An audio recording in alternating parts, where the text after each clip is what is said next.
Good timing. I just started the stream. There we go.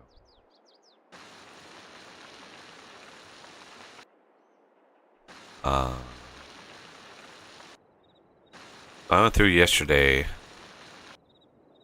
and did a ton of landscaping.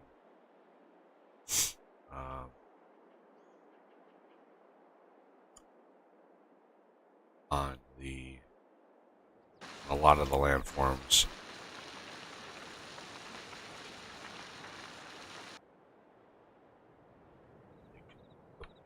Plot of land below this one we mowed yesterday or last time.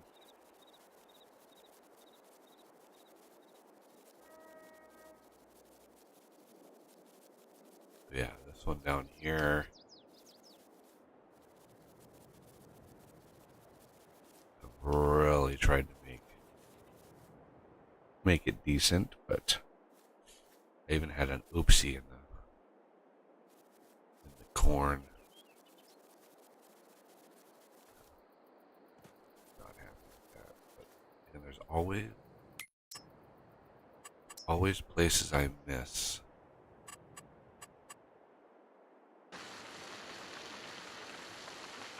It's inevitable I'm gonna miss something because really hard to see a lot of these terrain features. But at the very least, we should be able to mow this plot down here and get it ready to be plowed and all that kind of stuff.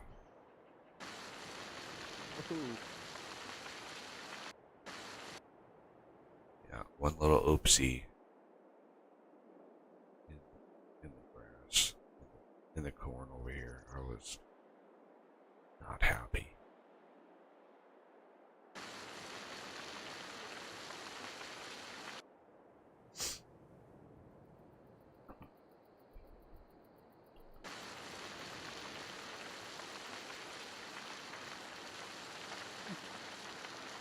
But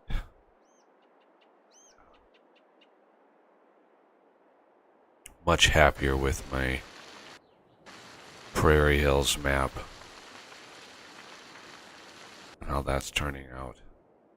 I did manage to fix the planting of the trees. Unfortunately, I also had to remove the sequoia, the ponderosa pine, and the lodgepole pine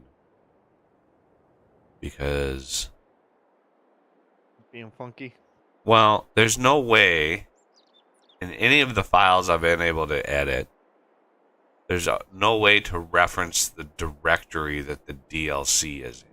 And you have to have that directory. Now, there is a variable that you can use in some files. It's a $PLDCDIR and then a $. So that, if you have that, let's say you buy a vehicle from the DLC, and then you save the game, and then you open the vehicle's XML in your save game, right? There will be a line in there where it's referencing the vehicle because in that file stores all of your vehicles and all of the customization that you do to the vehicle. So that file is like all of the vehicles, and it holds a reference to the parent. Like, what vehicle is this, right? So there's an XML file for the vehicle. Well, that string is either like $data, which is base game vanilla data, right? So $data and then slash and then a whole bunch of data beyond that, depending on what vehicle it is.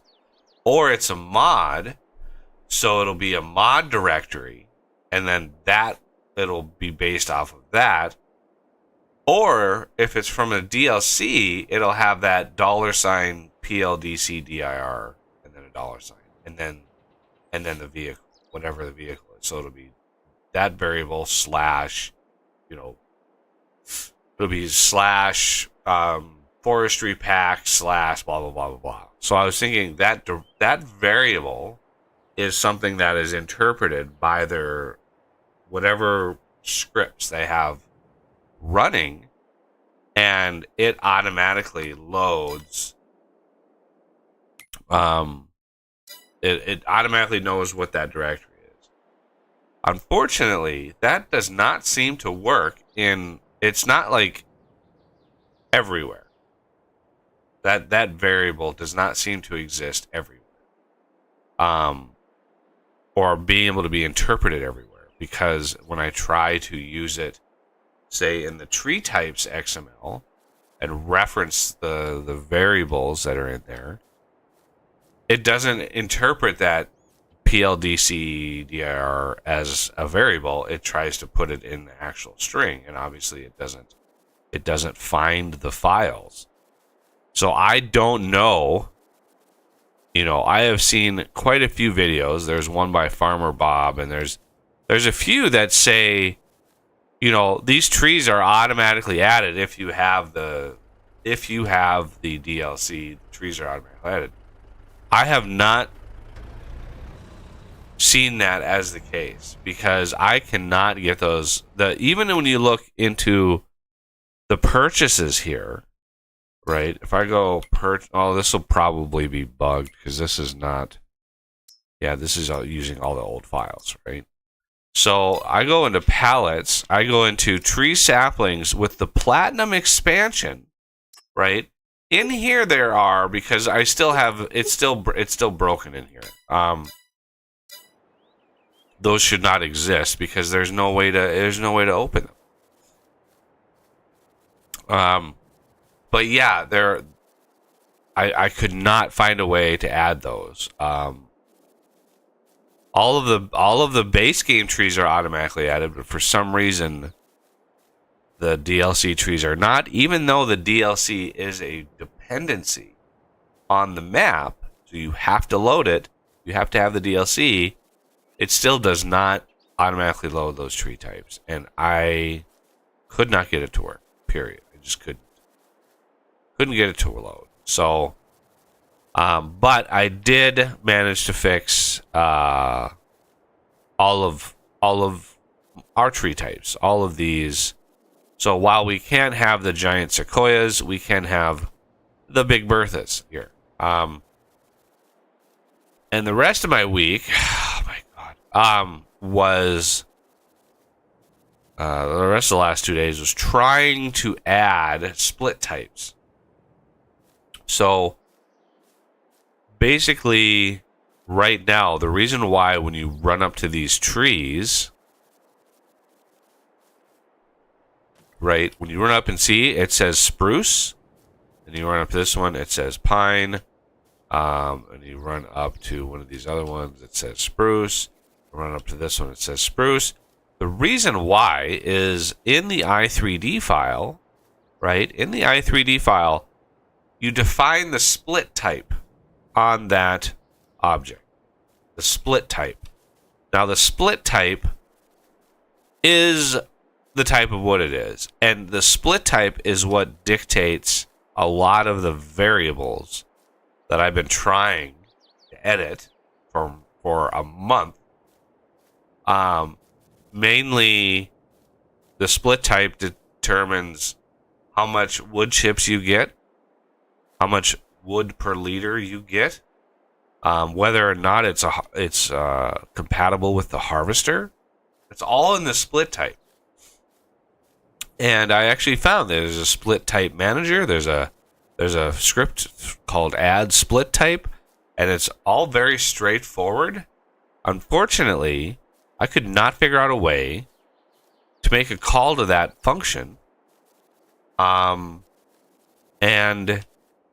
have it run in the game. I worked on it for hours and hours trying to get it to load in the game, and it just would not.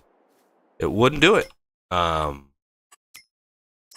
mean, I patched certain. I patched, a couple different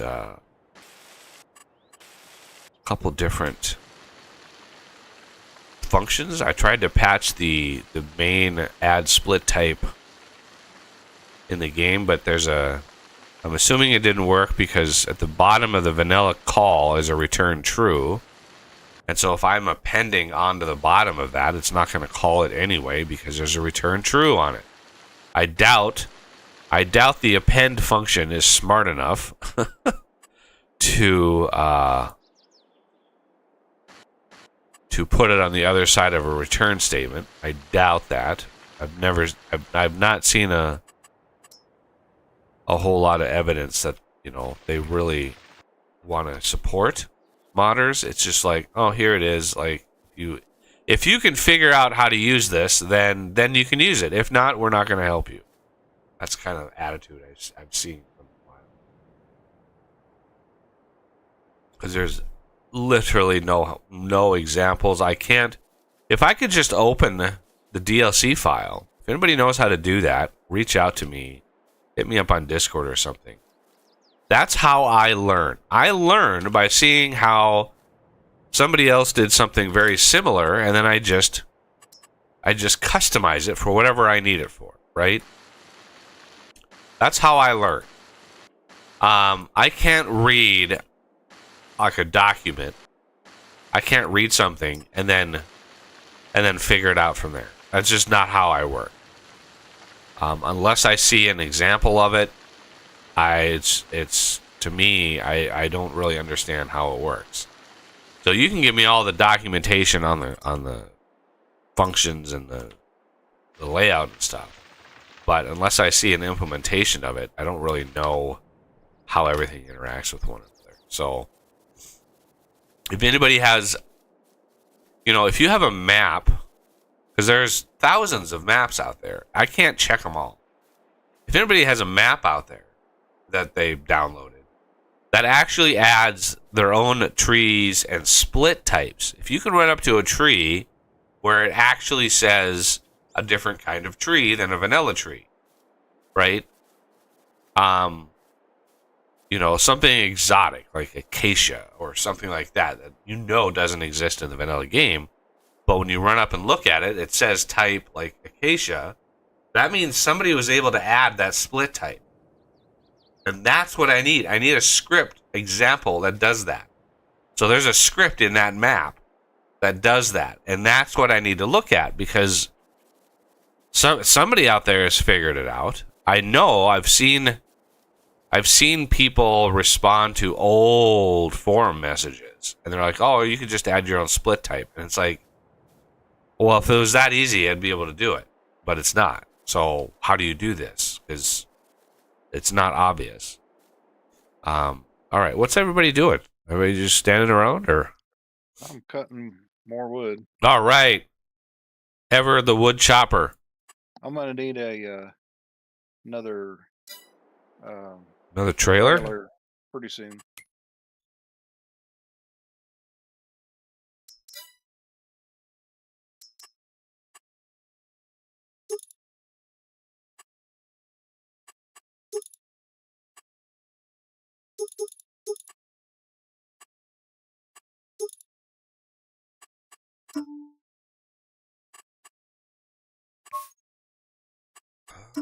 It's a biscuit.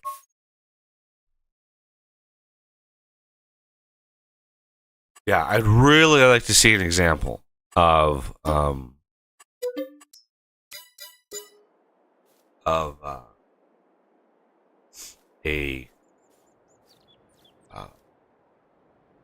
words of somebody adding a split type, because I would love to get that script to work and add. Because what I could do is I can make the Bertha give 3 times the amount of wood when you load it into a sawmill or the trailer. Because I would like to test that, but man, I could not get it to load. I even appended onto a different procedure and it just didn't run it. So I have no idea like why my code isn't being run. The order of operations baffle me. Like what about the how how do I get my code to run after the base game? Because that was the other thing, is if I just called like split type manager dot add split type and then all my data, right? That line, just having like 5 of those to add all the different woods in here. That call threw an error that said that the split type by index, which is what it's inserting, is null. So that means the variable hasn't been initialized yet when my script runs. So that means when it loads the map, it loads all my scripts, and then it loads all the map scripts, or all the base game scripts. And it's like, that should not happen. The base game shit should be automatically loaded, and then like everything else comes after that. I don't understand the order of operations. And just to be clear, I hate Lua. It's everything in the game, all the scripts and all that stuff is in the game is all Lua, and I hate Lua. It's really hard to program for. Really hard to debug. Really hard to learn, like, unless you have a lot of experience, unless you have a really customized development environment, there's no way to debug this stuff. Lua is mostly is basically like an interpreted scripting language. The original use of Lua wasn't even for programming; it was for basically data. It's almost like a JSON format, right? Lua is just a system of tables, and over the years, it's just been kind of bastardized into a programming language or a scripting language.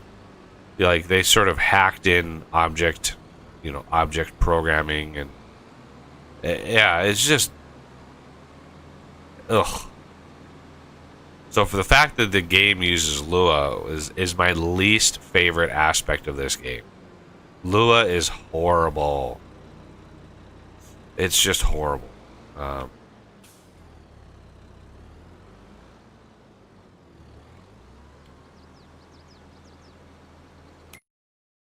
right, let's go here.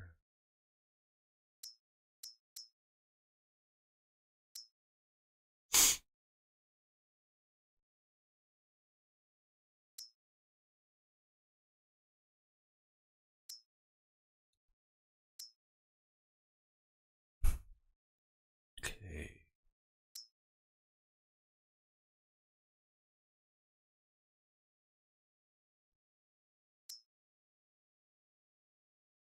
Fabric. Oh, closer. Actually, next. Nice. So, what we're going to have to do... I think we missed the sale of clothing. It's July. Uh-oh. Yeah, April is the peak clothing.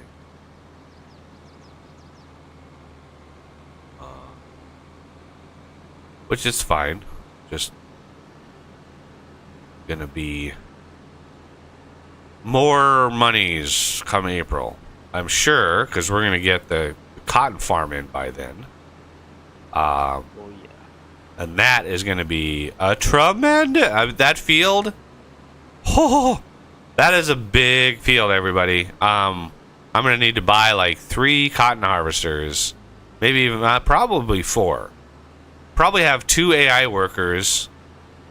Maybe even 4 AI workers working on that thing all at once. Once you get the headlands done and everything, that's gonna be crazy. That's gonna be a lot. I did use Patrick's link to me. The corn headers he uses, really big corn headers.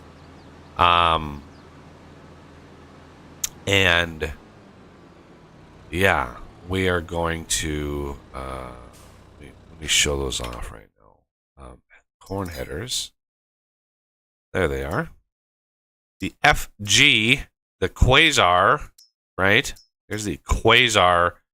So this thing is, these are massive. Like absolutely unbelievably massive. So what I did is I edited the speed at which they harvest, right?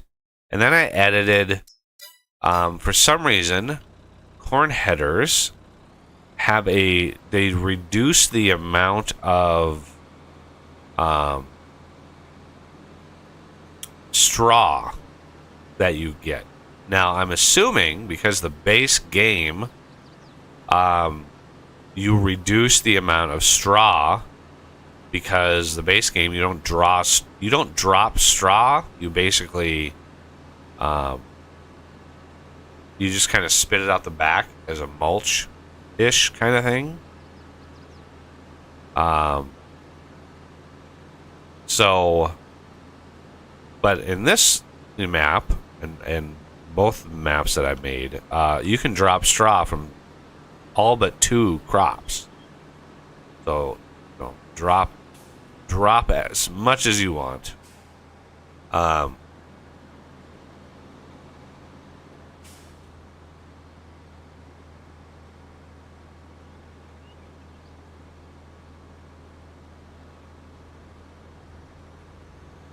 Little lag spike right there.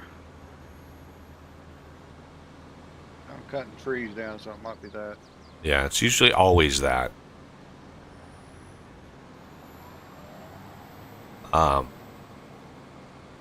I forgot what I was saying. I also forgot what you were talking about. Cutting straw. Oh, right. Here. So it's cut down in the XML. Straw is cut by 1/10, so it divides it by 10. It's 0.1, and I checked other corn headers like the Colossus corn headers, and they do the same thing. So I'm assuming it's because you spit the straw out the back and you don't actually drop it. Well, I actually have you drop the straw. So I wanted to not do that. So those specific corn headers do not drop or do not cut down the amount of straw generated. So we will see whether or not that was a smart move.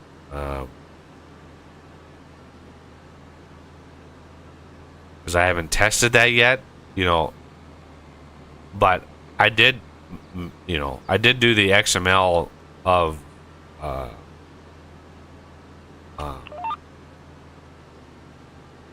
like the harvest and stuff, so I know how much straw they should drop. Cutting it down, I don't, why edit one and not the other? I could have just gone to the XML and cut the amount of straw generated down. But I wanted corn and sunflowers. I wanted them to drop more straw on average because they're bigger, stockier, like meatier plants. Like they should drop a little bit more straw. Now, I don't know.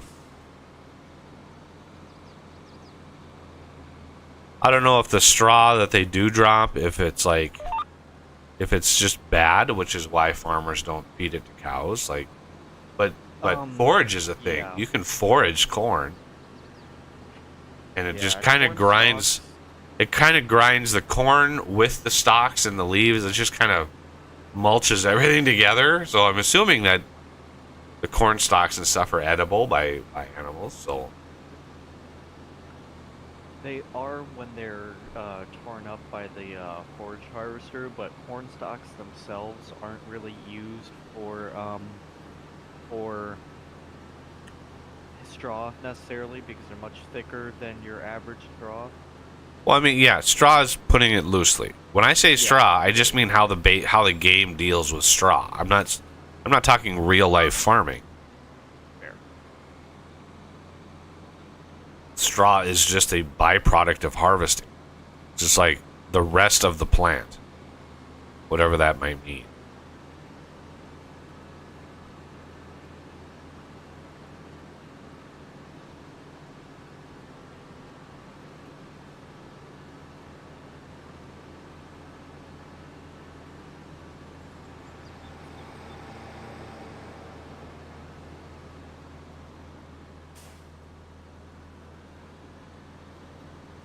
So yeah, corn and sunflowers drop straw. So I'm curious to get this corn that we've got pending right here. Be a few months before that is done, but hopefully, well, we can work together and get this area ready for planting. So in these two fields, I think what we can do is we have one or two choices.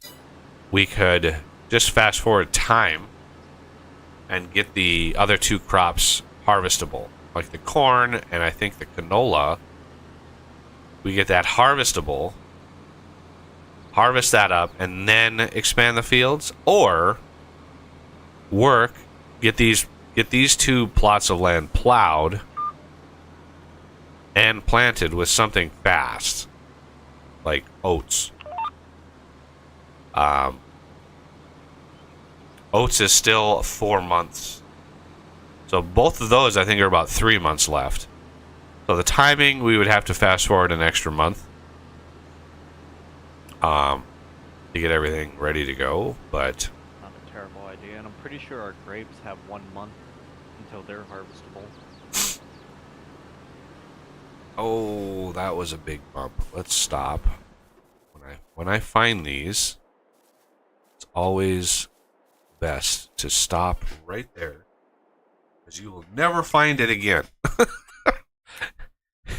If you just like skip out on it and be like, oh, I need to remember where that's at. It's like, no, that's never gonna happen. There was just a massive ridge right there.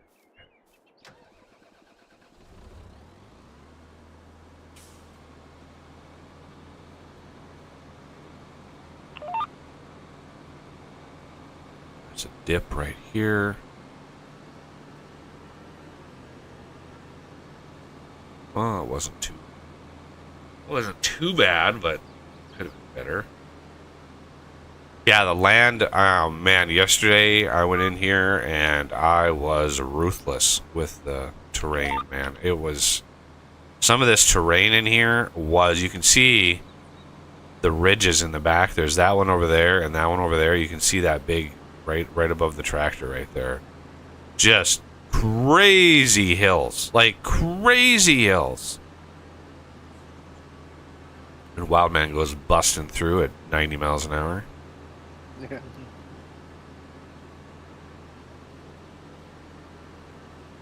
But yeah, there were some nasty ridges and stuff in this area that I had to tease out. So I'm not anticipating a whole lot of rock in this lower part here. Probably not in the upper part too, but this lower part, yeah, pretty bad. Pretty bad. Purchase, construction, landscape, smoothing.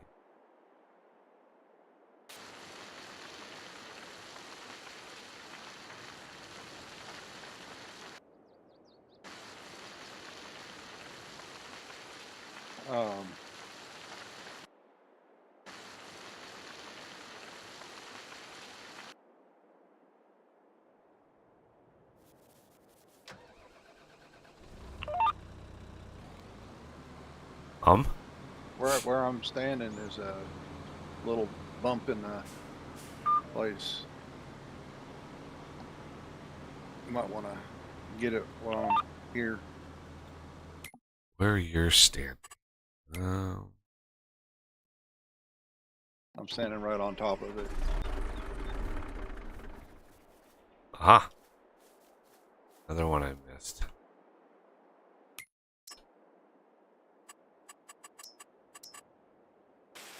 Ah, wrong. Like you said, you know, it's never see it until I ran over it. Yeah, you always want to smooth. Yeah, if you find those, you want to smooth them out right away. All right. Yeah. Because otherwise, you never see them again. It's like, where was that again? It's like, oh, that long gone.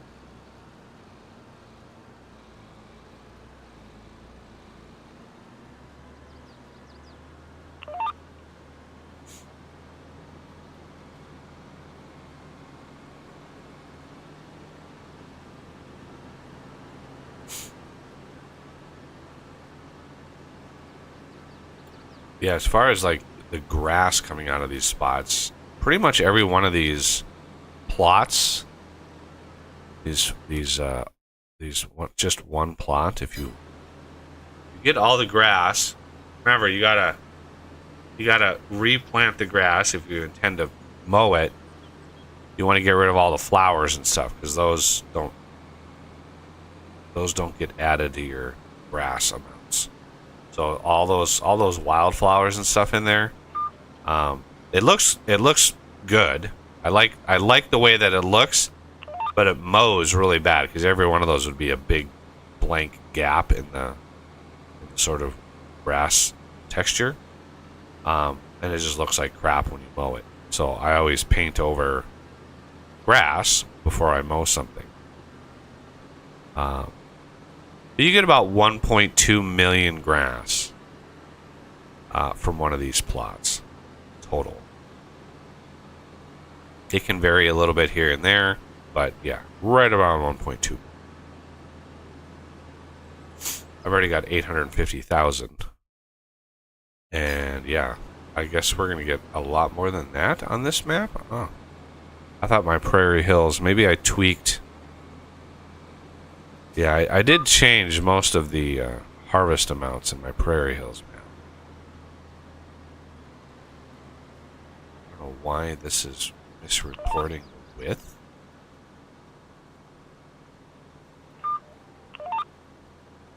What the hell?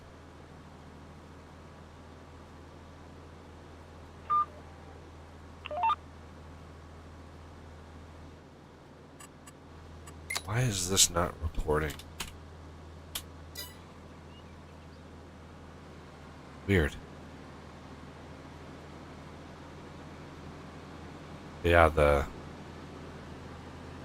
variable that's pulling from is probably not, because that width check is probably coming from, there's a certain variable in the XML that's just like width, like working width. That's where that value is probably coming from. And if this trailer doesn't set that variable, then yeah, that's why why you have to set it manually. But this trailer, whoever converted this trailer, this was a FS19 mod, and somebody did the absolute bare minimum amount of work to convert it to the FS22. So it's missing quite a lot of what they could have done.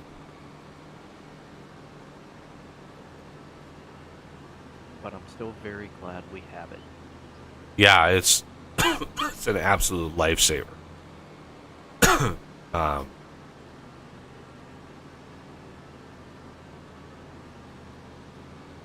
So one of the things you can do is you can get this trailer behind like the M500 mower, but like we had to, you can't do it and turn and do row to row to row to row. The way that I was able to make it work in my test world, this was way back in the Michigan map. I haven't played that map in weeks. The way that I was able to do that is I used Courseplay, and Courseplay allows you to set to skip rows, right? So I had it, when I set it up, I had it skip every other row, right? And then go back and do the rest, but again, it was skipping every other row. So that made the turn a lot wider going around to skip the row, and then it worked fine. It still kind of got snarled up in certain places. I really wish there was like an extension thing that you could use on trailers, but just to push it back a little bit more. But I suppose you could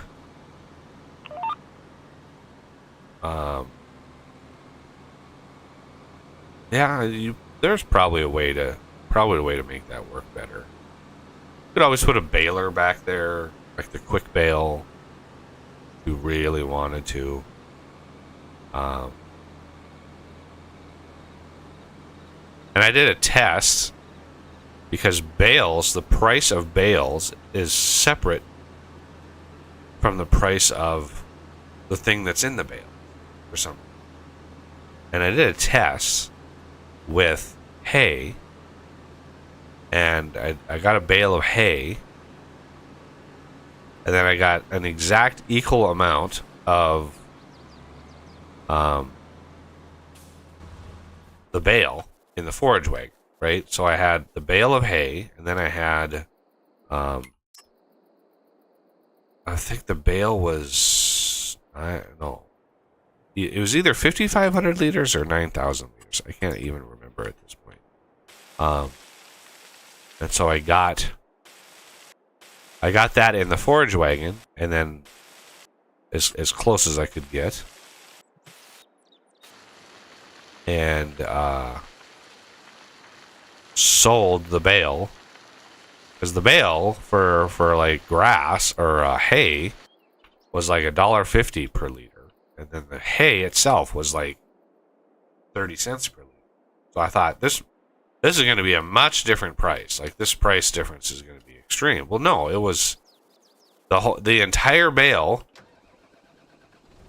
sold for X, and then when I sold the forage, the bale, the cost on the bale, or the money I got from the bale, was only like $25 more than the actual material alone. So it wasn't like dramatically different. It wasn't different enough for the added complexity that bales.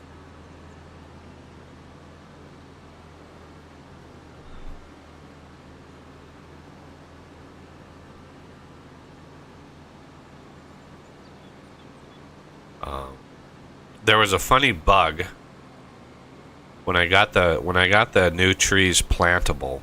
There was a funny bug that popped up with the big Bertha trees, because the Bertha trees, I had to export that tree from a map, because the tree itself was not the logging modding team did not make that tree a separate entity. Like, this, just the tree, just all of that is just a separate entity. No, it was added into the map and then not available as an i3D on its own. So I had to export it from one of their maps in order to use it, and that's what all these trees, all the big Berthas that we've been cutting, are all clones of that export.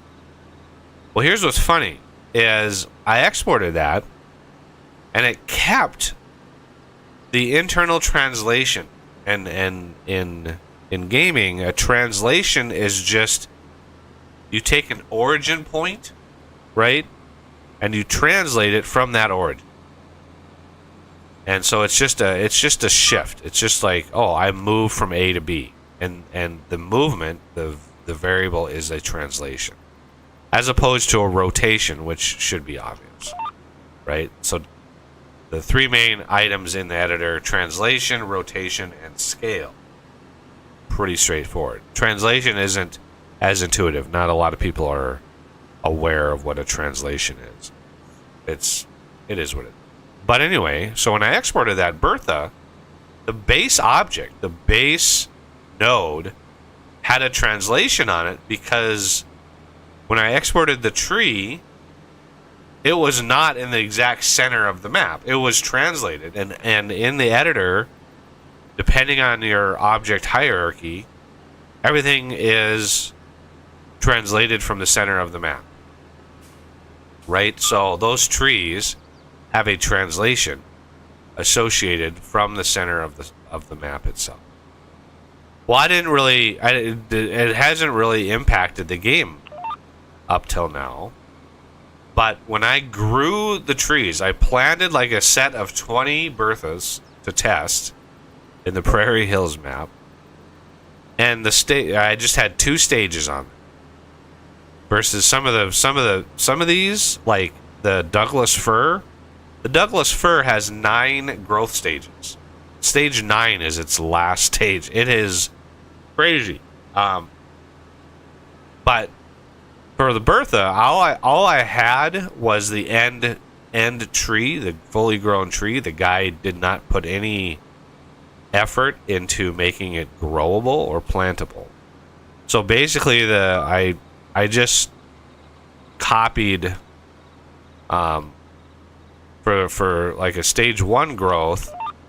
I copied one of the early spruce tiers. So it was like, you know, stage 2 of spruce, and then I did another stage that was like stage 7 or whatever of the second tier of spruce. So they're intermediate stages, but I just copy them, you know, as is. And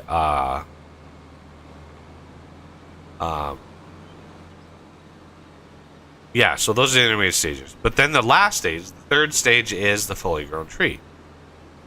That was a roundabout way of getting back to my point, which was I was fast forwarding time in the game, watching the trees, watching the Bertha grow, and the instant they hit their fully grown state, they immediately teleported themselves away from where they were planted, and they because of their rotation values, they all had random rotations. When it plants a tree, it randomizes the rotation of the tree. So I had all these trees surrounding the place that they were planted because of all of those random rotations, but they all had the same translation. So they all teleported themselves equally distant around where they were planted, all the way around. And they were all way up in the air. So I was just like, okay, something went wrong because all the trees just randomly moved. So that was a fun little thing to find. That was a fun little bug to find. But I persevered. I knew what it was right away. I mean, I saw them like, oh, oops. But that was a fun bug to fix. So yeah, now the Berthas are all plantable as well as all the other ones. I couldn't get the split types to work. So again, if anybody out there who knows how to script, who knows or has a map, if you have a map that has custom scripts on it, God, I'm gonna need to smooth the hell out of this terrain. This is bad. This last little stretch here. Yeah, if you have a map that has its own split types, you know, if you have a tree in there that's super customized, I have not found an exact example of what I need. I have a lot of scripting examples, but nothing in terms of like adding split types. And the systems in the game are all too different as far as the scripts. They're all just too vastly different to really directly to compare with one another. I have no idea. And I'm just bad at Lewis scripting in general. It's just not my forte. It's not my cup of tea or my cup of coffee.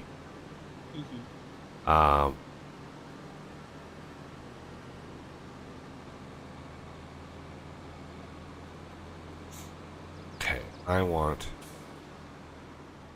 I got 2 million. I've got 2 million grass out of that. That's more. That's way more than I thought I was going to get. All right. So purchase, construction, landscaping. Let's go through here again.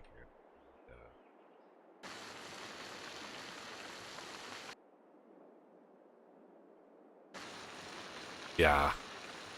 It's funny that I still have a bunch of this that I have to do because, holy cow! I was literally sitting in here yesterday. I had like a YouTube stream going or something on YouTube going. And I would just sit at a spot with the smooth tool and I would just sit and watch. You know, I would watch like a video and I would just sit with this tool on, hoping to God I got everything and everything was good. But these little dips right here kill harvesting. They just kill it. Because the combine bumps at the end of that and yeah, it just completely hoses. I tried to get rid of all the ones I could find, but some of them Some of them snuck. Alright, I'll be back in a little bit. Bio break.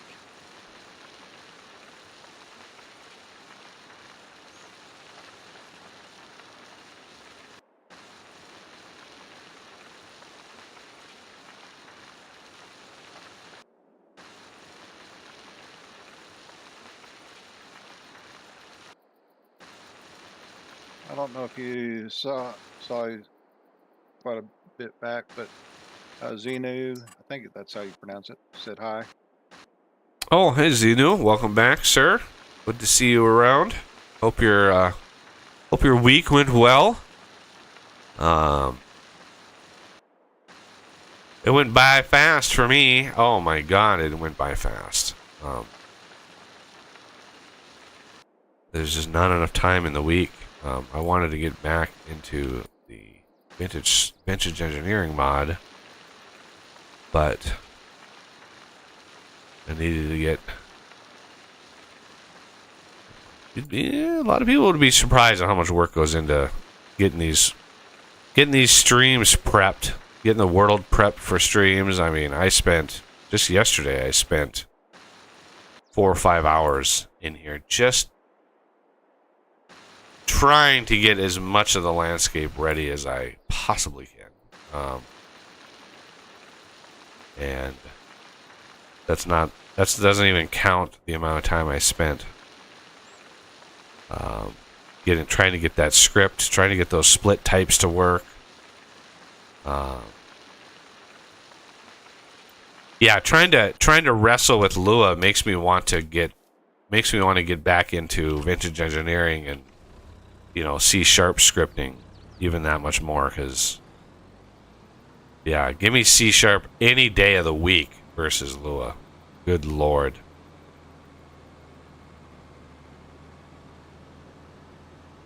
Not a fan.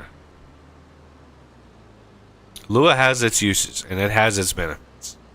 I'm not denying that. Factorio uses Lua. The entire back end of Factorio uses Lua. But and that's all well and good. But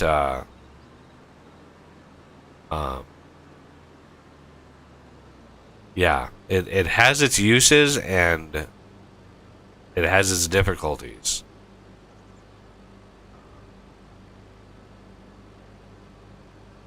I guess I've just been kind of spoiled with Visual Studio and IntelliSense. When you're programming in Visual Studio and the IntelliSense engine in that program is unprecedented. It is so good. It just anticipates how you're going to program. It anticipates your code to the point of just like, how does it know what I want to do? Like, it just knows what you want to do in terms of what procedures and what functions and how it kind of iterates in, and it's just amazing. And the fact that it automatically sort of knows what variables you have access to. It knows, like, there's so many things that it helps you with. For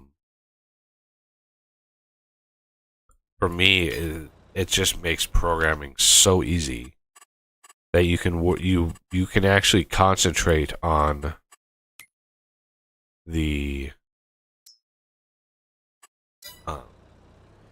on what you want to do instead of on how to do it.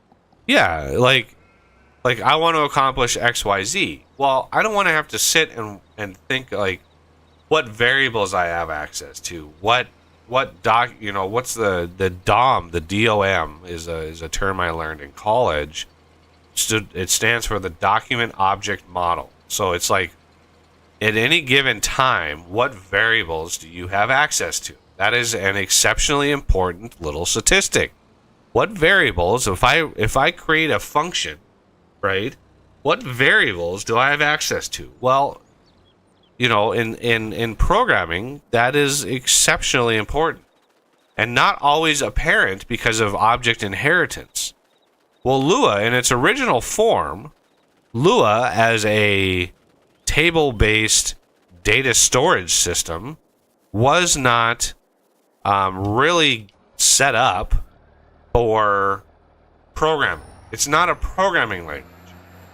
So the fact that they've sort of bastardized it into one makes it devilishly hard to program for, because the entire system, the entire Lua system, if anybody out there does not know this, Lua is a table-based system. The entire language is all tables. And by a table, imagine a table is an Excel spreadsheet. That's a table, right? Rows, columns, data points. That's a table. Now imagine a language. That's the entire thing. Everything is a table. Everything. Variables are tables. Functions are tables. Procedures are tables. When you pass data into a function, it can be a table. It can return a table from a function. Like, the data types are not strongly typed. It's like, because everything is a table, everything can be a table. You can declare values, variables, as tables, and then treat them like integers or treat them like strings. Like, it's not an intuitive language. And then you have root tables, like in Factorio, everything is in a variable called data, right? Data is a table. Well, data literally holds everything in the game, right? So everything is based on data. And then there's, oh my God, it is so hard. So when I speak about when I'm trying to add split types, well, split types, the split type manager is itself a table. And in that table is a bunch of variables and some functions. And in Lua, a function is just like, it's just a table that does things, right? They've sort of hacked in a language on top of Lua, where really it was not meant to be a language. It was meant to be basically a database storage system, right? Really easy to store data, really easy to move data from A to B. It's sort of like a JSON, a loosely typed JSON file, where it's just everything is just kind of generic. All the data points are kind of generic. Yeah. And so trying to figure out when I'm in my text editor and I'm like, all right, I want to do split type manager dot add split type. Well, I don't know what variables I have access to. I don't know what variables are in scope. I don't know the order of operations at which all of this stuff goes in. Like, there's very little data, very little of that information available to.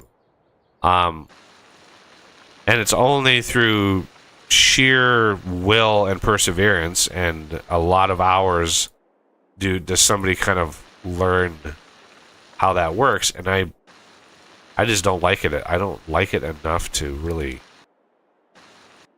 care all that much to learn it. If I were to have the developer's ear, or if I were on this project for this game, I would dump Lua in a heartbeat. I would dump it in a heartbeat. It would be gone. It would be no longer used.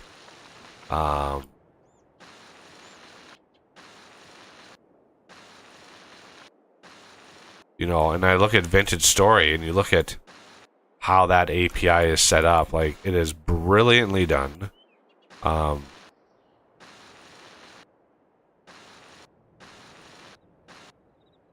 Yeah, even with this game, you could add scripts in C# and then compile them at runtime, right? You can easily do that. And And not many mods use scripting. You know, there's a few, but again, they're not compatible. Even with Lua, they're not compatible with console anyway.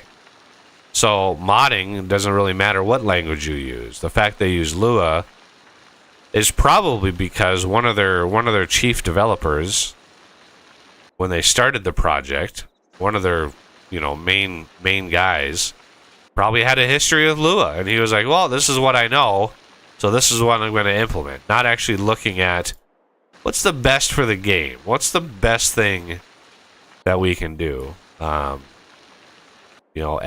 and Lua is what they settled on, and it's just sort of, now it's a legacy. Now it's like, now it's kind of too late to change because the entire community sort of expects the Lua system, and oh, damn it.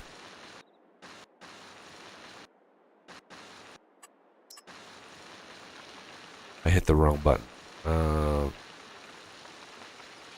want to get this plowed as soon as possible, but I can't have these nasty bumps in here. I'm sure I'll find more.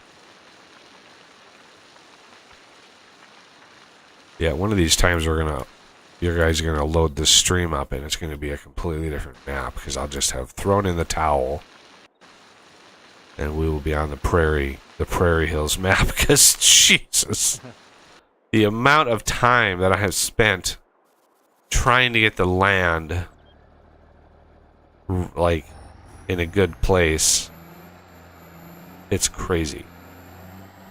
Just give up and make it all flat. It'd be easier that way. I don't know about that, because all the trees would be in the air, and Well, oh my god. Cut them down first, but Well, that's essentially what the Prairie Hills map is. It is essentially that. All the trees are gone, and the terrain is mostly flat. I don't want it to be flat, because that would just be hella boring. That would not be fun to play at all. I mean, you could certainly do a massive, oh god damn, brush size.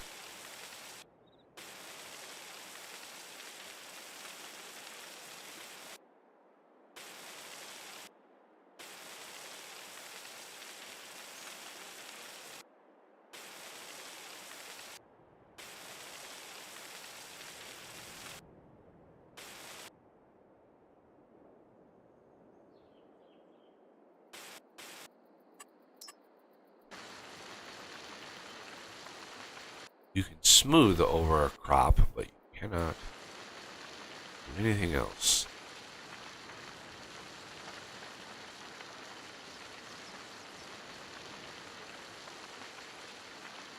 Yeah, there's aspects of this game that are like really nice. There's aspects that are like, what the hell were they thinking?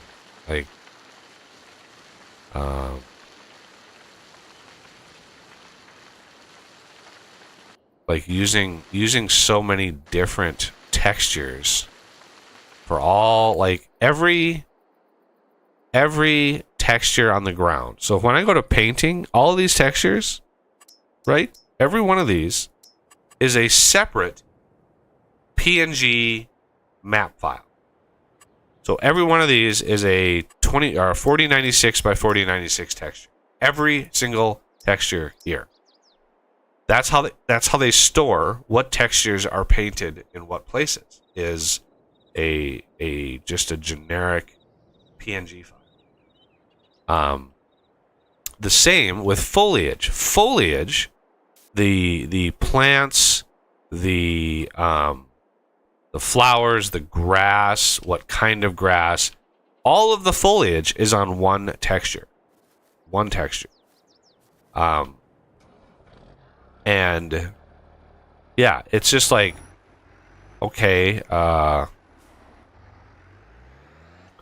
it's nice that that's like encoded on one file, but For me, I just, oof, it's rough. It's really rough. Okay. Now.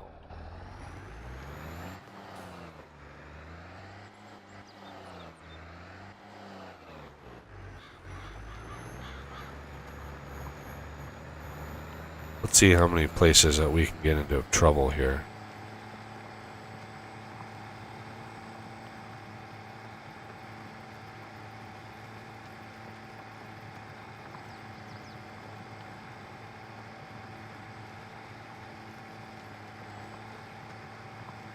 One of the things I really wish is any subtle bumps, any subtle terrain fluctuations, when you come through with a plow, I really wish that it would have just completely smoothed that over. Just absolutely smooth that over.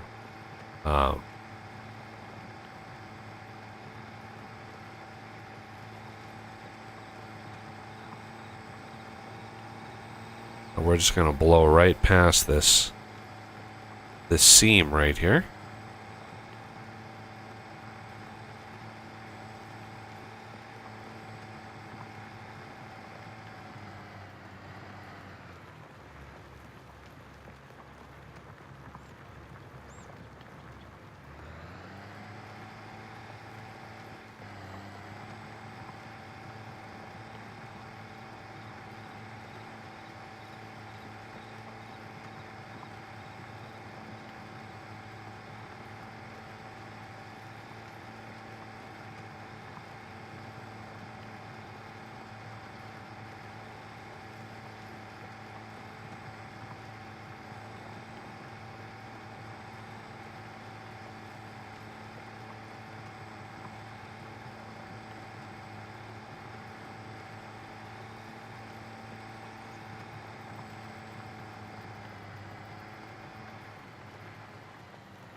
Yeah, I also think there was an update. I think there was an update to the Case IH tractor mod that we use that I have here. I think it might have been a different one.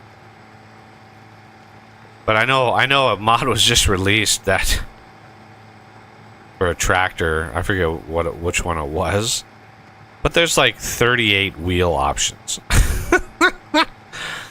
And I'm like, holy crap. Like 38 wheel. Why do you need freaking 38 wheel options? I mean, holy Moses, that's a lot of wheels. No, not 38, 58. Sorry. 58 wheel options. It's even worse yet.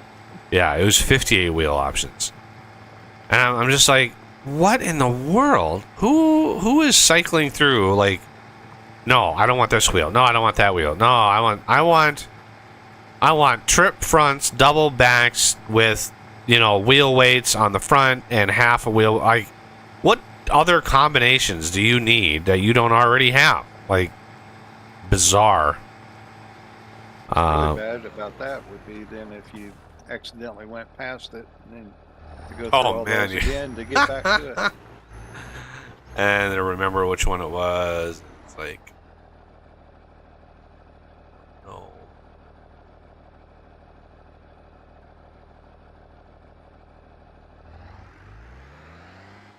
There.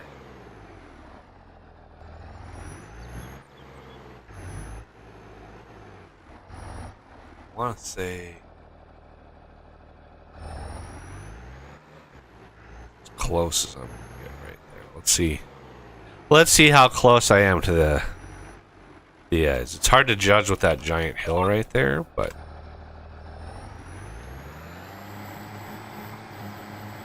we will see how close I am to it.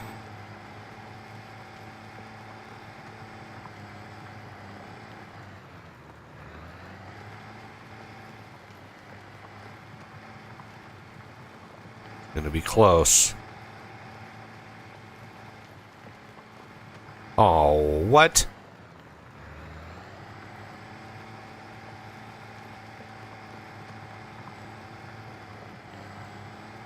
Oh, it's off. It's off by quite a lot. 2 squares.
Now we can start mass plowing.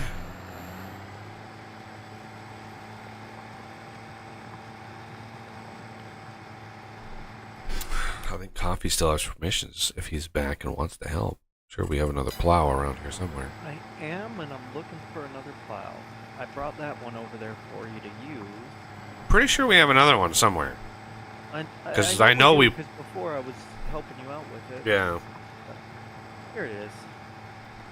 Nope, not using that little vulture for that.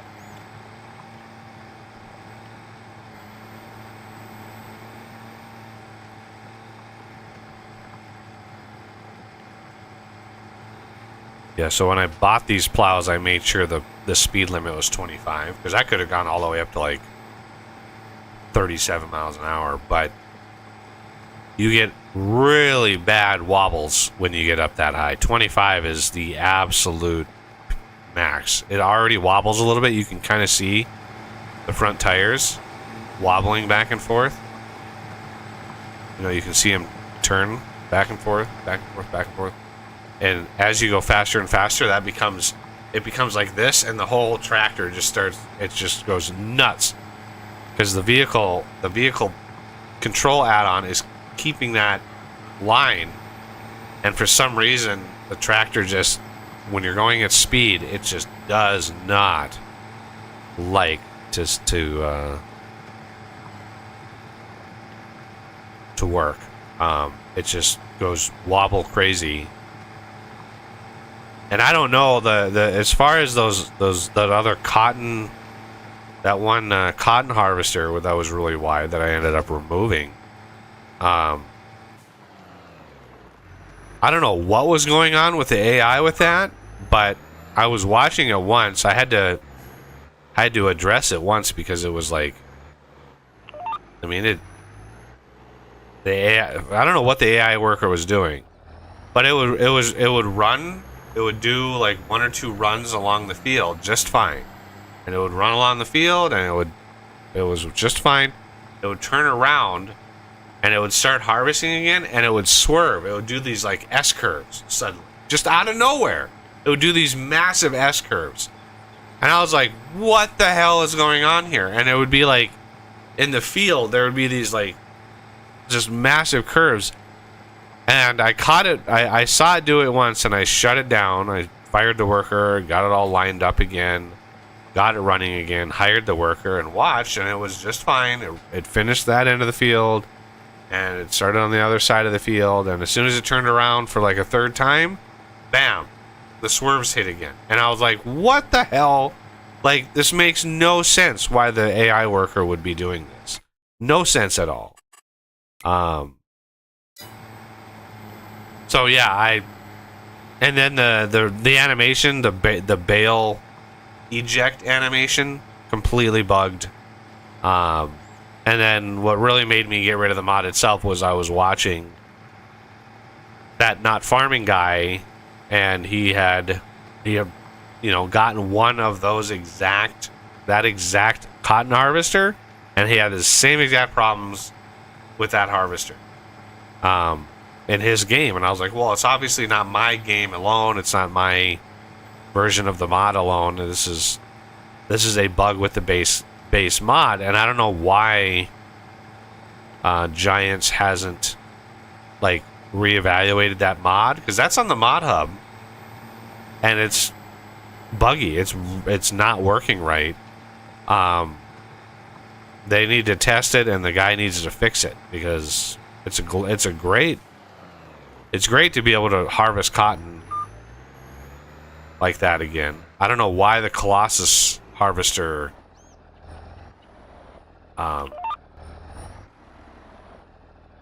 why it's so thin, right? Why it's as thin as it is. But one of the other things that kind of messed up my harvest was, I've kind of buffed most of the yields on the map. So like spitting bales out, really, more frequently than. So even going at a slow speed was too fast with how fast it was generating bales. But the Colossus harvester with the thinner runs, as long as you're not going too fast with them, they work great. That was slightly scary.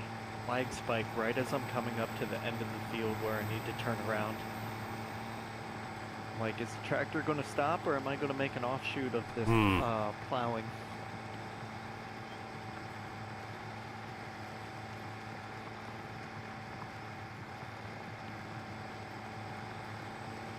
Birds, look out!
Yeah, and these wide lizard plows are a lifesaver too. God damn, could not imagine. I couldn't imagine doing a field like this with a 3-meter plow. There are some mods that turn cultivators into plows, so you can have some really stupid wide ones.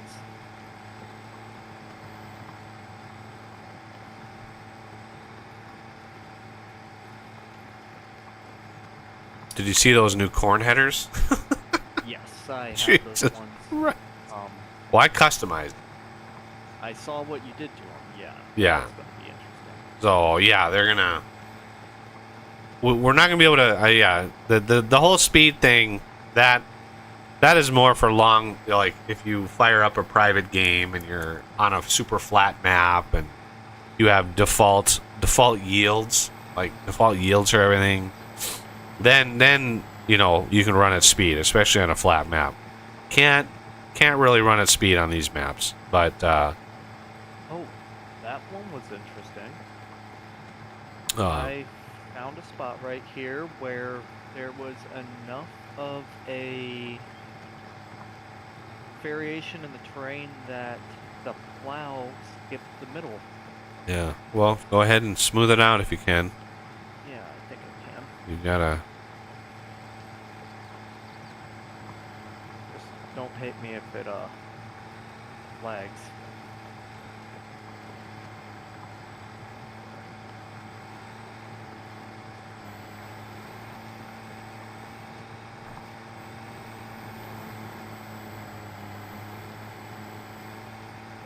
Reminds me of an old shampoo, I think it was shampoo commercial that the gal on advertising shampoos, don't hate me because I'm so beautiful or something.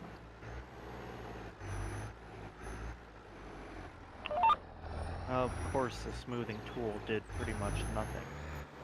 Yeah, if it's a dip, if it's like a dip in the ground, you gotta raise it up in the dip, and then smooth it back out again. I've had to do that many times. I've had to tweak it because the smoothing tool for some reason doesn't raise terrain at all on that small scale, and without it being able to do that, it's nearly impossible to fix some of the little dips that you find. Which is why we have plows, because you have to raise the terrain and smooth the terrain, and you got to re-plow the damn thing. So Yeah. better do it now than when we have a harvester. It should be okay now. If not, we'll blame Wild Man. Yeah, I can take the blame.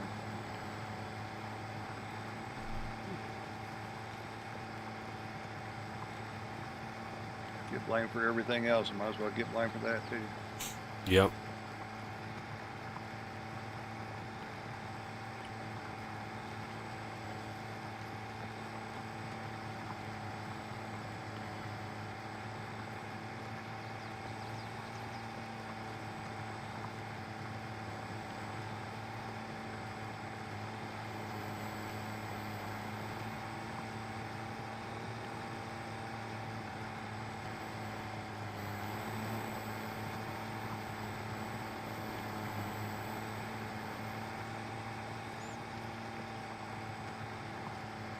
Have you guys seen any of that? Any videos on the outpost and factory resource stuff from Starfield? No, I haven't. Yeah, there's a whole factory system that you can build. You can build in your outpost where you can mine material. You can mine raw materials, and you could even, if you didn't care about the XP, you could automatically have fabricators that fabricated, building materials that help you build more outposts. You go to different planets that have different resources, and you can mine them up, and there's an interstellar logistics system, so you can move materials between outposts automatically. A whole system inside Starfield. And one of the Actually sounds kind of useful. one of the guys, one of the YouTubers that sort of has stood out now, kind of made a name for himself for creating these little tutorials on these farms that you can do. So he did a money farm based on this. He's done his first XP farm was a 20,000 XP per hour XP farm. And then a couple days later, he puts out a 40,000 XP farm, 40,000 an hour XP farm, or is it 40,000 a minute? No, I think it was an hour. And then, sure enough, yesterday he puts out a 60,000 XP per hour farm. I think it's per minute though. No, I think it's per hour. It has to be per hour because he, it was quite the setup. The 60,000, holy crap. Crafting a pretty high level material, but you need, in order to craft the 60,000, you need the 20,000, and then I think you need the 40,000, and then you build the 60,000, and it's like, yeah, because there's no level cap in the game, so you can technically level up enough to get every single perk point. Yikes. And he very long time. He did the, once he got material up and running,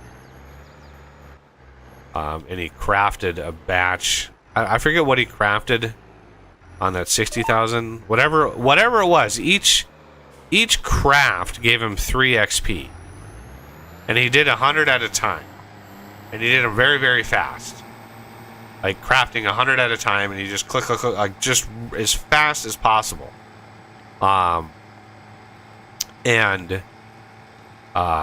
Yeah, he gained so much XP just in his little demo. He went from like level like 101 to 10. No, he went from level like 108 to 115 in just that amount of time. And literally like 3 minutes, he went from like 108 to 115. It was insane. But it took a massive amount of infrastructure to get him to that point. And he would build these walls of storages on these outposts, walls of storages. And you have to link them all together, like one to the next. You have to link them all manually, one to the next.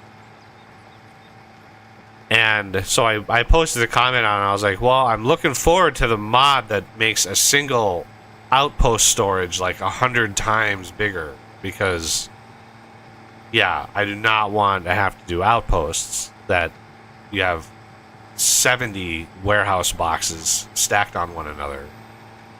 And at that point, why don't you just use the console command to give yourself 60,000 XP? Like, there comes a point where it's like, yeah, you could do. I mean, that probably took that guy 8 hours of work to do that like 24-minute video. Like, it takes a long time to set up all that infrastructure. I haven't even touched Outpost yet, and I got at least 15 hours in the game. But he uses the trick. There's an Easter egg trick, because outpost resource creation is not based on hours that pass by. It's based on universal time. So you have local time, whatever planet, however fast the planet spins, and how that's translated to universal time, right? Which I'm assuming is more or less Earth time, like, right? A 1 hour Earth time, 1 hour universal time. Well, there's a little Easter egg. There's a planet that spins very, very, very, very slowly.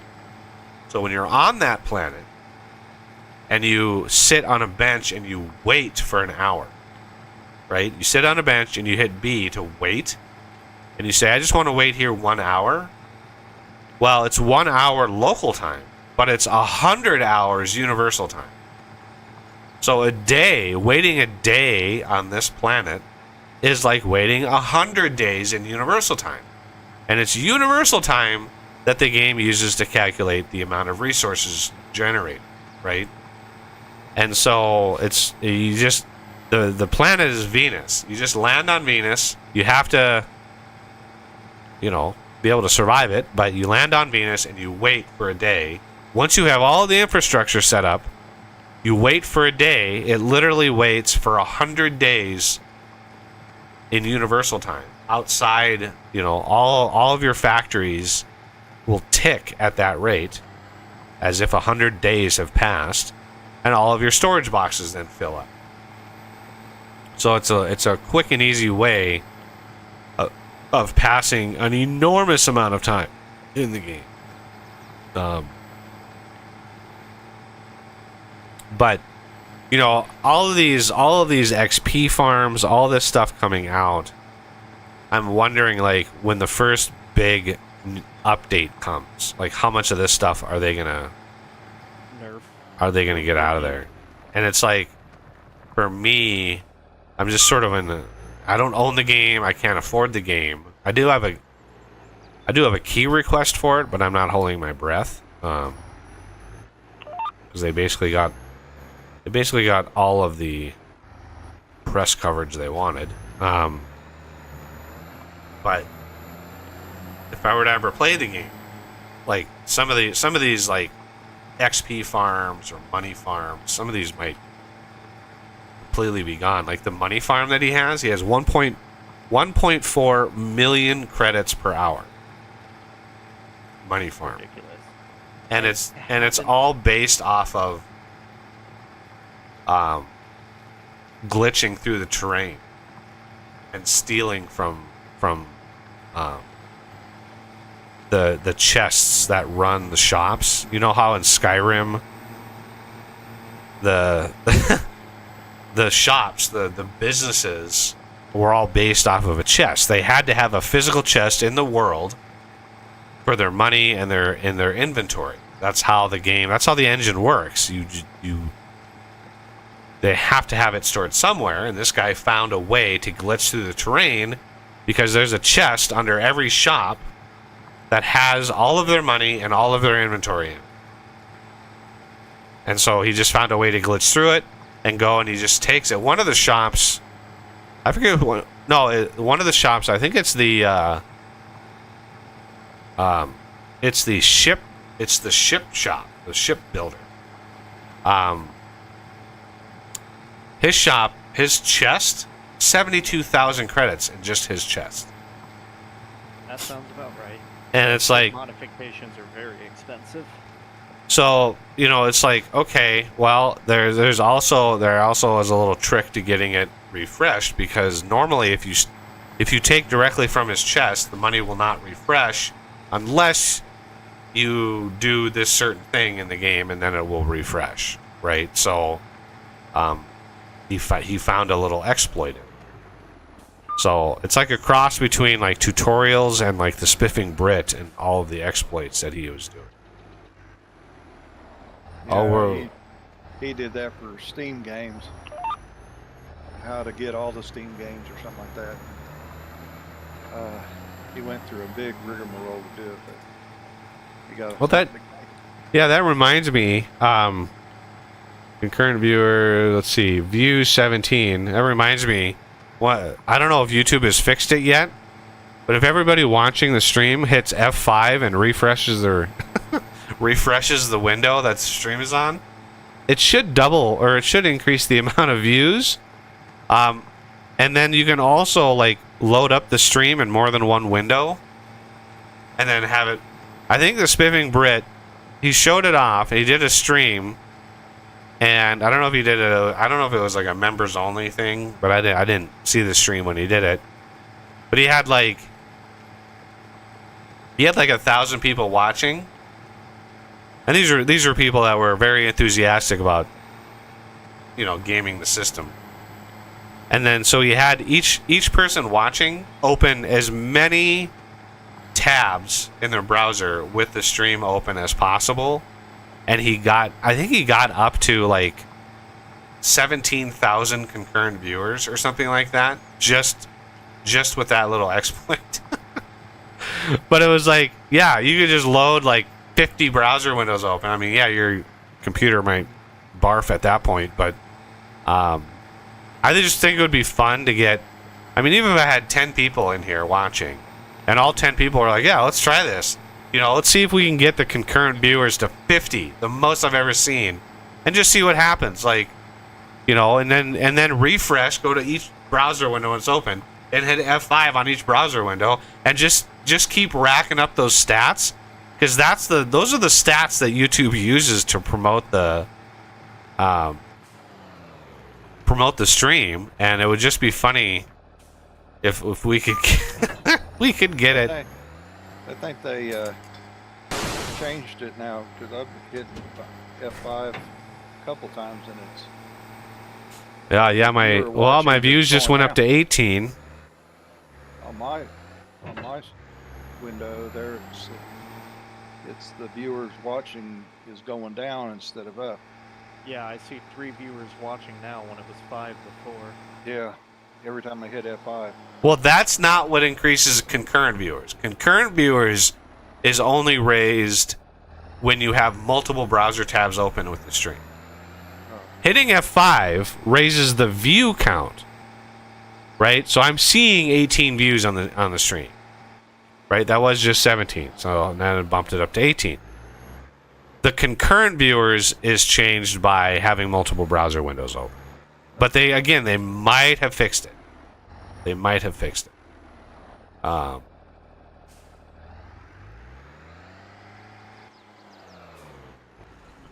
Okay, where, dear God, is the lime? Over by the store. There's a small voucher over there that you can probably use. Over by the store. I usually It's park hooked it. up to a plow for some reason, but yeah. This little thing is hooked up to a plow? Wow. I have no idea why it is, but it is. Anywho, the lime's right here. Okay. Do.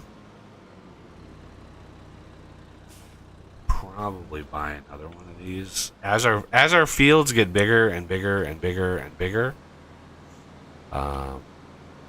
I don't know how much lime. Can you check the farm factory, then check the lime and see how much stone, see if there's any way to finagle.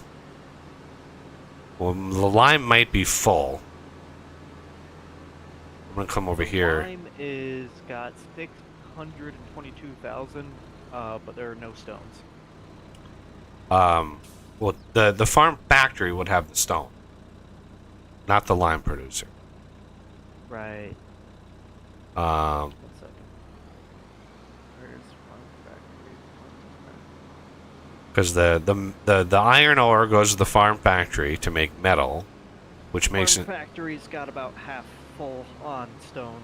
Yeah, so you can Closer to 6. take those stones with a Unimog and dump them in.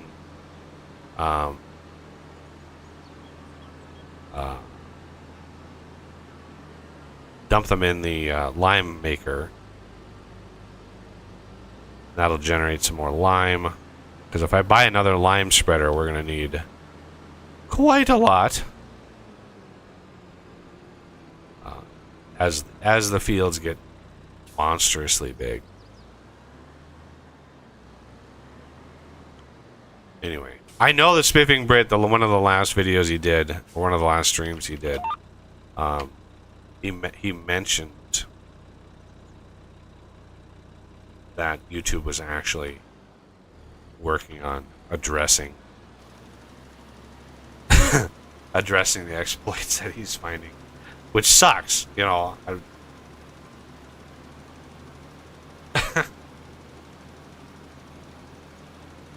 At least once, I'd like to find, you know, when he says one of those exploits, I'd like to at least use it once to see what happens, but because that's really the only way, you know, word of mouth spreads, is if you can artificially or in some way cause YouTube to suddenly be like, oh, this stream is suddenly really popular. He must be awesome, so let's promote it. That's basically what happens. is it's used by. Do you have any more showing up anymore? Yeah, I'm up to 19 views and 4 viewers, but I can't tell where those viewers are coming from, if those viewers are legit or not. So it could be just people coming in and peeking in and seeing. So they might have fixed the views. Oh, now views have gone up to 20. So I don't know. I don't know if refreshing is working or not. Or if there's a time limit on it. If somebody is hitting F5 constantly, then that's definitely not working. But you definitely have to watch for at least a minute in order for it to count as a view. That's pretty standard across even videos. You have to watch for a minute. So if you're hitting F5 and then you're hitting F5 and then you're hitting, that's not going to count. That's 100% not going to count. So I'm pretty sure they have to be delayed by a certain amount of time before it counts again. As far as having multiple browser windows open again, that could be fixed. I don't know. Yeah, because I got a bunch open now. Okay, well then it's fixed. Unfortunately, I got too late. I should have tried it on the Wednesday stream or the last Saturday stream, but I'll keep an eye out for for another exploit that he finds. It's I don't know how this guy. I don't know how he finds some of these. I'm sure he has a lot of people email him or message him exploits that they find. I know he finds a lot of his own, but most of the ones that he finds are like the math exploits, when he finds a certain combination of like power-ups. So he finds a certain combination of power-ups that their effects start stacking with one another. Those are the ones that he's really good at finding. Like, you know, increases damage by 25%, and then there's one that's increases damage by 2x or whatever, and he starts stacking these power-ups. That's really where, you know, he comes up with massive, like, exploits. And it's kind of funny when at this point now, companies give him copies of games, and they're just like, yeah, do whichever you want. Like, he's just like, yes, I'm getting paid. He's like, this is sponsored, and they're paying me to find these exploits. So, you know, good for him. He's found a niche for himself that he's really, really good at, and he's got a big audience, and he does a pretty good job. I know he doesn't edit his videos himself. He pays somebody to do that, so he's big enough that he's able to support sort of a small team of people. So.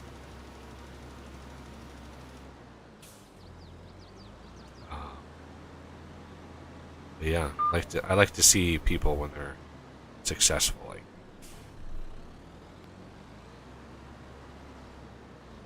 because it is not easy.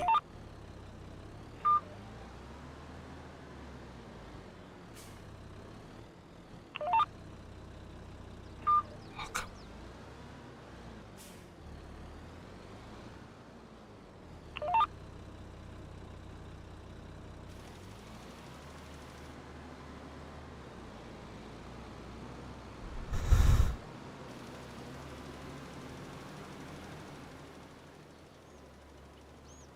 All right, hire worker.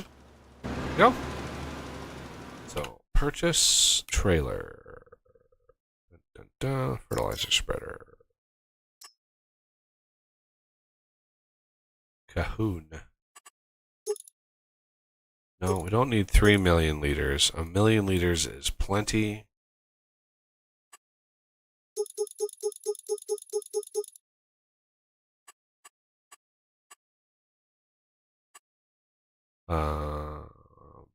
Buy. Yes. There's another one. Not that we need it right now, because yeah, they're long. The fields are long. But once we merge these two fields in with this big field, yeah, that is going to be a... And then Wildman's over here clearing a whole another set. Holy Moses, those two are going to be Yeah, if we can get this like 3x2, like, poof, that's going to be a big deal. Massive yields from that. And then two lime spreaders will be useful. But honestly, when I first started playing this game, I thought you had to lime the field every single time. I'm like, holy crap, that's going to take forever. And you can see just how many spots in here don't have rock, unfortunately. Yeah. No way around that. Weird bug. Alright, where is the...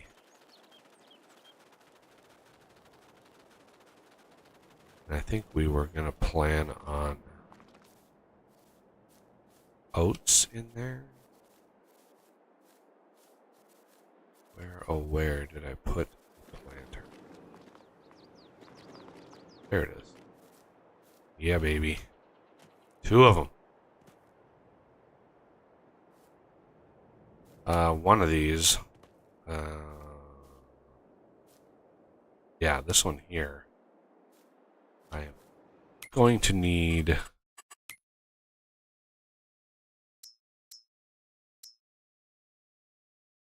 I have... Oh, I've got some good amount of digestate in there. Holy Moses. Let's get...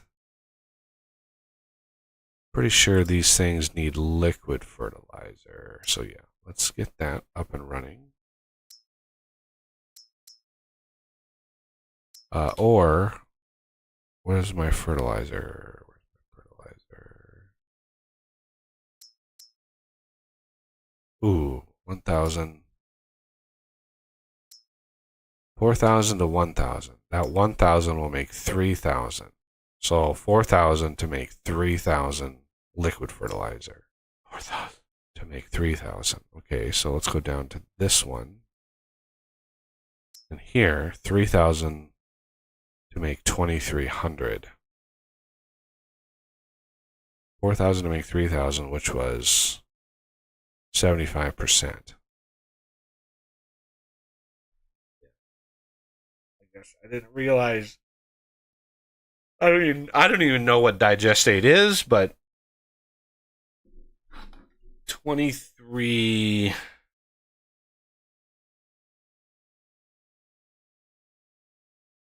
So that's roughly 77%. So this is actually slightly better. So let's kick that off. That will make some liquid fertilizer, which will be glorious. And if we get some lime in here, I can make...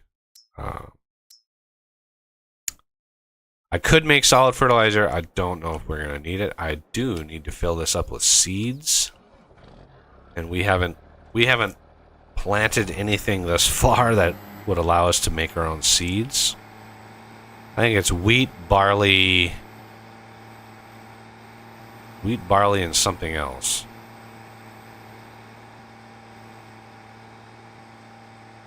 To make seeds. Or it's, you know. The next step after the lime application is liquid fertilizer? Yes. Okay, cool. Just making sure before I start. Yeah, keep an eye on that lime fertilizer, and when it gets down to the end, make sure it's not going to waste. Like, just... I've always had to do the very last stretch manually. Yeah. In order to get it to avoid... Let's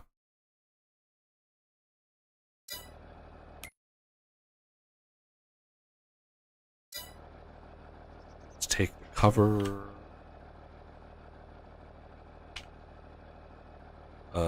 open cover.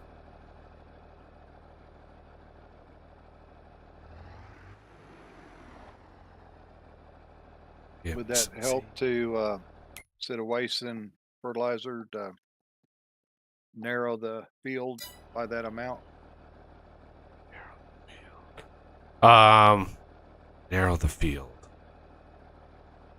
What do you mean? If you just have a little tiny strip to extra, Oh, it's just to narrow out that little tiny it's strip. only if you don't pay attention and you can over fertilize it. We have more than enough resources. I'm not too concerned with that.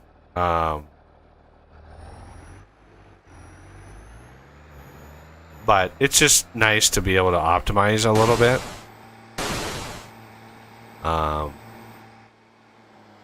You know, I don't like wasting materials, but I'm not going to be a stickler about it. All right, let's see if I can navigate with this massive trailer behind me. This thing is a nightmare to manipulate. I have to get this.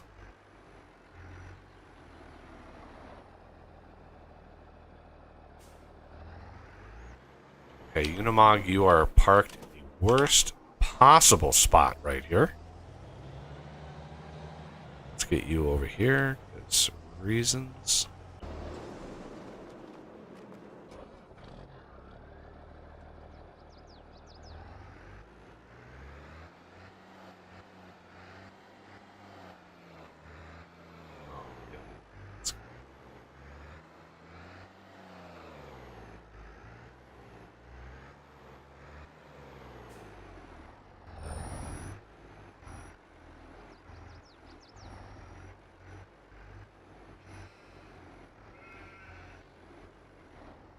Start filling. That is plenty. 132,000 liters of fertilizer.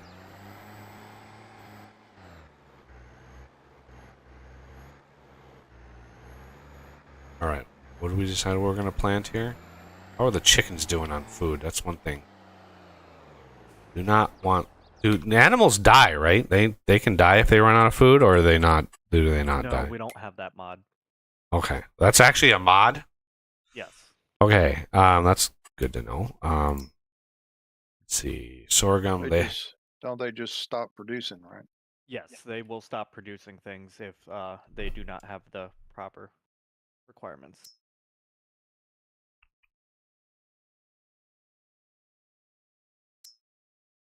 They still have almost 900,000 liters of food, so I'm gonna guess chickens are fine. It's hard for me to visualize how much 900,000 liters is, but it sounds like a lot, so we're not going to split hairs over that. But it still takes 4 months to grow. So, granted, the next time we plant sorghum, we're going to get a whole lot more than 800,000 liters of it. All right. So while I wait, planting is going to be much later. We got to come out here. Now that he's started to fertilize, I need to get at least one of these rock harvesters ready to go. Oh, that one. Yeah, when you're used to standard measurements, all the metric stuff, who knows what that is in metric or whatever. So. Well, I know a 1 cubic meter. So a basically a Minecraft block, right? Minecraft meters. One block, 1 cubic meter is 1,000 liters. That's the difference, right? And I remember looking that up and finding that, because, you know, when I was in the planning stages of the vintage engineering mod, and I was thinking of like pumping oil, because I have that crude oil, the really simple crude oil mod. I was like, well, if I'm pumping oil, how much oil am I getting from a block? How much actual fluid? Because I did not want to use the whole like buckets and millibuckets. There's something about that is just not right. I don't like that unit of measurement in Minecraft. Um, so I was like, well, like what is the direct translation? And so yeah, I looked up how many liters in a cubic meter, and it's exactly 1,000 liters. Um, so the math works out there really, really well. I think I even made a post about that on the crude oil mod itself. Like, hey, if you're gonna use this, if you're gonna pump this liquid, here's how many liters are in there, and blah blah blah. Like, so for a game like that, it's a lot easier to use the metric system, obviously. But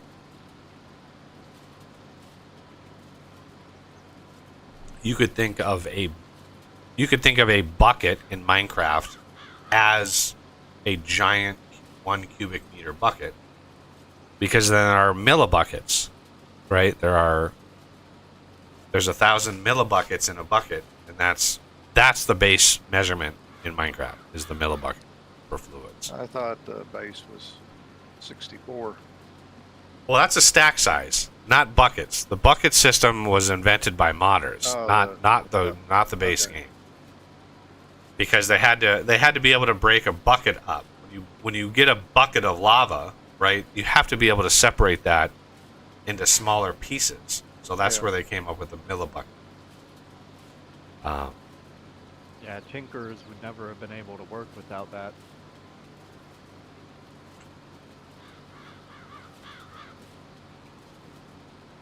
But if you want to see just how much space X amount of material takes, you could use the easy dev controls and tip to ground and do your, 1,000 liters, 10,000 liters, 100,000 liters. See how big of a pile it makes. It would be a big pile.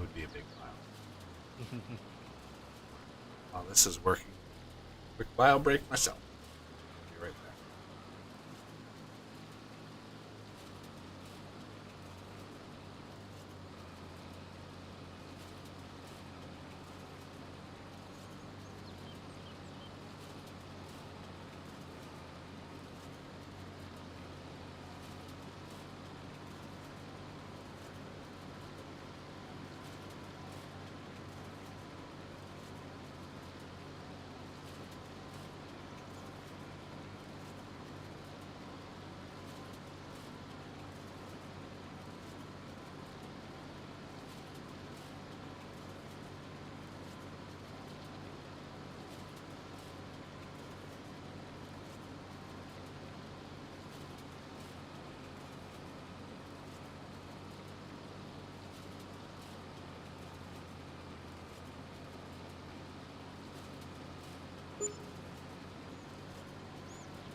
good here? Come on. Jesus, those autosaves are brutal.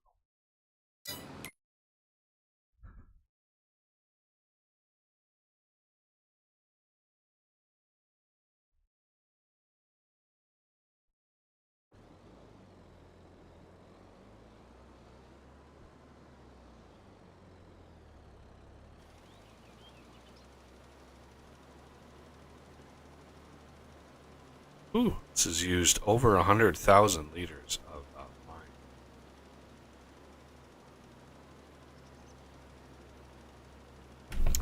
Yeah, lime is definitely something you go through initially a lot of. I don't know, how many harvests do you usually get out of a single lime make? I think you get like 3 or 4. I believe it's about 3.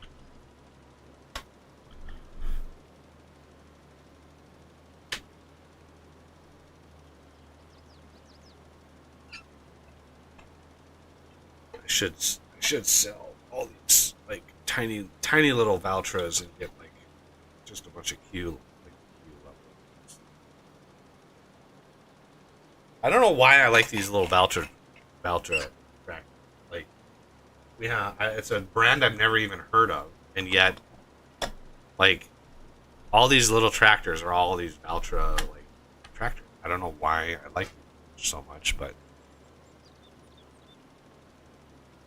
anyway, I don't think I've ever seen any other YouTuber use them. They're always John Deere, Case IH, New Holland. But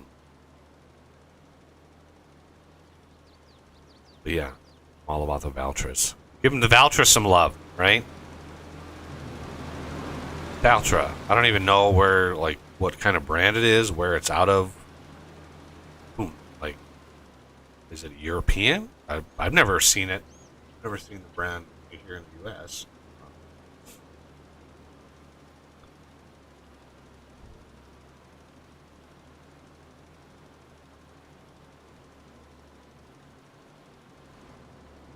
That strip. Let's fire the dude.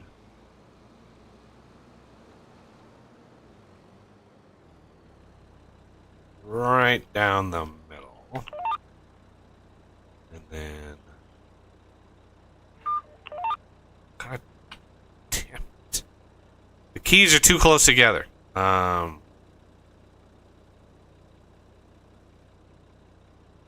that is too thin. We need a fat finger keyboard. Well, yeah, I just need the hotkeys to not be so damn close together. You got E, Q, and W all right there, and they're the most used keys when I'm using the keyboard to drive around. The joysticks are great. I've got the keys mapped on the joystick, so it's a little bit easier, but it's really hard to drive, right? The joysticks are really not set up to drive something and be able to be precise with it. They're really good for like the harvester and excavator, you know, boom based management, but not driving around. You'd really need a steering wheel to do the best driving around. I make do keyboard pretty well. It's just those damn keys. The Control W, Alt W, and then E is super close, so I end up either hitting E and getting out of the vehicle and having to start the whole process over again, or I hit Q and I disconnect the damn thing off the tractor. Just like Yeah, I've done that once or twice. just like, damn it.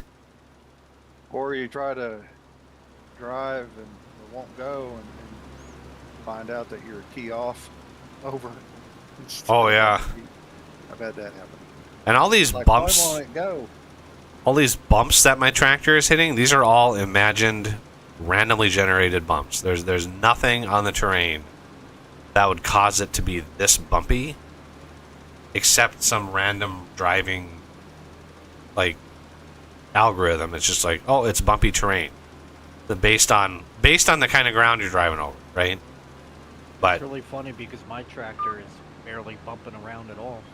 yeah, That's one of the reasons I put wheel weights on all my tractors now, because it's just like, without those wheel weights, oh my god, it's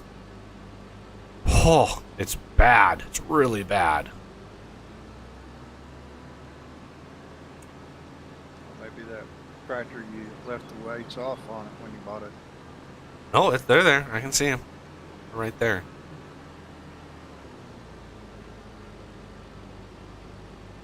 All right, everything's limed up and good to go.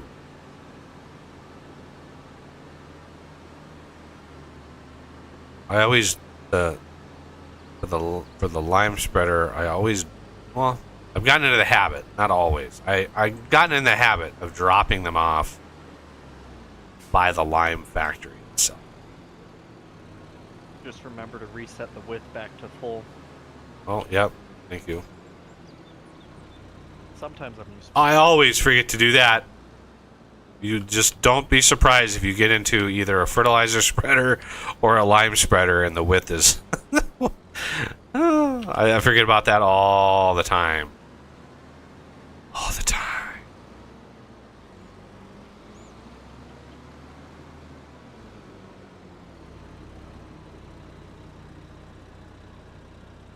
Now, does it, when you go for width, to set the width on the spreaders there, does it count as how far it's throwing it out, or what? Yeah, the width is how far to spread it out.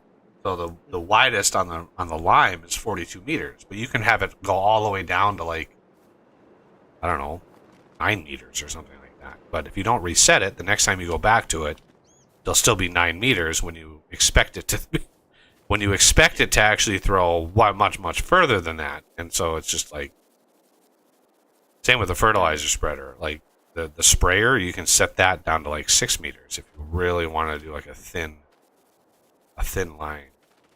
Mm-hmm. Yeah, basically it deactivates certain parts of the sprayer bar. Damn it. There's 2 dips, like dimples, in this terrain. God, I wish that smooth terrain was better. I don't know. I really wish a modder could get a hold of that script and redo that brush, because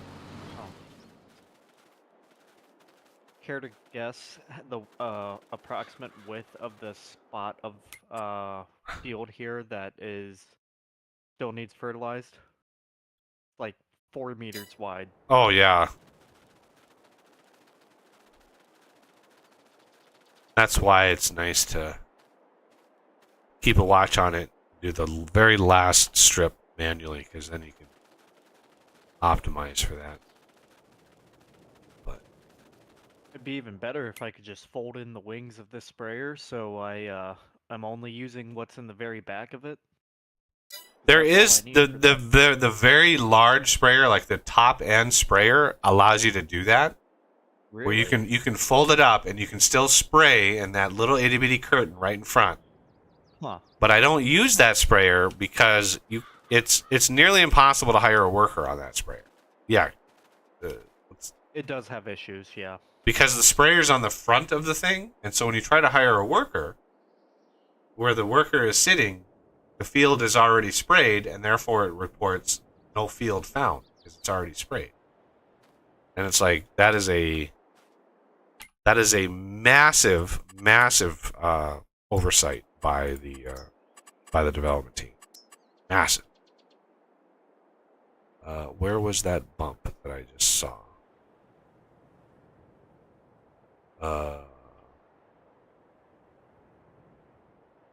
Right there.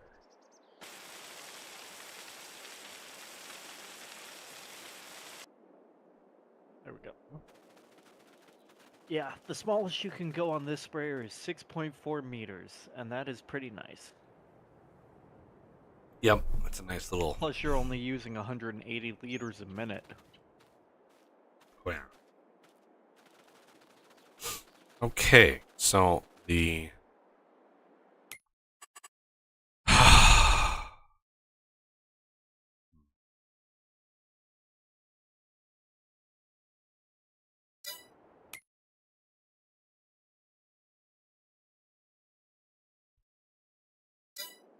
Suppose I could get that other rock picker, though it's not gonna get a lot.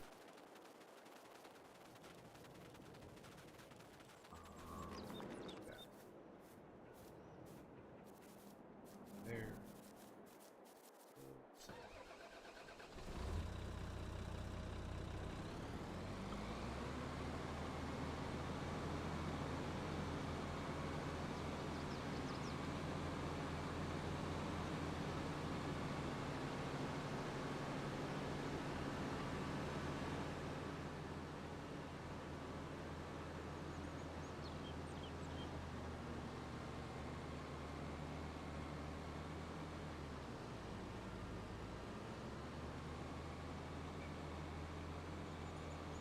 I know there's one of the mods that I'd like to either find or do myself would be a version of that JCB Fast Track that one goes faster because the vanilla version doesn't really go any faster than any of the other tractors that we have for some reason.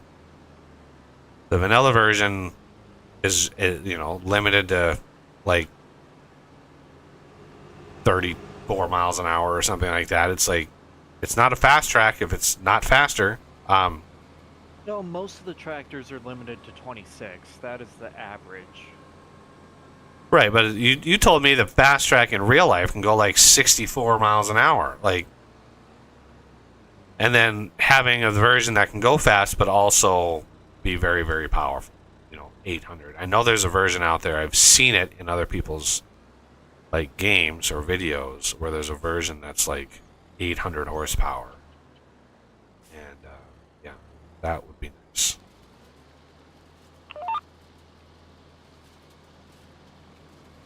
All right, fertilizing is done. Yep. Commencing rock picking. And I do believe the fast track I was telling you about was the race one that they made that can go 160 miles an hour.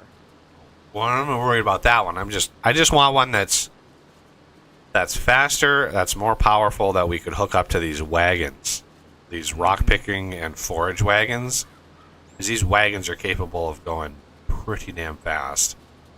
But they don't need beefy, like, massive horsepower, but they could go pretty fast, and it would be nice to get a tractor that's good for that. The one type of tractor that I've still not getting used to, that is actually a pretty decent tractor as far as if you're used to steering it, but it's those articulated in the middle tractors. So like the high end. Let's see which. Yeah, these ones that have treads on them, like the 9RX series for John Deere, or these high end Case IH quad track, like the ones that bend in the middle. Holy cow! My brain just, I can't steer those things, man. My brain just does not compute especially when I'm trying to back it up, and I turn to a different direction, and the whole thing like bends in the middle, and it's just like, oh god. But I've seen people like who are really used to driving that. I've seen videos of people who really can move those things around like really efficiently. But they take a little bit of practice. Oh, our egg trailer is full again. Okay, go ahead, and we're probably just gonna have to straight up sell them. Okay. I think our bakery is full already. Let's check. Yeah, I walked bakery's by and full. I saw big pallets on the ground, so that could be bad. Yeah, go ahead and sell them, and we'll actually make a little money this stream. The entire last stream on Wednesday, we actually were net loss for the stream. Yeah. Like we were spending. I bought quite a few things. You bought land, you bought vehicles. Yep. Yeah, you bought a bunch of tractors. Yeah. I was like, I was like, oh, we need a new tractor, and so I bought 3 of them. Like, And then the grape equipment, or was that the stream prior? that was a stream That was prior. Yep. Okay. That was the last thing we did on Saturday last week. Alright, well here goes 1 million liters of eggs. Actually, let me double check the price of them. Just to see. Yeah. That's It's July. Yeah, we're about middle of the range. 3,770. So that'll be about 3.7 million. Hey, Roger. Hello to Sweden. The way you change speed on your implements, is that a mod? Yes, that is. I don't remember. I remember the name of the mod. It was like adjustable speed something. It only allows you to go up a certain amount. I don't know why, but it gives you. It's basically 10 clicks up or down, right? So you can adjust it down to be slower, which I've done on several things like the plows and stuff. But yeah, you can make it. You can buy them to go faster. You can get to a little less than double what the base, whatever the implement is base. Let's say you have a combine or a plow. Whoa, that was okay. That was a massive ridge right there. Let's see if we can't fix that. So let's say you have a vanilla plow. Come on, autosave. You know what to do. That's, 9 miles an hour. You'll be able to nearly double that, but not quite double. So it'll be a little less than 9, or a little less than like 18. It'll be like 17 point something. But it's very handy if, you largely are playing with mod hub stuff. I've customized. God, I don't know what the count is nowadays. At least 50, 60 mods. Well, maybe not 60, but it feels like 60. It feels like 50, 60. Well, if you include some of the ones that you got rid of from the mod pack by now, yeah, I would say it's probably up there. But yeah, I've edited a lot of things. Some things, you don't want to. I've discovered, as I've modded more and more, some of the limitations with the game and speeds. Like windrowers, very, very easy to overwhelm a windrower. Because, yeah, there's technically no variable. There's not a variable in the mod XML that dictates how fast it windrows. But I think it's based on the speed at which the thing spins. I don't quote me on that. However that function works, because the spinning speed of the windrower is set in the XML. It's the only thing I can think of that would affect how much material it's capable of moving in one game tick, basically. So to get the windrower, for example, the big Swadro that I have here, to get that to be able to drive faster, I had to sort of cheese it and get it to drop all 6 windrowers on 3 on a side. They all drop in the center, rather than the outside one dropping in the middle, and the middle dropping in the next one, the next one dropping in the center. They all drop to the center, so you don't have an exponential increase in material for each successive windrower. So little stuff like that is why my set of mods is a little bit more stable. As far as functionality goes, is I try to make it work to be fast and to be really kind of cheesy, but and then there's mods like this rock picker that I found, and I customized that to just hold more, so you don't have to empty it as often.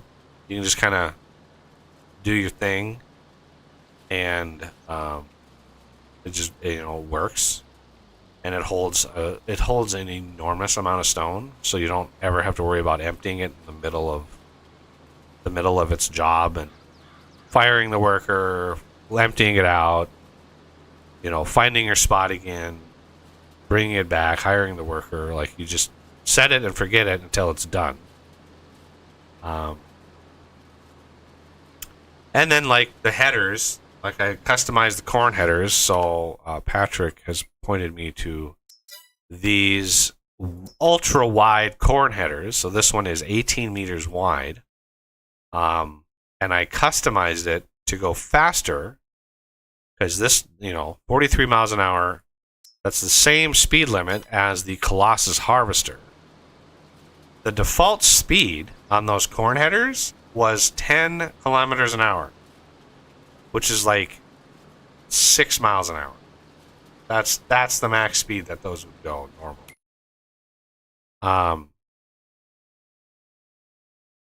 What is this dude doing? Okay. Go over here.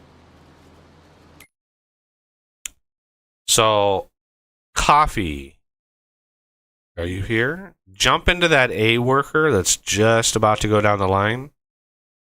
Jump into him, and when he gets to the other side, you can jump into him from the map. You just click him and enter vehicle. Well, I can, but he's got time. So when he gets to the very far end of the field, go ahead and fire him and drive him off. The vehicle I'm in right now should be able to finish off the field.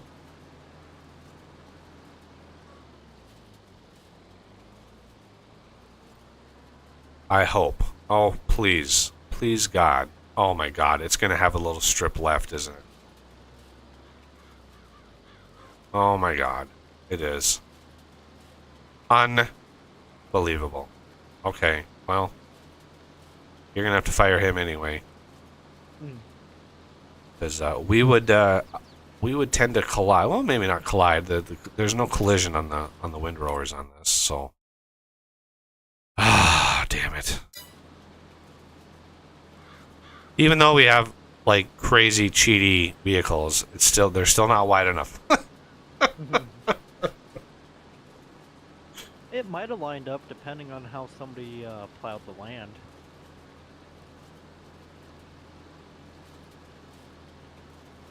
Well, having, if every single machine was the same width, then you could definitely optimize for that.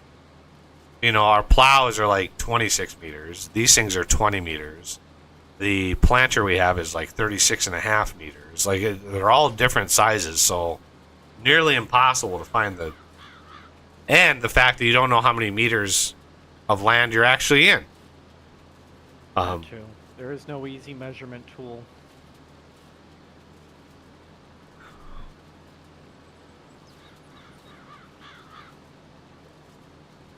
I've been trying to think of, like, a possible way when you think about, like, farming in Vintage Story, how to do farming. Like, what could we do as far as farming machines in Vintage Story? Farming is way different than Minecraft, and so it's not really directly comparable. So, like, the Vintage Engineering mod, I'm obviously not ready to, like, think about what machines to add yet. I need to get what I have working first. But I've always thought, like, farming in that game, it's kind of tedious, especially, like, fertilizing and all that kind of stuff. It would be nice to be able to, I don't know, do something unique as far as farming goes, but not too crazy. Let's get this thing out into the field. It's so long. It takes forever for it to actually straighten out. All right, let's unpack it. All right, what do we want to plant? Let's see.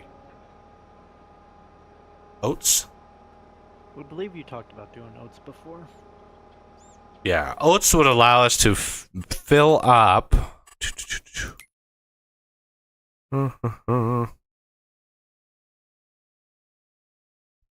Yeah, oats would allow us to fill up the... Well, not fill it up, but put more in for cereal, because we're about to get corn. So it would be nice to have a little bit extra there. We've already got honey in there. Raisins will come soon enough. Corn is going to be coming soon. Oh my god. Can I plant when it's raining? Yes, you can.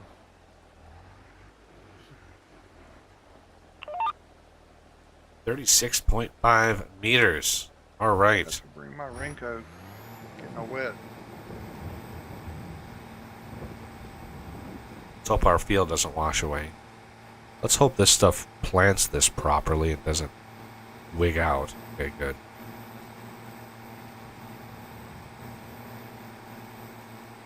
Now, when it rains, does the tractors get dirtier faster?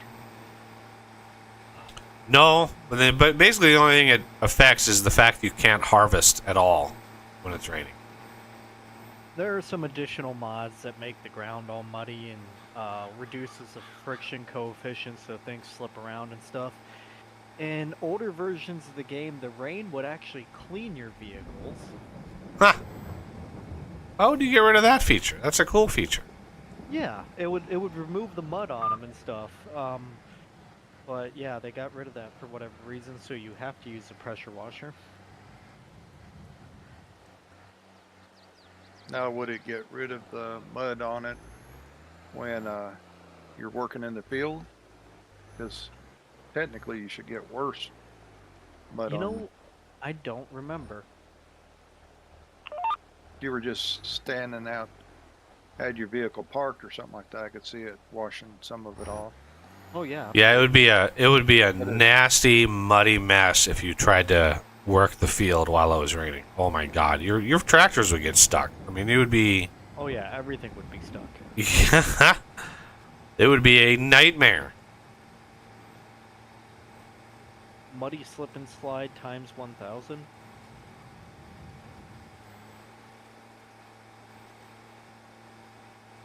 Ah, the slip and slide. We had one of those when I was young. They're still fun, even now. I know I'm liable to hurt myself trying to use one. I would most definitely hurt myself trying to use one. I am not a tiny kid anymore, and running and jumping onto the hard ground, yeah.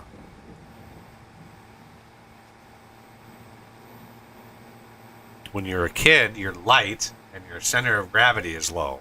And as you get older, both of those variables change dramatically. And yeah, you like, I look at kids that are like riding those little scooters or a skateboard, and I'm like, oh my god, like I could not imagine. But you know, if you do it, if you start it as a young age, and you do it consistently, you tend to be able to do it. My younger brother, my younger brother is 6'6", 6'6", and he still snowboards. And I'm just like, holy crap! Like your center of gravity is so high. Like how do you remain stable? Well, he's been snowboarding all of his life, and so just adapted. Whereas if I got on a snowboard, having never done it once in my life, right now I would be in traction in the hospital immediately. Yeah, it wouldn't be good. It would not end well for me.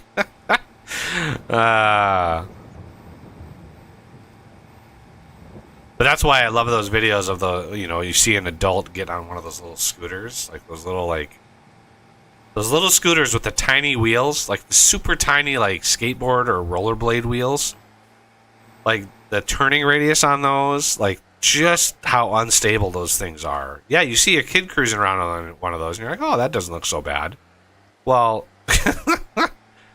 it's really easy to fold over the handlebars on one of those and completely spill onto the road.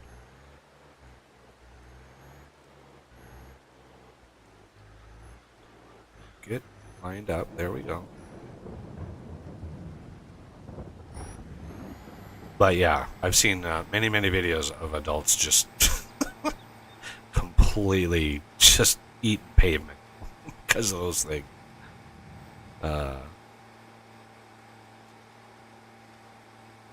Why am I going sideways? Did this thing? Oh my god! What?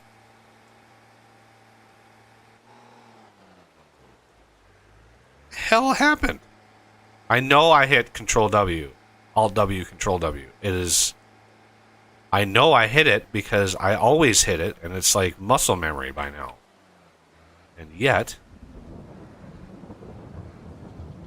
unbelievable.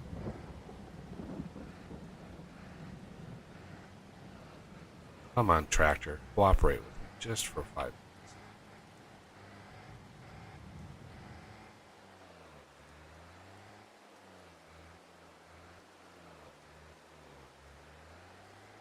Get back. There we go. No. Wrong direction.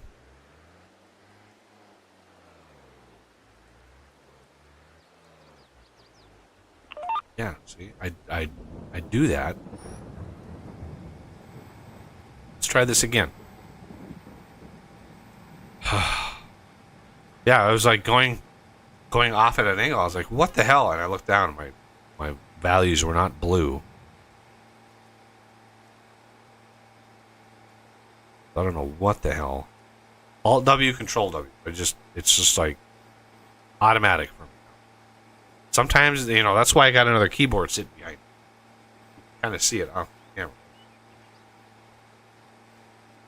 I'm not going to hook it up until I get to the throw this one out the window sort of mentality. Until it's so broken that I'm just like, oh my god, I need to throw this out the window. Then it's time to plug in the new one. Get as much life out of this one as possible.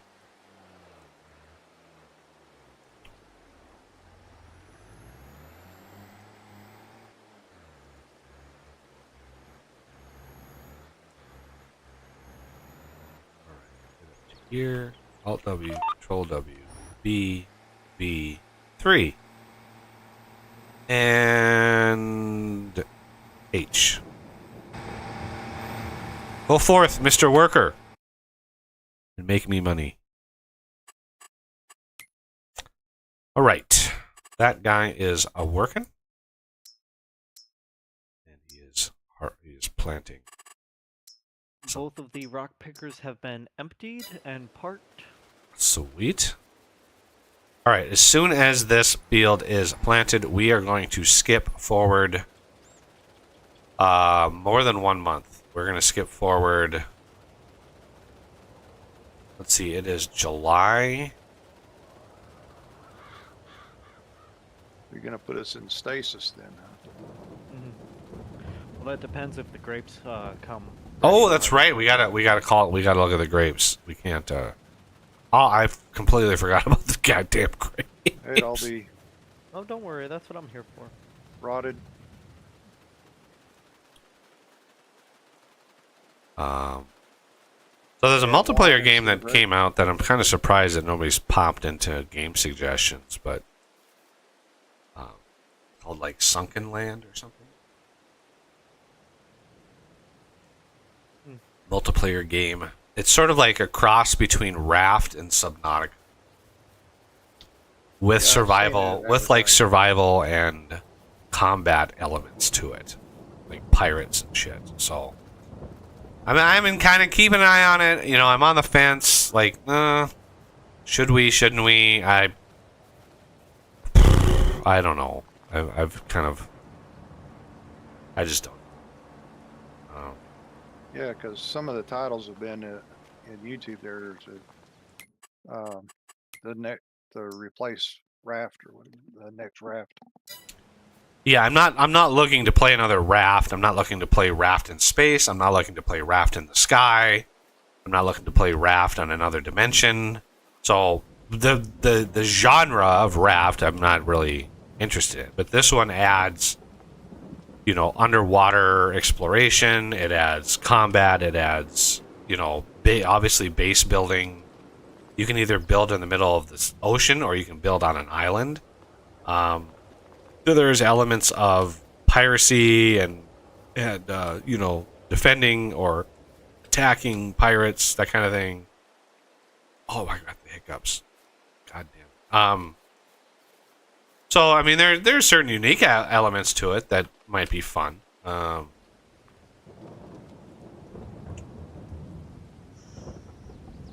Oh, clothing. That's what I want to pick up here. So let's go down to here. Clothes. I want to spawn clothing, and then this is one crafter that I have not edited. I really need to edit these to be outputting enough for like fabric, clothes, French fries. Well, French fries is 5 million. That's a lot of fries. 5 million liters of fries. Ooh. We should at least do one field of potatoes at some point just to make some fries. 'Cause I'm down. I love fries. A couple potato harvesters shouldn't be too terrible. Yeah, and then we could use them for sugar beets if we ever go that route. Oh boy, yeah. Yeah, the yield return on sugar beets, I don't think I edited it at all. Like sugar beets, because it's already way up there. yeah, sugar beets is way high. Potatoes I tweaked a little bit because potatoes was actually really, really low. And then I didn't touch at all sugar cane because the yield on sugar cane was insane. It was like 11, yeah, the liters per square meter, which is what basically liters per square, right? Because it's all square meters. Was like 11 point something for sugar cane. Like crazy high yields. Yeah, that sounds about right, because that plant is such a pain to plant and then harvest. Well, it's such a high yield too, isn't it? Basically, it's a big plant to begin with, and you use the whole plant, pretty much. Yeah. But one of the problems is you harvest it one row at a time, and you need 2 vehicles there to do so. One to harvest and one to collect the harvest from that vehicle. And it fills up the trailer very quickly because of that.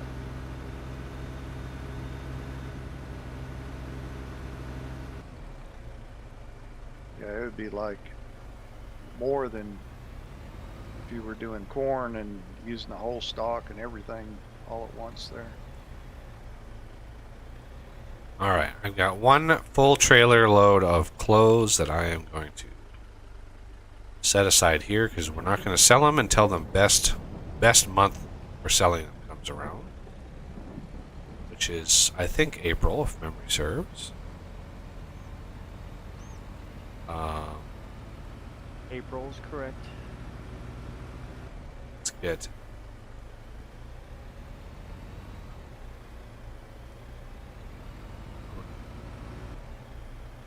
unload the wool that we have over here. Because when that cotton harvest comes in, that is going to be an unbelievable amount of cotton and clothing. So we're going to be able to fill up just from that one field probably 2 or 3 trucks worth of clothes. Not to mention the wool that we're getting, which is not insignificant, not amazing by any stretch, but nothing to sneeze at.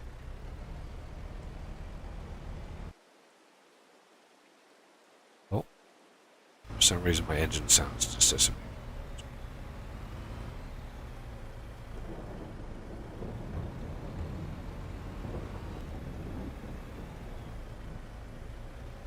Just parked back here.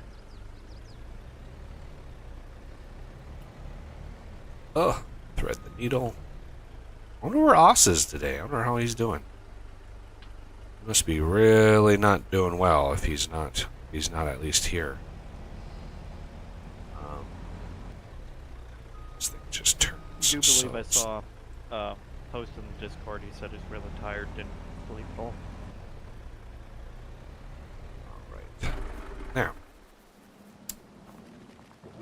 How is our planter doing? It's going. It's going, yep. Mm-hmm. I have another planter. We have two, but I don't know how much of our... Are we in a hurry today, or are we not in a hurry? I think we're doing okay. Alright, how is the supply of pallets and carton rolls to all these new... I think I supplied all these last time. Oh, that's the wrong machine. Big Raisin Factory. Yes, pallets and carton rolls. Basically cardboard. I've got all of those supplied. Just. All right. The next thing we want, I should have a bunch of. Well, no, maybe not. I think I just emptied. Yeah, slurry's not there. Manure. I mean, 108,000 liters of manure is not bad. Let's see if I can't grab that really quick. The fastest way of grabbing that is actually with one of these forage wagons. It's a stone picker. There's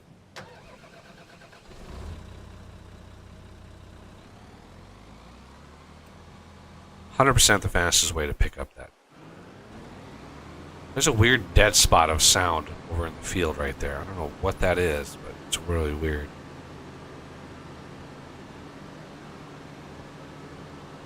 Interesting.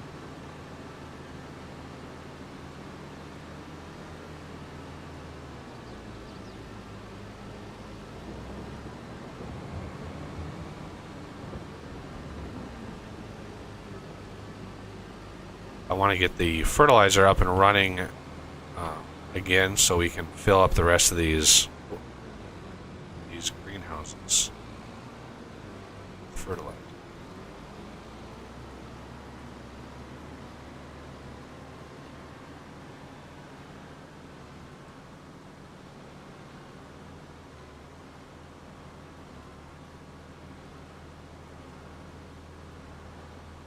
Bingo.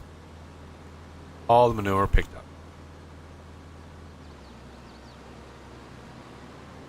108,000.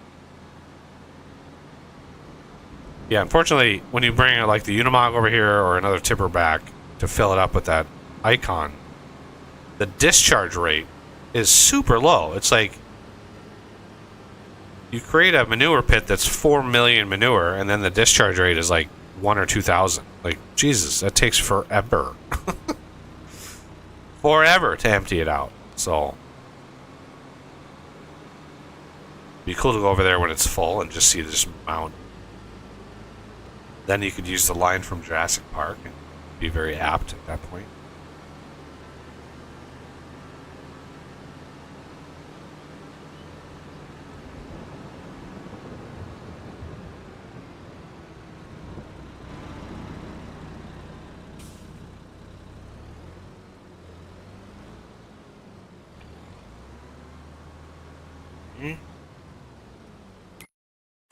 So let's go to production.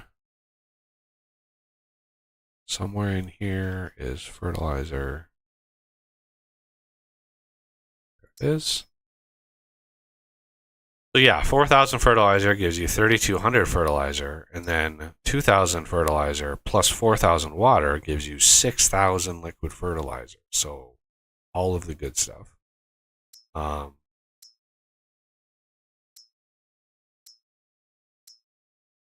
Yeah, this would be 8,000 digestate would give you 6,000 liquid fertilizer. So that's why I kind of kept the digestate over in the farm factory. Left it at that.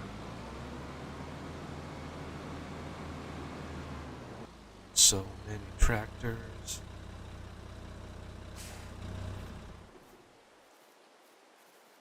So many tractors. All of the tractors.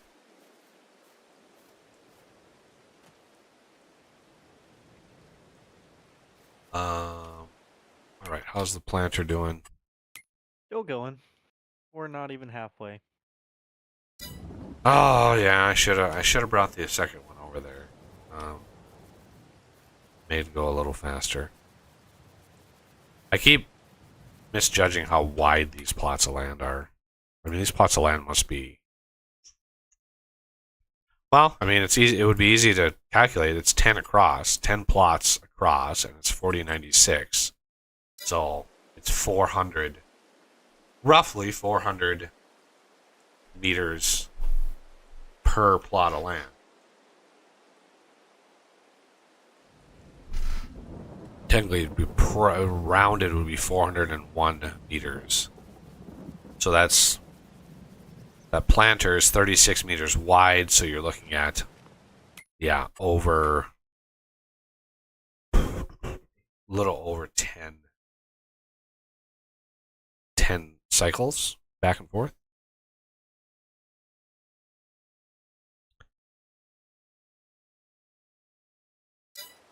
Give or take. What I usually do, I don't know if I did it on this map. I know I did it on my test map. May not have done it on here. I thought I had the smaller planter, the 1775. Usually I have a smaller planter that I use for the last little strip, because using a 36 meter wide planter when you have like a little like 6 meter wide, there it is, yeah. All right, so let me grab this tractor,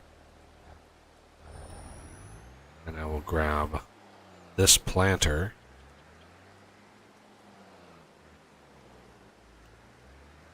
And it's already set to oats, ironically enough. I'll go and do one little strip on the very end of this field. By the time that big planter gets over, there'll be some overlap. Of course, there'll be some overlap. But you won't have a little 6 meter wide strip and use a monster-sized planter on a tiny little strip. Kind of wonder how farmers do it. I wonder what implement they optimize for.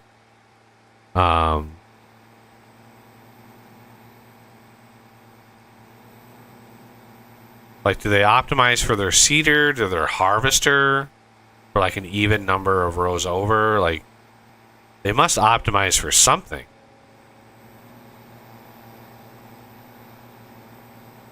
All right.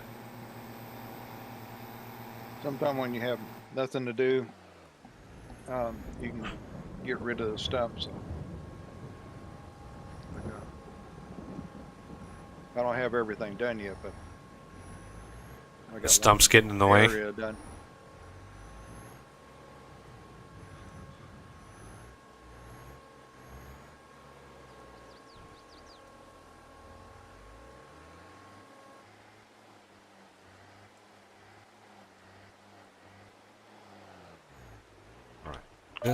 This lower, start and go.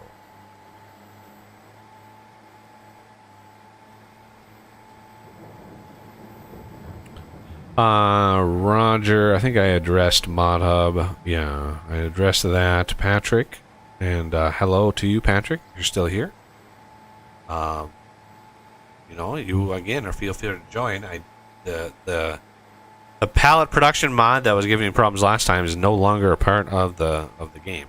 I'm not loading that mod anymore because it's not needed. So that mod is gone. All things being equal, if you have all the updated mods from the Google Drive, then you'll be able to load. And that goes for anybody out there watching. My multiplayer streams are open to all channel members and patrons. So anybody's free to join.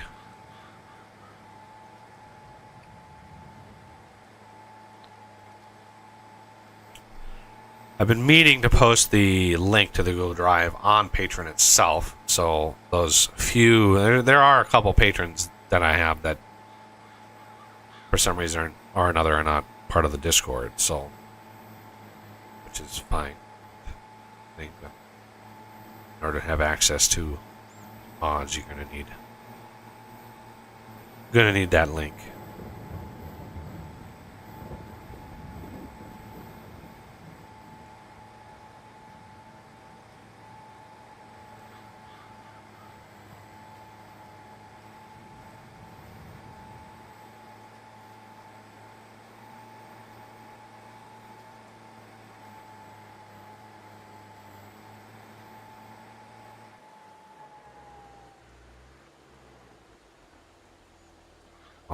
Right.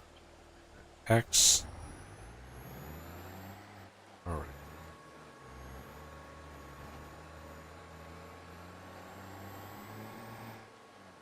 That should be 1, 2, 3.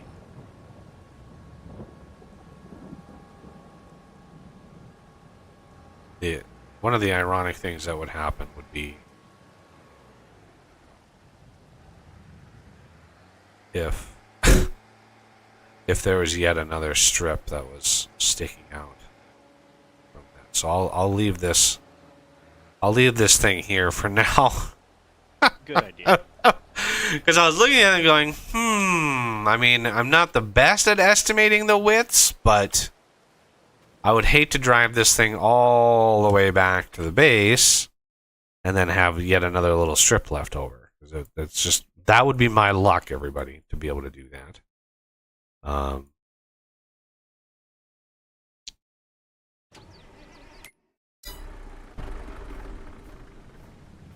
Let's hit 12 and this. Oh, you see this nice little bump here that. Yeah, this is one of the areas I've been flattening because if you can see, like, it was just this mountain right here for no reason. It just kind of stuck up out of middle of nowhere. So yeah, you can see where I flattened it on one side, but I couldn't on the other side because of the trees. If I would have flattened it over here, the trees would have been up in the air and impossible to harvest. That other section toward north of us, that all that area should be done, ready to be worked on. Ooh. Yeah, I'm gonna have to. I just have this bottom part left of the. And the top. There's some trees on the very top. Okay, I thought we got all that, but. Yeah, when I was flattening it, I noticed there are trees hanging over, way up there on the top part of it. So. All right, I'll get that too. So much wood, so much wood.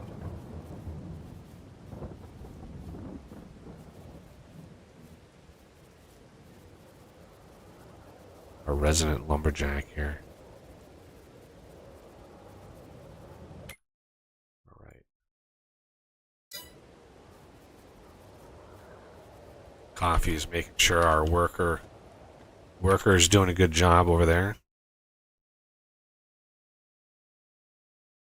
Yep, just supervising. Can't believe it. Oh, probably wouldn't hurt to get another trailer. I still have a ways to go on this, but it's getting close. Holy Moses.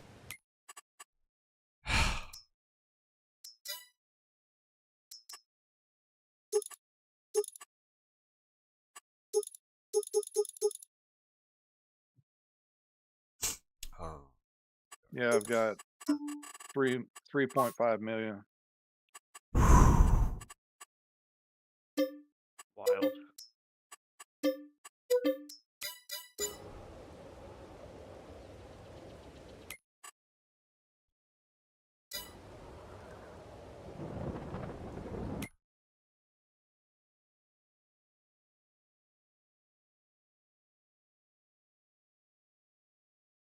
don't know what happened there. There was a little missed gap right there.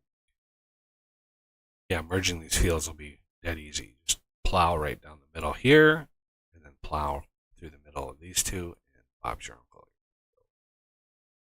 But Missed gap. oh, there's just a little notch in the field for some reason. Oh, I Looks see like that the one. plow. Yeah, the plow. Like I don't remember seeing that when I plowed it.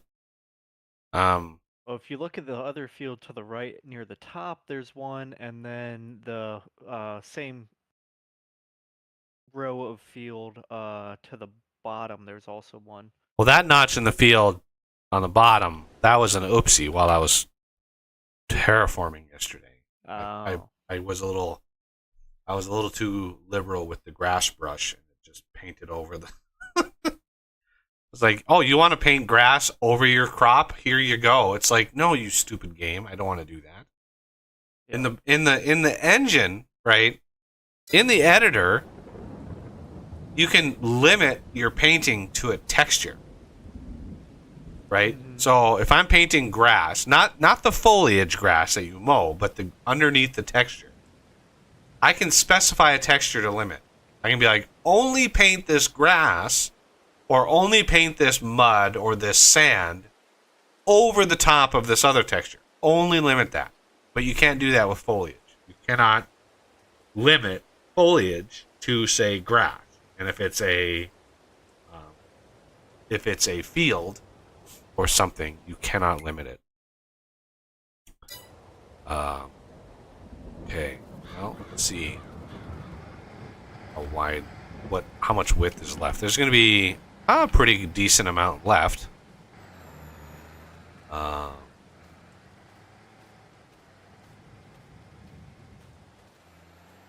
Yeah, I think, yeah, you'll be able to get that. Maybe I'll get that with this machine. Let's unpack this baby.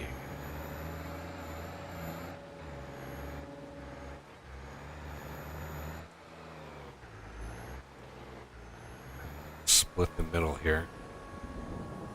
Now that's assuming that that thing can fill that gap all the way. It'd be really funny if it leaves just the tiniest little. Yeah, this would leave a little bit, I think. Let's see. It's going to be close. Going to be very, very close. Very close. Let's see.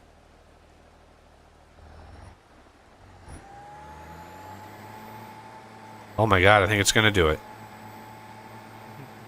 Not really much area for error, but you know, it is what it is. If we miss a couple squares here and there, I'm not gonna cry about it. Interesting, because this is 19 meters. This planter is not 19 meters wide.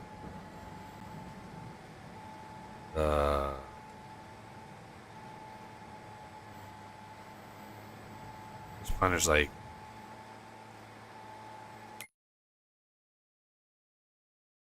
planter 1775. Yeah, 17.8 meters. Which is roughly what? 1717, that's 34.8, it's 35.6.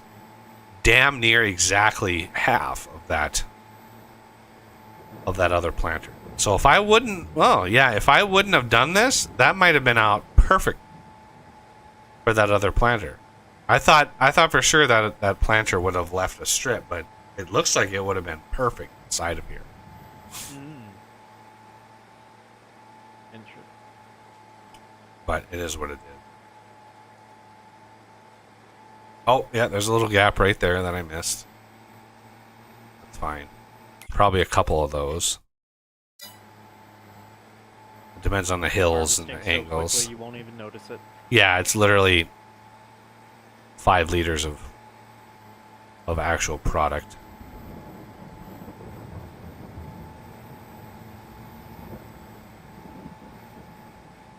$0.10 worth of material.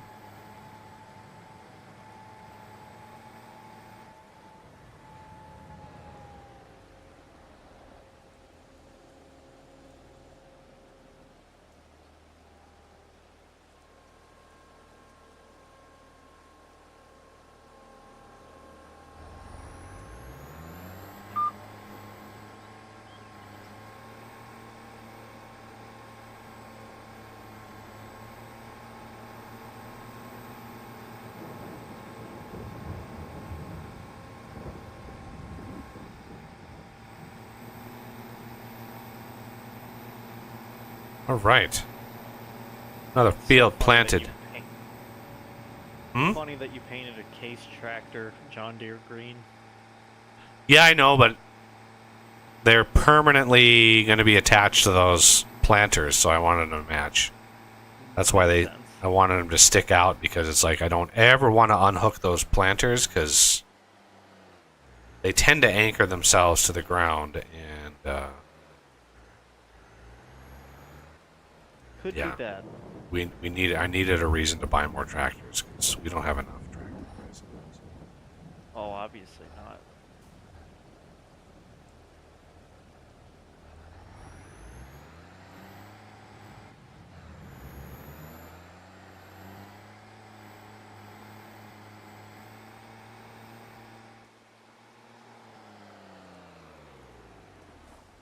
Okay. As soon as Coffee gets back here, gets her parked.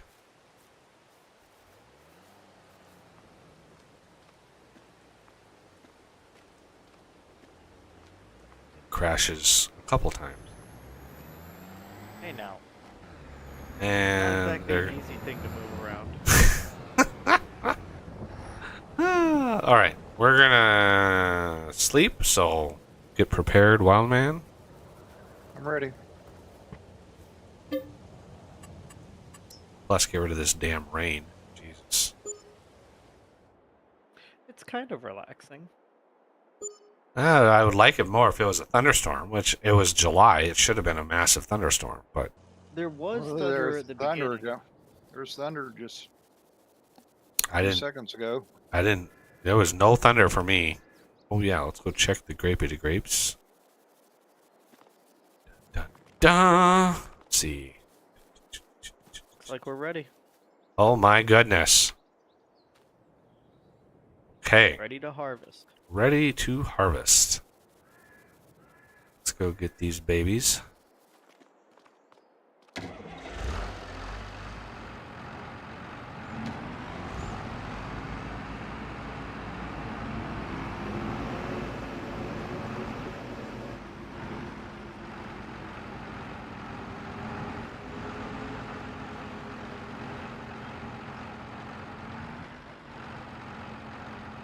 I unfolded. Okay, fold harvester.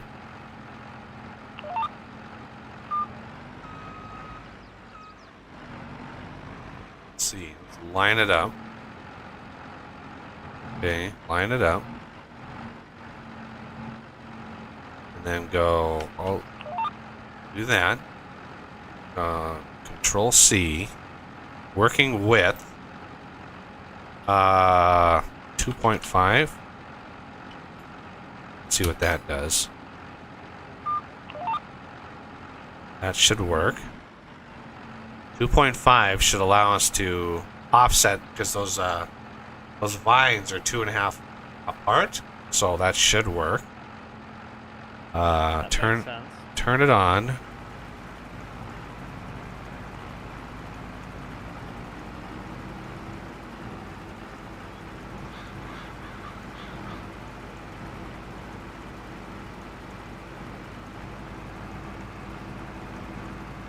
And yes, it's modded.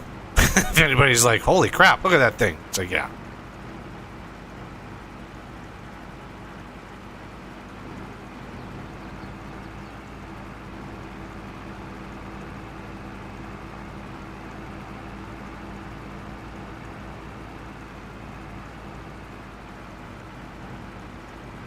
All right, so one full row of this will yield us 21,535 liters. I don't know how that. I don't know if that's good or bad or what. But right down the line.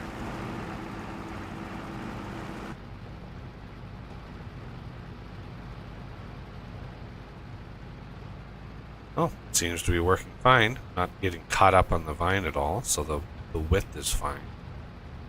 Yeah, seems good. I'm able to use cruise control. And the vehicle control mod thing.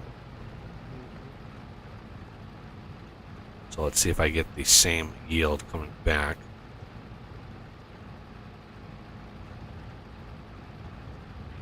I know one of the big complaints about this particular vehicle when they added it in the game is they have a camera screen showing you what it looks like if it was harvesting something, but why they couldn't just implement that to be part of the game?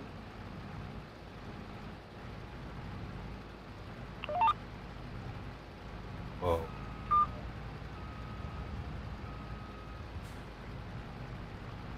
Right there. You talking about on the? On the grape harvester? Yeah, there's a screen that shows like what it would look like at the top-down look, but for some reason they didn't actually put a camera to actually render that. To make it live. Yeah. Even, So even though they've managed to do mirrors in a way that many games have failed, because many games do not do mirrors very well. right, because those are different cameras, and there's a limit on the number of mirrors. And for some reason, they think the mirrors are more important than that camera. And I would say the top-down view is way more important than the freaking mirrors on this, at least on this harvester. Yeah, right. I mean, like, the mirrors are cool and all. Don't get me wrong. That is awesome that they did that. The only other games that I've seen really do an okay job with mirrors is, like, Trucking Simulator. But... yeah. That simple little camera would have been a nice touch on this vehicle. And I think that, for the most part, there's that mod that adds multiple cameras to every vehicle. Yeah, I haven't tried that out yet. But And I think that's largely what that does, is it does that. But I'm sure it's probably a pretty big impact on performance, because that's when you have multiple cameras, it's got to render that, it's got to render the world from that perspective, and that's the texture it uses. So the mirrors use that, which is why there's a limit on the number of mirrors. Why this is so bumpy, I'll never know. This should not be this bumpy. This ground is highly cultivated. Cloud.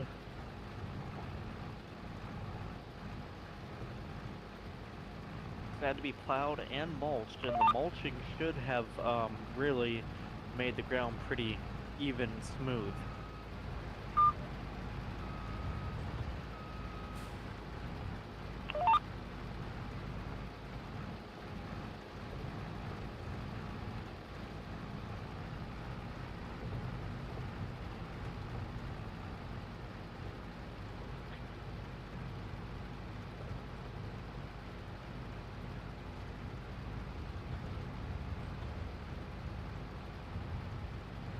Alright, so the next step after harvesting...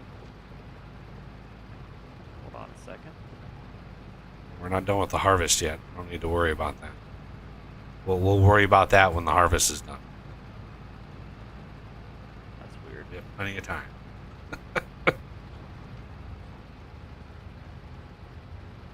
My machine decided to not harvest this entire row.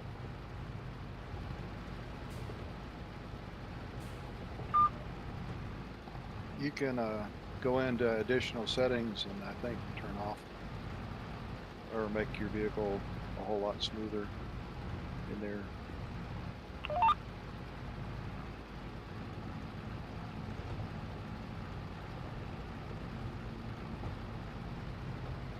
There's a vehicle camera smoothness and a player camera smoothness. That just helps smooth out the bumps and jerks with the camera. Doesn't really affect the vehicle at all. You get, it's for people who are really prone to motion sickness and stuff. Yeah.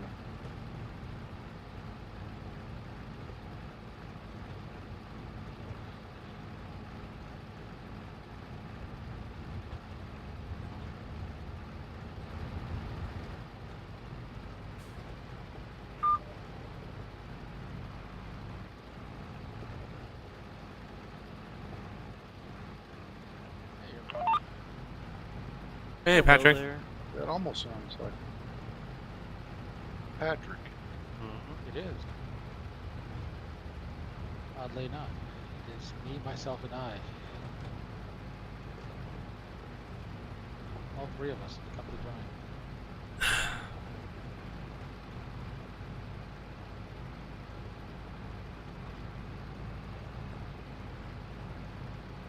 I was skipping through the stream a little bit, and I heard you talking about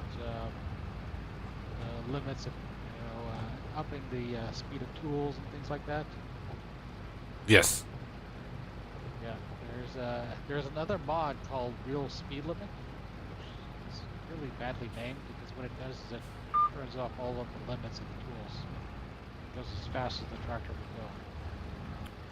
Right, but there are limits to how fast you can actually go, because what I was explaining on the windrower side of things is there's nothing in the XML on a windrower explicitly telling how fast the windrower can actually harvest, right, or move material. There are certain machines like a tedder that can dictate like how much material per second or whatever that it's able to move. But a windrower is just like the only thing I could think of, the only thing I could find that may affect like the limits on windrowers is the rotation speed of the actual thing. But that, I have no proof of that. That was just literally the only thing in the game that looks like it could affect like how fast a windrower can actually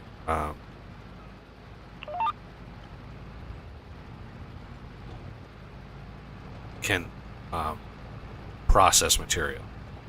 So what I had to do with the customized Swadro, because it was being overwhelmed, because the far outside windrower was dumping its material to the next one in the line, and that windrower had all of the outside stuff and all of the other stuff in its line, and that dropped to the very last set, the very last pair. So the very last pair not only had all of the grass in front of it, but it had the combined grass of the other two windrowers in front of it, and the thing would be overwhelmed. You would try to run that at speed. Going really slow was fine. The problem is when you try to run it at speed. It just would overwhelm it and leave grass tufts on the ground,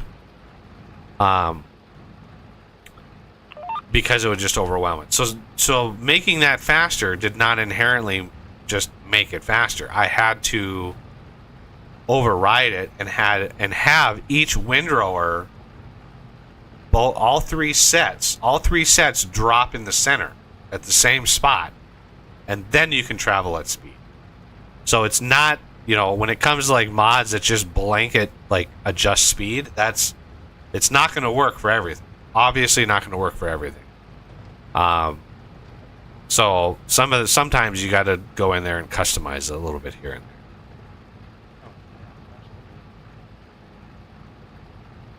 But it's just been a learning process. But I mean, I was hoping that you would at least know somebody who knows somebody who knew somebody that had a cousin that knew how to freaking customize or at least script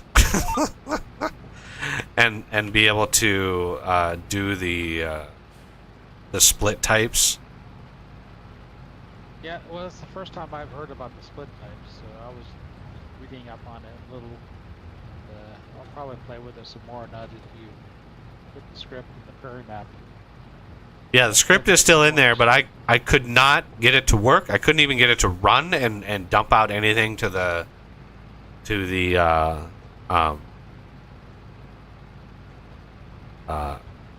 log file. So what I think is happening, for some reason, when I would just blanketly call the function, just be careful, Coffee, I'm coming at you here.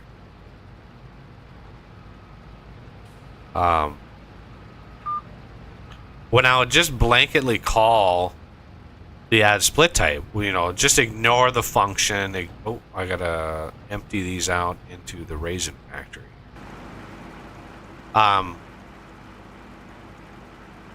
So I got 207,000 liters out of that. Not bad.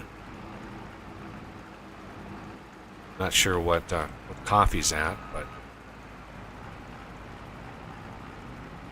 wasn't too bad of a harvest. About 18,000.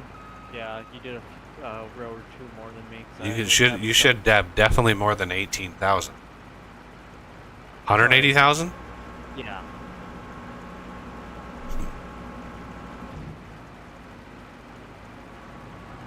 All right, grapes. 185,000. Excellent. So when I just had the split type manager dot add split type, and then I would add that split type. That was the line. There was no function. There was nothing in there. It was just split type manager. I got an error that the split by type or split by index, which is what's automatically it's just a variable that's automatically added to when you add a split type. I got an error that was nil. And it's like, the only reason that would be nil is if the split type manager itself was not initialized. So my debugging programming side was like, well, then it's trying to run my script before it actually initializes any of the base game variables, any of the base game objects, which sounds weird. It should not do that. But anyway, that's why I then went and did what I did, and I was posting in the forum about it, trying to get it to then basically append itself onto those functions. Because if it's true that it's running my code before initializing the variable, then it should be also true that I could add to those functions, and then it would run them when it finally does run the base game stuff. But even that wasn't working. It was not running my code at all. That appended function wasn't even running because it wasn't dumping into the log file. So there's something I'm missing, and I hate Lua, and I've talked about this already, but I hate Lua. I hate programming in Lua. I hate everything about it. Something was amiss. I'm missing something obvious. I'm missing something because I'm just not a good Lua programmer. And so what's the next step? We have to wait a month. Okay. The next step will be pruning the vines once the leaves turn orange or brown or whatever. That is why I have two of these. I'm hoping. I mean, it's just a hope that I can do it this way. It should work just fine. I've done it before. Can you? Cannot. It looks like you could extend it in and out, but it doesn't look like you can actually control that. No, it's automatic to the vine, so once Okay. you drive up to it, it'll do it. So the Lua side, I at this point don't know how to inject that code or how to run that code properly, because I could not get it to actually work. We just couldn't get it to work. So I would need an example, like if there's a map out there. I kind of made a call out to anybody who was watching, but if there's a map out there where somebody actually does that, because there's thousands of maps. I mean, that one shitty site has 2,000 maps on it alone. Like there's got to be a map out there where somebody has figured out how to do that, and I just don't. I don't have the time to peruse and download all these maps from all these horrible websites that just spam me full of ads and God only knows what. You know, it would be nice to be able to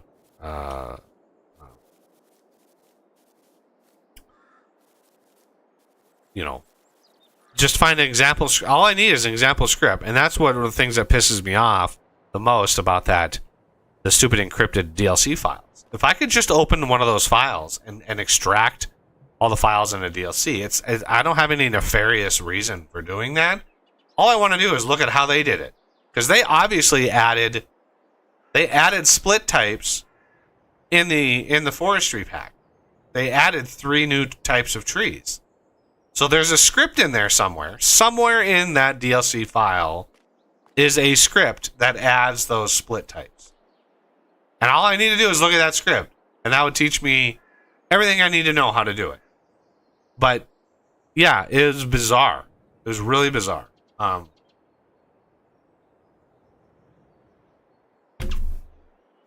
Plus the fact that here's the other thing that's horrible about the engines thus far is the split type index, right? The index is actually a hard coded value. So index 1 is like spruce. Index 2 is pine. Well, those are hard coded values. But the vanilla game ends at 19.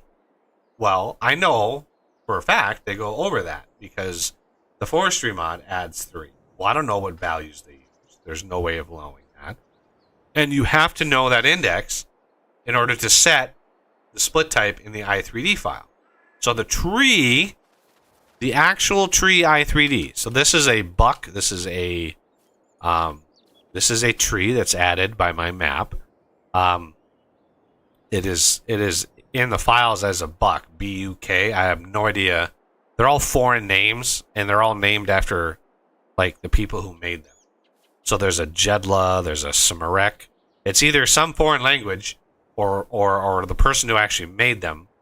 Anyway, this, when you walk up to it, says oak because I can't add that split type. I can't make a split type called buck and set this i3D to that split type. Because that's what I was trying to do, is I was trying to add custom split types for all the new types of wood, because it's the split type that allows you to edit the wood per liter, the amount of wood chips. Like if I set the Bertha, if I set the split type of the Bertha equal to that of the poplar, right? For one, that would make it so you couldn't use the harvester on it, which is no big deal because you can't use it on it anyway. The tree's too big. So you couldn't use the harvester on it because that is also set in the split type, is whether or not harvesters are available. But the other variable that's set is the amount of wood chips you get, right? So poplar has the most, and there's 3 poplar trees over here. These 3 trees right here, these are poplars. You get them for whatever reason, I don't know why, but you get the most wood chips from the poplars. And it is exponentially more wood chips. So normally, like the wood chips, there's like wood chips per liter. So you take a liter of wood, how many wood chips do you get for the liter? Like, I think the most trees are set to like 3. Like 3 liters of wood chips for every liter of wood. Poplars, like 7.5. Like, holy crap, you get a lot more wood chips. Every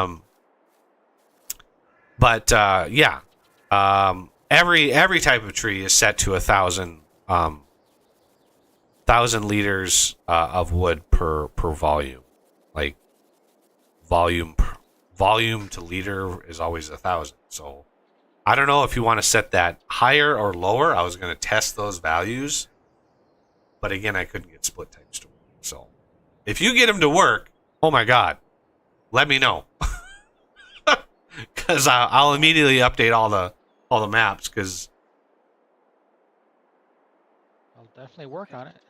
Lua is just not my cup of tea. Lua is just, I just don't like programming in Lua. It's just a nightmare. All right, so we're probably going to skip ahead another month now that we have all of that done. Let's see how we need to enable raisins. There we go. So we are actually going to magically create more raisins than we put grapes in there, just because we have cardboard and pallets. So that will get us, that was roughly 380,000 raisins. So that will be roughly 450,000 liters of raisins. Which how close are we to making cereal? Corn need is the all, corn yeah. still. We're just shy of corn. And then we will be, we're going to make unholy amounts of cereal. This recipe here. Yeah. 2, 4, 5, 6. Yes, we're going to make unbelievable ones. And the reason for that, Serial killer. yes, we'll be selling it. When I was making this recipe, I was like, all right, well, you've got 2,000 corn, 2,000 oats, 1,000 raisins, 1,000 honey. Combined total liters of ingredients, 2, 4, 6. Well, because cereal, think of a cereal box, right? Because the unit of measurement in the game is volume and not weight, right? What is the most volume in a cereal box? If you let's say you buy an average box of cereal, what is the most volume? Air. Right? And so when I was looking at this recipe, I was like, yeah, that's higher volume, even though it's more than all the ingredients combined, because it's mostly air. You've got tons and tons of air in a cereal box. So, 10 points to Hufflepuff. Good job, Wildman, for guessing that. Although I don't know which house did you get sorted into when you started playing Hogwarts Legacy? Oh, Hufflepuff. Whatever. Really? I guessed it right? Yeah. Oh, that's awesome. Now I think we're done with. Yeah, we're done. I can skip forward again. Another month gonna go by. And sleep. Yeah, the whole scripting side, I still am thoroughly enjoying this game. It's been fun figuring out some of the modding stuff, how everything works. But there are certain aspects to this game, especially like the modding side of things. The fact that, oh no, chickens are full. Eggs. Wow. I didn't even think to look. Alright, there's the truck. I was tempted to also add a 5 million liter version of the truck, but I held off.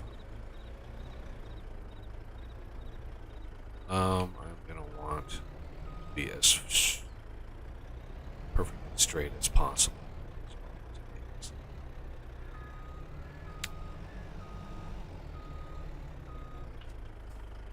It was kind of interesting that all the different houses have different quest lines depending on the house too. There's some of the quests. Yeah, there is one part of the main quest line. I think it's just one individual step that's different for every house. Everything else is pretty much the same. But there's one quest line that's different for every house. And I think Hufflepuff has like the coolest version of that.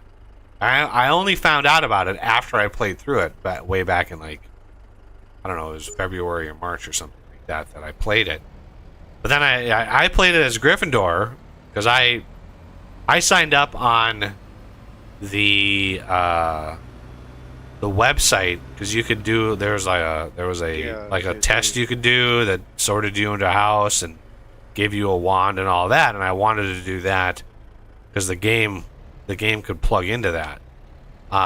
So I did it as Gryffindor, and that particular quest where you're trying to get the help of a ghost person or something, and in mine I had to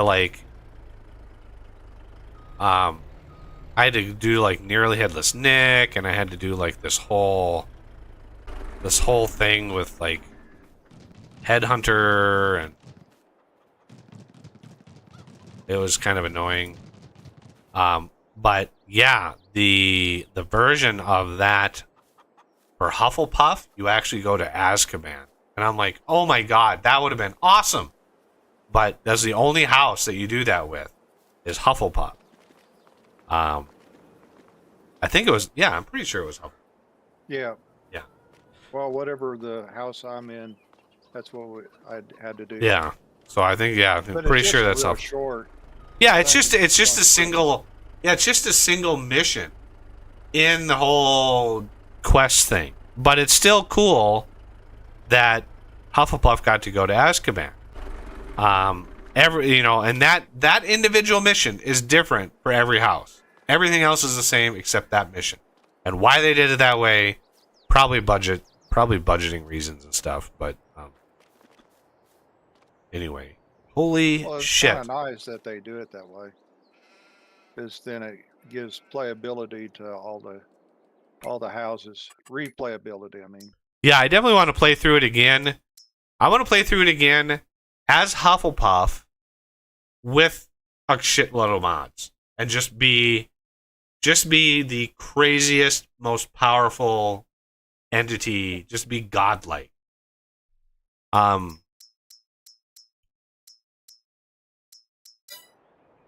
Wow. In the last 2 months, we have gotten, because we fast forwarded time so much, 468,000 liters of wool. Yeah. And we don't even have any black sheep. Yeah, you don't even want to know what the black sheep wool output is.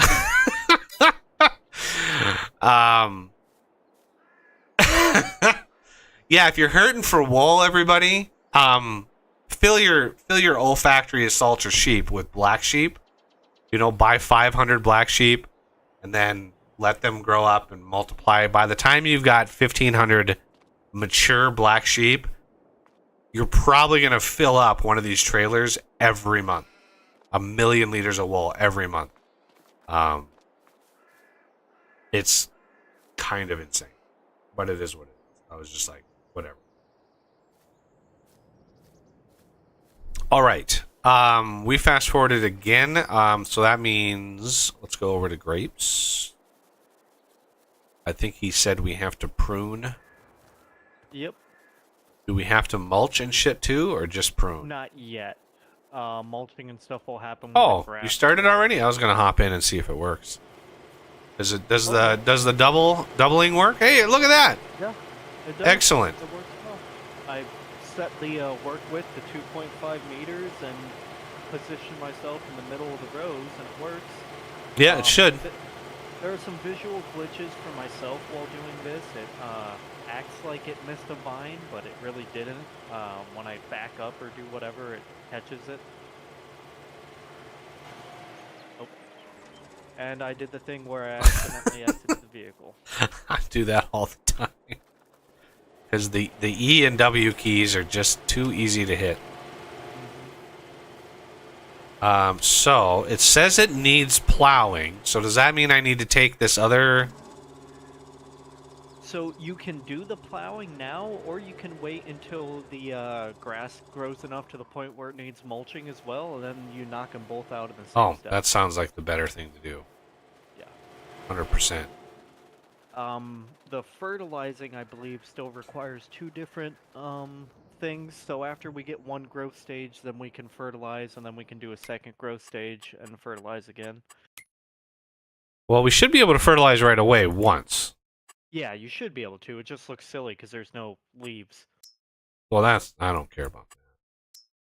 No leaves. Needs plowing. Yeah, let me grab the fertilizer. Let me grab another tiny tractor because they're just so damn cute. You should grab the other brand. Other brand. 'Cause there's a Landini, I believe, that was made up. I think you made a FG version of it. Maybe not. The Antonio Carrero. There are plenty of those ones. Landini. I don't remember seeing that anywhere. Vent? That's the one we have, I think, right? Gent is the one that we're using, but there is a Landini, the Rex 4 GT. It's just not modded the way you did it. I could have sworn. Oh, it's the Rigitrack that you modded, but that's too wide for this. Landini. Yeah, that's not modded. But yeah, so the Fent. Some of the Antonio Carrera ones work. In particular, one that's pretty cool is that Mach 4R because it has tracks, but it's articulated and you won't like the way that it steers. Oh, I'm gonna have to get used to it at some point. The only thing that the difference between the 2R and the 4R, for one, it's the max speed, but that doesn't really matter to me too much. Yeah. The other difference is one is manual and one is variable CVT. Oh yeah, look at that. So I don't know. Let me look at this 4R and see. 3 point. I would actually recommend the CVT one because it's going to be smoother. You don't have to worry about the gear shifts. Yeah. It's only half track, but no front The weight. other thing that you could do is there's another mod called More Power, which doubles the horsepower of all tractors. Wow, you can put front weights on this. Nice. Let me put a couple front weights on it. Just color. Oh, we can't. I can't choose my nice blue. Damn it. Unfortunately, not for that one. So black and white or silver it is. It's whatever. Anyway, let's buy that. Whatever. Oh, do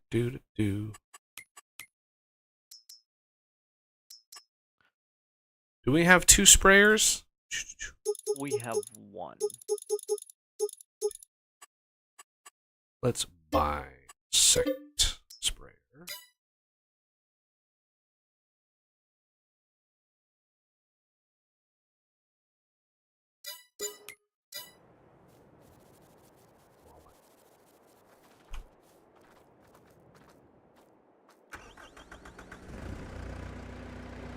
Oh, this one isn't, this one's not electric.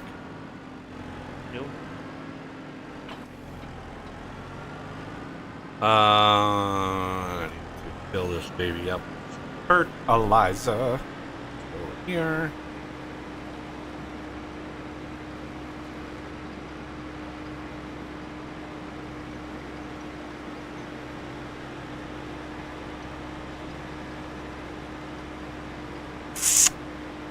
Doesn't hold very much, so we should be able to fill it up no problem.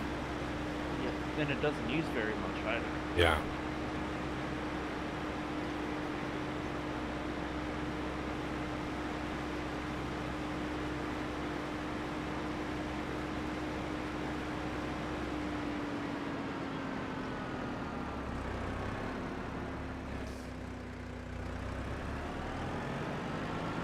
How far do you have to go in the game of Hogsworth there to get the lock picking?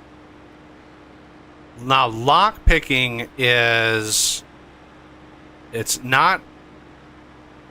Okay, let me gather my thoughts. It is based on those damn little demiguise moon things. Okay? So, like, the caretaker. One of those basically quote unquote side missions is the caretaker for some reason is like deathly afraid of those little demiguise things. And so when you're cruising around at night, and it's only at night, there's those demiguise moon things that you can collect at night. It is gathering those that introduces you to higher level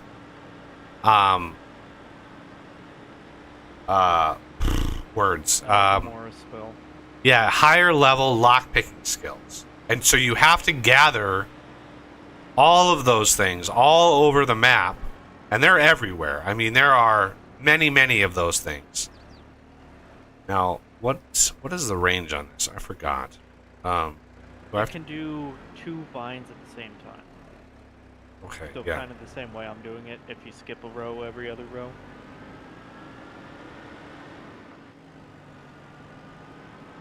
Here. So you have to find those demiguise statues and collect them at night. Okay, so if I did 2.5, that would put me there. But I want to go to there, so that is 5 width. So working width would be 5. God damn it. Get in the vehicle. There you go. 3 B. Just make sure. Oh my god, save it. It's not showing me it's fertilized because it needs to be plowed. God damn it, you stupid tractor. Can you not run down the middle of this damn field here? Yeah, it's definitely fertilizing. Alright, let's maybe shrink its maximum speed down a little bit. There we go.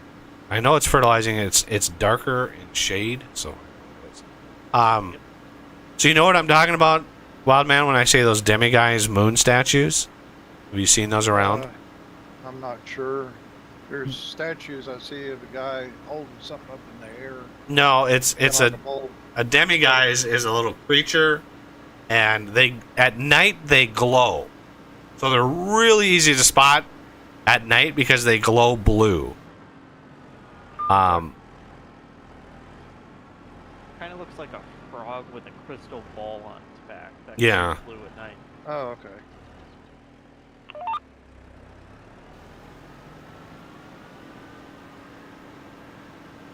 Is that what some of the professors have in their?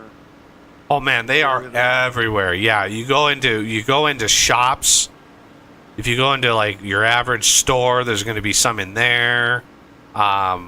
If you do a reveal at night, the Revelio spell, it'll actually reveal where they are.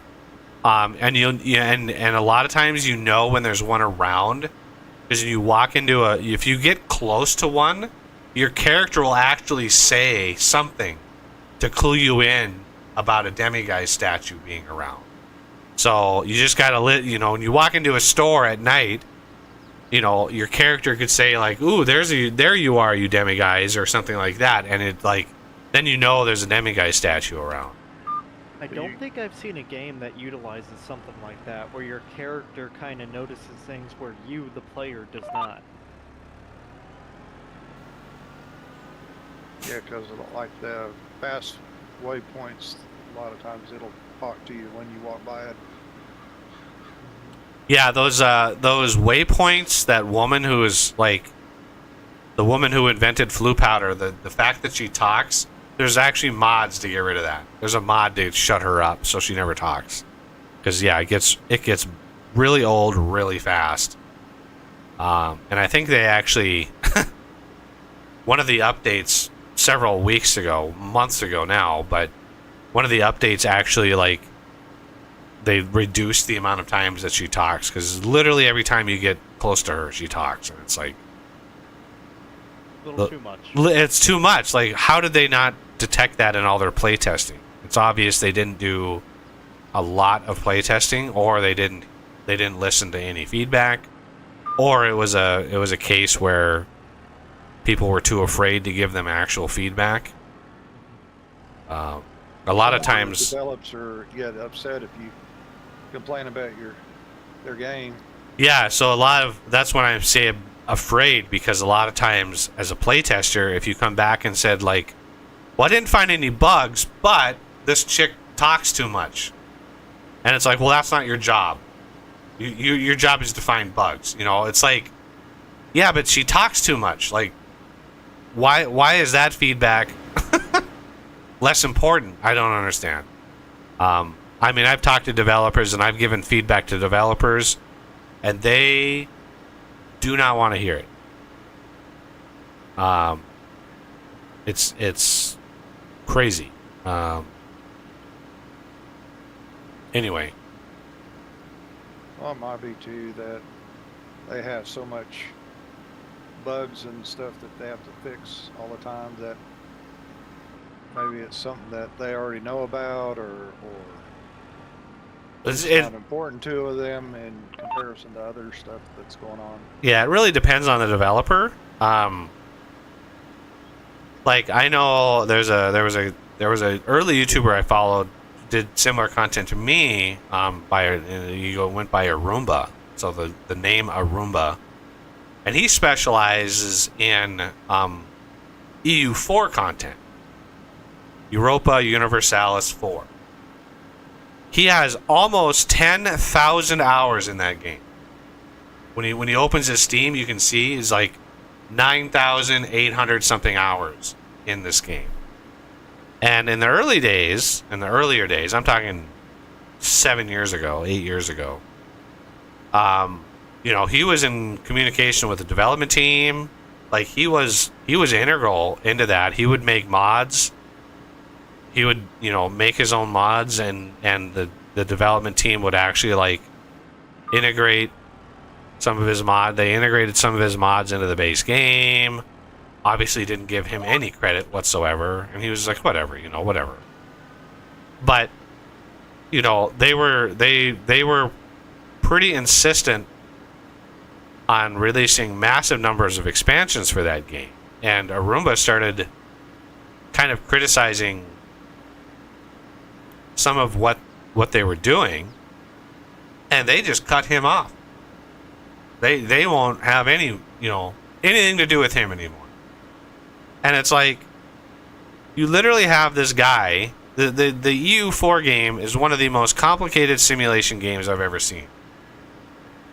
It would be impossible to learn how to play that game at this point. There's so many expansions. The complexity of that game is unprecedented.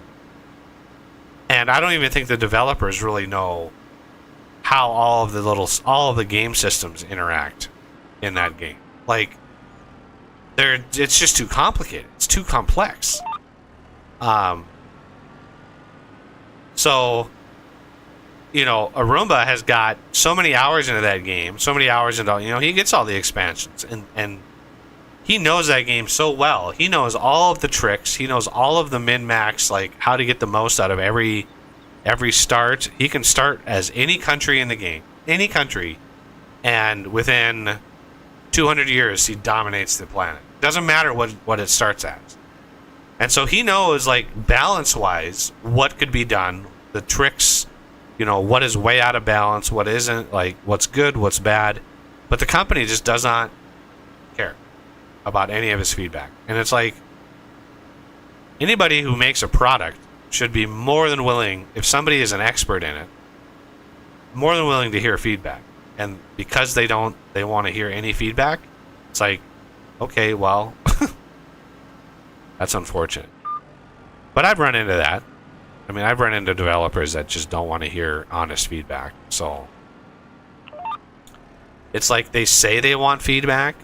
I've seen posts where it's like, email us feedback or post feedback on the forums. And as soon as you give them feedback, it's like, no, we're not going to listen to that. So, yeah. And I know Giants, I know the company behind this game, they don't give a flying F what the feedback is of their average customer. They just do not care. They will ask big YouTubers, you're a big YouTuber, you got a big audience, they'll be like, hey, give us some feedback. But somebody like me, no. They don't care. And I don't take it personally. It's just like, okay, well, the company obviously has their own vision for the game. Just like Vintage Story. I've had a lot of discussions with Tyrone about Vintage Story. About how he could really maximize the customers for that game and be like, you know, I basically laid out, like, here are the steps that it would take. And I was like, you know, you could do this in a year. And in a year, you could sell, you know, if you can attract, like, a direwolf to play this game, even for a week, you know, 5 episodes. If you attract somebody like that to play this game once, you're going to sell 50,000 copies in that week. Easy. And I've seen it done. And that's all it would take to launch that game into the stratosphere and the modding community. Which is one of the main reasons why I'm trying to get the vintage engineering mod done. Is that's what it would take to get somebody like Direwolf interested. A big automation mod like that, oh my god. That's candy to a guy like that.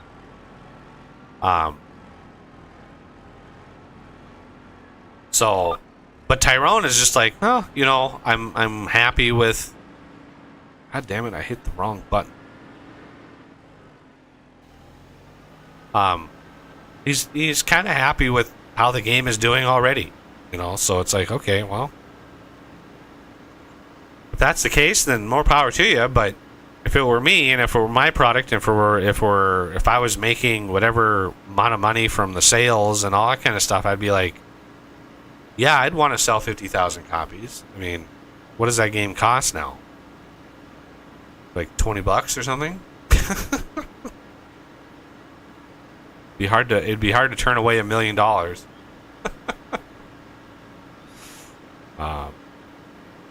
No, would that be? Yeah, that'd be $1 million. 50,000 copies at $20. Yeah, but you got to take a split of whatever company, like Steam or whatever. No, he sells it on his website. He has his own website. He does not use Steam. Okay.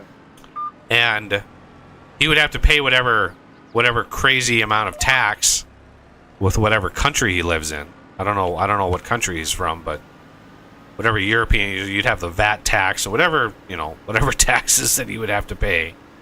But yeah, it would be. You could build on that, and all you would have to do is integrate a certain number of features and a certain number of mods. Like you give me access, you give me that code, you give me that team that he's built making that game. You give me that team, and you give me a budget of $500K, and in a year I can turn that game around and I can make $5 million. Pretty easy. 10x your money.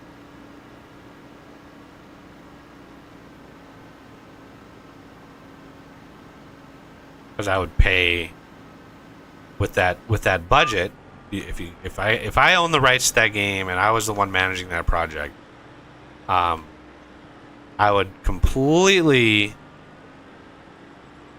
redo the direction. I would reprioritize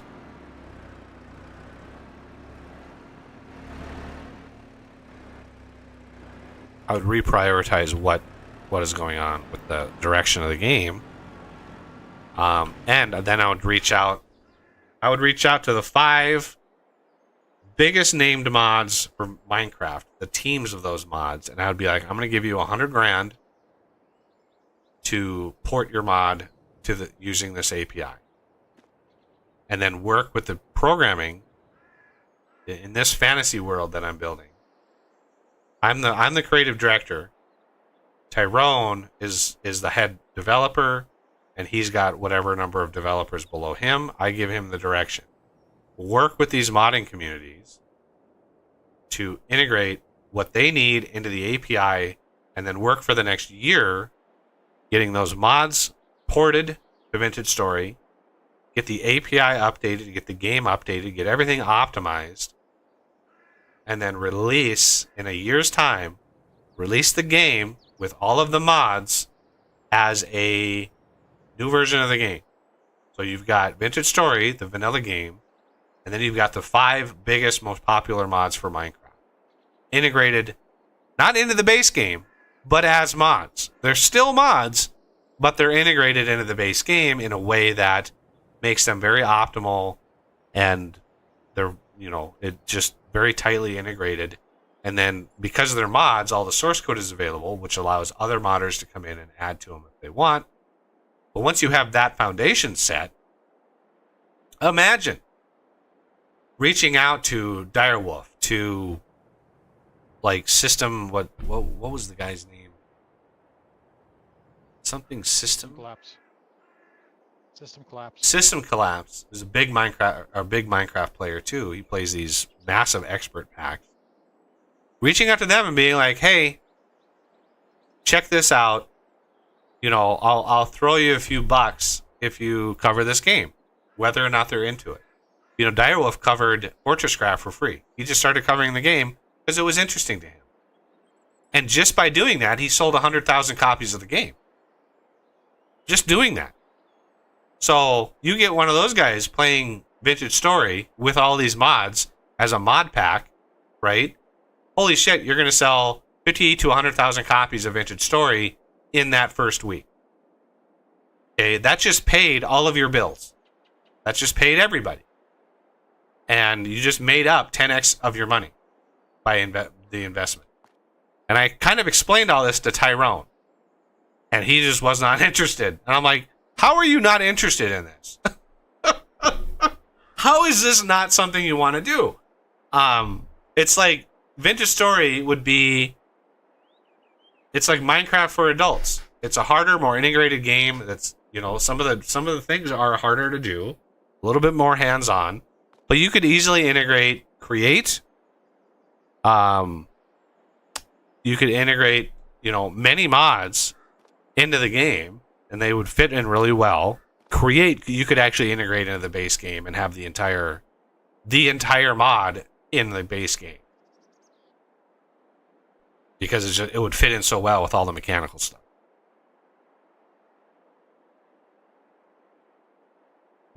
But that's me. Who knows if those modding teams, oh my god, North Space Chickens is full already? I just emptied that. Did I not open the... Oopsies. Let's go see. Oh, it's not full. It's just... What? Glitchy. I thought these were separated far enough. They should be, because I was able to back the truck up just like that. Yeah, might be a little bit... I might need to separate those a little bit more.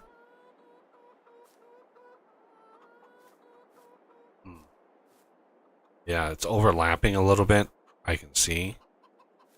But it should have no problem. Okay. So yeah, as far as Vintage Story goes, there's so much potential there, because Minecraft, because it's Java, it's a bottomless abyss of effort in order to mod that game. Like, how many mods and modding teams have just thrown in the towel and been like, we're done. We're done. We cannot do this anymore. It's just constantly, it constantly sucks to mod that game. And it's like, when a new version of Vintage Story comes out, you load your mod, you recompile it, you put it out. Like, there's almost no work involved in what has to be done to update the game or update a mod to the new version.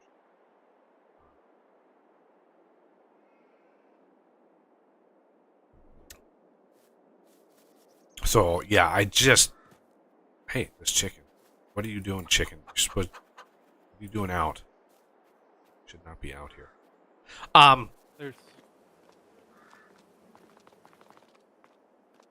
There's what? There's a few that, for some reason, wander outside of the pen. Yeah, kind of weird.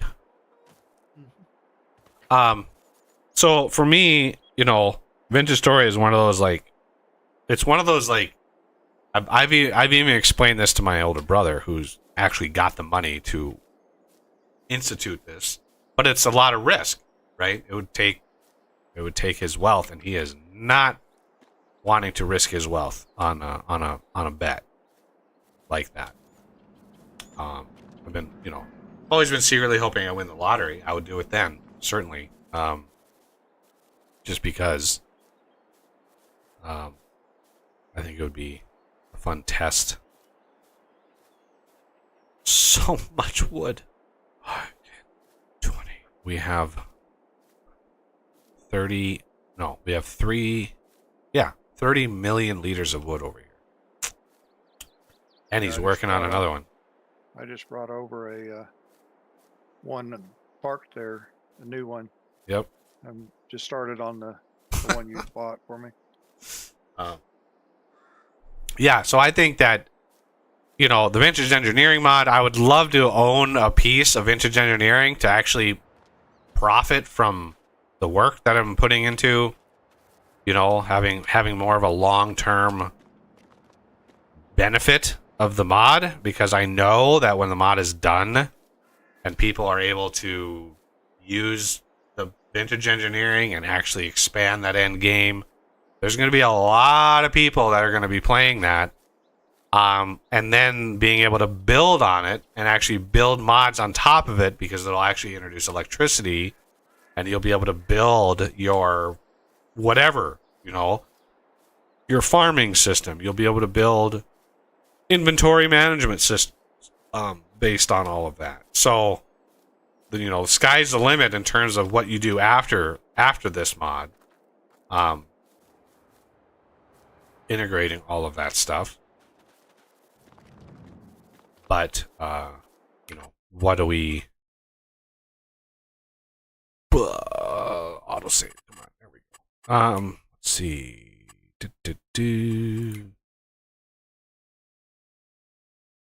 How are we doing on the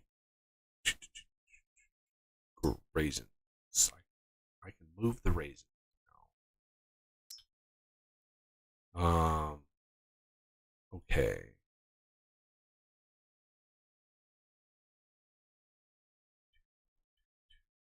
All right, let me grab a truck, trailer,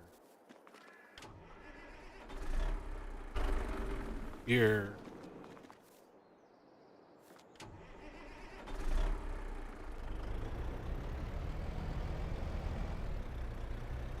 Be the first time I'm going to be picking up raisins ever. All right, let's go see.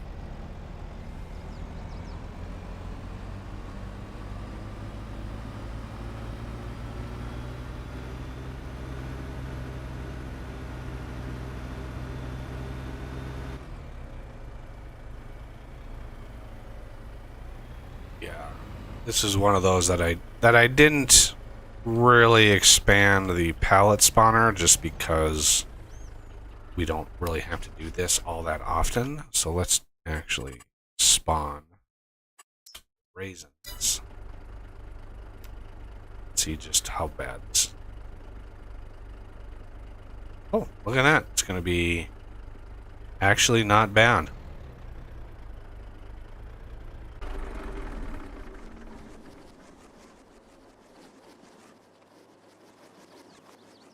Interesting that they're backed up to that side. Why would I do that? But it's actually not too bad.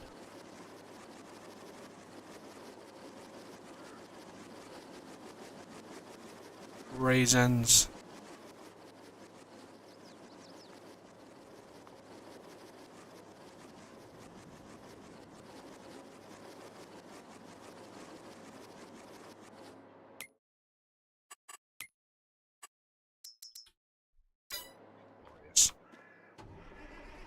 $565,000 liters of raisins. And we are going to put them... We go. Farm factory.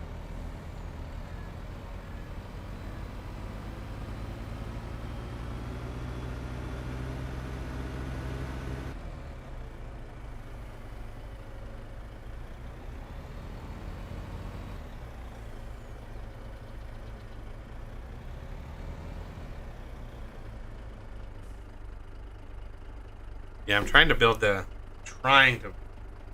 architect into engineering mod expandable by other mods.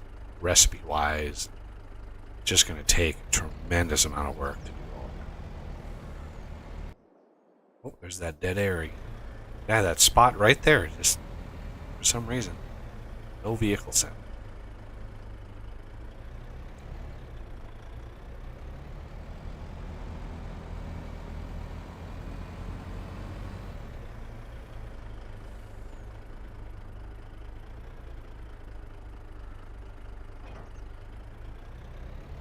All right.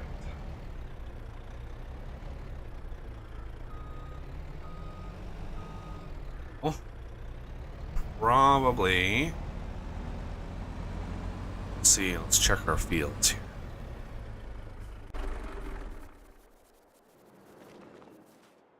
Canola. Oh, it's kind of ways to go.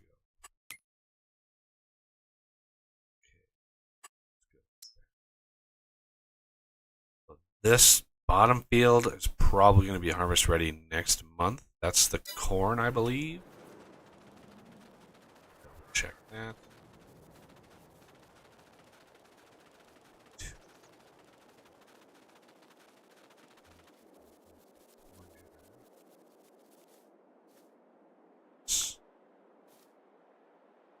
So purchase corn headers.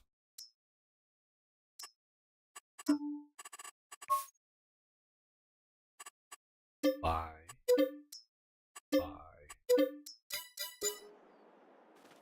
All right. Skip another month.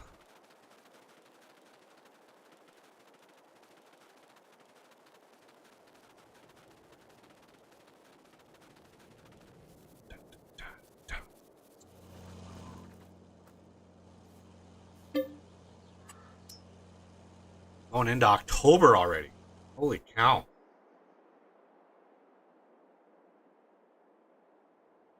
There have been some streams where we barely get through 1 month.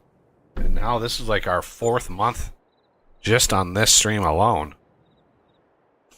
Yeah, once you've got some fields up and running, no more space. What the hell is going on with our egg? Oh, eggs are actually full.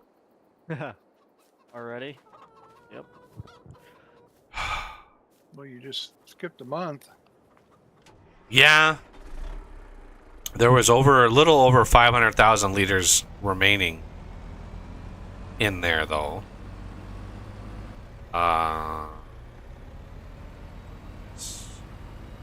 Don't go. I wanna do the harvest. I wanna start the harvesting. Join, but since it's the first time, sell the eggs. I think I went a little overboard on the eggs, but it is what it is. No such thing. Oh, cool. Well, I guess I'll start plowing and mulching the grapes. Okay, yeah. Forgot that was on the list as well.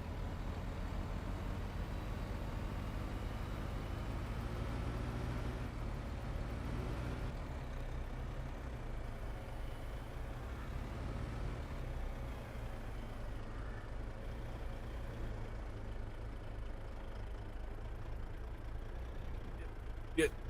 There we go.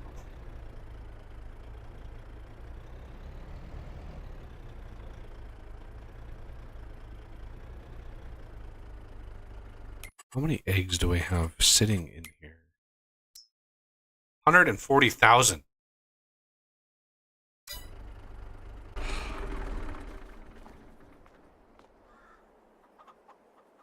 Nice. Wow. I don't know if that's counting those or if that is what is stored in here as a, like, I don't know. Either way, let's grab a lovely harvester. Whoa, come on, wheels. Turn faster. Lord.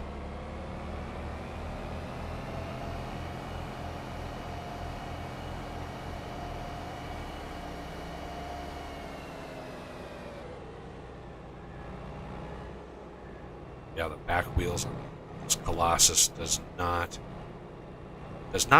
turn very fast.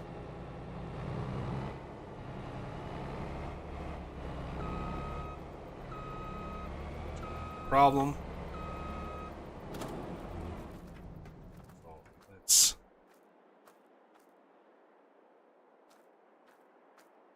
So let's spawn in.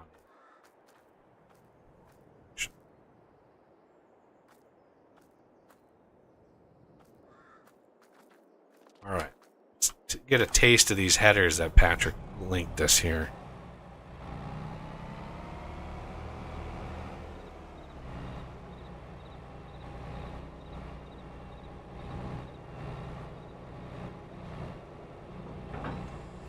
Oh, that's a big header on this baby. Alrighty, let's get to the corn. Come on, it's pretty front heavy. It's a lot of weight hanging off the front of this thing. Almost need a rear weight on this for a harvester. Yeah, that's wild to say.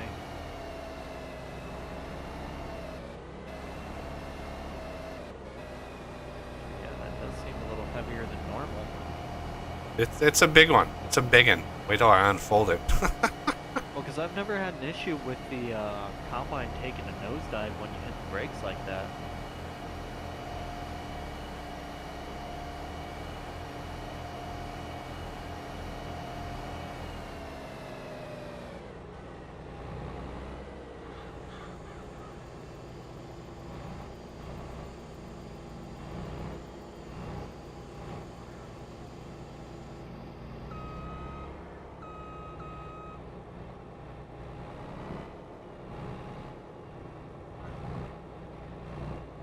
Come on, wheels.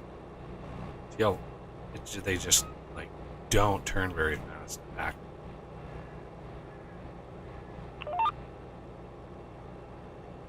$18.2 meters? Is that right? Sounds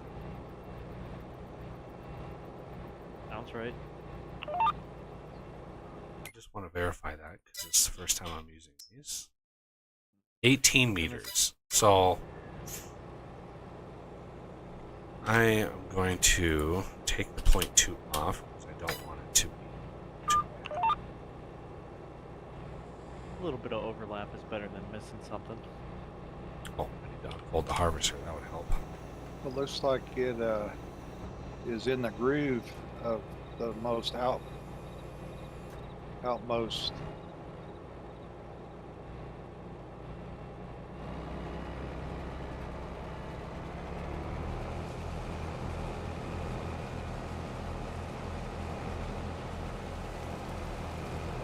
And there's the straw dropping. Excellent. That's working fantastically. And I am quickly getting corn out of here.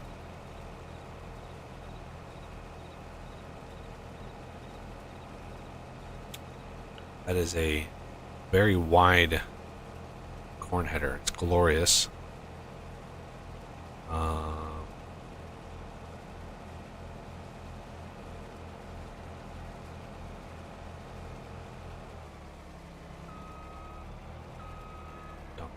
Dump the straw. Dump.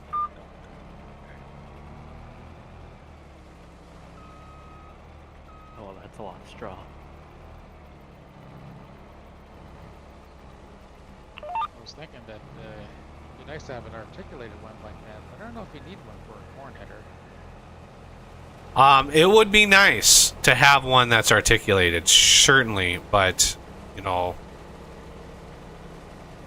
unless we see we have a problem. The corn is pretty tall. I don't know what the limit is of the header. If I'm not moving as fast, I could be flying down the field at 40 miles an hour. If it was a flat field, I would do that, but we got uneven terrain, so it's probably not a good idea. I think it would just look cool if the header was articulated and form-fitting, but it's not. super Well, it required. sticks out there straight because not riding on any wheels or anything. So it's totally based off of the vehicle. Yeah.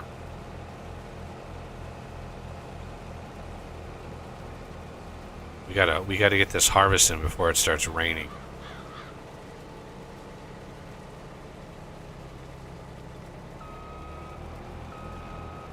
You got 2 hours. I think you'll be fine. Even at 2 times speed, that field's pretty small, and your combine is a decent size and speed once you really get going. God, that's a big straw swamp. Oh, man. Careful not to run it over while you're driving.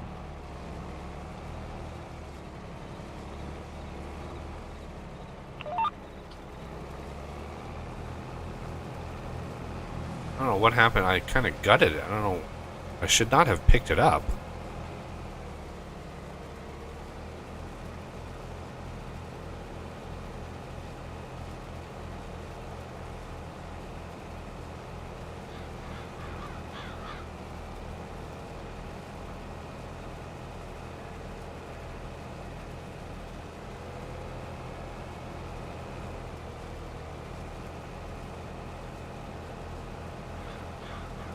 Get out of here, birds.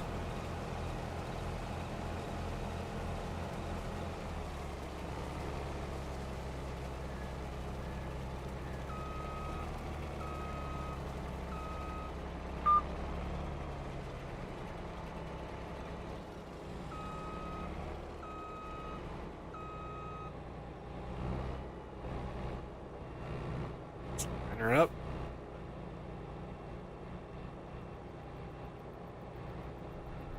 Lower down. Reset our width. On. And hire a worker.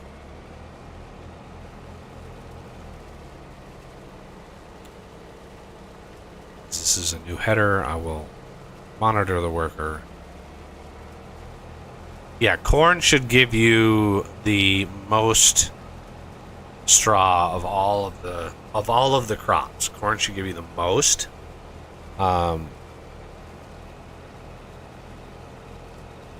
So yeah, this'll give us a hefty amount of straw.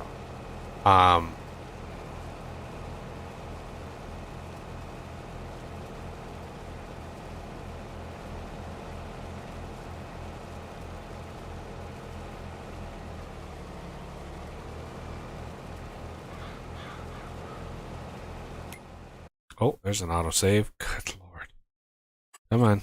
There you go.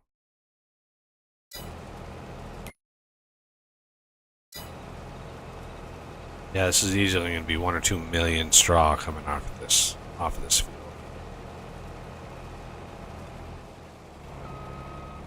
So one way all the way around, 133,000 liters of corn.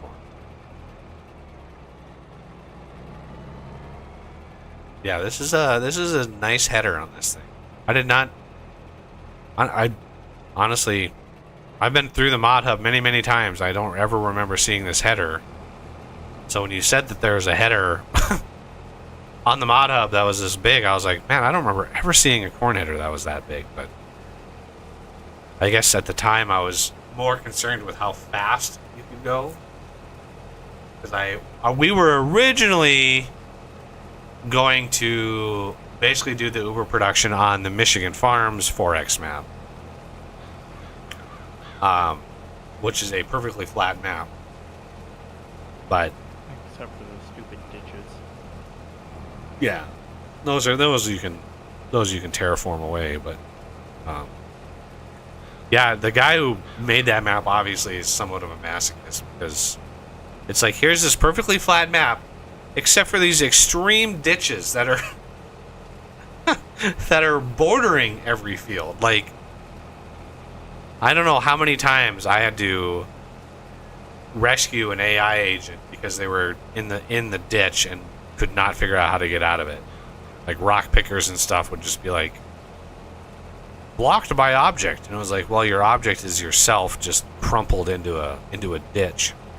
Yeah, sometimes you'd have to super strength them out because Oh. there was no other way to get them out. Right. All right, this worker seems to be doing very, very well. Okay, so let's go back up here. Now, there it is. Oh yeah, you have to get in on the side with the ladder.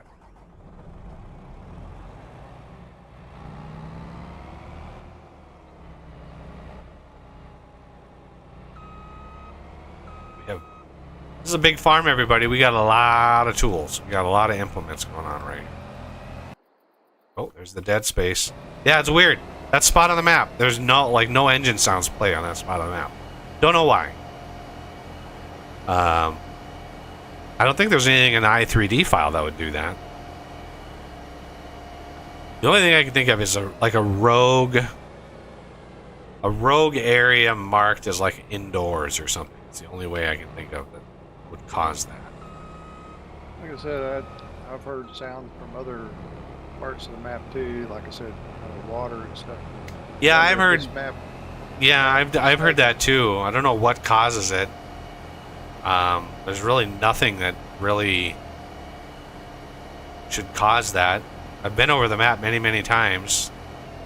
There's no unless there's this map was made from some other map that had water and other sounds or not sounds. But I've heard that on other maps, like that Silver Run Forest map that we played for so long. I heard random sounds, in the middle of the forest. I've heard random sounds. So I don't know if it's like a base game thing that, the engine is just like, hey, here's some random sounds thrown your way, but.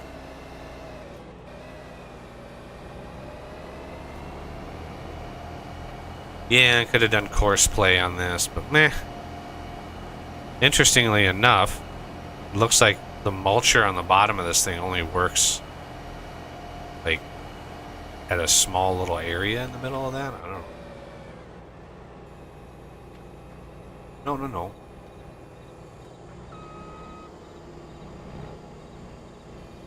Oh, God.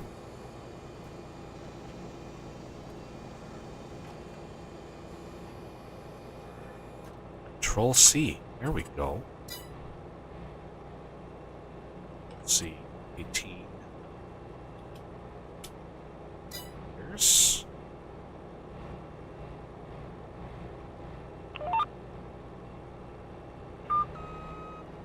Overhang just a little bit.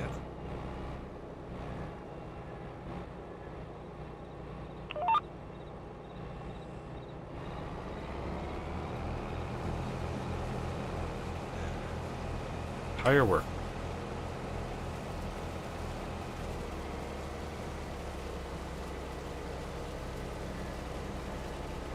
Maybe it's the tires that are.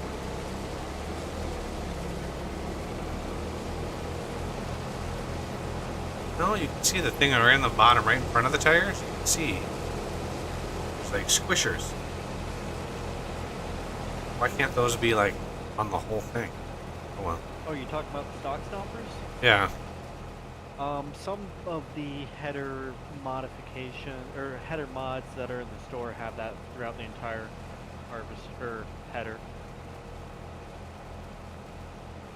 But I don't think any of the mods that we have include that. All right. Both combines working hard.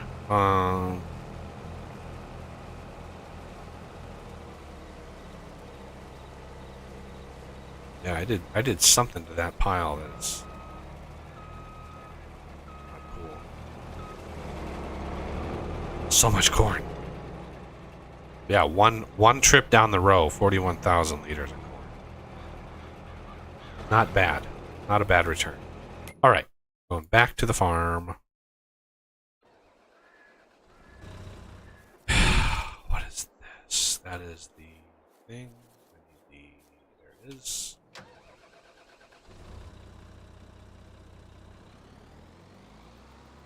Now, unfortunately, those rows, because that header is 18 meters wide, which means the straw swaths are 18 meters apart, which does not give you a whole lot of room for error for picking up the straw. So driving down the middle might not work too well.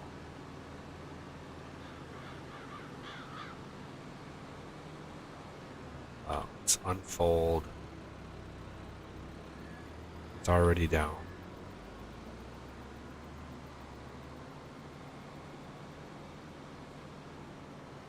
Come on, stop with the wiggling back and forth. Every vehicle the wheels turn at a different speed. It just causes me to go crazy with the speed. Okay.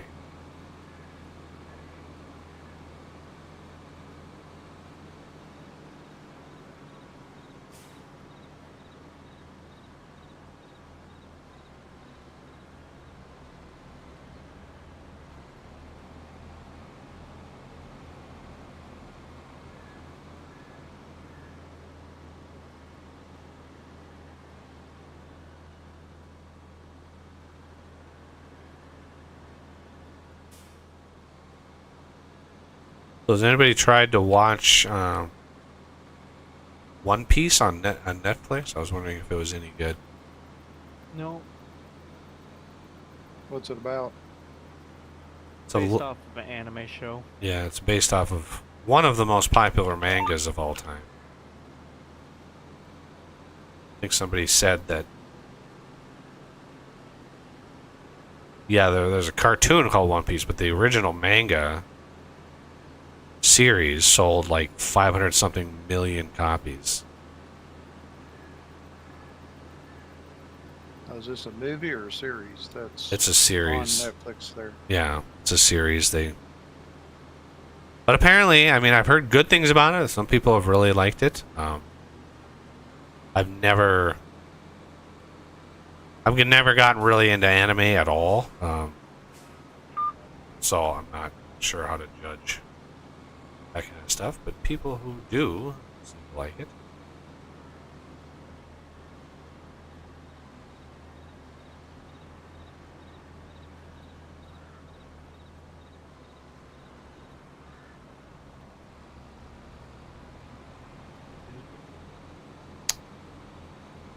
Alright, let's clear this out so it's a little bit more reliable as far as clearing, as far as moving. Okay.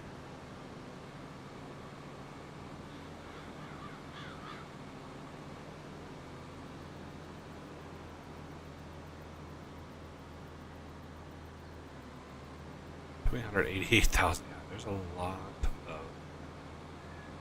straw. So I can just get right down the middle. Alright, if I want to separate these, I want 36 meters.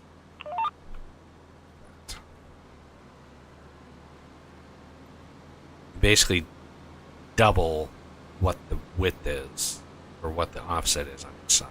So it's 18 wide. Double that is 36, which should get you at the middle of the next row.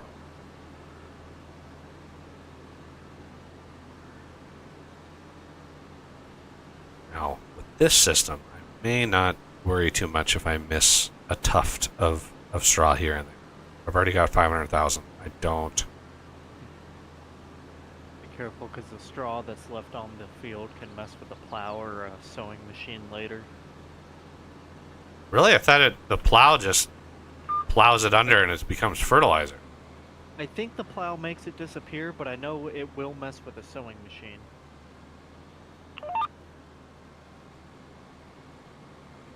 Because basically it acts like the mound that is there and will make Yeah, it I never run the sewing machine off of an unplowed field though, so I never run into that because I always We're gonna take Buggy wants to get his rocks.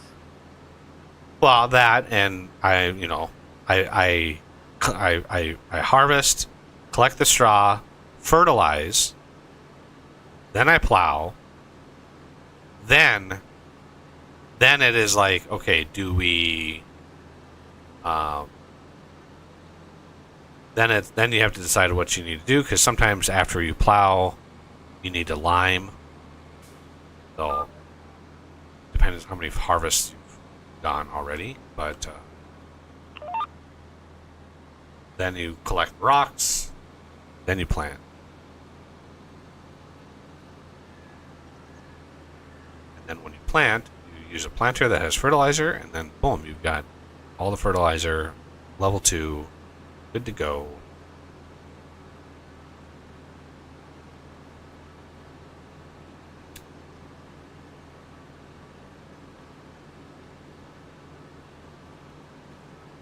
I am almost at 1,000,000 liters. Oh, we're gonna get we're gonna get a hefty amount of straw from this field.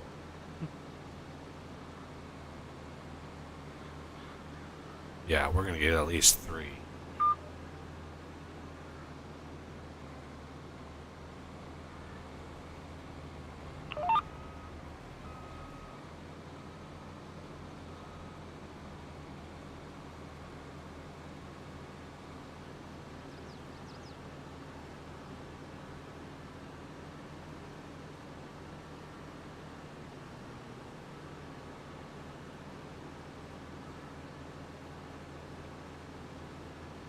This 36 offset seemed to be working pretty well. Missing a little bit here and there on the ends when there's a big pile, but for the most part, it's doing pretty good.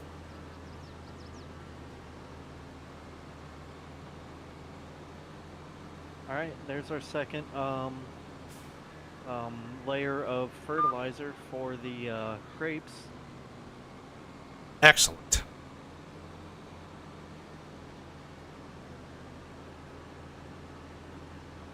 And they are saying 99% yield bonus, so that works as intended.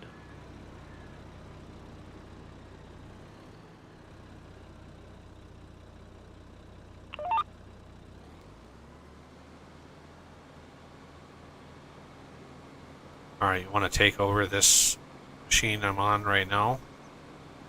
Uh, sure, once I'm parked everything here. I've got all the offsets and everything set up.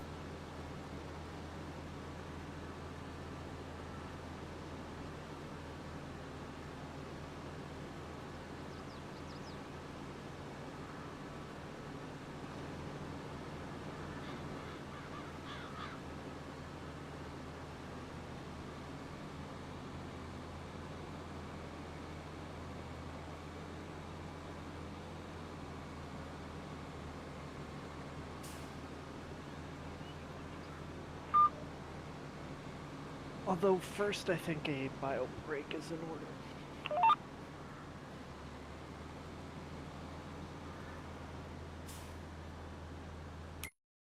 There's an auto save.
should have all of the ingredients.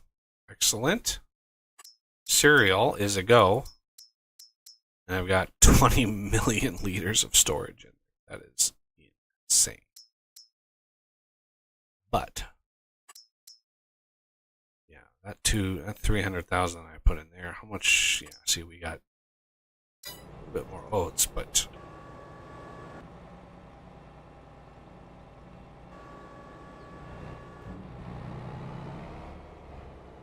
oh my.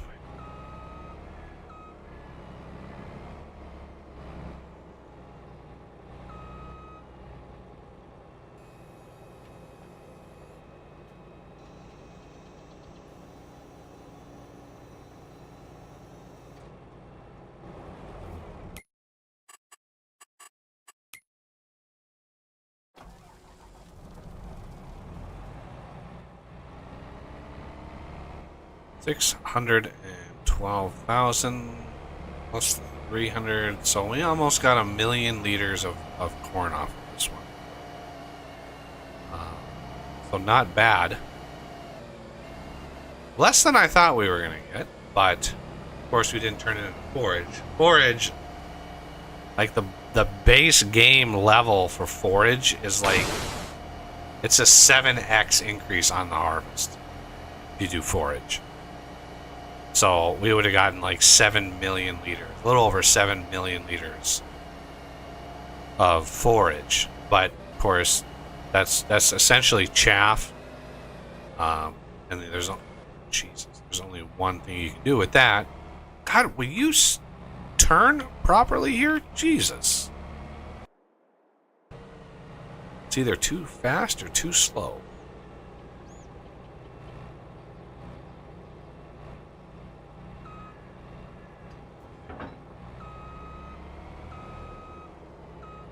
Almost as much corn in here as we have oats, which is fine, because it's going to be a massive increase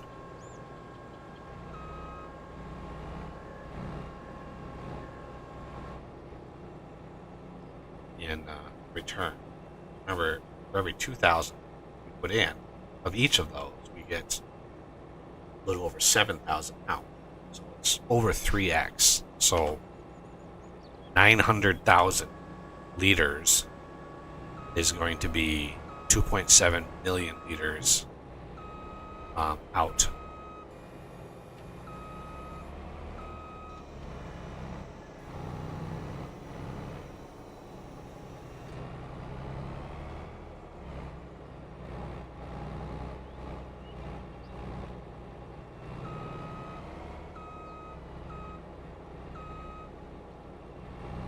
Let's line this up straight.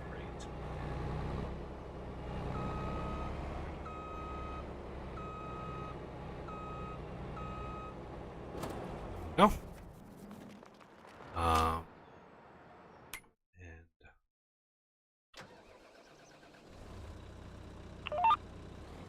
oh, coffee's all right. That was one big bio break. Holy Moses! Must have fell in.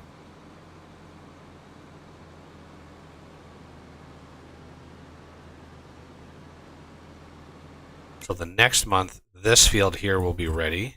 And then this one will be ready. So we got a lot to work on, because we got to get these fields done, harvested, all of this, and then we're going to combine all three of these into one massive field. Then we got to decide what we want to plant in that new massive field. Like potatoes, sugar beet. Sure. We don't really need sugar beets. Rather not go that route. But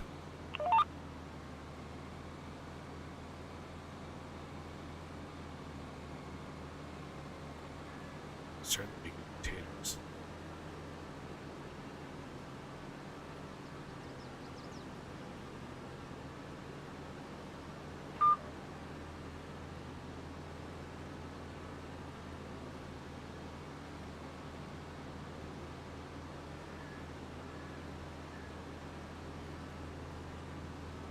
This is the center of the field. This is why this was off. Better realign ourselves to the next set. Should be fine.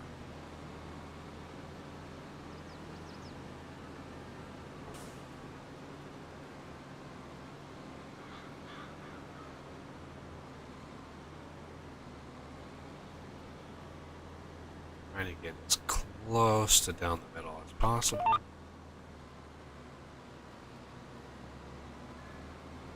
That should be enough. Oh, we only have, okay, we have one more run. Perfect. Yeah, we're over 2 million liters of straw. I knew we were going to get a lot of straw. Corn drops. I mean, it's not exponentially. It is 1 or 2 more per square meter than anything else. But plenty of straw. I'll have to check the cows to see how much they have left.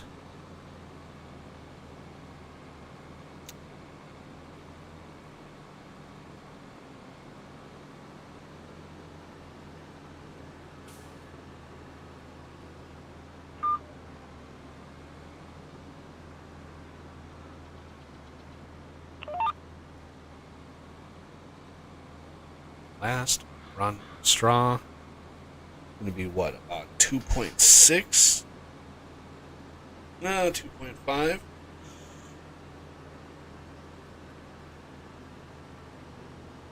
$2.5 million liters of straw field.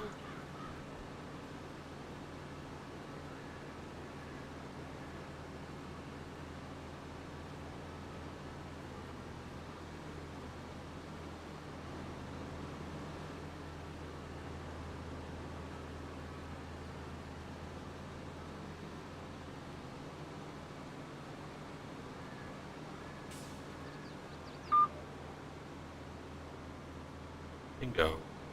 We are good to go.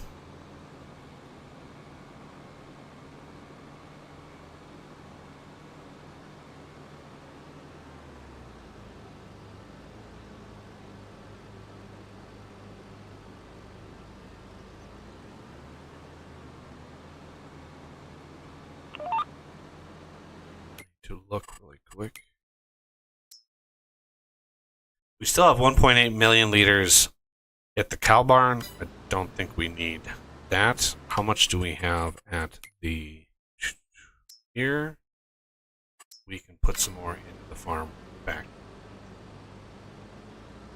That is low.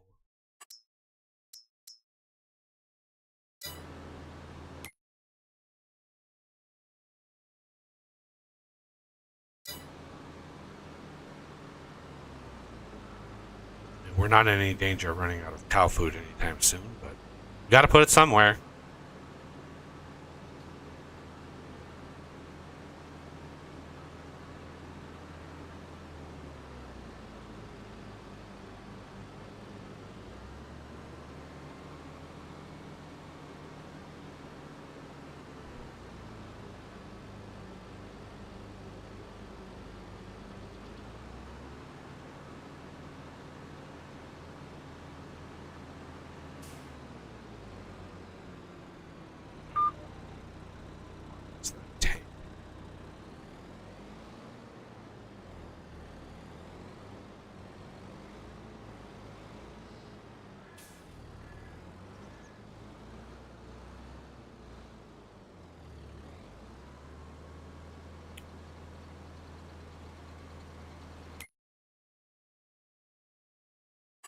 Yeah, 5 million liters. That's more than enough storage for that. I don't think we'll ever need to put more in there for a very long time. So I'm not going to worry about fertilizing it yet. We have two more fields that we're going to have to turn over before we can do them all, because I want to do them all at once. That way we can plow them all at once, because when we plow them together, of course, the seams, so there's a seam between these two, and then the seam going all the way down to the bottom, that's going to have to get a little bit of lime in there to really match. Not that it's that big of a deal, but I like to lime it just in case. So we won't worry about fertilizing that because we got to harvest the canola first. So that's going to be ready next month. And I'm guessing to go here. Yes, this will be ready as well. So it'll be all hands on deck there. That's going to be a big field. I might actually buy another harvester because I only have 2. Purchase. I think I only have 2. Pretty sure.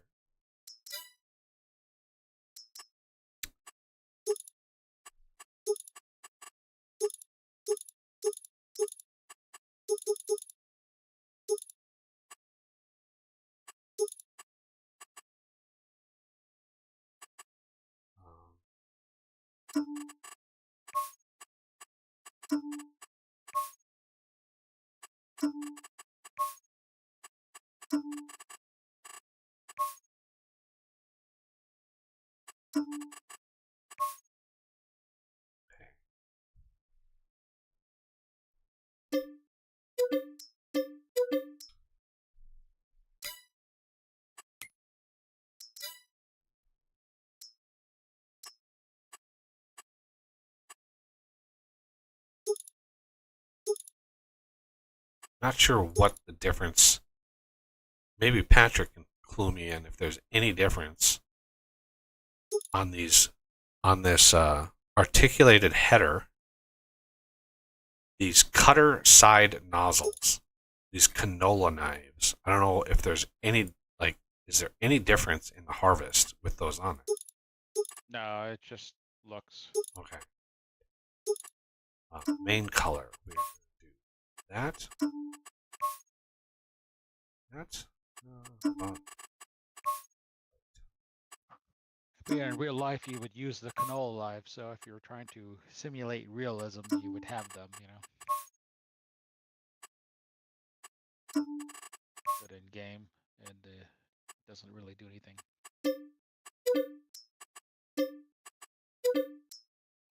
I know plenty of farmers around here. I wouldn't even have to simulate real life. I could just go out to the farm and be like, "Hey, I'll need any help?" And they'll be like, "Oh, yes, please."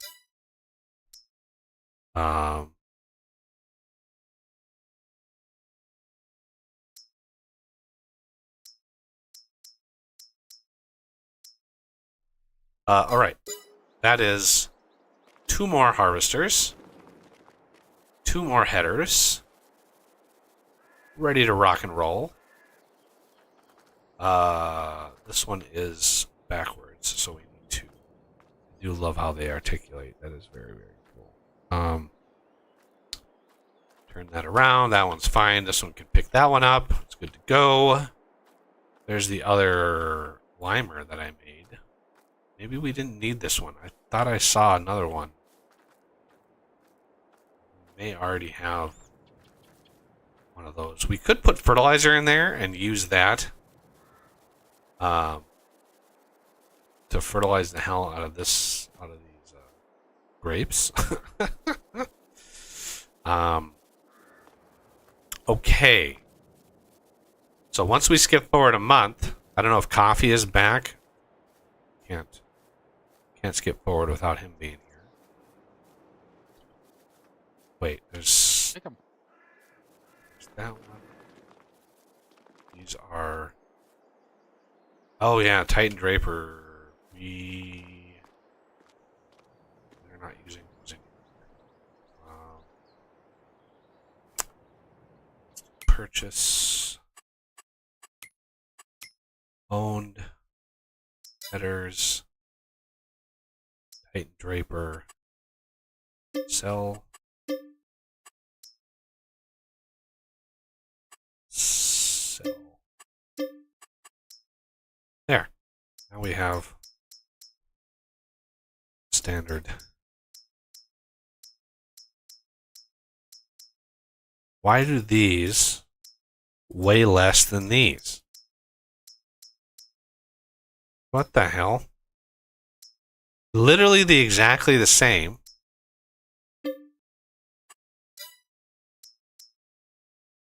These two that are older weigh 524 kilograms. These that are brand new weigh 4.9 tons.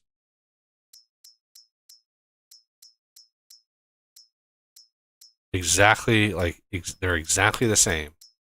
It's exactly the same mod. That's weird. Weird.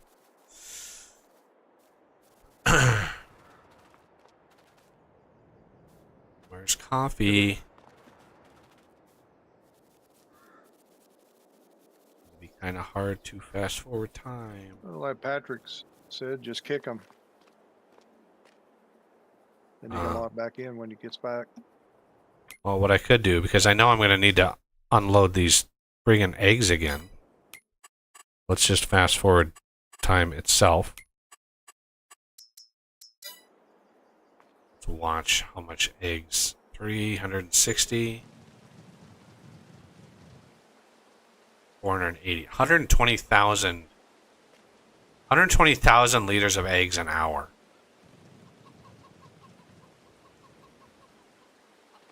Or maybe not. No? 520. 160.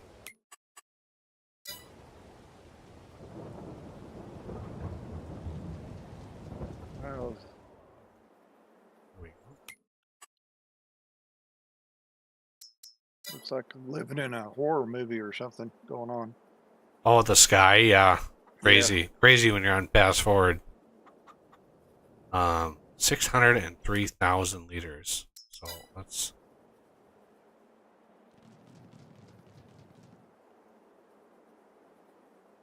$643,000.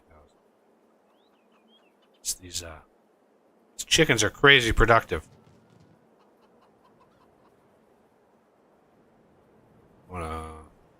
Ooh. Uh-oh.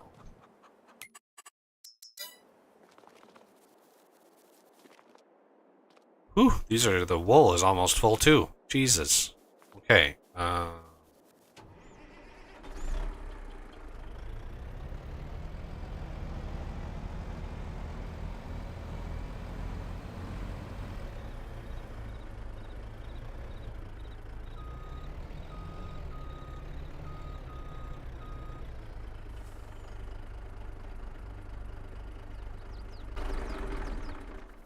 All right. Let's...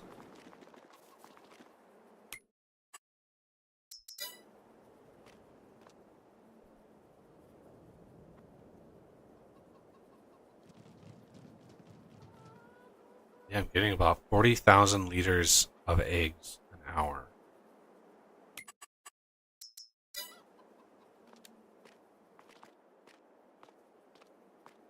Let's go next. All right, 800,000. Never mind. I was wondering how fast you were speeding it up through. I was hoping not to make it dark, but No, that's not a problem being dark for me.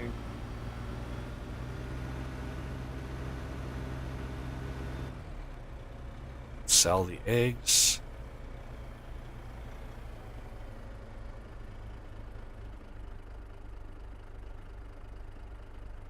Make money.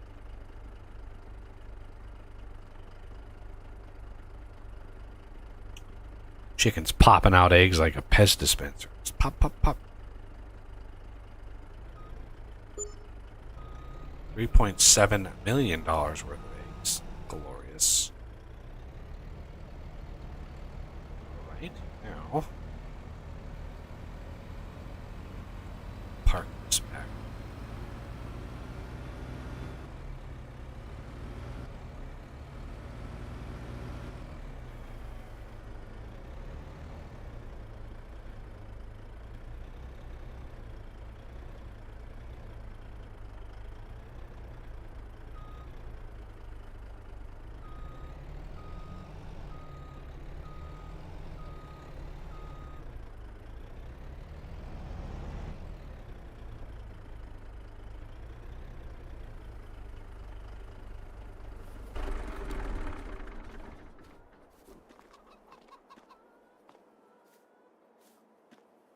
Fine. All right.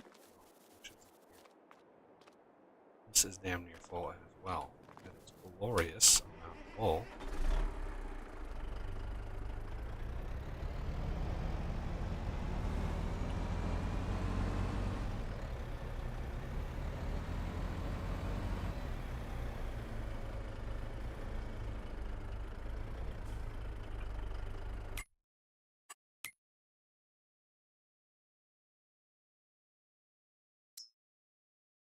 We've fast forwarded so much time. I'm gonna definitely need to go check on manure and stuff. I don't know. Probably have a good amount of that, as well as milk to move. All right, wool. Yeah, look at that fabric. Let's turn clothes back on. Because we're gonna need the fabric to be empty. We're gonna need wool to be empty because when we bring in that cotton harvest, oh, we're going to be, yeah, this cotton is definitely preferred. You know, you get a really good bonus of cotton versus wool. Because cotton is, you know, takes special harvesters, takes a long time to grow. How is the cereal doing? 3.4 million liters of cereal. First thing we ran out of, amazingly, was corn. Oats just about out, but we have 3.4 million liters. Let's see, what is the best month for selling cereal?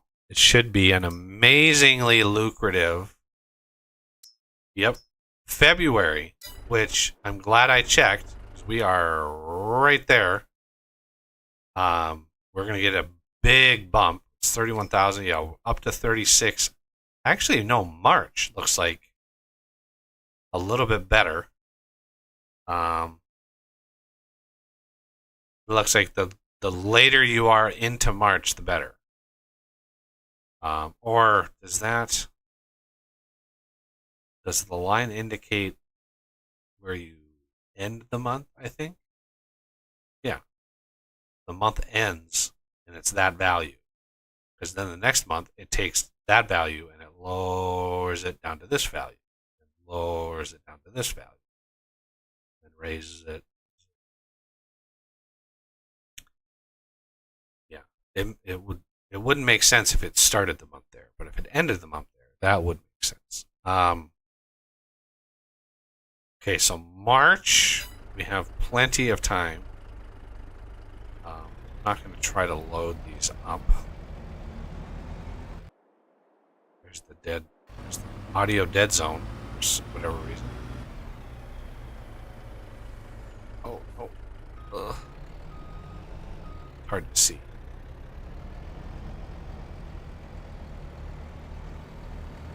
Come on, coffee. Jesus Christ, let's go.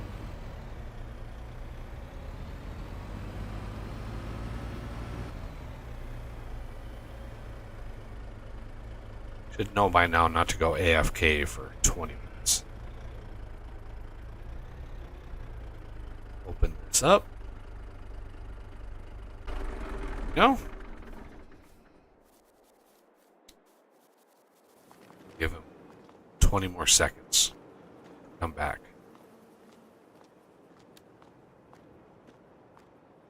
Come on. Come on.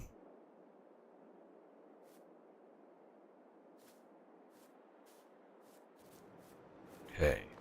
Eggs should be good to go. Or at least the night. Because it's not... I mean, it makes a big difference whether you fast forward from 8:15 a.m. to, you know, if it's 8 o'clock at night and you fast forward, you know, you're literally skipping 12 hours. Doing it in the morning, you're skipping 24 hours. It makes a big difference with your storage and your trucks and stuff. So, but yeah, it actually gets dark sooner in the winter. It's crazy. Again, all that code is hidden behind encrypted files. There's no way. I've never found, even searching some, you know, shadier sites, I've never found somebody posting like here's all the files, like, for learning purposes only. Like, that's all I need. Like, just let me see the files. For Christ's sake. I'm not gonna post them for people to cheat. I'm just gonna need to learn how to use them. All right, so let's look at the cowses and milk. Doing pretty good on milk. 314,000 liters. We could throw that into chocolate manufacturing. That would get us a hefty amount of chocolate. Sugar, we're doing okay on. Yeah, let's go. We got some stuff to do. Yeah, I would rather have a whole bunch of stuff ready for crafting. Where's our cow? Cows are. Because when we skip time, all the stuff is going to craft. So it'd be nice to have. It done. Craft. Grab milk.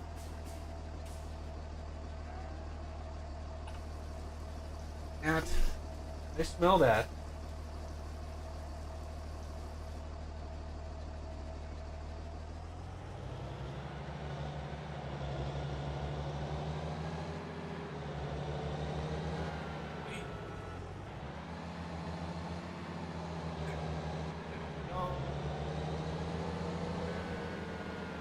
Chocolate. There it is.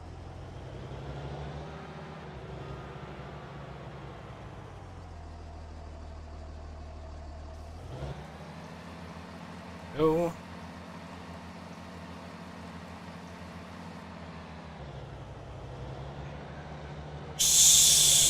The next load of chocolate I'm going to deliver to the bakery.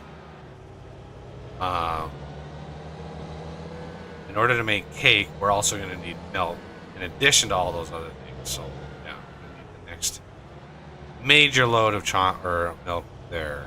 So, let's just here. How are we doing? Oh, we've got a hefty amount of manure over here. Glorious. Okay. That should be able to go into fertilizer, and yeah, both fertilizer or manure and slurry can go in there, and then we can get that fertilizer. We're gonna need is that a forage wagon? Oh, that's a stone.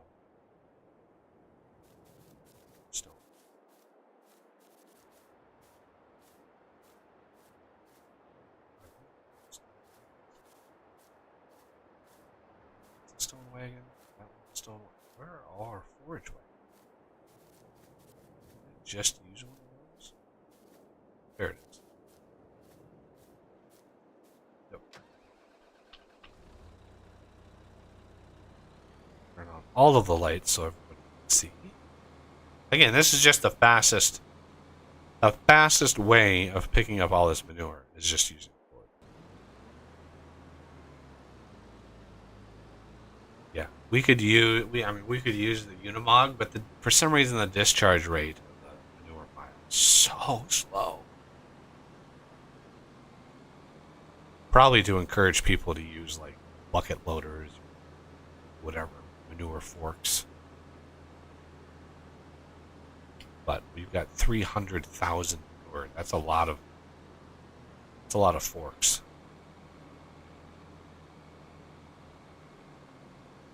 Okay. This slowly.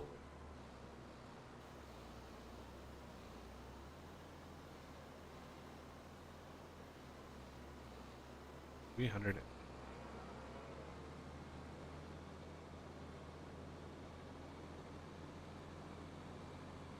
That's a decent amount of poo.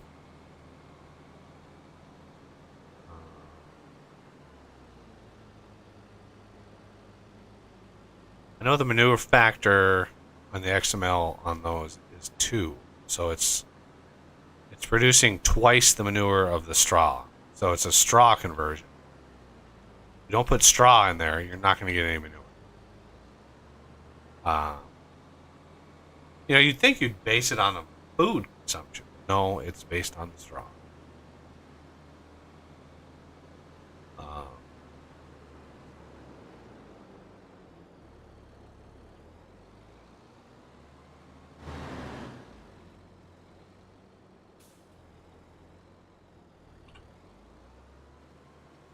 I don't know what I did. What did I do with the slurry tank?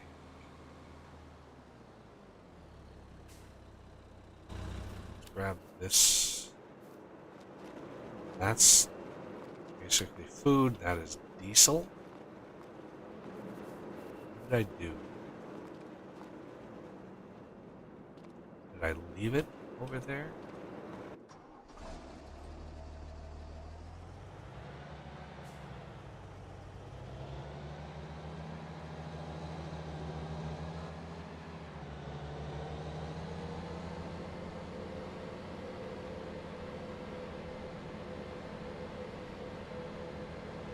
Sounds like something I would do is leave it over here. There it is. I think that's the brown one. Pretty sure that's the brown one.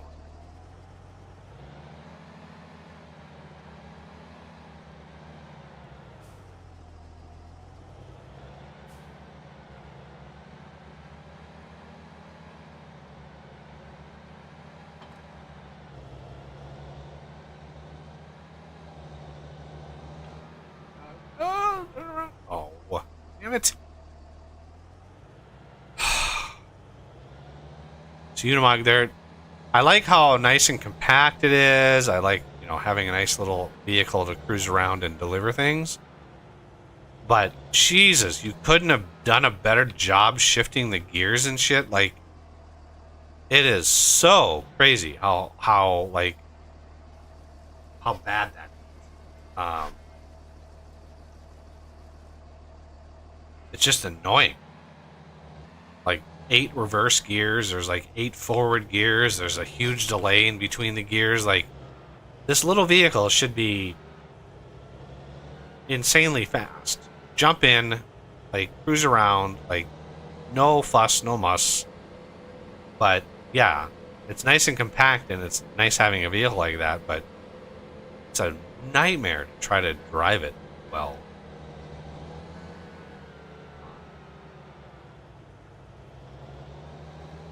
Okay. Now we are going to be making fertilizer.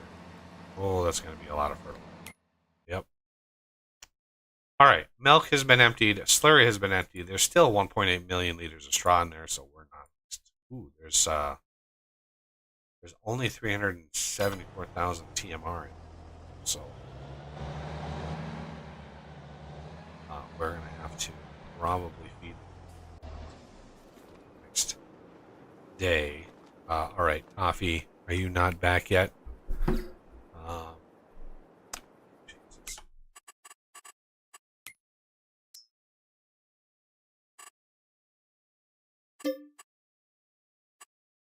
Yes. I had to do it. He's welcome to come back, but I need to fast forward time to the next day. Have to. Because it's dark, and the night is dark, full of mosquitoes or terrors. All right. At least we didn't get the error with the eggs. How much eggs? 600,000 liters of eggs overnight. Jesus. That's a lot of eggs. One thing we could do is go in here. Take these chickens. Oh, how about these chickens? Yeah, these chickens are worth $400. Bottom 50. Now they're worth $400. This is what? 500 chickens? Something? Pretty sure it's 500 chickens. But that's one of the reasons why they're making so many eggs is the older the chickens, the more eggs they make. up to a point, and then it's flatlined. But yeah, I know I bought 500 of these, so these are those. And then that's the first generation. Oh, this is the first generation, and this is the second generation. How they're only 2 months apart. 14 months, 6 months, 4 months. Interesting.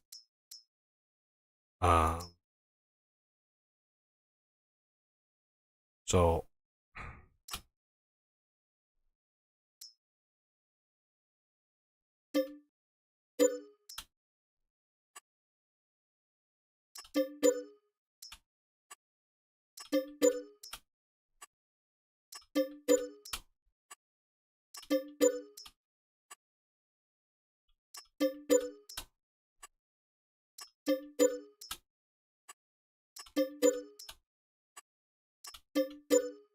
boom. I don't know how much that was, but it was, I mean, maybe 100 grand, so give or take. I don't care. 280,000 there, that's fine, but that should radically cut down how many eggs we're producing for at least a little bit. And now we have more things and stuff to harvest. How are we doing on cotton? We got still probably a ways to go on this. Yeah, 6 of 8. I know one of the months in the seasons, if you have seasons on, one of the months, the season,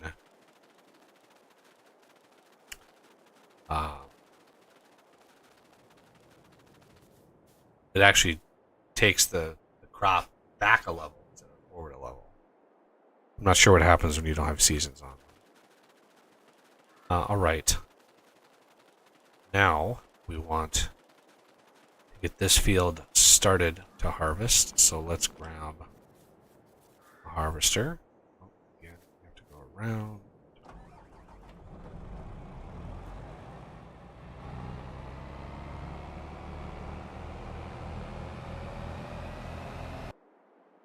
There's the dead zone. Crazy.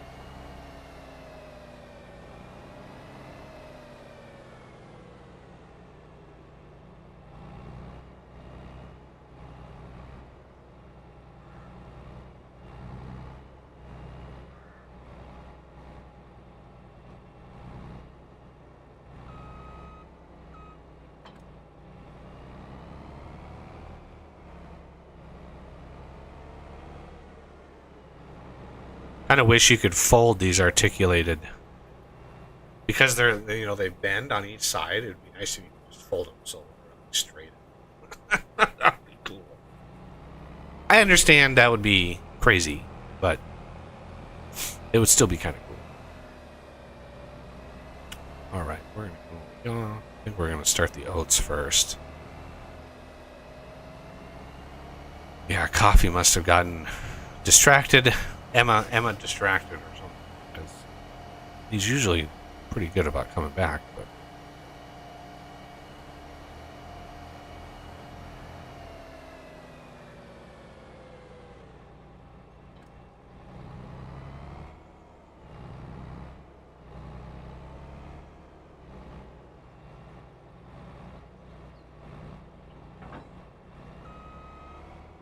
no, don't hook onto. There we go.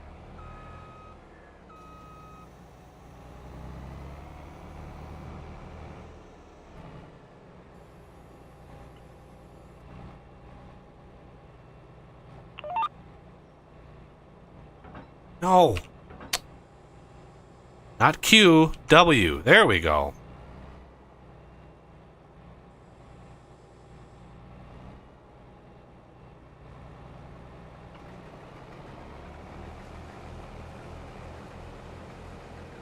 Draw swath is enabled.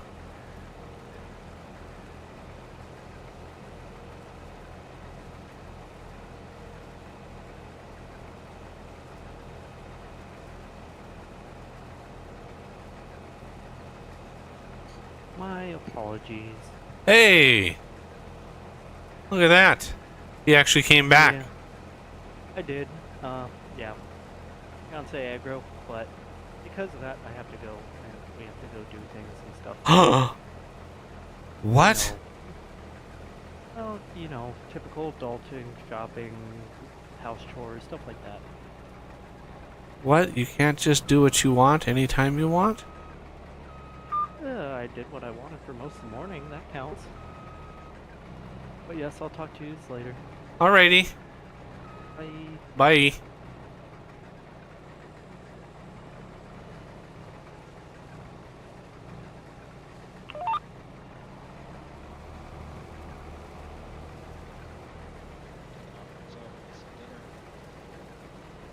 Oh, I didn't hear that. What was that? I'm gonna be taking off myself to get some dinner. Man, what is up with that? It's like food. Food beckons everybody. Shopping. Aggro. Wife aggro. Girlfriend aggro. Alrighty, well, what's for supper tonight? Make me hungry.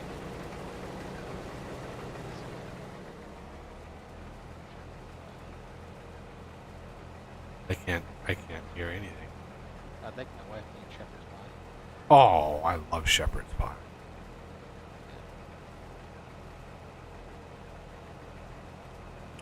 You make it with peas or corn? I didn't hear that. You're really quiet again. You make it with peas? Okay.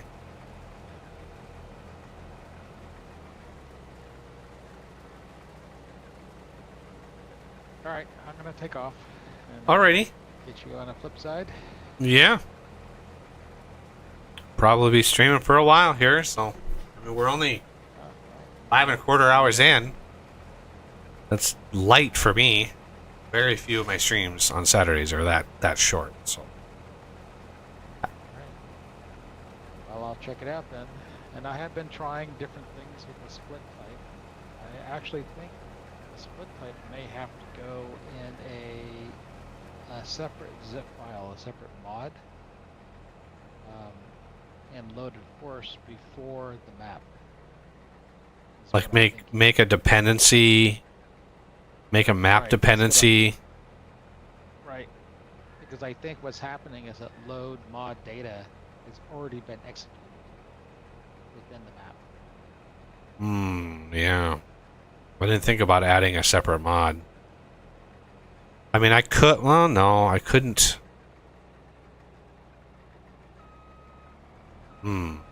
Yeah. That's a good thing to try. That was a good idea. So let me know. Yeah, it's my next thing to try, but I gotta take off. I'll do it later. Alrighty. Well, you have a good one. Alright. Yep, you too. See ya.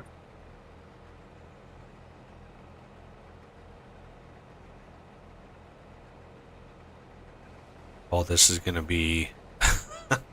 This is gonna be an unholy amount of oats. Oh my god, this is gonna be a lot of oats.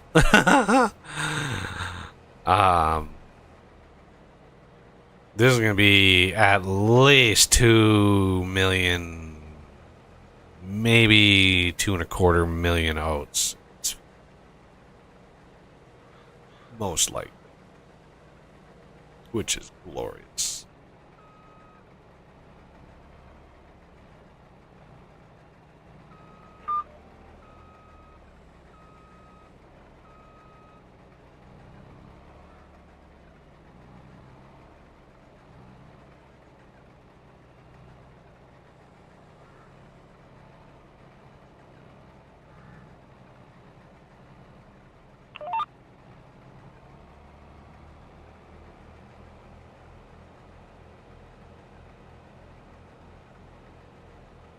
Alright. Hire the worker.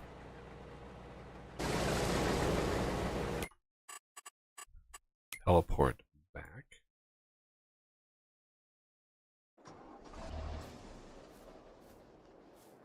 Grab the other harvester.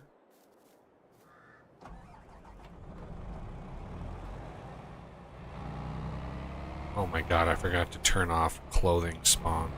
Damn it.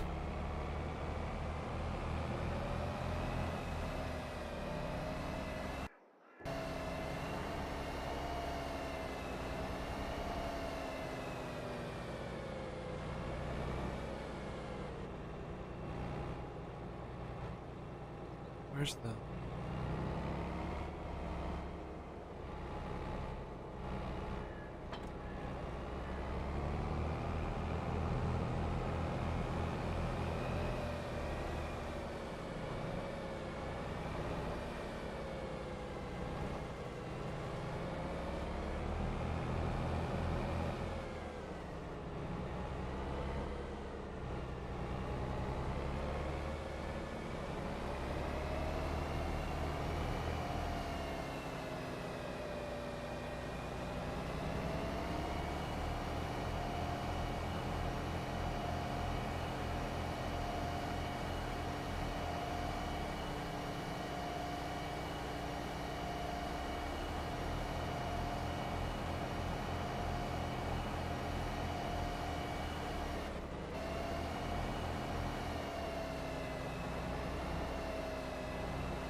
Oh, back on that Hogsworth there. I thought I wasn't going to be able to play it.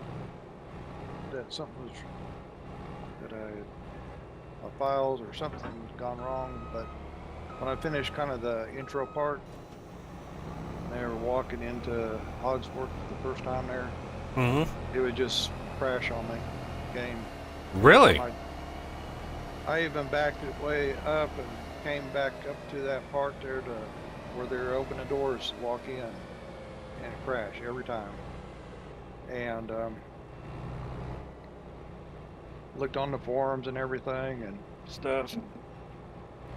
But anyway, the only way I could get it to go past was I had to lower everything down to my lowest resolution. Not resolution, but the quality. Right. Down to the lowest quality, and then it would go on. Were you able to up it after that, or? I never tried it after that. I never had that problem. What kind of video card do you have? I got the. I think it's the. It's a GeForce. It's the highest one that they got now. 4090? I got the 4070, I think. Okay. Still a damn good video card. Yeah. When was the last time you updated your drivers? Not too long ago. Like weeks, months? Probably weeks. What resolution were you playing at? The 4K. Did you try just lowering the resolution and seeing if that worked? No, I could try that, I guess. Yeah, it would come to just opening the doors, and I don't know what that would have to do with the graphics, but as it go up, and they were talking right there at the doors, and starting to open them, and it crashed.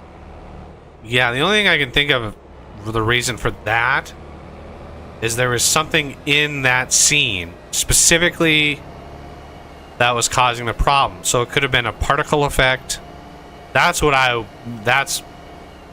would do, but it would be weird to have that happen in that scene specifically. Did you Google at all to see if there were other people that had that exact problem? Because No. I mean, I played that whole game and I don't remember ever crashing a single time. Yeah, the whole entry thing was, I had it on the ultra, I mean the highest graphics you can go with everything, and that was the only spot that gave me any problem. Have you tried to raise the settings back up after that scene and to see if it? Not yet. Yeah, that's very weird. But with that card too, I mean, that seems like that should have been. Yeah, you should have no problem rendering that game on that card, unless there's a defect with the card. But you would, if that was the case, you would have gotten problems with other games. Well, I do have a problem with Killing Floor 2. I can't load it either. Period.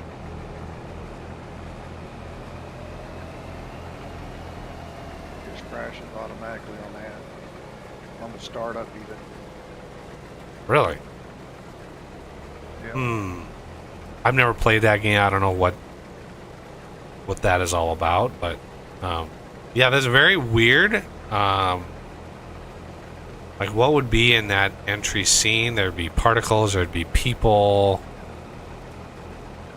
Well, in the scene there, unless it's kind of counting what's after it, but there's just, it's a close-up of the doors and the two guys standing there, you know, the two people, the characters, and they're talking to each other, like I said, and fixing to open the door. And it doesn't even get to the opening of the door either. It just it goes from showing the whole Augsburg, and then it zooms in onto the door. Yeah, it has to be a specific rendering thing, because when you're in that scene, all of that stuff that's inside the doors is already loaded into memory. So opening the doors is just when it starts rendering that stuff. So it's definitely a video card thing. So I would look at, instead of lowering all of the settings all at once, Yeah. put them back up to what they were, and see if it still does it, and then lower them. Like I would focus on like particle effects. If there's a slider for particles, particles or shadows. Particles and shadows usually are those are usually the biggest rendering problems in an engine. Shadows especially. But Like on that high end of the card, that should be nothing for it. yeah, there you should have no problems. So I don't know, since you got recent driver updates, it really can't be that, because that would be the number one thing. Well, I mean, there hadn't been any changes lately to that, would cause the video drivers to be, even if they were out of date, to be a problem with it. Yeah, and the game has been out long enough. Jesus. Damn it. Control W. Great. The game has been out long enough where that kind of stuff should be Already ironed out. If Yeah. you know, either that or it's something that's already been addressed and there's an easy fix for it. Or have you verified your files? Yeah, that was one of the first things. I Okay. did.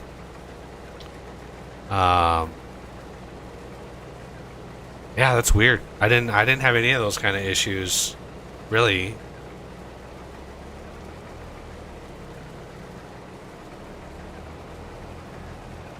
But once I lowered the texture down, it went right.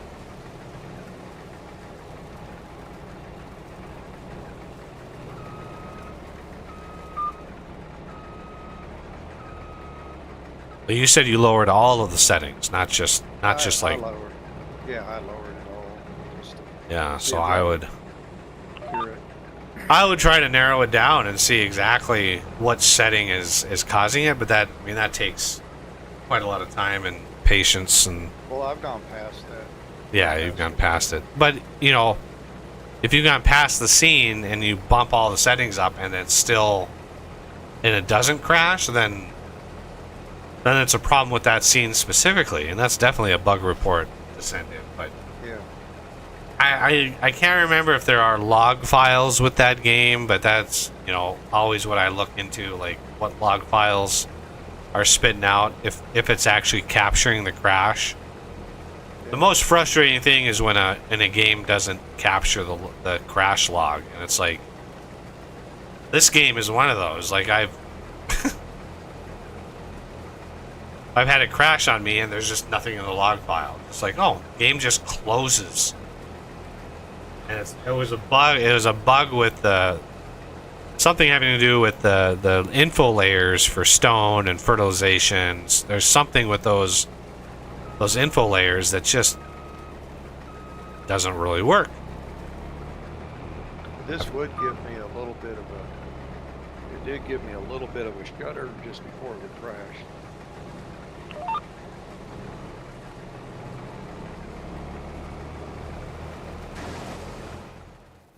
like a FPS shutter, like it was loading a bunch of textures. Yeah, like something was going on in it that was bogging it down.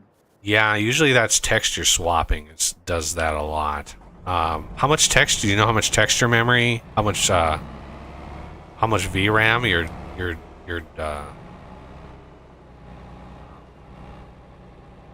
video card has? I think it's. I don't know I don't know. I just thinking that it's something like 6 or 8 gig or something. Well, hopefully it's more than that. I mean, I've got a, what is this, a 3060? And it's got 12 gig of GDDR. It might be way more than that. But I mean, way more than that. Yeah, it should be. Yeah, you should have no problem rendering the game on that card at all. Huh. So that would be a tough one to debug. Yeah, I had even rebooted. I did all sorts of stuff trying to figure out what was causing it. I thought, oh no, this game I won't be able to get past this. I was scared on that. Yeah. I guess my next step would be to Google it and see. I did try to look on the discussion thing and stuff, and the only thing they were talking about was maybe just loading in from scratch and stuff like that, crashing on them. And most of the stuff were years old. Well, I mean, yeah, from whenever they released in like February, so yeah, 6 months old or something. But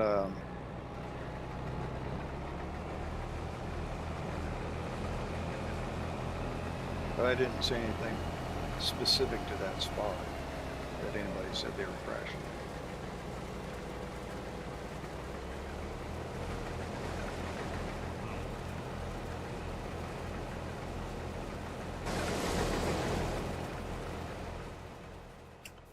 all right. So we have the headers on these are 15.6 meters wide.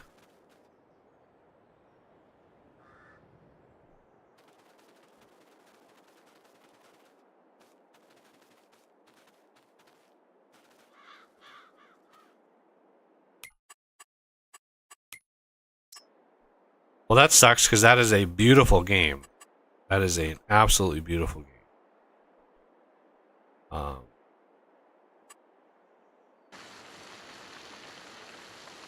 And you should be able to enjoy it at its best.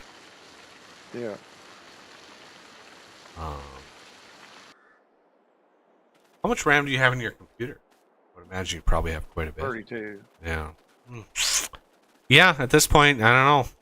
All of the usual things that I think about, you've probably already done. So.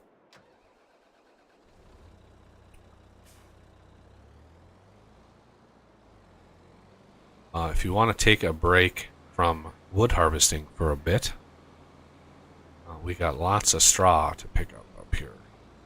All right.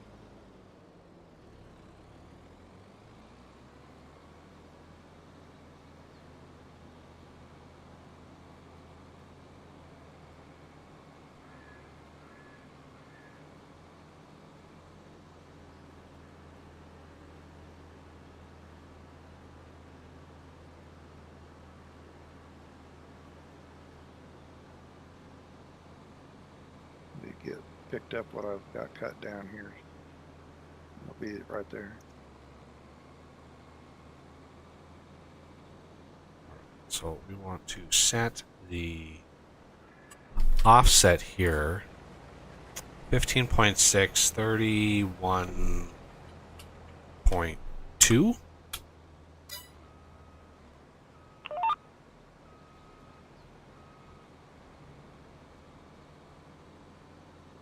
Offset.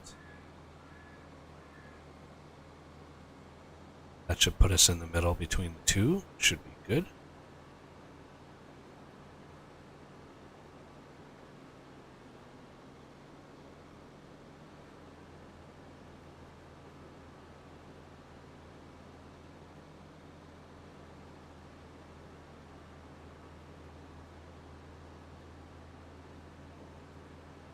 Yeah, ideally we'd have a faster tractor on this. Yeah, I think we're gonna need faster tractors as these field sizes get bigger and bigger and bigger. Granted, there'll come a time where we probably don't need to pick up straw, or at least not very often.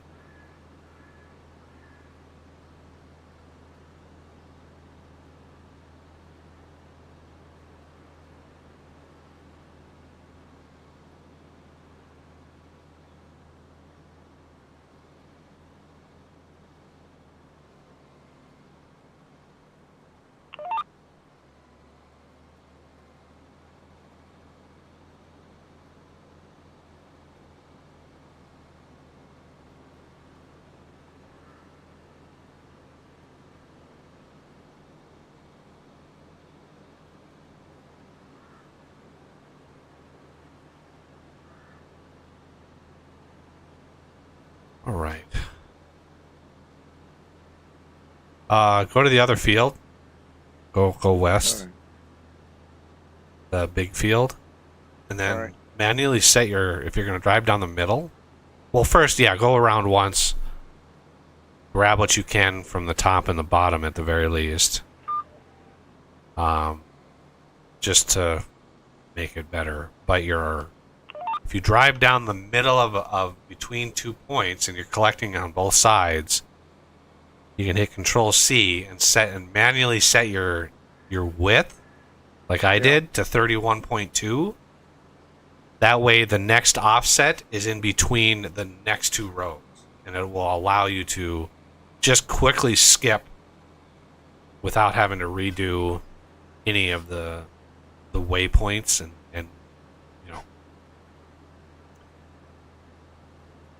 just make it go faster. You said 30.2? 31.2 is your lane offset for in between these rows, because the header that I'm using to harvest is 15.6. So you just take twice that, and that is what your wagon should do.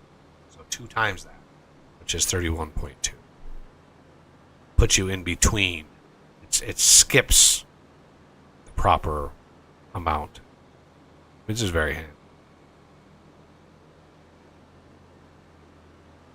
Let's see.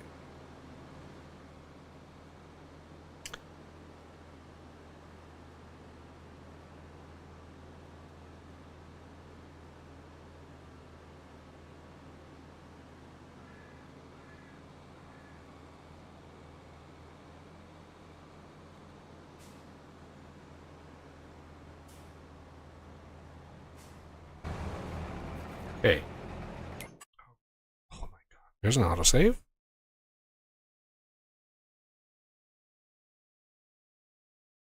Let me go get a plow to do a quick.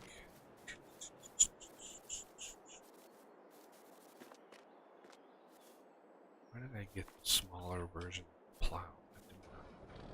But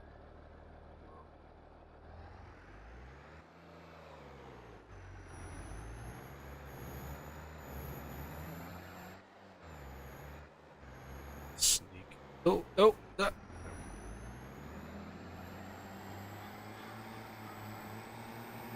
Okay, I need to.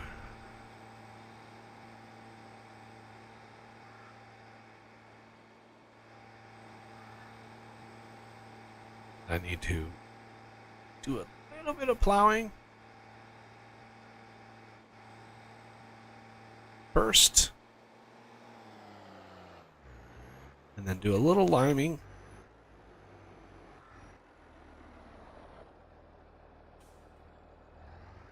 So we're going to plow the whole thing, of course, but this, unlike the rest of the field, is going to need lime.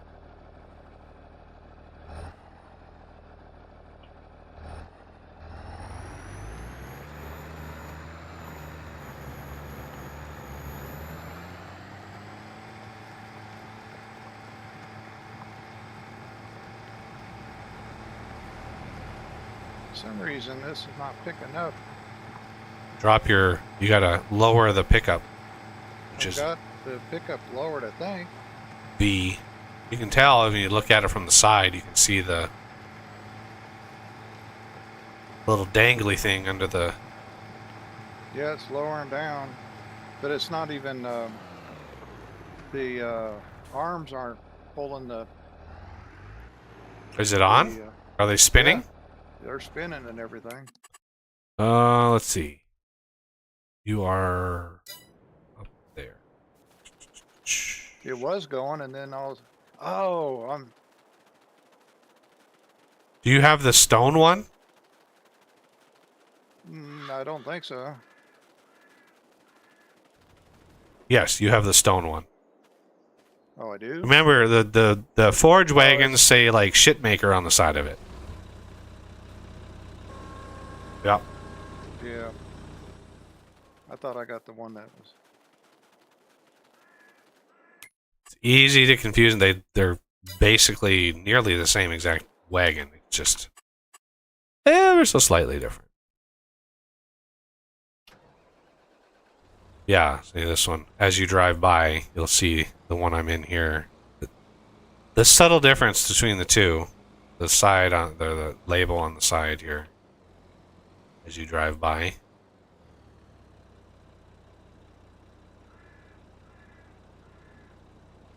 See the big label on the side? Yeah.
Yeah, that, another thing I really like that, how they're doing the, that room of record or whatever it's called. Room of requirement. Requirement, yeah. That's pretty cool.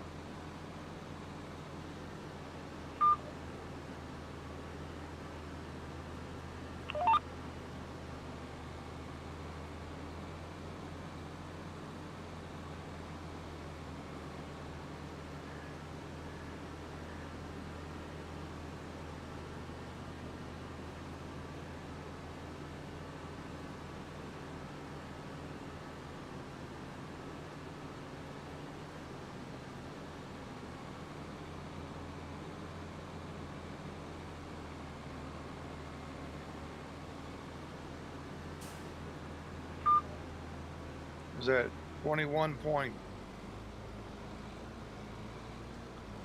or 5 or what was it? The offset 31.2. Well,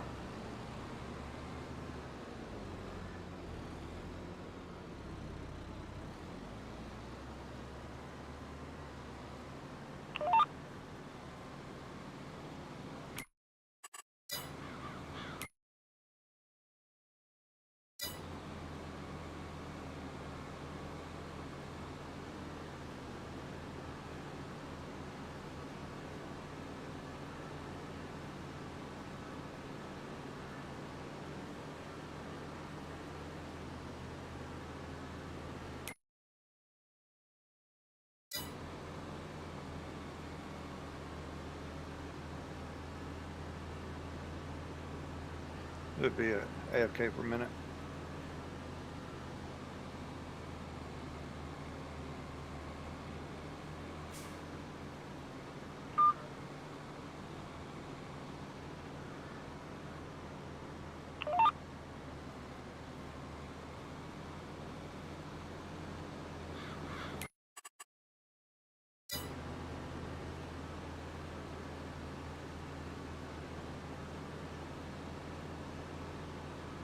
Kind of scared to play music again. Get blasted by the stupid. I did turn off mid-roll ads. There shouldn't be any ads playing during the stream. I know how annoying they are, so I turned them off. So I'm not really earning ad revenue from the stream at all. So if you do get a mid-roll ad, that's not me. Fortunately, I can't control what YouTube does, but and I've been meaning to add, create a playlist to put all these streams in one big playlist.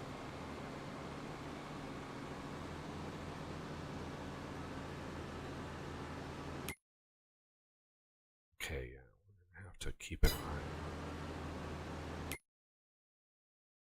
This harvester should come back down.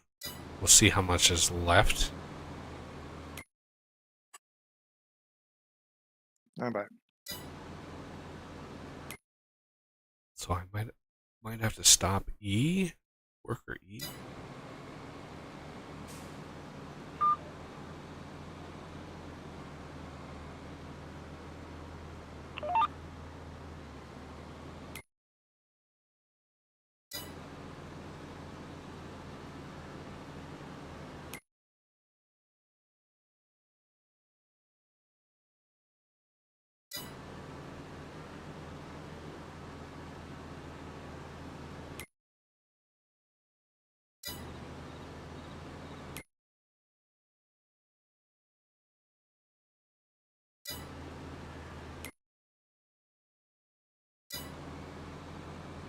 Yes.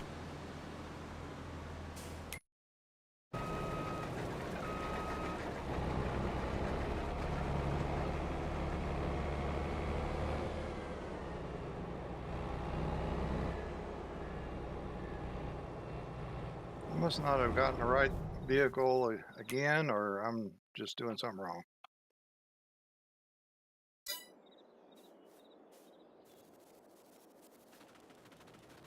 Let's see. Still says stone picker, and this is a different color. Okay.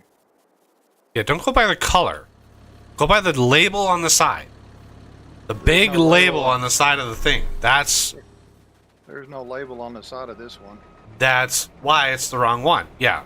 When I had you pass me and I had you look at the wagon, I wanted you to notice the giant label on the side of it, because that is the indication.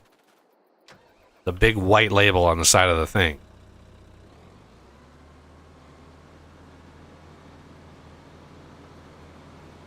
Yeah, don't buy the coloration. I messed up on the coloration on some of these. It wasn't standardized, so it's a little off.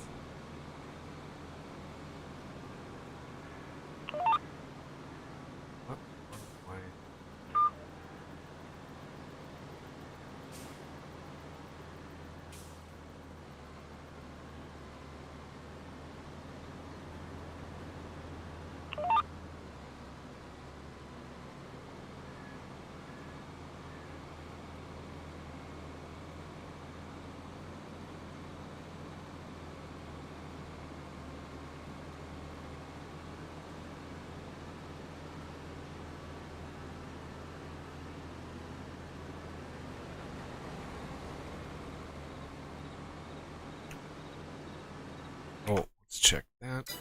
It's just about ready to be done.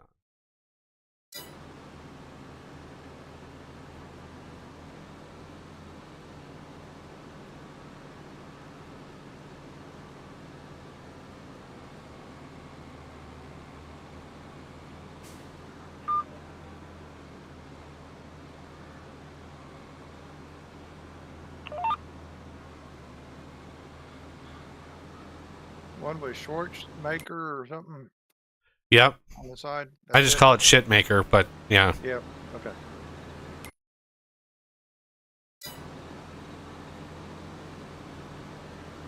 Finally found one.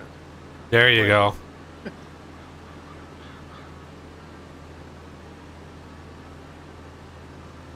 I was just test driving those other ones. Oh, Jesus. What the hell are you doing?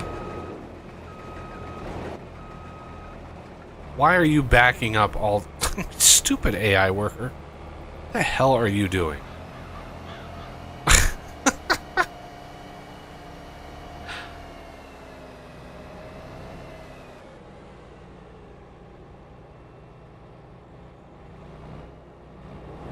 Where's the canola? Oh, we're so close to making cake. I don't even know, like, what the best month of cake is, but I'm assuming it's July, because that's how I roll. The best month for cake.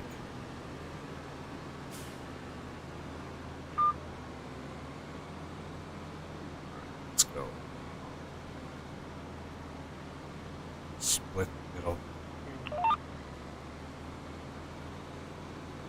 This had a slightly different offset because this was the other harvester coming this way.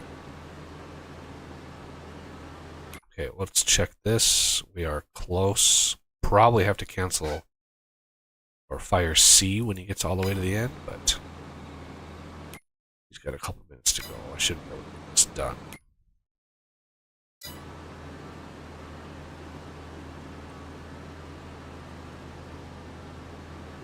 So the measurements again one more time.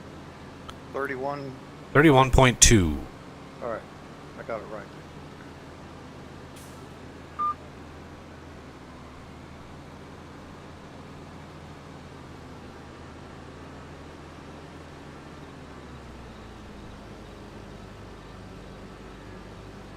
I wonder what the fastest tractor we have available to us.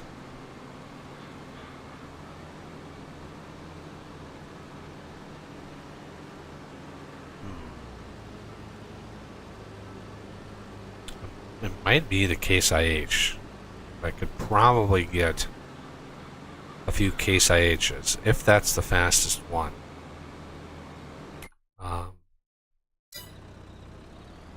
Probably get some Case IHs with some custom wheels for the wagons, because being able to travel at max speed with these wagons is going to make a big difference as these fields get bigger and bigger and bigger.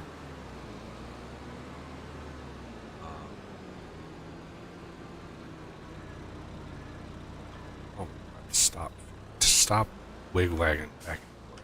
Jesus.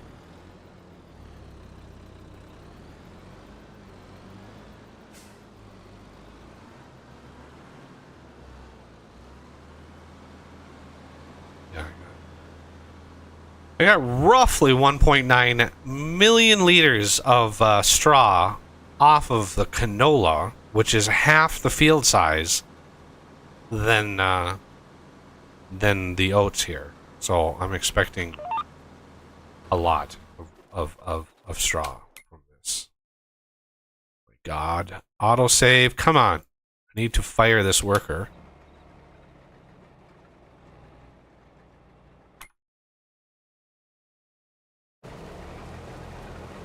Holy Moses, there is a strip of shame left over. Unbelievable.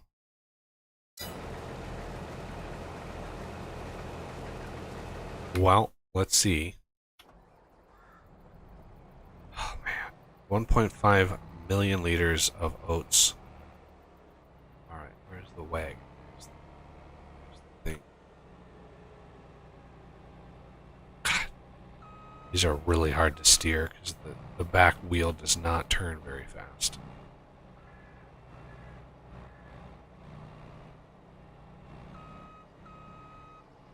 Square it up.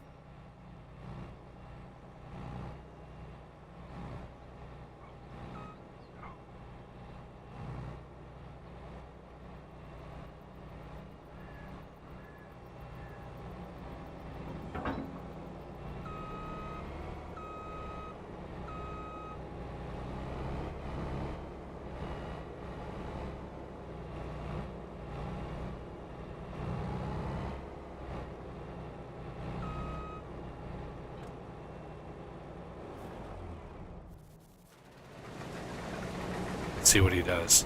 Does he detect that that's there?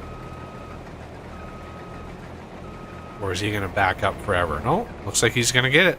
Excellent.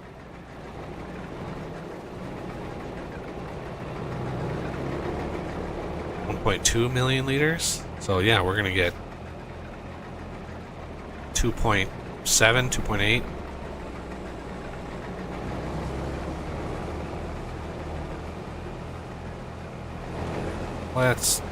Well, that should be fine.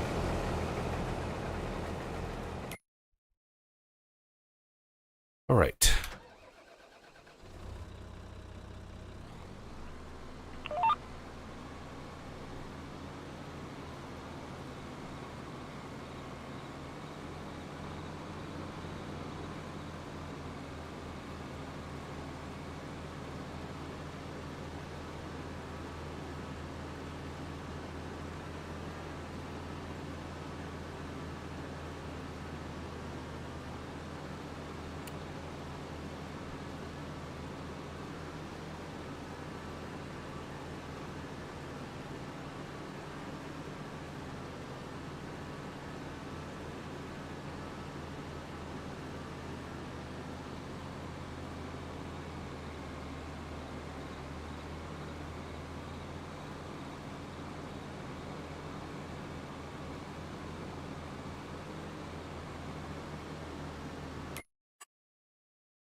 Well, the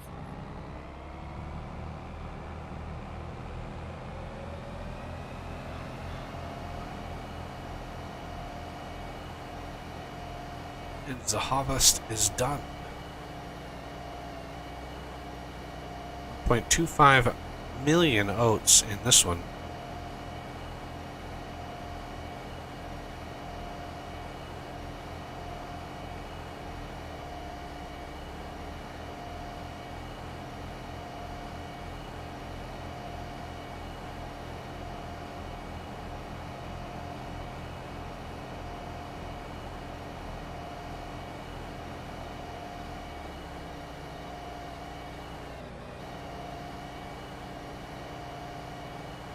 Yeah, the headers, these articulated headers worked really well. They didn't skip much. There's little bits and pieces here and there, but overall, the hilly terrain, they just worked like a champ. Great.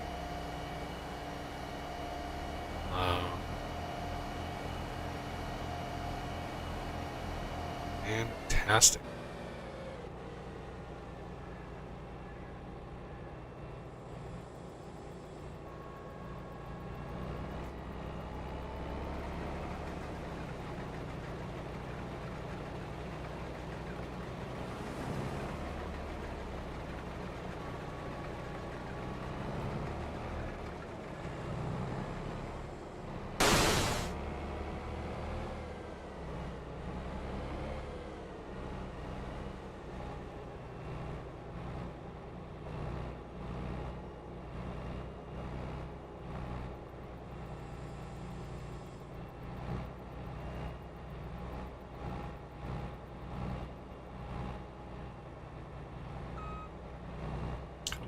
Lift it up.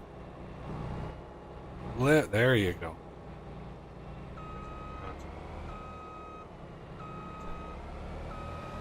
That's why I like when the headers themselves are the way. It's to load on a trailer. It's a pain. There we go. No, not low. Button.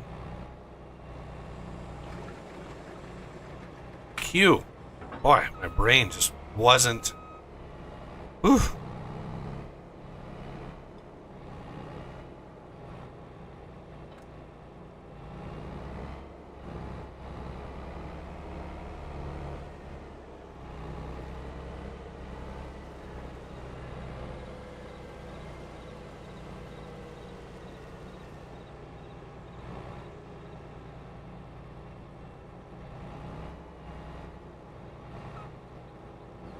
Really? It's gonna slide into me? I didn't think that was even possible.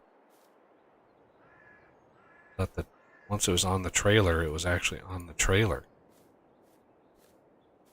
It's just okay. Let's grab this one.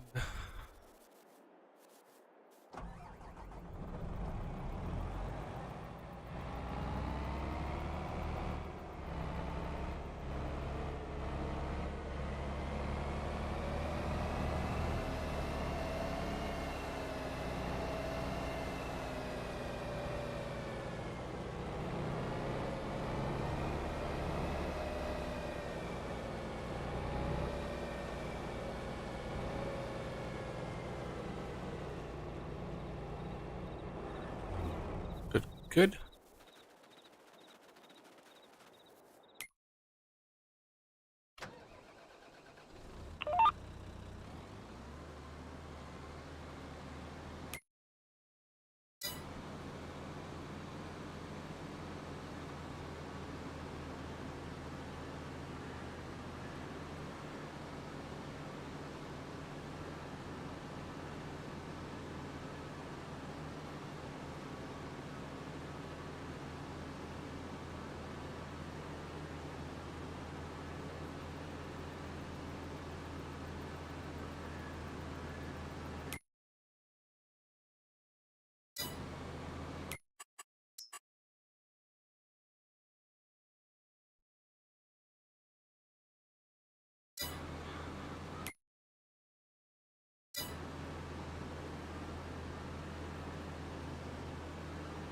Whoa, that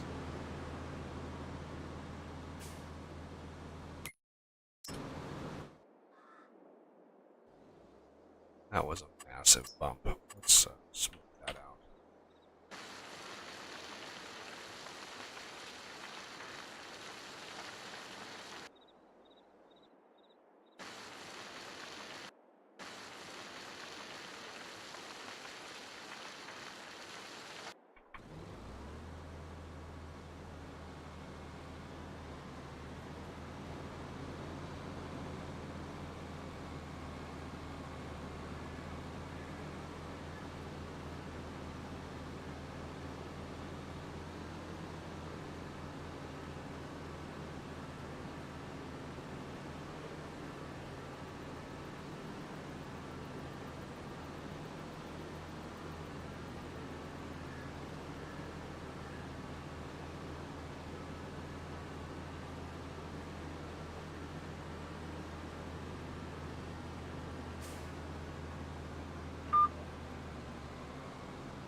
Don't know what that's all about.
Okay. Now,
of course.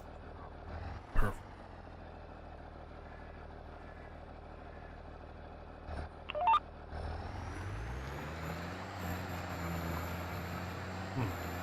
Thought I did that. Thought I did that fairly well, but not perfect. So these are going to go from 3 relatively large fields to 1 enormously large field.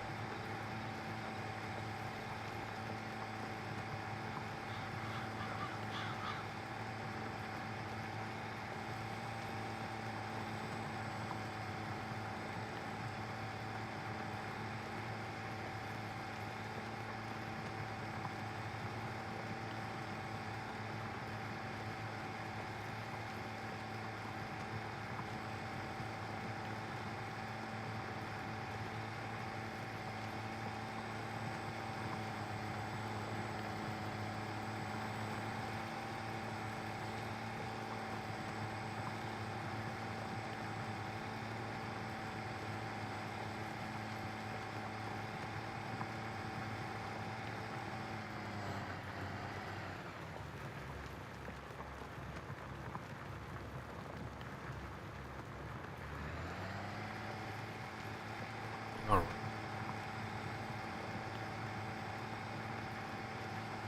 The oopsie up here is why I'm over the side over here more than I am over here, because I've got this notch in the field over here. I might even have to go over it twice, depending on how deep it is in the field. But it was about 3 rows in. See if I'm close. Ooh, it might be 4. Yeah, might have to do it again. Yep.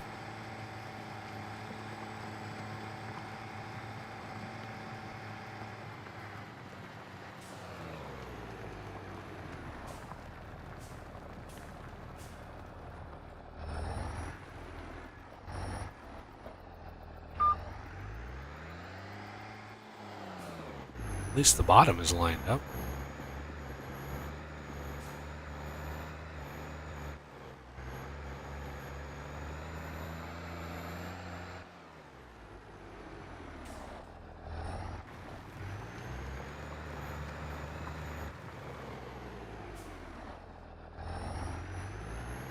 There.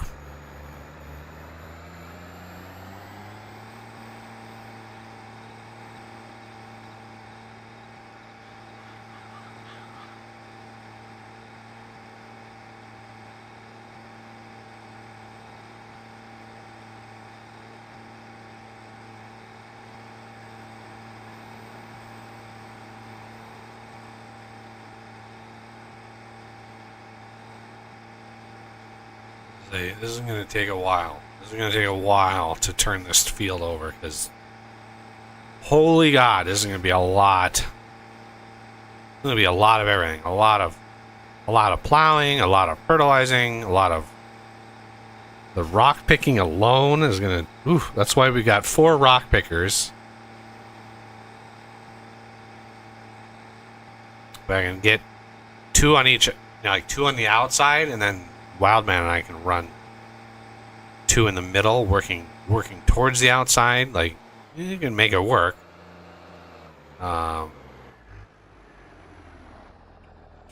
Okay. Oh, first I want to limit to fields on all these.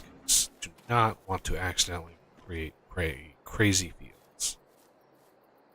I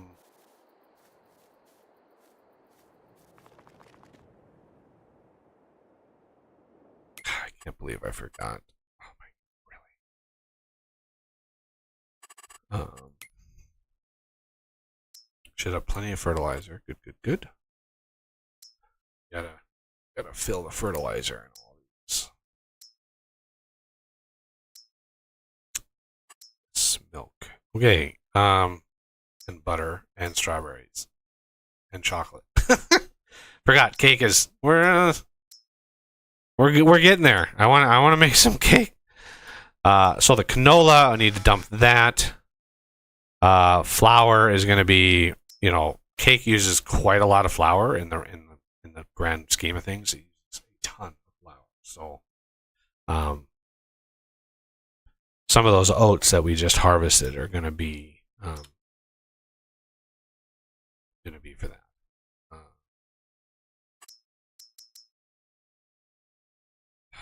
All right, I got all this field gathered up. Really? I thought there was Yep. quite a few layers to go left. No, Excellent. All right. How much straw did you end up with? At the bottom, it should tell you how much straw you found. Got. 27.7103. So 27,000,000. Probably got 2.7. 27 million would be too much. I got 3 million.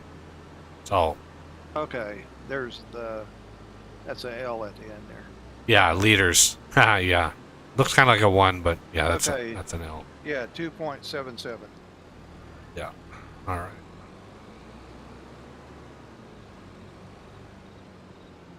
If you want to take that up to the cow barn, up on the hill Right. behind the main area, on the shop, there's a hill up behind there by the gas station, Yeah, and just dump off all that straw at the little icon for dumping, and yeah, at the cow barn.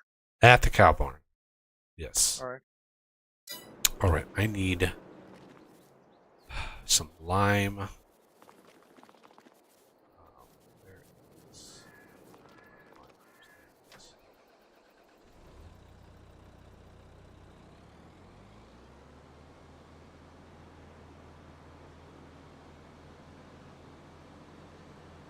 This is up by the grapes, right?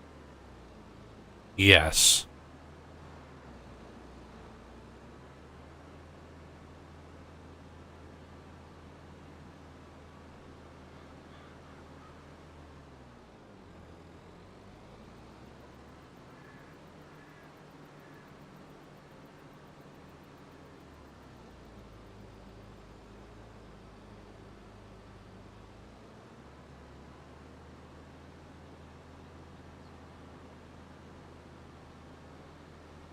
All right.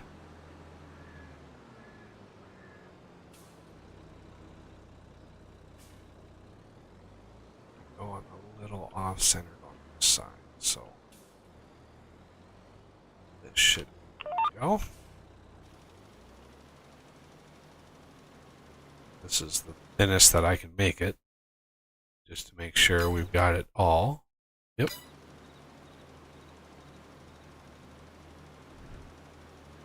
$15 is the thinnest I can do it. But the important thing is to get it covered. Because when if we end up playing long enough to harvest enough out of this field to actually constitute another round of lime, we might have this middle part, not need it right away. I don't know how the game simulates it. I think it's based on the field rather than the individual squares, but I could be wrong. The lime consumption, I could be wrong about that. And the fact that it's already fertilized one level, and that is because there was grass there. So we might be able to just quickly bring by the rock picker,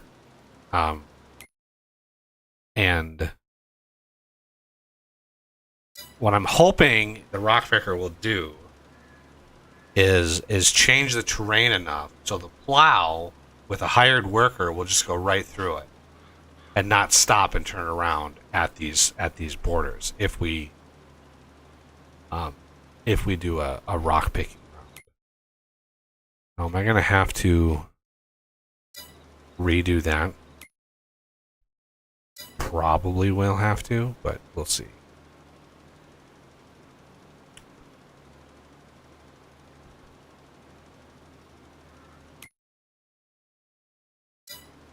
There's probably not enough pixels to actually render that, so we'll just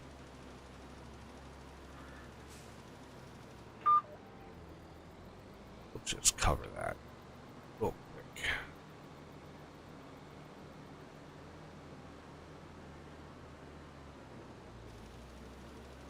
God, the bumps on this are insane.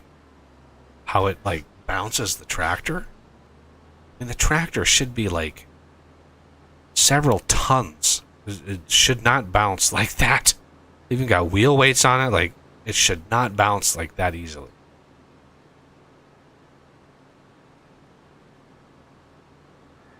Does it do that for you when you're picking up the straw too? No, it's just largely based on the type of soil that you're on. So if you're on like newly plowed terrain and you've got those deep ridges from the plow, it's literally simulating the bumps. But if you're going with the rows, right? If you're going along the rows, it should be relatively smooth because you're not going against them and hitting the ridges. But it's basically abstracted. So it's simulating the bumps. They're not actually bumps on the ground. It's relatively smooth, but in order to make it, I don't know, more realistic or less smooth, they just simulate their bumps there, and so it knocks the tractor around. But in my opinion, it knocks it around a little too much with a tractor that big. Brought the trailer back down to the rest of the stuff, but I realized that there's still straw in the back of it. So I must have filled up the cow barn. Yep, you filled it up, which is fine. Just leave it in there for now. We'll think of something. One thing we could do, at least, because straw does not sell for much, so selling it would be like Just kind giving of it away, basically. Yeah, it just doesn't sell for very much. So I would rather put it in the factory, the farm factory, and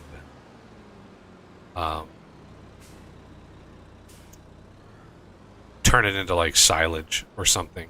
Because I know there's a recipe in there for silage. Farm factory. Yeah, straw silage.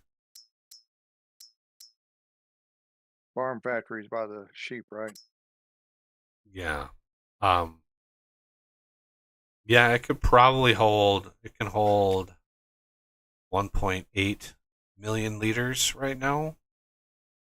But we would have to empty it. I mean, the silage is completely full. There's 5 million liters of silage.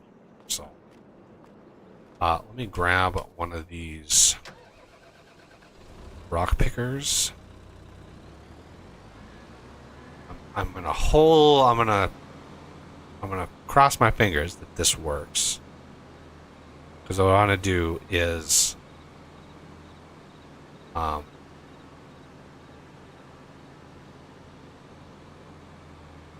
do the rock picking, and come back with the. Well, I think we're gonna have to fertilize first.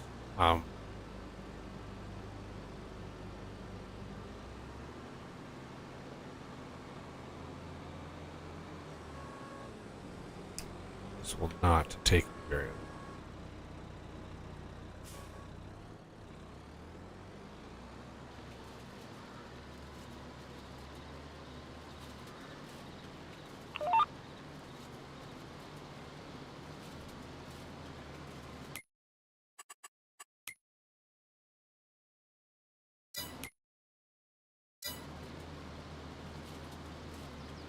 Because I'm hoping that by cultivating the land, that the plows will be able to come right over the top of that and plow it again, which I don't care about. Plowing it twice, I don't care.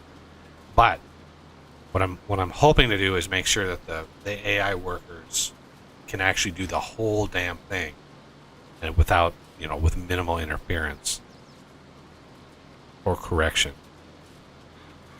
At the very least, they would meet in the middle here, even if they stopped. All right, what do you want me to do next?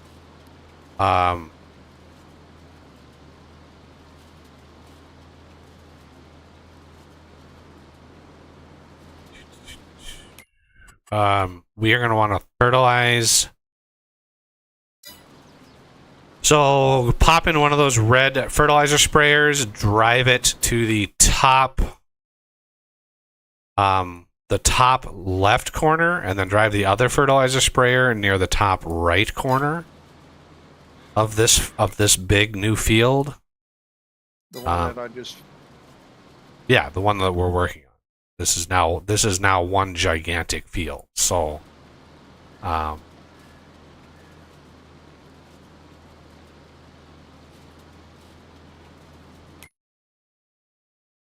I will hopefully, because I want to fertilize before we plow all of the things here. Not sure how fertilizer affects weeds, though. Weeds I don't really mess around with all that much. Because usually I'm always plowing. So when you plow the field, you don't deal with weeds. It's only when you cultivate the field you have to come back with either a weeder or a sprayer. And actually deal with the weeds after the fact. But I don't like coming into the field after it's planted. I just like let it go and let it grow all on its own. All right.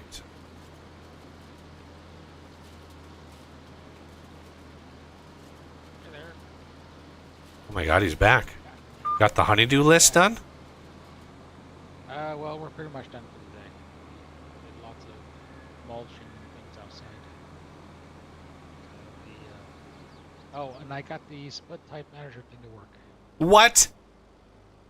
God damn it, you did, huh? Yes, I did. How now? How do you how do you verify that it works? Because I have print statements, and it actually executed the add split with no errors. And you verified the split is in there by getting the split by index and print out that? Oh, I can do that now if you like. Yeah, just if you're using that same script, just see if you can pull like the index for the Bertha and see if all the variables are properly set in there. Yep, and I got inspiration from another mod from Loki, who did something interesting, and then it clued me in as to what to do.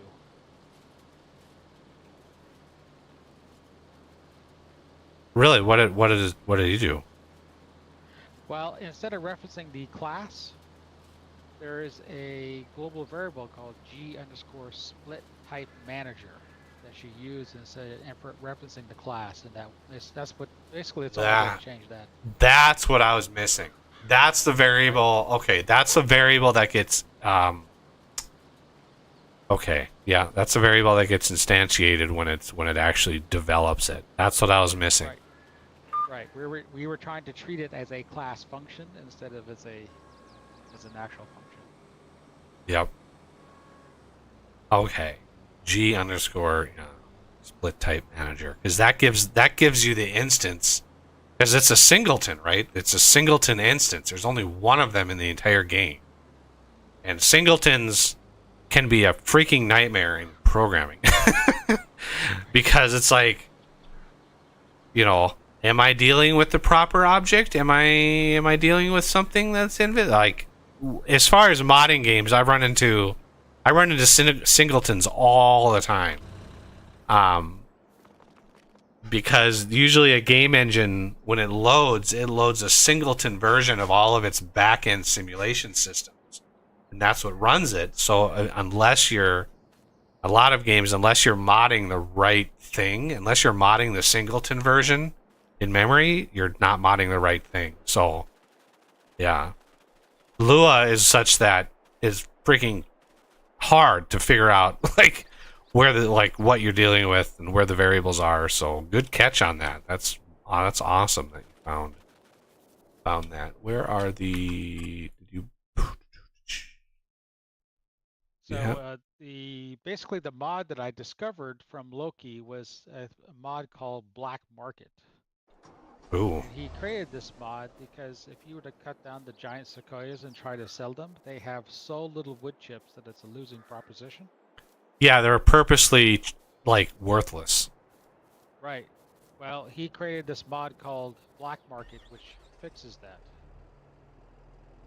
Wow, what map was that? A mod or a map? It's a mod. I'll link it up in the. If it's not a big mod, just drag the mod into the folder. Like, Oh, you got the other one. yeah, I just need it So back. basically, what it does is he changes the split type values on the fly as you're cutting the tree down. So my question is, how did he figure out, or maybe that's part of a commented out part of the script, but how did he figure out what split type index was the sequoia? And does he change not only the index but the name? Because there's two different variables in there. Split type by index and split type by name. Well, when you do split type by name, he just type in giant sequoia. Right, but when you add a split type, it literally adds two versions of it. The add split type is like split type by name and split type by index. So if you're changing one, you have to change the other manually because it doesn't do it automatically. They're two different entries. Yeah, he just checks for a split type by name, not giant sequoia, and that's what he does. Interesting that he would do that, because that to me is not enough. Because when the game there's a get split type by index, and that's the only reference. Because when you have the i3D file, the i3D file is split type and it's the index, not the name. So to me, it would be more important to do the index rather than the name change. To interrupt just a minute, you're going this direction. No, just I do the way that you do all the fields. Back that vehicle off. Could you back that vehicle off a little bit? Yep.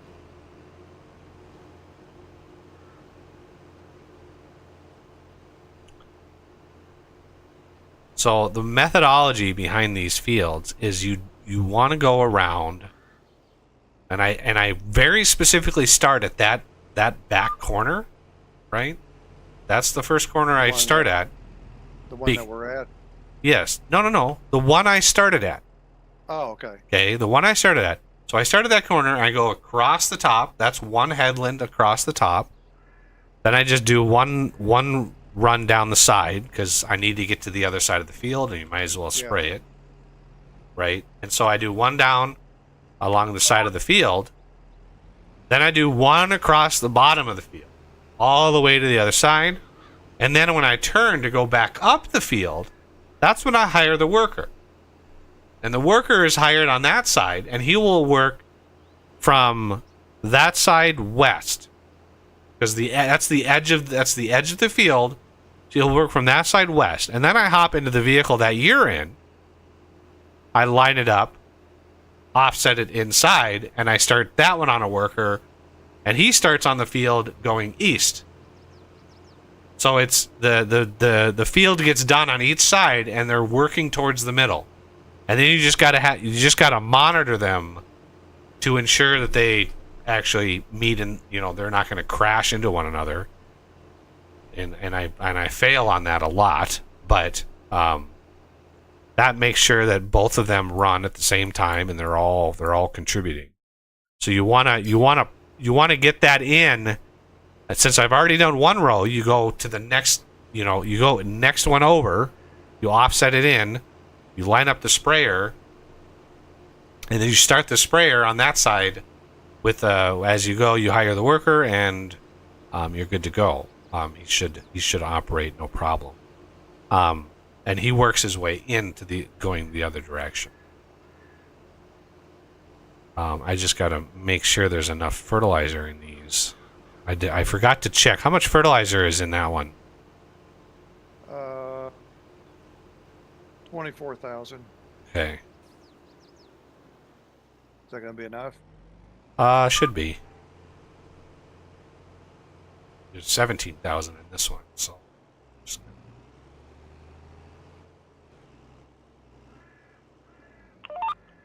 And when you hop in these, you just got to make sure the width is maxed out, because no, go down, dude, down, not over, down. But you gotta finish that row. You can't do a partial run like that. You got to finish that and drive all the way to the end, and then go down. I've done this literally like 30 times now.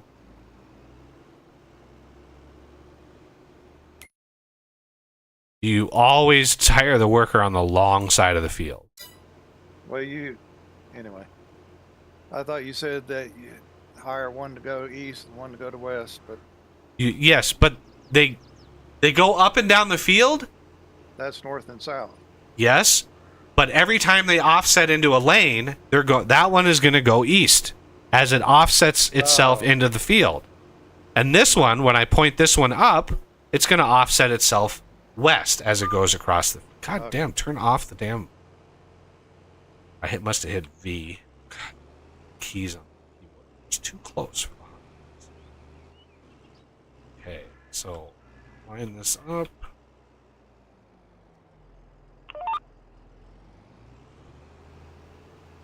And then hire worker. And he's good to go. See, now I've got that one. Oh yeah, I need to make sure this guy, when he hits this area up here, he's not gonna turn around, because that would suck.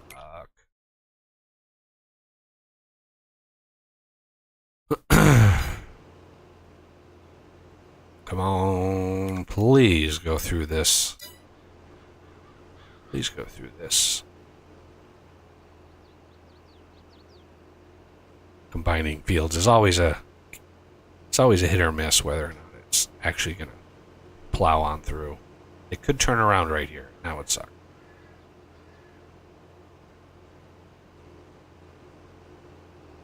Yay!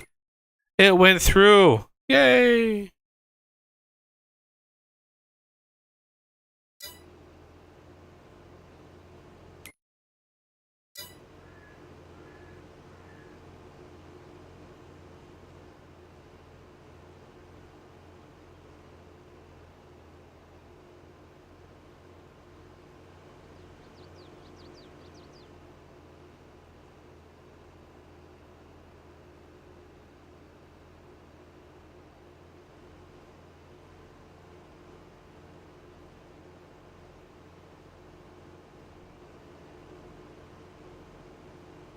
All right, I Jesus Christ!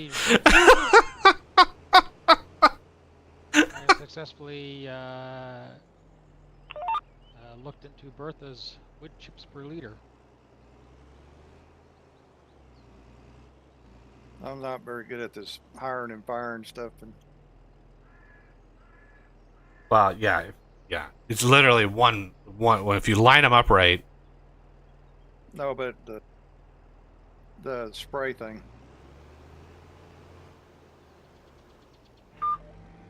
yeah. Let me spin this around because I've got to rehire the worker on this because the worker would have completely plowed into you if I wouldn't have fired him. All right, hire and exit.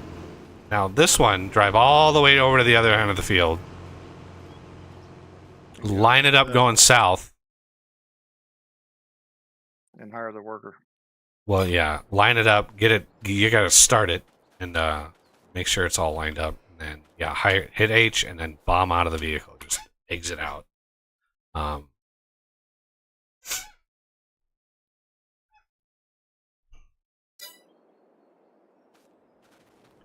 What should we plant in here? What did we decide that we're going to want to plant?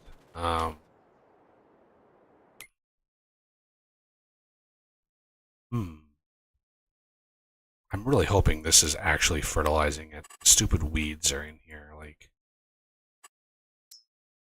if I just take the weeds out, is this actually... No? How about needs plowing? Well, at least, yeah, there we go. Mulched? Interesting. Yeah, that corn header actually flagged it as mulch. That's interesting. Well, I am impressed. Thank you, Patrick, for figuring that shit out, because I was driving myself crazy trying to figure out how to... Well, this is what I do for a living, is to figure out black boxes and do these things and think outside of the box. Yeah, I'm more of a learn by example kind of person, and if I don't have a really solid example of how to do something, I find it's my ability to sort of discern how to do it is pretty much negated. Well, I'm not going to say that I'm not the same in that respect, but I think it's because I've been working many years on these types of things, and it's become more, should we say, common sense at this point, just because I've been doing it for so long. I think that's just... Well, you managed. Where did you find that mod that the guy did that? Loki has its own GitHub site. I linked up the GitHub site. So okay. A bunch of other mods too. Yeah, that's what I was missing. Is a good solid example of how that shit works. Yep. And a couple of places where it gave me clues was that I started looking at some of the other scripting mods, and they did exactly what you did. The only difference is all of the other mods are not maps.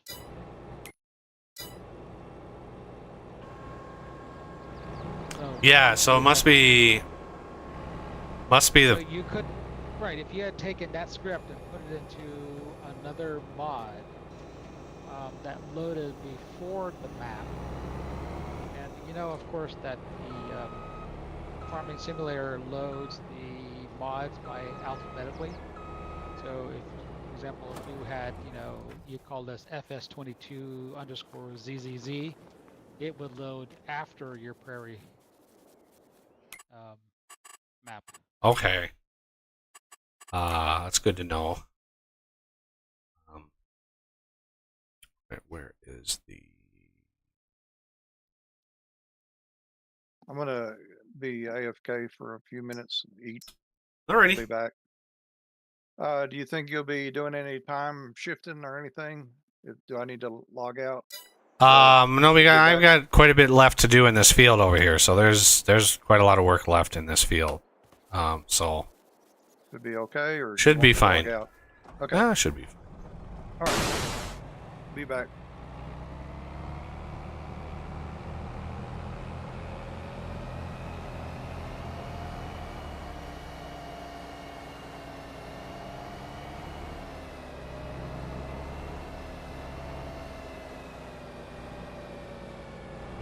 clear some trees from repair.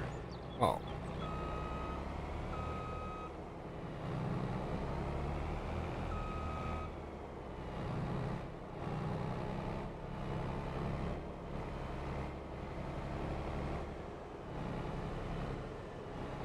So the other thing to test with the Bertha, what I wasn't sure what values to use is if you look at the script that I have in that map, the very last variable in that call is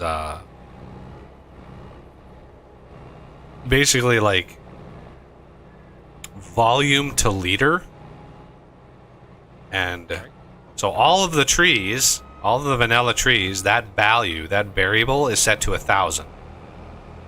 And I was like, well, I wonder what it would take to make the Berthas worth more wood. So as a test, I made that value 3,000. So if you didn't change that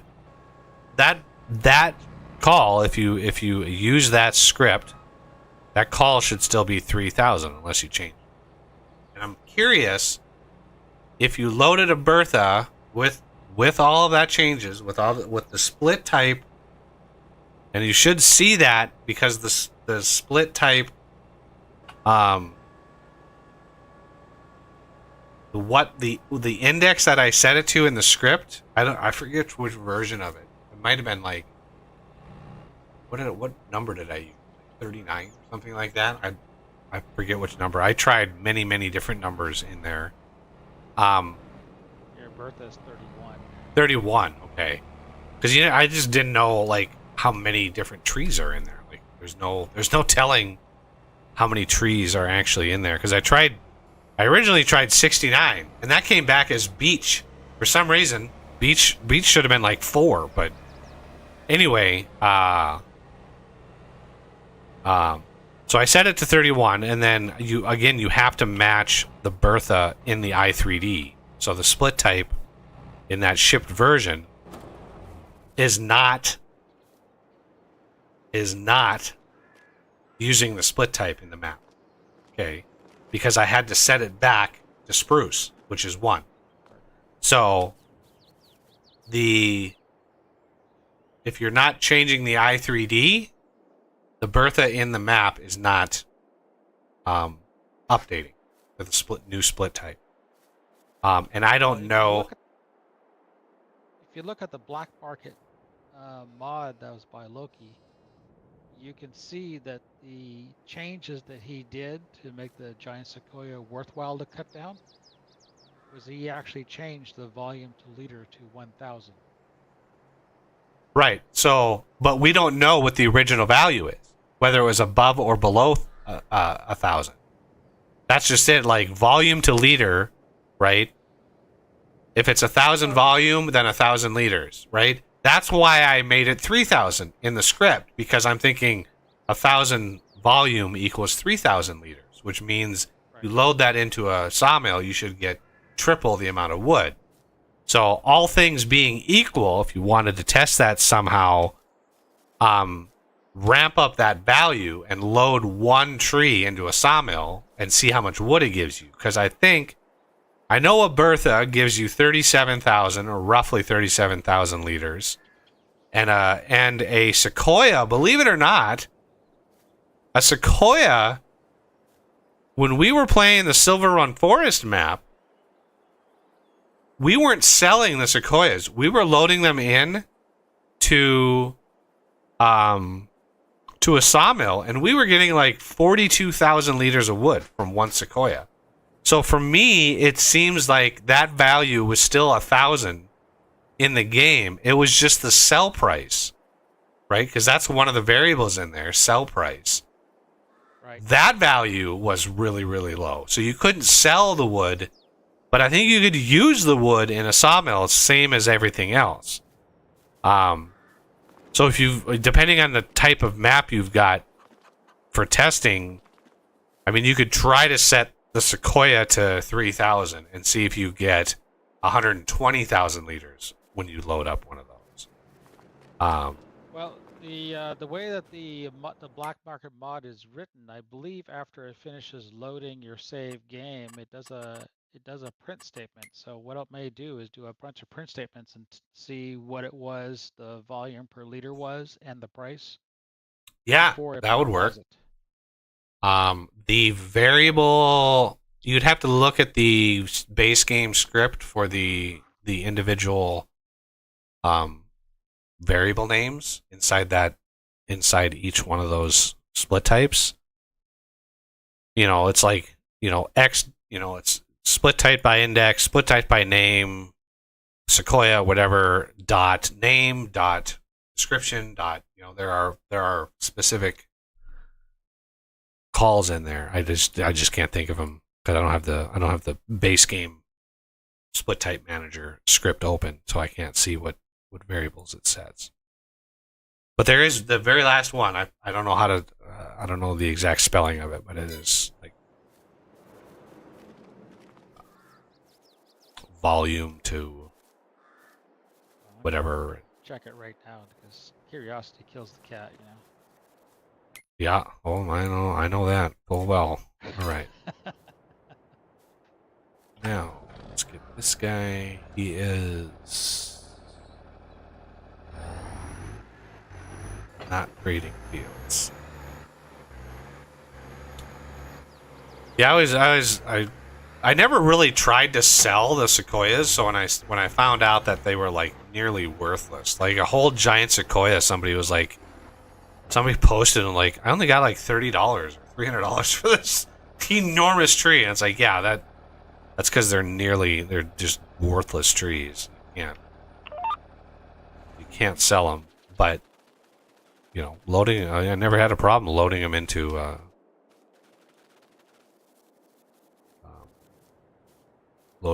sawmill.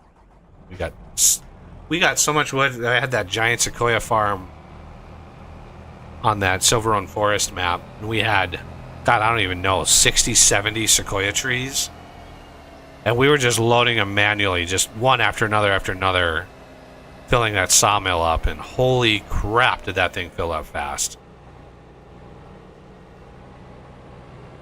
Those sequoia trees were worth a lot of wood. This has got oats. 1.2 million.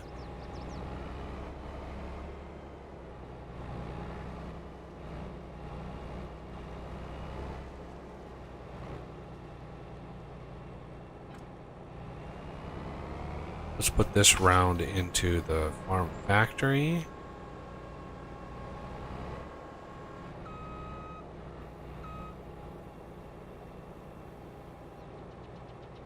Just in case we want to do more cereal.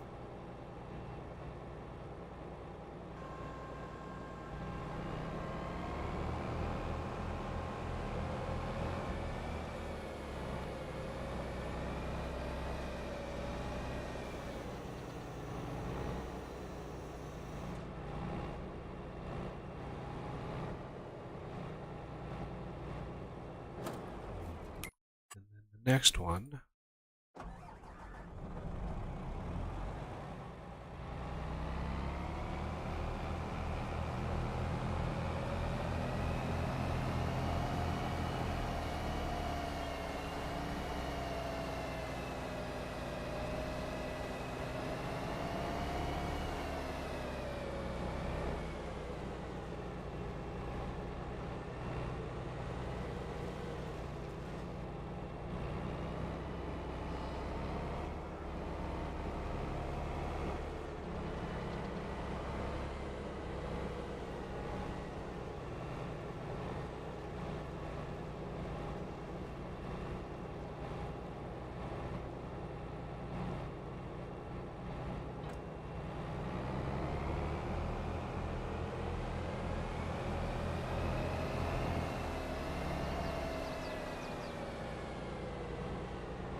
How are we doing on empty pallet?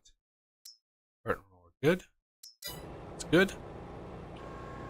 It's empty.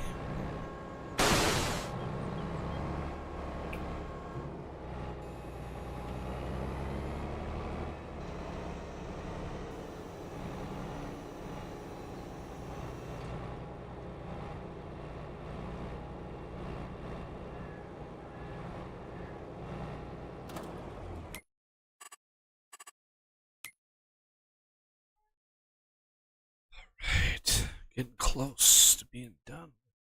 Fertilizing.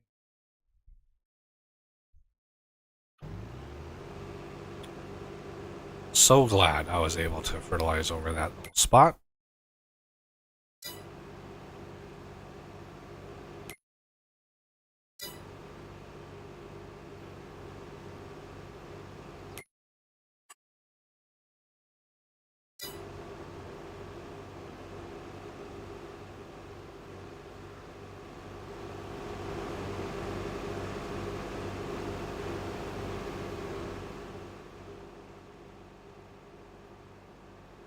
Now,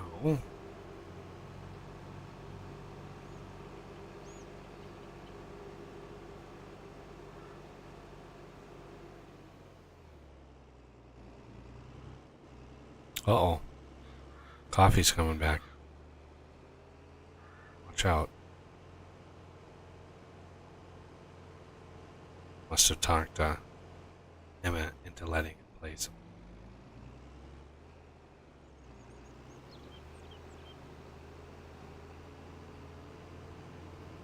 Hopefully, that guy comes back.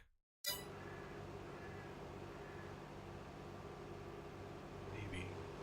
I'm really hoping I don't have a strip of shame left in this field.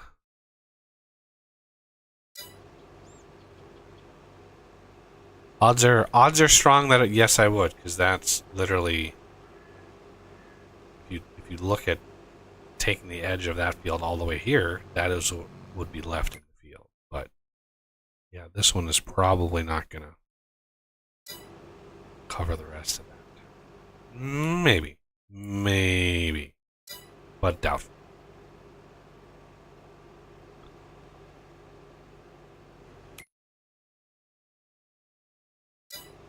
So it looks like all he really did is he changed the wood chips per liter. So previously it was 0.3, and he changed it to 3. You didn't change the price per liter? Because that's what they massively nerfed on the Sequoias.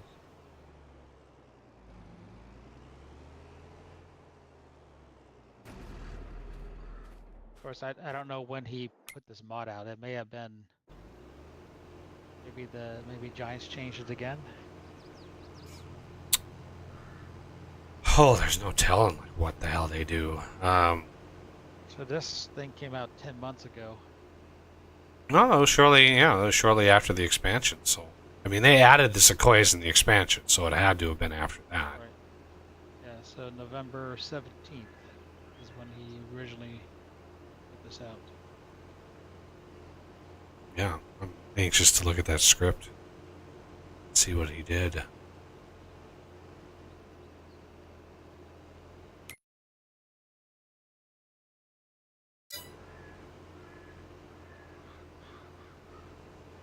I wonder if I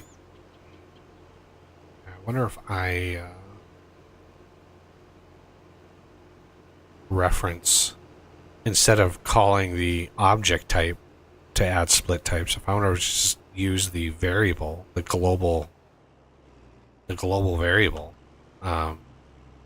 This got down to 1,800 liters. Nice.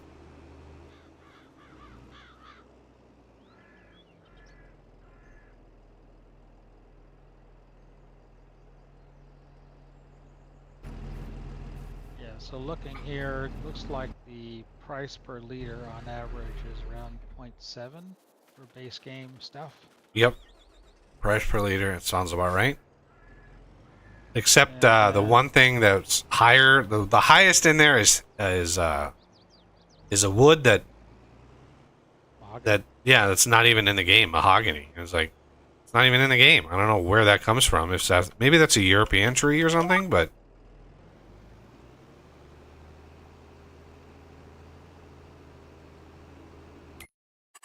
Well, mahogany is the thing that we use in woodworking an awful lot because it has a nice color.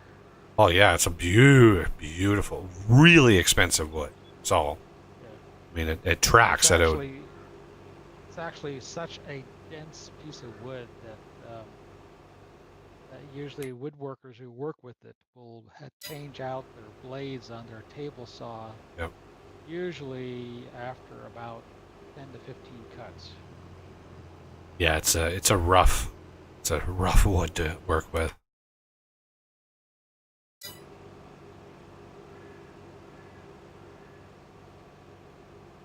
A lot of people who use that wood, especially when you're a budding woodworker who doesn't have, great tools. So you'll use, a table saw that's 110, so that means that it's a maximum horsepower of 1.5 horses for a table saw. You end up having to go so slow that you end up burning the wood and heating up the blade so hot that you lose the temper on the teeth. Oh. So Yeah. what I did is I bought a 5 horsepower table saw, and you can push it through almost as fast as you want. So it never gets hot. Do you have a saw stop on it? Yeah, it's a 52-inch saw stop, 5 horsepower. It's not a cheap table saw, but No. Saw stops and alone are like $800 a pop. no, try 5,000. Well, they've gone up then, because I had a job in a cabinet shop once upon a time, and the boss was in the middle of cutting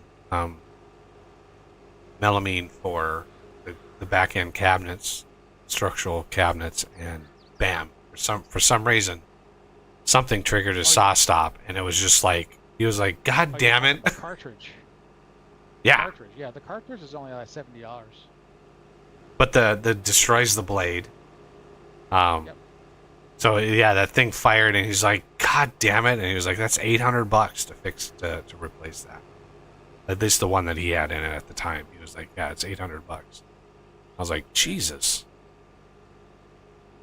I was like, "I'm glad that wasn't me. I would never hear the end of it if I was the one that triggered that." Well, it's interesting because if you follow the Facebook account of SawStop, there are all kinds of people who say that they didn't they had these false fires of the cartridge, and finally after asking a bunch of questions and whatnot, it'll always turn out to be like they knit the metal of like of the miter saw, for example. The miter gauge, not the push thing. I can't think of the name of it offhand. Or they were touching wet wood as they were pushing it through. And it always has an explanation. And so far, I haven't come across anything that fired and there wasn't an explanation for it. Right. There's I mean, it's not like the thing can like not. It's like think on its own. It's gonna read that resistance change, and it's gonna fire if that resistance hits, and that's what triggers it. So something triggered it. To this day, I don't know what it was, but something triggered it. But yeah, sometimes if it's wet or yeah, it doesn't take much. The thing is, it's incredibly sensitive. It's amazing technology, I think. Whoever invented that deserves all the money they got, because what an amazing invention. You look at the innovation and how it was made, and god dang, like how many fingers it's saved over the years. And Oh, absolutely. My uncle lost his his ring finger and pinky because he was had a kickback on a table saw when he was 18. oh my god. And Yeah. of course, I worked on the farm with him every year since I was 12. That made an impression on me. Yeah. Huh. So as soon as SawStop came out and I could afford it, man, I'm telling you, I was all over it. Yeah, it's pretty impressive. And yeah, it's not a cheap system by any means, but it's that or a hospital visit, you know. Well, the cheapest SawStop that you could get is $1,500. That's the contractor saw. And if you have no insurance, it's going to run you about $150,000 for the surgery, physical therapy, drugs, and so on. So when you look at it purely from a perspective of economics, it makes more sense to buy the SawStop than it is to go to the hospital. Certainly. I mean, insurance companies, if insurance company like not life insurance, but like health insurance, if you put down like woodworker as your as your profession, they should immediately reach out and be like, hey, if you don't have one, we'll pay for a SawStop for you. Like, Right. here's $5,000, buy this, because we don't want to get hit with a $150,000 bill later on down the road, regardless of what your deductible is. Like, that's a hefty bill. Right. And even if you consider the deductible, and let's say your deductible is only 5%, the SawStop table saw is still cheaper. Yeah. Oh yeah, guess what? Now that coffee's here, and I got no viewers, guess what I'm getting on Tuesday?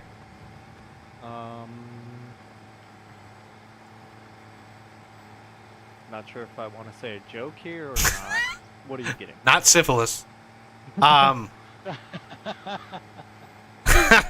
friend. Fiber, baby. Oh yeah.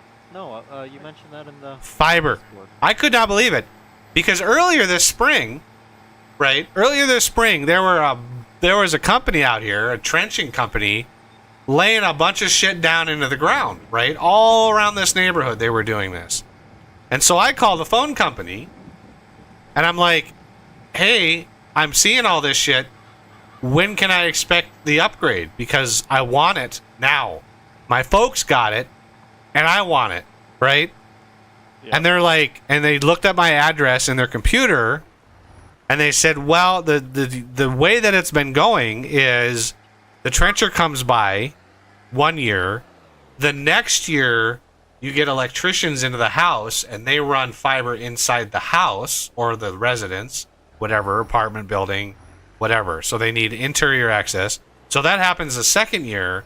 And it's the third year that comes around where you get the technicians from the phone company coming in. Oh boy. And they're actually the ones that install this. And so they looked up my address, and they said, sure enough, yeah, the 2025 And you're like, oh no. was like the earliest. And I'm like, God damn it. I was just like so deflated. And so I was like, okay. And yeah, I checked my email like Wednesday or Thursday. I checked my email, and I got an email from the telephone company because they had tried to call me, but my phone number changed my phone number had changed this summer for reasons I won't get into. But yeah, so they weren't able to call me, but they reached out and said, we tried to call to make an appointment to get technicians out to put fiber into the place. And I'm like, holy shit. So I, of course, immediately call Giddy, and yeah, they're like, yeah, and I was like, I was told that you weren't doing this neighborhood like for another 2 years, and they're like, oh, some neighborhoods we're doing them, we're able to get into them faster and do them early, and I'm like, sign me up, Heck baby. yeah. And so yeah, the soonest they could possibly do was Tuesday, and I was like, I will move heaven and earth. I'm like, I literally am at home all day, so yeah. And I mean, it's their slowest offered speed, but it's cheaper than what I have.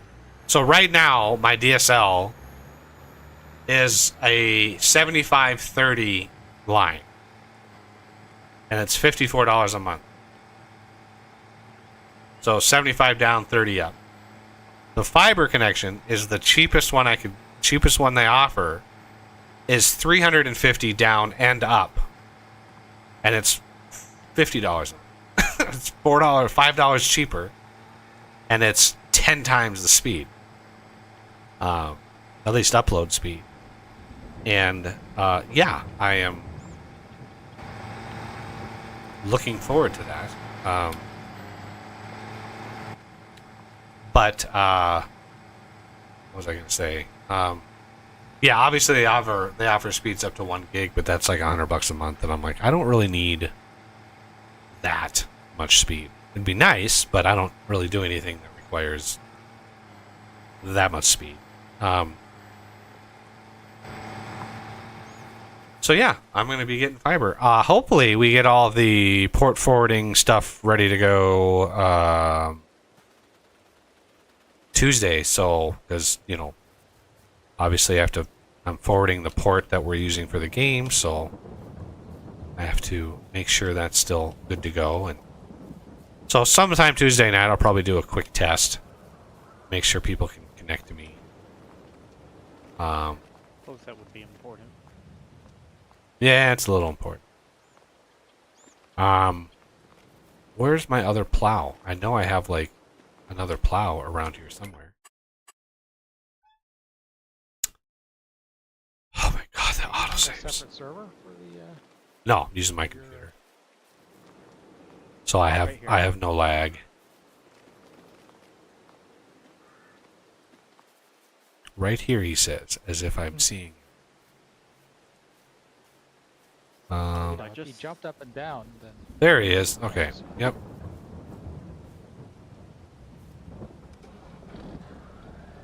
I thought I got the bigger of the plows, but I guess I didn't.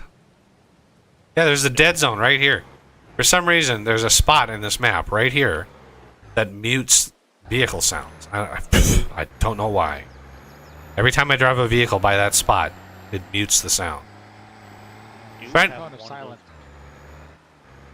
Uh, Cone of silence. Yeah, it must be. It's a timeout.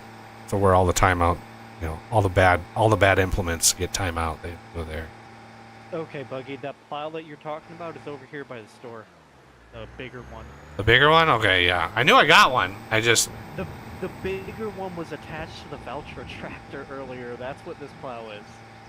Oh, right. I don't know why it was attached to the tiny little tractor. You might as well grab that and bring it out here and start plowing into the center of this thing, because this is a effing huge field. I will attempt to find a. Oh, yeah, there's lots of big tractors around. Lots of them. So you should have no problem finding a tractor sitting around. Just don't take either of the tractors sitting on the... Okay, the one that's on the sewing machine. Okay, great. No, not the John Deere. Not the green ones. The green ones are off limits.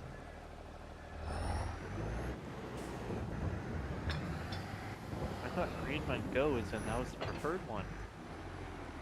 If you want to get kicked... I am sorry about that. No, I mean, girlfriend takes priority. I get it. Release Wildman? Wildman went AFK for whatever reason. Maybe, I don't know if it was food or wife aggro. I don't know. It happens. Oh, whoops. I They've forgot. done that.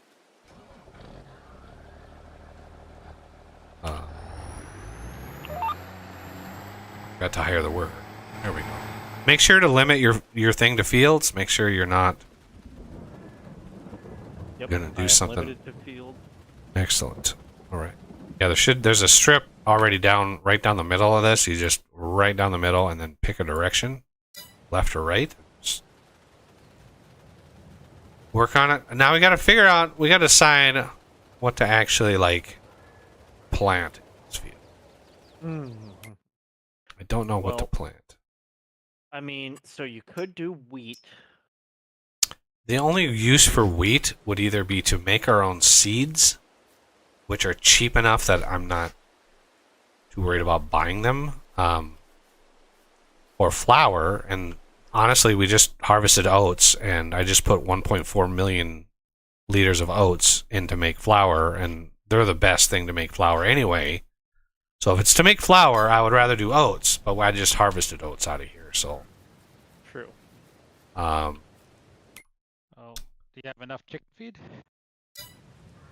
Chickens. Let's go check the chickens. Not choke the chickens. We're going to check the chickens. Chickens have 862,000 liters of food. So, that reminds me. I needed to give the cows some food. Let's check the cows. Oh, 316,000. Might as well give them a little bit. Where? Oh, where? There you are, mister. We are going to go over yon. So, Coffee, Patrick, saved the day, and he figured out a way to get, split types. Split types. So, How did you manage? Basically, I was trying to edit the base game objects, but it was a futile effort, and he found a way. He found the global variable that gives us access to the instance, the singleton instance of the actual object. So that's what I was missing. I was missing the way of interacting or accessing the actual object itself. So we found a guy, I think it goes by the name of Loki, which is... Well, he makes the lumberjack mod. Oh, okay. Lumberjack mod. We are using that one. Yep. So he has a script that actually hits the split type object. He makes a lot of mods, actually. He must be a Lua scripter, because yeah, you have to be pretty comfortable in Lua, in order to know what the hell is going on in any given spot. Because insane. Well, there is. I saw a mod a while back, and I'm trying to find it again. And basically, it gives you a way to take a look at variables while you're in the game, in classes and whatnot. Basically, it gives you a Lua console. Huh. So I was just thinking, I saw that and I was thinking, oh, that might be useful in the future. I'll have to remember that. And now, for the life of me, I can't find it. So I'm gonna have to go find it again, because it sounds to me like you might be interested in this. Well, I've been. I'll be honest. I have been resisting as much as I possibly can getting too deep into the weeds, modding this game, because I really need to refocus on vintage engineering. The vintage story mod, because I don't want to leave that mod just dangling out there. And I don't want to be one of those guys that people are like, whatever happened to this mod? Because I was looking forward to it. Plus I got, a couple people that are supporting the channel that are because of that mod, so I don't want to leave them hanging. So yeah, I've been resisting, like, really getting into the weeds with modding this game. Everything I've done, it's just basically like surface level XML changes, like just simple, easy changes. When it comes to like scripting, it's like, oh my god, do I want to do that? Like, so having you find that really helps me out, 'cause otherwise I would have just left it alone. I wouldn't even have bothered changing them at all.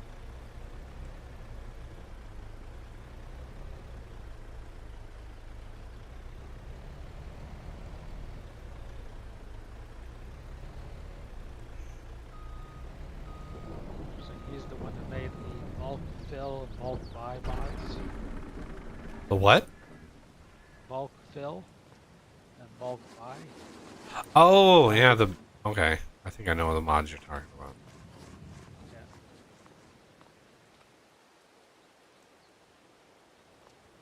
He did the universal auto load too. Holy god, Buggy. that guy should be hired by the damn company. Yeah. Bugs, I think I need a front weight for this tractor and this big plow. Yeah? Yeah. A little too much weight in the back for you? It is having some struggles, even going at a slower speed, staying on the line. You're in a big tractor, right? Yeah, I am. I'm in one of the case ones, but, yeah, it is having some issues. Let's see here. Let me observe. Kind of sets you up for a joke saying you have too much in the back. Yeah. Yeah. I'm already folding it up so I can head towards the store to pick up a... But basically, I was going at like 20. Just and drop. I started going all over the place. Yeah, lift the plow so it's not on the ground, and then drop it so it's just sitting there. That way you have your lane offset proper. So I can buy weight.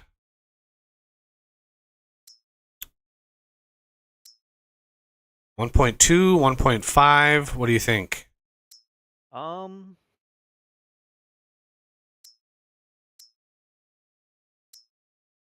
Probably doesn't have to be anything crazy. 1,000 or whatever. 1.2 tons is what I mean. 1.2 Oh. tons, 1.5. Like, I need to know how much weight you want to put on it. I guess we could try the 1.5. That should do. Sometimes it's silly how some of them go by kilograms while other ones go by tons.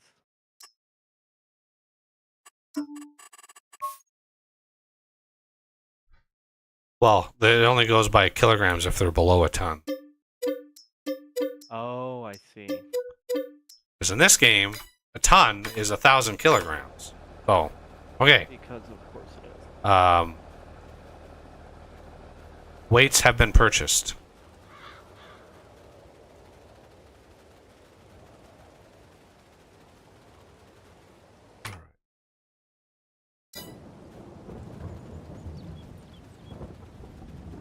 God, the rain. Rain, go away. I enjoy it. Well, as long as you're not trying to harvest it. Yes.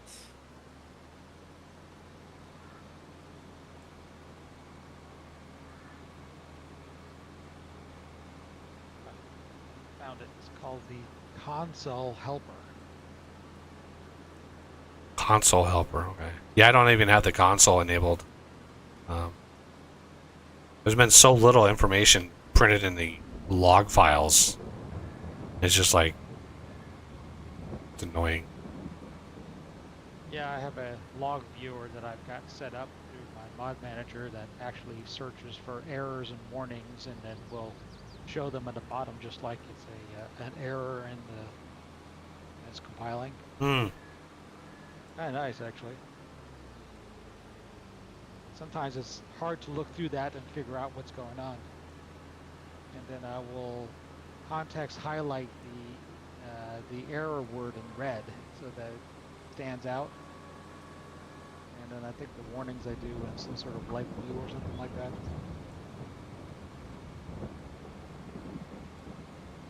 And it also keeps the log file.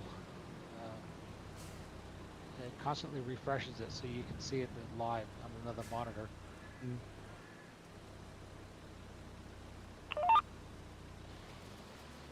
Reminds me, someone's asked me for a new feature on the mod manager. I got to work on that at some point.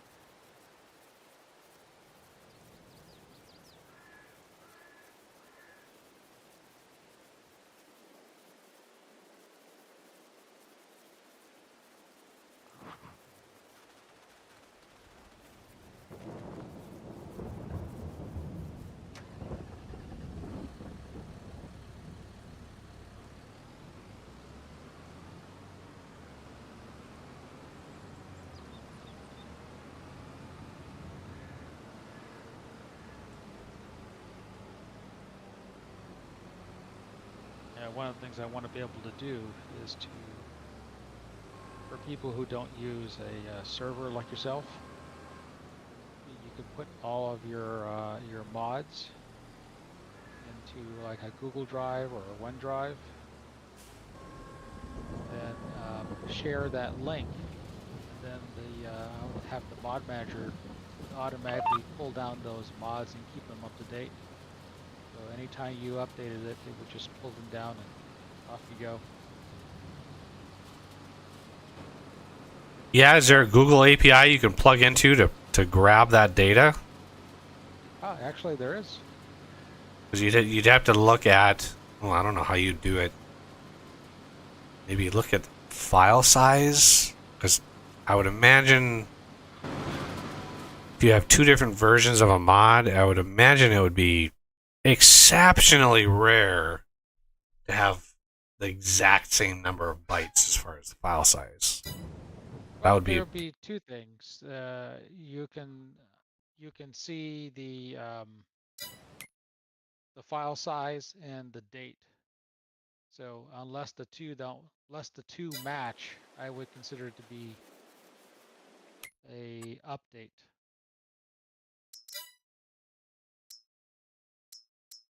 Oh yeah, the date. That would do it. Yeah.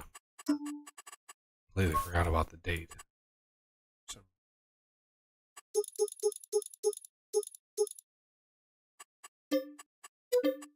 I was looking at how much the new City Skylines is going to be, and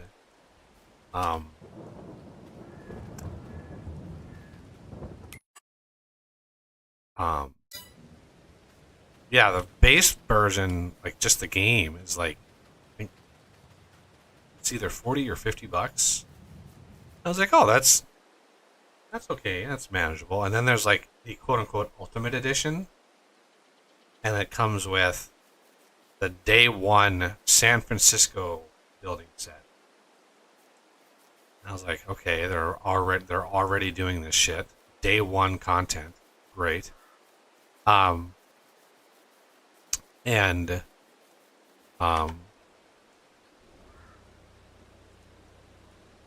then there's like some sort of content or expansion pack that, is, when it comes out, it will include it. So sort of like the season passes that they do for this game. But that version of the game is $90. I'm like, oh, god damn it. Like, I want that version. I did tweet out to Colossal Order, the makers of the game, and I asked casually, the San Francisco content set, does that include all of the abandoned rundown buildings that are downtown? They have not responded. And then I asked if I use that tile set in my city, are all my sidewalks going to be covered with homeless tents? Don't forget the poop. Yeah, and the poop. Yeah, it's like I think that would be a hysterical mod to add to the game. Like, you're using the San Francisco pack. There's a bunch of, it's just a bunch of tents and stuff all over. It's like, You can call the San Francisco Scat Pack. oh, what am I doing? This is the wrong goddamn. No. Yes, this is the wrong thing.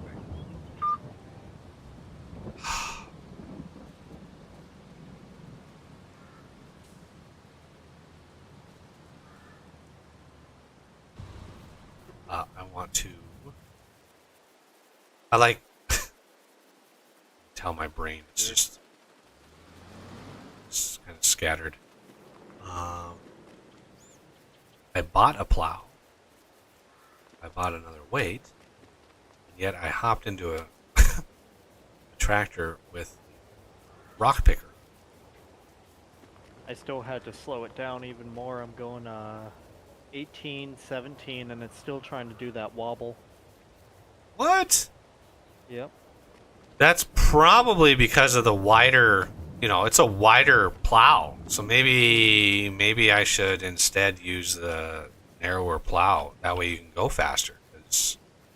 Yeah, narrower plow, or maybe a bigger vehicle that's a little more stable. Bigger. I don't think there is a bigger vehicle than that giant Case IH tractor. Like, What I mean is probably one of the articulated, like the John Deere 9X series. I mean, that would drive different. The steering, it would be probably less wobbly because it's not relying on those front tires constantly. So I really wish I could change the color of this, but I guess I can't. Always go for the big bud. No, that is a little too much. At least it's got some fun colors. Unlike the Michigan map, I love using those big buds, though. Wide tracks, sure.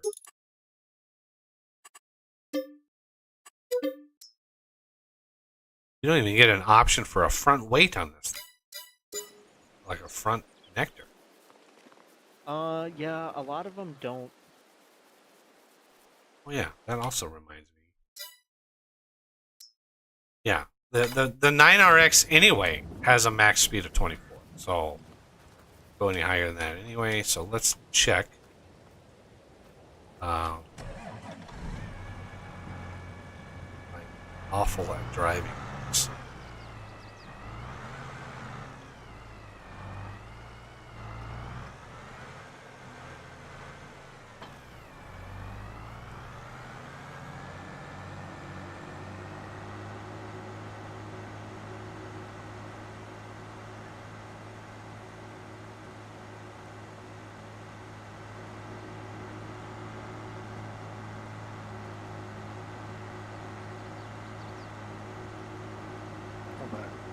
Welcome back.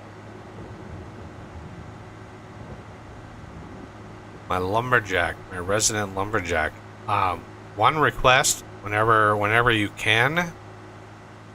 This area above the field here, where I'm trying to drive through right now. Let me get where I can see you. I'm right behind you. Oh, okay. So this area up here, I've been using this as like a highway for all of our equipment. It would be nice if we had a swath cut out of the trees up here, because Okay. it is a kind of a PETA to. Let me go get my vehicle and I'll clear it out for you. You don't have to run all the way to your vehicle, by the way. You can click it and hit spacebar, and it'll teleport right into it. Kind of a way to fast travel around the map.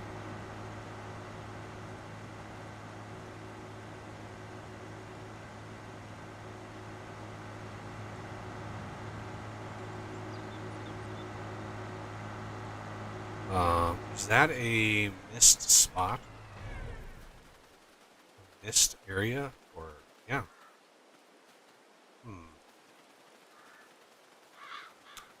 That's a problem. That happened. Just planted that.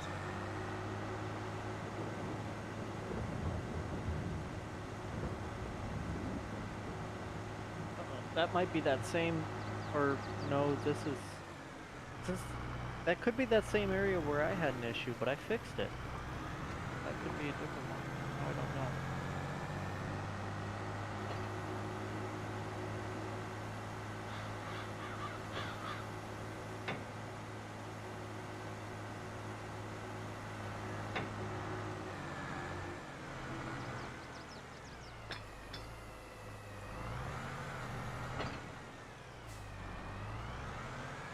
Alright, let's see if we have, let's see, make sure, okay, Great Fields is not on. 25.6.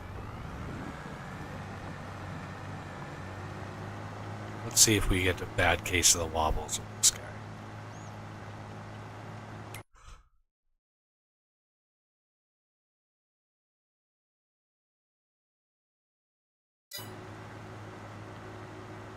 So far, so good. I'm going 25, which is what I have the limit on those other plows to do, so. There you go. I wonder if this thing could automatically know to head the other way. Let's hire a worker. I just want to see what the hell this guy does when he hits the end of the field.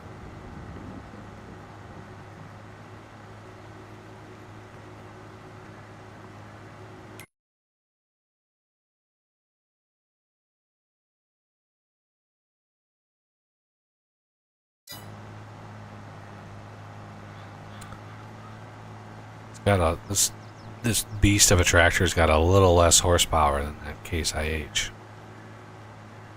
About 250, 300 less horsepower. Well, it probably has more traction, which can help. Yeah, and the fact that the steering is different. These articulated ones are much less likely to wobble because of just how it works. Yeah, this looks like it is good to go. Oh, I see the flashers back there. All right, let's see what direction this guy goes. Fingers crossed that it's actually smart enough to detect that it's already plowed on that spot. Usually the flashers are out front and the mooners are out back. All right, which way are you gonna go, Mr. Worker? I got that. You did? I got it.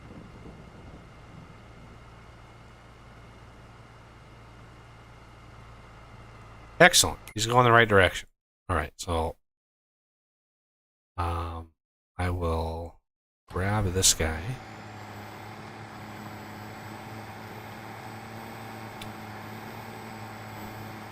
Flashers face toward you and the mooners face away from you.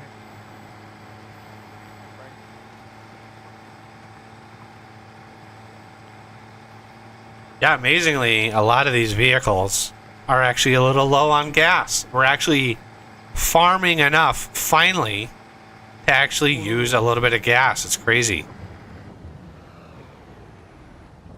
All right, you are fired, sir. I always use the mod that increases the amount of fuel that gets used. I mean, I think I have fuel consumption at either normal or high.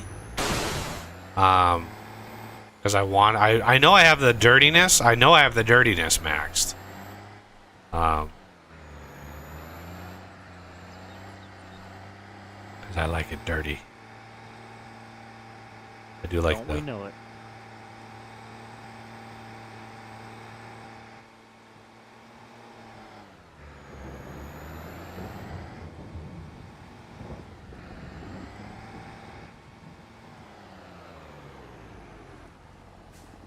Is it snowing out or raining? raining. Rain. Okay. Gonna do the strip of shame. The other two should be closing in here soon. Glad I started the rock pickers because, yeah. Oh, I'm so glad we found bigger rock pickers. Jesus, No kidding. I was not looking forward to this Uber production with the rock pickers that we had.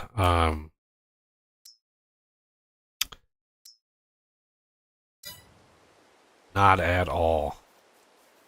Okay. Also, I want to load up clothing. Here it is.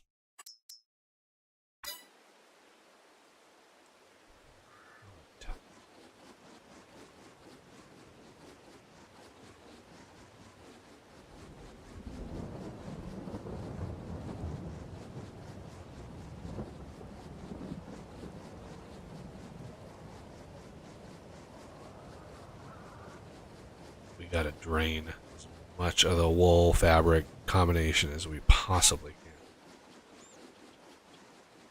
So, let's see.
I want to make sure this is easily achievable here. Shut it down in time. 3, 4, 5. Oh my god, no! An autosave! Unbelievable!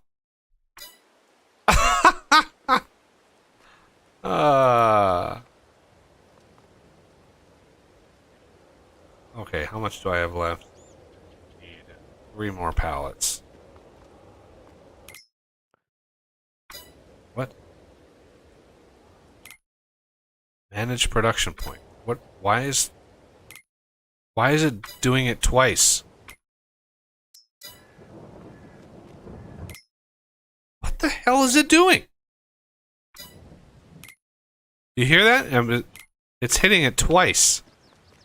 Something is lagging me out. I'm going to save the game.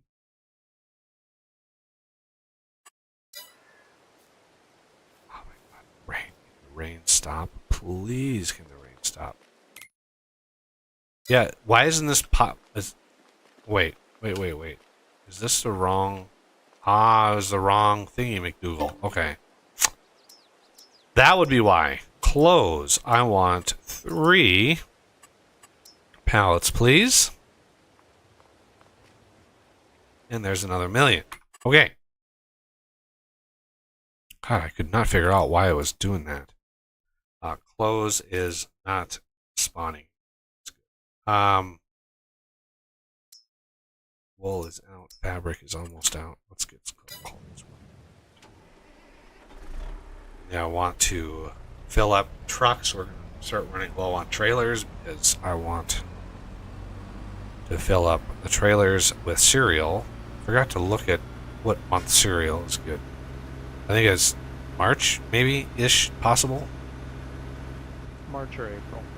Yeah, March or April. I think it was April. Well, which was close? I think close and cereal must be very, very close to one. Close is April, cereal is March. Alright, there's another round of close.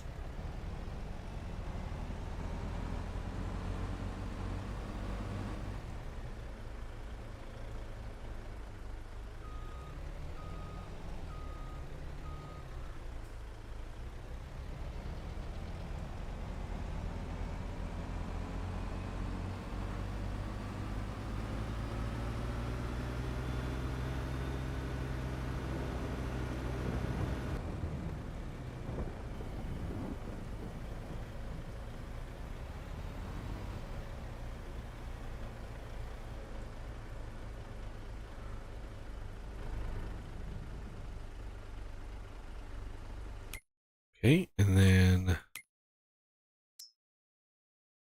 cereal.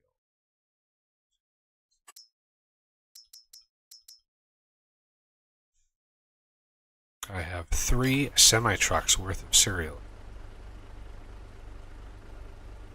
Yeah, it did not take long for it to process all of the ingredients to make the cereal. Believe it or not, it looks like we have a tiny little bit of raisins left over. We almost have 100,000 liters of raisins. So it ran out of corn first, ironically enough, but That's interesting.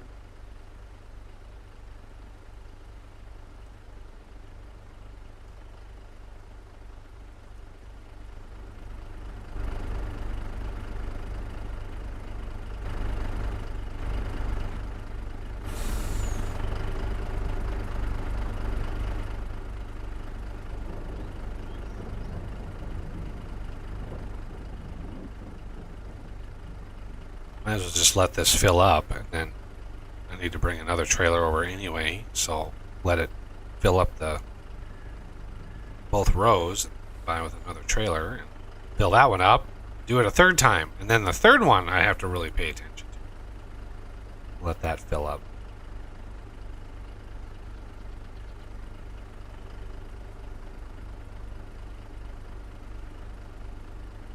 Wow. Yeah, having so many. If this was the only building in the game, that would fill up. It would just fill these up super fast. But the more stuff you have in the game, the slower it actually outputs pallets. Yeah, this 1,000,000 liters. This is 1,000 pallets, 1,000 base game pallets, which is what all these prices are actually based on. This is a lot of money. Not 100% sure if this is going to be enough to get us our goal between this and the clothing that we're going to get from all that cotton. But we're gonna get a lot of money from all this.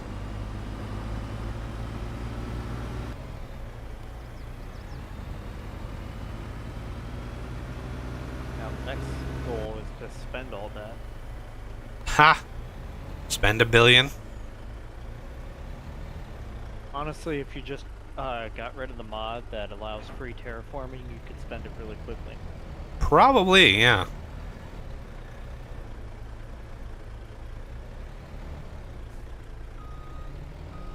Yeah, level the whole map at one level, and it would be like, I don't even know how much money that would be. Oh.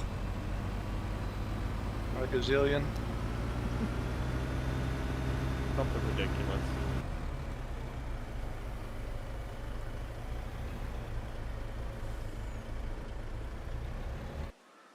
Oh, there's the dead spot, dead zone.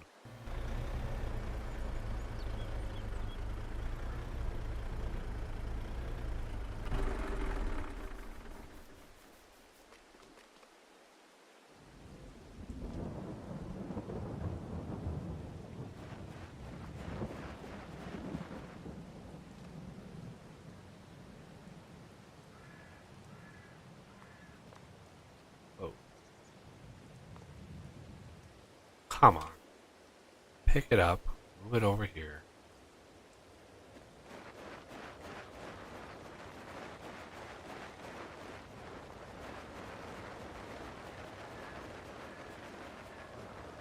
Damn it.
That was filled up fast because of all the ones I put out here.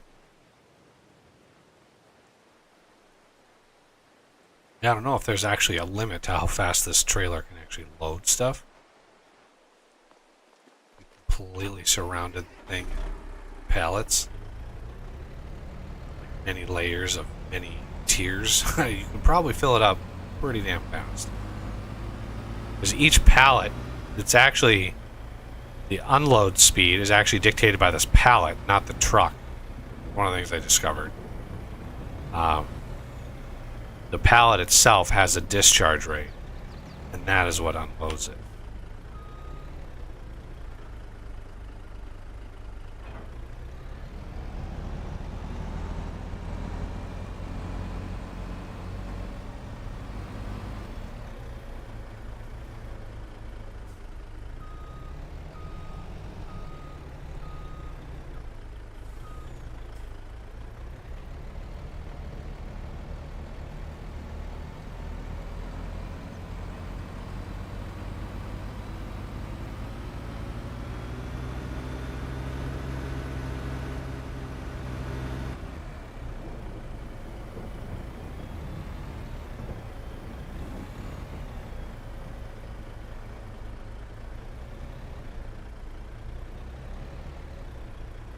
Oh, I looked up for my video card.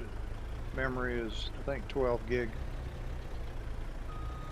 Well, that's what mine had. Or has.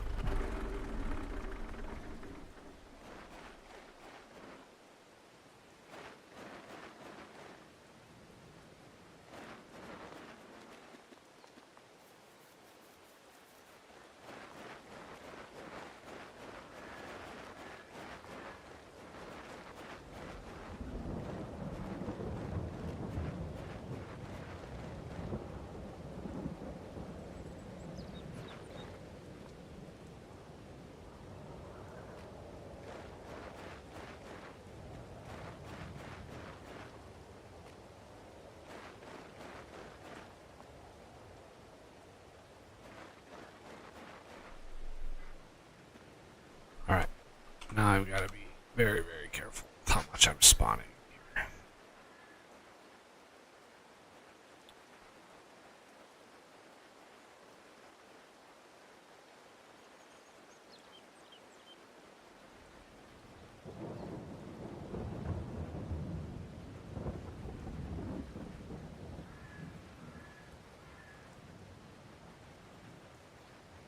Five, six, oh shit.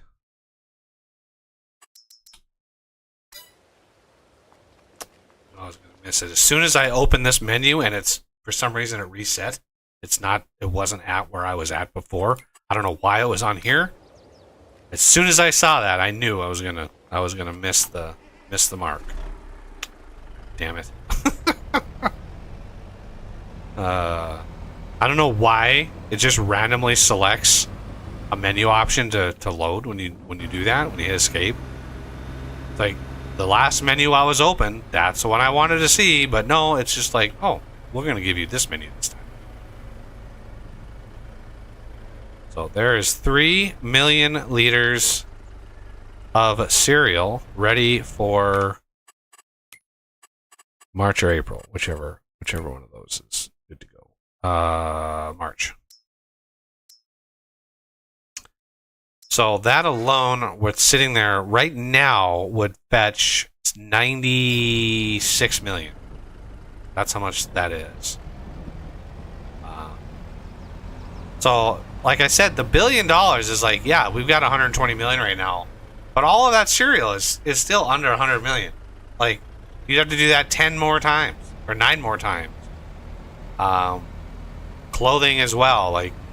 It's not an insignificant amount of money.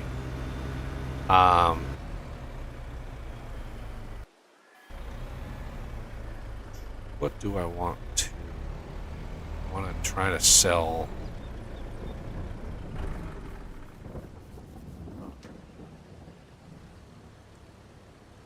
Let's just sell this little bit of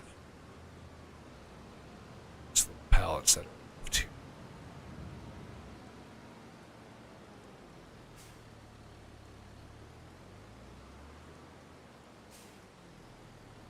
crap, I forgot to check.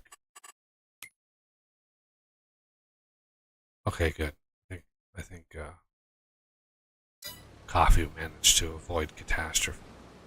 I moved all the plows out of the way.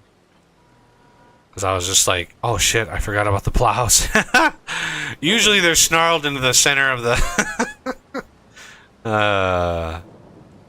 Sometimes that can be useful.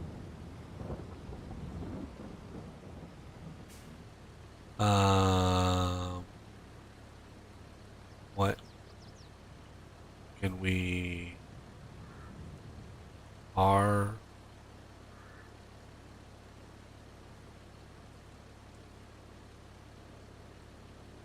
What? I had this working before. Auto loading pallets.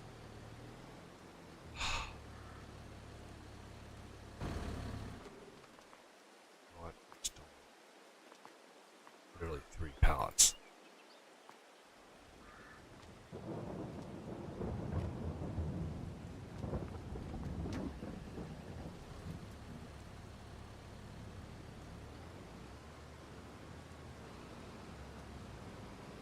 I'm gonna be selling this trailer. Could not imagine trying to load bales on this damn thing. 5 bales. Oh, I'm full. It's like, oh my god, it has literally been raining for like the last 2 hours.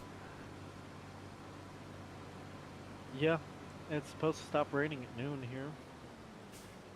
And then it rains again tonight at 1700. That was like 1 pallet's worth of... Yeah, let's go over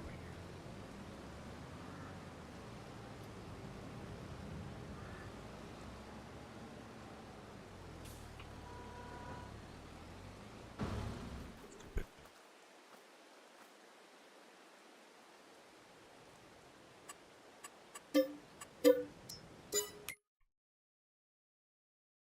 Auto save, because reasons.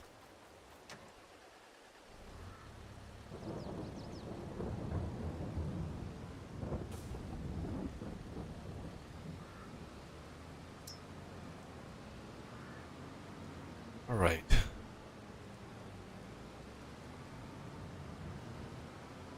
Clothing, we've got 2 things of clothing. Let's see, what is that going to give us? The peak height, it's going to give us just shy of 80 million. But when that cotton comes in, oh boy.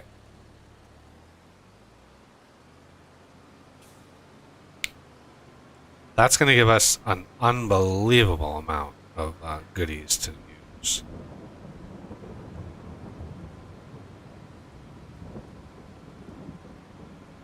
All right, so suggestions, ideas on what to plant. And hello, RC Coop. How's it going? Is it Coop or co-op? Oil? Do what? You need oil for anything? No, I should have. That reminds me. Should have a bunch of canola oil ready to go in the general mill because I put all the canola in there. I need to move if it's done, only if it's done. Oh, canola is still processing. Are we full? Oh, we're not full. Waiting for the canola oil to be done. Fill up a trailer full of that. You need sunflowers for anything? No, don't need sunflowers. Don't need sugar beets. Potatoes? Potatoes, we could make fries. Let's see how. What would fry? Yeah, but I don't know if I want to do this field for potatoes. Why? Are you scared?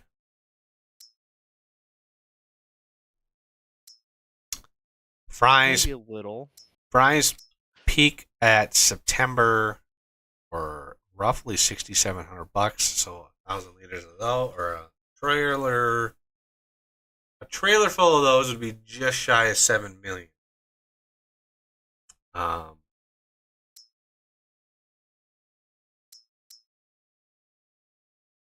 Yeah, right now like the fastest, if we were getting tired of this process, the absolute fastest way to get to the goal, because I apparently nerfed chocolate donuts too much. Oh, you Chocolate- did? Yeah, chocolate donuts are only 26,000 peak for chocolate donuts.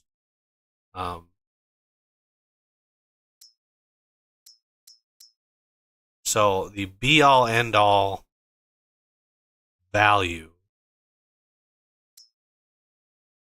would be clothing, which would be cotton.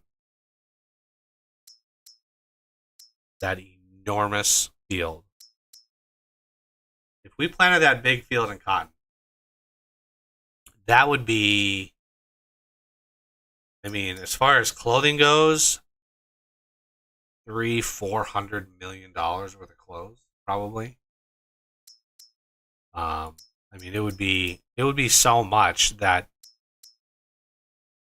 cotton that the actual factory would get completely overwhelmed.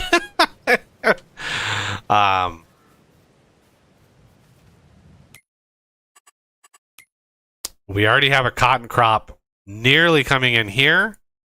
And as far as the timing goes, I mean, what's the grow time on this? Like 7 months? Yeah, 7 months. 8 months. Takes 7 months to get to 8. And then it's another month after that.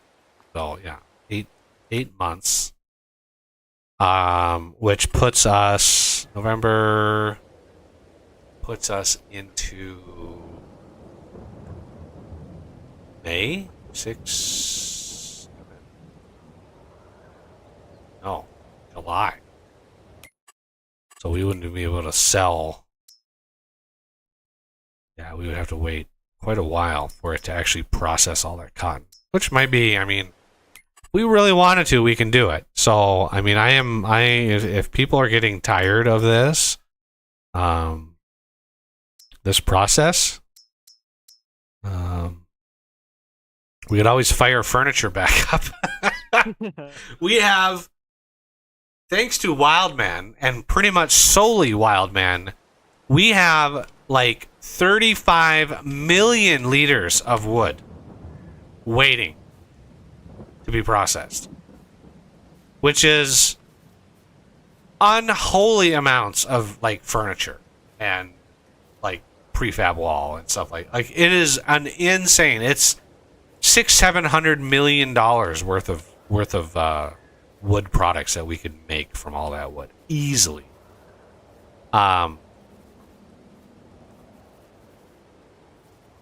So, you know, if the game is dragging too long, I just don't know what we would stream else, right? I don't know what else. What if we finish this series? Like, I want to kind of keep Farming Sim going for a while because, you know, it's drawn a little bit of attention, like something different. You know, Patrick wouldn't be here probably. Wouldn't be part of the whole process if it wasn't for this game. I don't know. I'm always looking for some way of getting people involved and building a community, but it's like pulling teeth. Just don't know. Well, the reason why I came into this process is you start streaming altogether. Well, yeah, you said you've been around the channel for a while, but you know, you poked your head out of the sand when I started doing this game. So I don't know what that means, but you know, I'm always looking for what people are engaged in and passionate about. Well, you know, farm sim viewers are kind of rabid, insensitive. You know, they're very much into it. At least that's what I've noticed. Yeah, there's definitely people who like to role play that take it really, really seriously, and more power to them. That's the whole point of modding, in my opinion, is to get whatever you can out of the process. Yeah, I like it. I find it relaxing. It is, you know, it's a nice game. But I can understand if people are like, you know, especially somebody like Wildman. It's like, how many goddamn trees do I have to cut down on this map? You know, like The tree devour to make it a little bit easier. right, we could get the tree be gone, certainly, and void all the wood. I understand, but you know, for some reason, a big part of me doesn't like. You know, it's the side of me that has played innumerable factory games. That's just like, I don't know if I can waste or void materials. Like all these games and stuff are like, just a big part of me is like, don't waste material, even though we've got hundreds Even and though you're not using it. even though we've got hundreds of millions of wood worth of trees on this map. Yeah. We had a bonfire and everything lit up on fire, and it's all gone.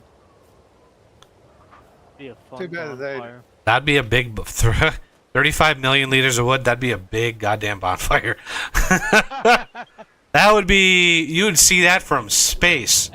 That's like Canada burning. That's just like, holy shit. Yes, it would, wouldn't it? Too bad they don't have where you have to, like the roller coaster and stuff, where you have to cut the wood and saw it up and all that stuff to build your buildings with. Maybe even have some stone or something to go with it too. For, It'd be funny to the do blocks and all that. do all that work on that field and then just plant it as grass. That'd be, you know how much grass we would get out of that field? Because I kind of bumped grass yields a little bit over what you get from meadow. So you get a little bit more, you know, like, I want to say like 15% extra when you actually plant grass. Yeah, it would be a lot. So what are people saying? Should we just go all in and do cotton? Yeah, why not? And get an obscene amount of clothes out of this process? Because this would be, I mean, we'd get, 4 cotton harvesters. We'd get at least 2 of us with trailers with the 20 cake is higher value on this map. cake is really good, and you get a lot of it. See, the thing with cake is the recipe itself. Oh, okay. So you get a lot from the cake. That's You what makes get, it. yeah, you get a whole lot of stuff from the cake. 8,700 cake for all of this, because it just takes so much material to make. So the chocolate we have a decent amount of. Oh shit, we need to get strawberries going. Oh yeah. I've got 1.5 million liters of fertilizer in the fertilizer production silos, and I was earmarking most of that to get those other greenhouses, and try to only put about 100K in each greenhouse. If you can't do it, then that's fine. But there is that's one empty, so that's 300. That's full. That's not quite empty. That's empty. So that's 600. That's 900. So 900 and roughly 900,000 plus. That's 200. No, it's 1 point something million. A little over a million fertilizer would actually fill them all up. But I know our other seeder, our other DB120 needs fertilizers and seeds. I don't know. I need to get the headlands here done. But if you want to quickly prep the other DB120 and get it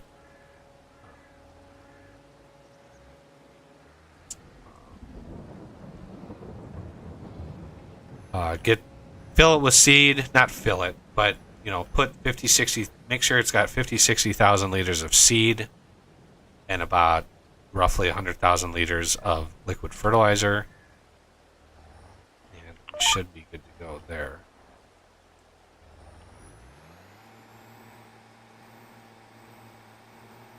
And cotton is a running. It's still raining. It's like Minecraft.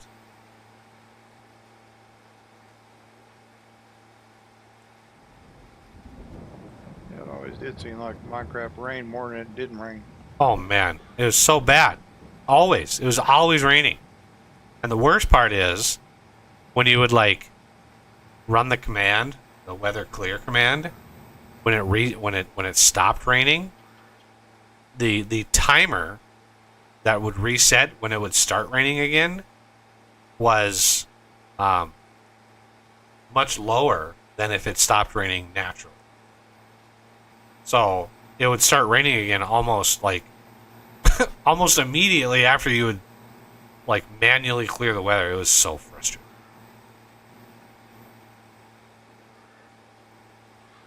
This part of the map is really pushing this DB120's flexibility, but so far so good. It's pretty amazing.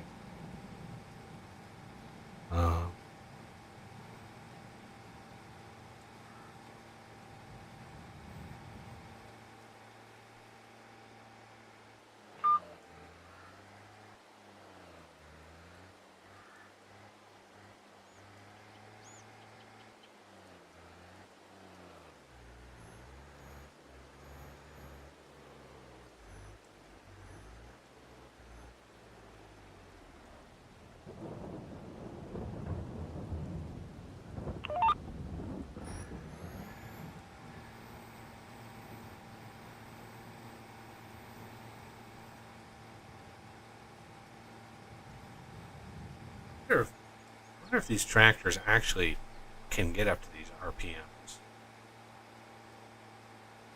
Because 22,000 RPM, this is sitting at about 21,000 RPM. Is that accurate for a tractor? I've never been in a tractor and paid attention to that. But that seems like I think it's because the more power mod that you have.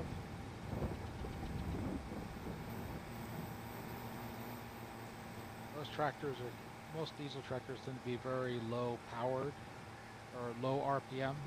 That's what diesel. yeah, it would be like low RPM but high torque. Like it's all about the torque, right? You don't need high RPM does not give you torque.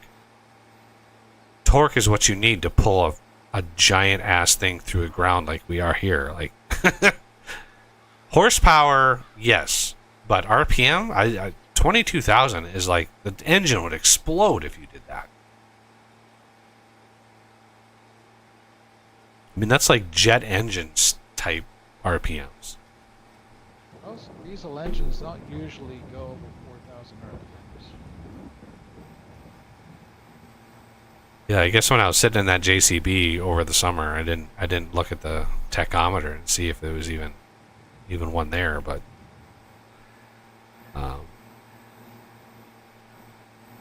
it was cool going to the when I went to the fair, because I've been going to the fair here since I was a kid. Like it was just the thing,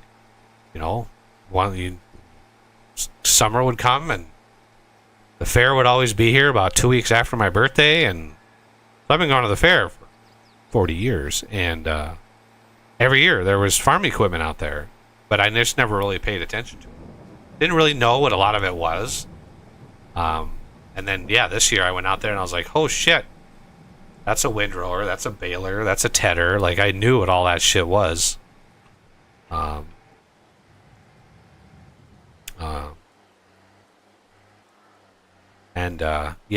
gives you... They had a sprayer there. Like the kind of fertilizer sprayer that we have here. and the size of that thing, the game does not do it justice. It was unbelievably large. Like, the thing was enormous.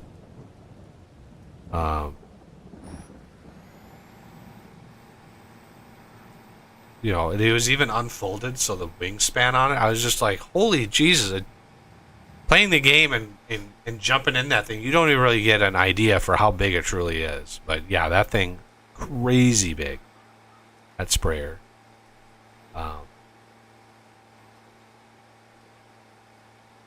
Could not imagine rolling that through a through a field, however fast they go in real life.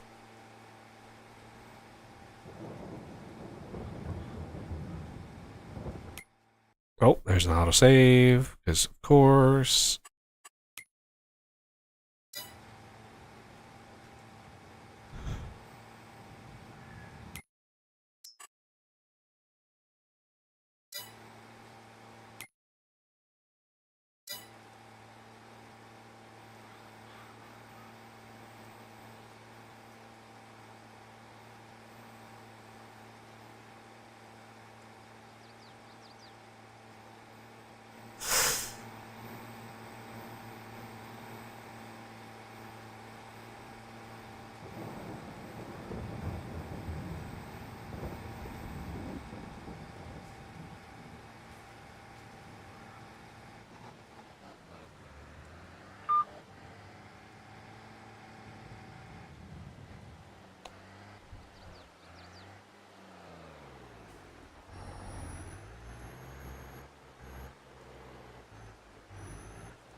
And hire the worker.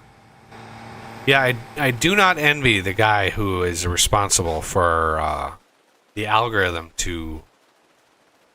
for AI workers and turning around the fields. I don't. I've said it a long time, but man, just watching it happen. I mean, I know that there's definitely, you know, there's a lot of variables and stuff that are going in, and obviously the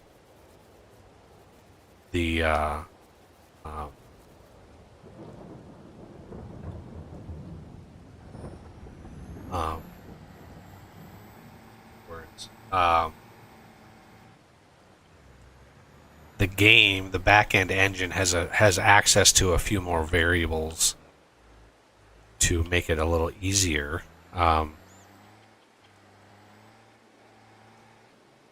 But it would be cool to see a debug version that had a bunch of guidelines and stuff drawn on the map that he used to, like, what variables does it access? Because sometimes, depending on the implements they're using and the headlands that you have, sometimes it goes out and around.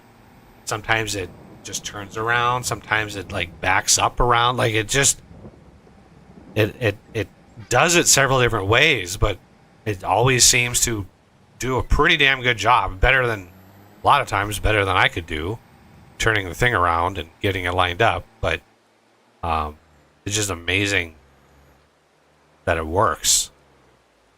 And you can have fields of varying sizes, and it's just like, oh, I'll do this and do this and do this, and Bob's your uncle. You're good to go. So, pretty amazing algorithm. Whoever does that.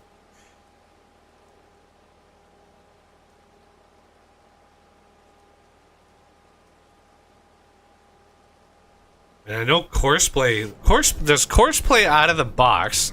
I know Patrick is religious about using Courseplay, but does Courseplay out of the box have a bail seek? Like, I've seen a couple videos on YouTube of people, you know, they do a bunch of bailing in a field, and they pull a truck out with a trailer for bales, and they literally load up Courseplay, and it goes to, like, goes to like he selects like bale pickup, and it's just like picks up a bunch of bales, and it's just like point to point finding bales, I guess. And when it's full, it reports, needing to be empty. But I don't remember reading that in the. You're talking about auto loading the No, I'm bales? talking about course play. I know, but you're using an autoloader. Yeah, using a trailer that has an autoloader. Right. Yep. So basically, what it does is that if you were to open up the course play scripts, you'll actually see the different implements, and they have different scripts for each type of different implement. And it knows to go to the It knows to go to the offset to pick up. And even if it didn't, like it didn't have the script in it, you could tell it to say, follow the same path as the baler, but be 20 feet to the left.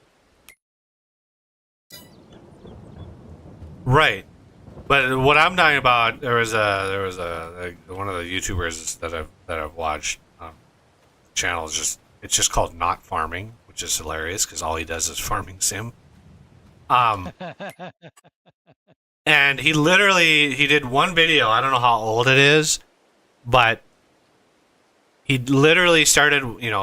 Every one of his things is starting from zero. So every one of his series is starting from zero. He never talks.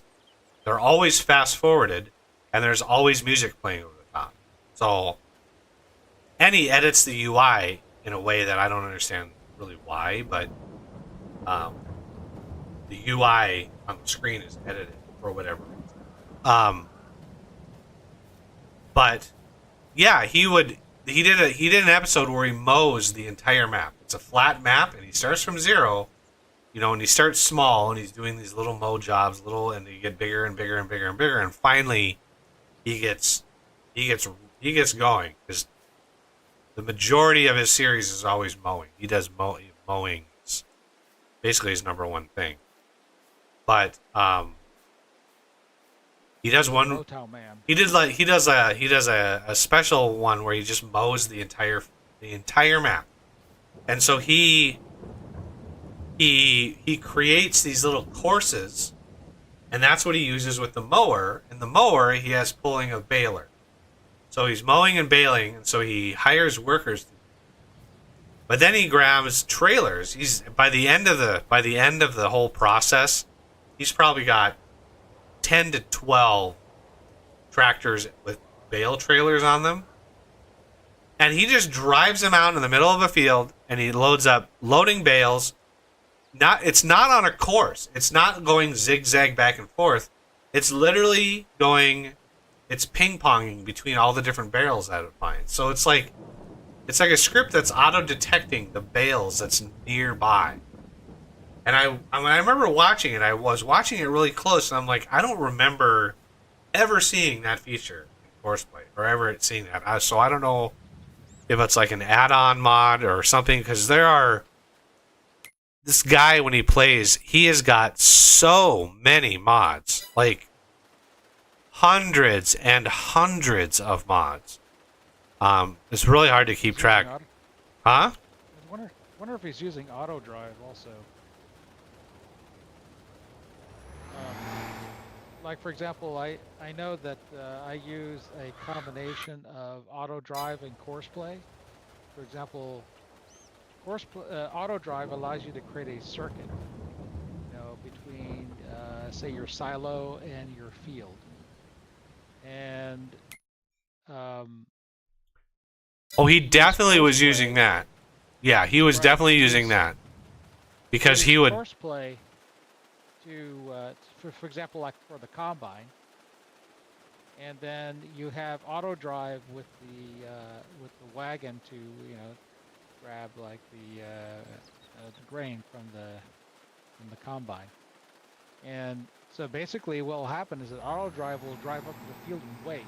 And as soon as it recognizes the combine is stopped, you'll actually drive the combine, avoiding all of the uncut grass in case you have crop destruction on.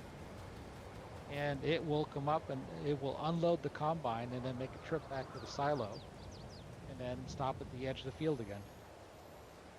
Yeah, I know he was using something like that because when the bale trailer was full, he'd hop in the vehicle and then he would set it to drive to a certain waypoint, which he had set near where he was selling the bale. So, and he had this whole course thing set up, this whole like massive queue, because it would literally, I mean, it was amazing how he kept all of that going. And of course it was all in fast forward, so it probably looked a lot more impressive than it was, because it was like a 3x speed, and it was like, holy shit, this guy he's managing like 9 different mowers and like 10 different wagons with bales on them, and he's like processing all of this and he's selling all of this. By the end of the thing, because he leased everything, all the equipment, but by the end he had $10 million after selling all the bales. So he built up, and then finally when he had so many things that he couldn't manage anymore, then he just started optimizing. Look at this, glorious. So if he's just doing grass, then that's probably why he's calling it not farming. Well, I mean, it's most of his series is it's a lot of grass, but eventually he usually gets into. I mean, wheat is one of the only thing he grows, because then he has chickens and he has eggs. Because he literally starts with $0 and like a weed whacker and a pitchfork, right? Like $50 worth of stuff. Whereas we started $0, but we started with, probably $150K worth of equipment. He starts with a pitchfork and a weed whacker, and he builds all the way up through many, many blades of grass he mines, or he cuts.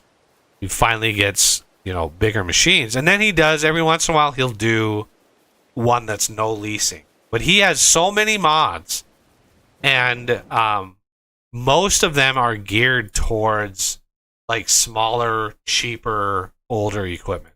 Like some of the tractors that he has bought in like his no leasing ones are like straight out of like the 1890s. Like it's just a lot of his mods are based on really old, cheap equipment. So he'll be able to buy a tractor, but it's $1,200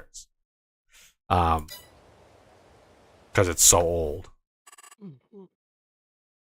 But I usually have sometimes going on in the background. I'm sort of caught up on pretty much all of his content now, but the thing I can't figure out is why he edited the UI. So the bar at the top right of your UI, the clouds, the month, the time, and the money, right? So if you look at that, you can see, and I only picked up this after many hours of watching these. But you can see that that bar right at the top of my screen, it's right above my head. This bar right above my head is semi-transparent, so you can see the bush, you can see the trees, you can see the stuff behind it, right? And it's in that spot. So if I look at this tractor, right? So this tractor you can see right behind the UI right above. So it's not changing, it's not magnifying, it's not doing anything to that UI or the background. Whereas when you watch his videos, that bar above, for one thing, is only the time and the money. That's it. Time and the money. The rest of it is gone. And that's a mod. And it's different. It's rendered different. Behind the what you see behind that box is a different sort of offset version of what he's looking at any given time. So imagine I'm looking at these trees, okay? What I'm saying is the image that you would see in the black box above, that image would not look like that. It would be either a stretched out version, or it would be offset. The trees would not line up. They would be off. There would be a different. So he's taking that box and either through a script or something, cutting off one side of it and blowing it up to cover the view. And the only reason I would think that he would do that, the only reason I can come up with to logically explain why you would just axe the month and the weather is I know that he is not an English speaking person. All right. So the only rational explanation come up with is the month, the name of the month would be localized to whatever language. And he's trying to hide that. He's trying to hide what language that is. Or just not excluding it because I don't know.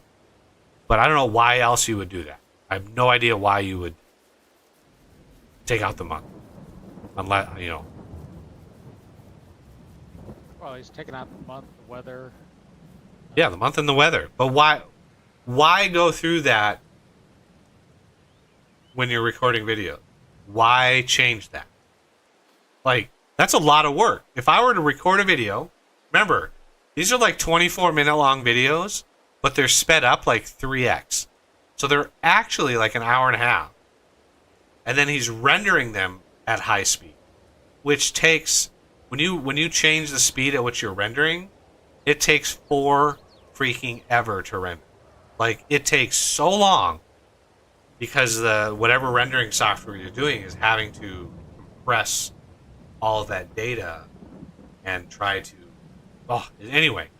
So, to do that on every single one of your videos, so you say that there's a UI mod that does that? Exact same thing? Or is it...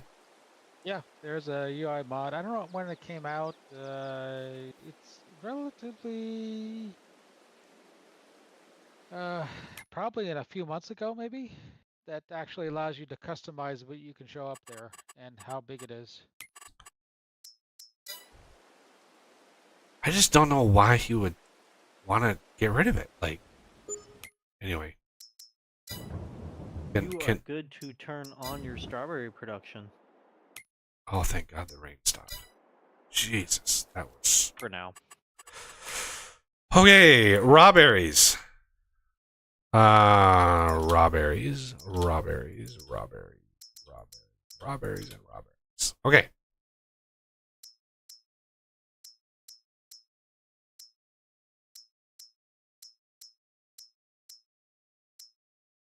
I do believe you can also use the easy dev thing to change the weather. Set the set weather. Not sure how long it takes to take effect, but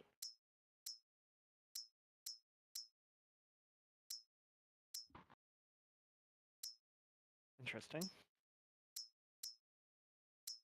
Why is the lettuce a 200-to-1 ratio? 200 water. Because lettuce takes an enormous amount of water to grow. Fair. Lettuce is one of those, like, crazy expensive things to grow because it's so sensitive to heat. Yeah. When you buy a head of lettuce at a grocery store, that was literally harvested the day before. Like, lettuce goes bad really effing fast.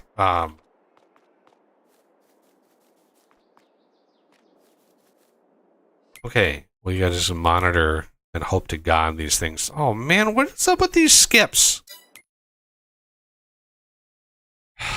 Which skips? Well, if you look at the field that they're planting, and you go to the soil composition, you can see there's little bars in there that are skipped. I see that, and that is weird. It's weird because we literally planted something on that field and harvested it, and that did not happen.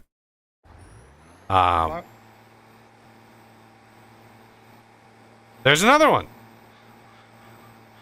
It's the AI The AI agent is hiccuping and it, like hitting B and hitting B really fast. It might be the lag spikes from trees. Oh, okay. It's Wildman's fault. Good to know. I should have known. Blame Wildman. I mean, Yeah, I'll take the blame. All you gotta do is look north, and you just keep on seeing trees fall. I know. He is A machine. he's Paul Bunyan. His nickname is not Paul Bunyan. That's a bump.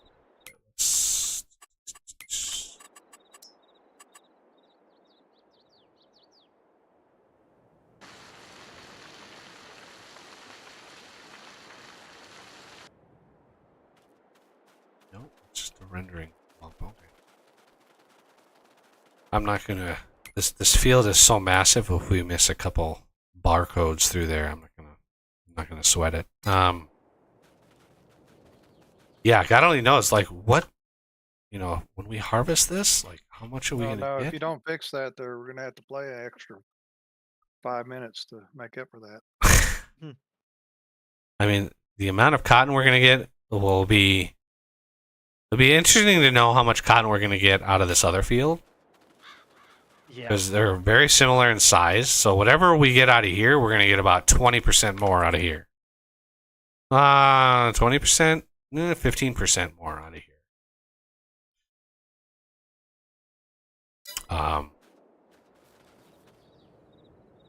That reminds me. Small fields, but you stretch imagination. Yeah, these are. I figured about 400, roughly 400 meters for every grid, 400 meters across.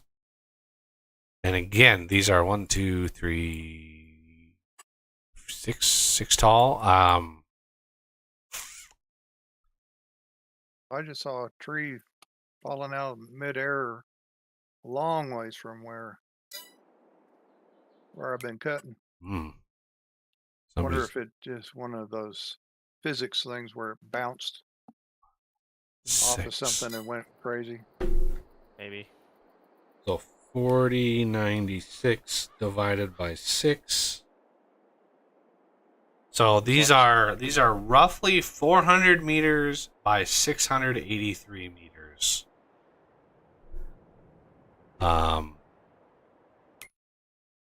These individual grid squares. I could have made these actually square. I was very tempted to do so. However, it would have required. Oh, yeah, that would have been a bitch. It would have been a pain. That would have been a royal pain. That. Yeah. I would have made the squares bigger. They would have been like 4096. I would have probably made 4 across. No, maybe 6 across. 6 down. Because the map is square, so you could make them square and it should come out because it works. But yeah, that would have been 400 across. So if I did 600 across, that would have been like right there as a 600. But 600 does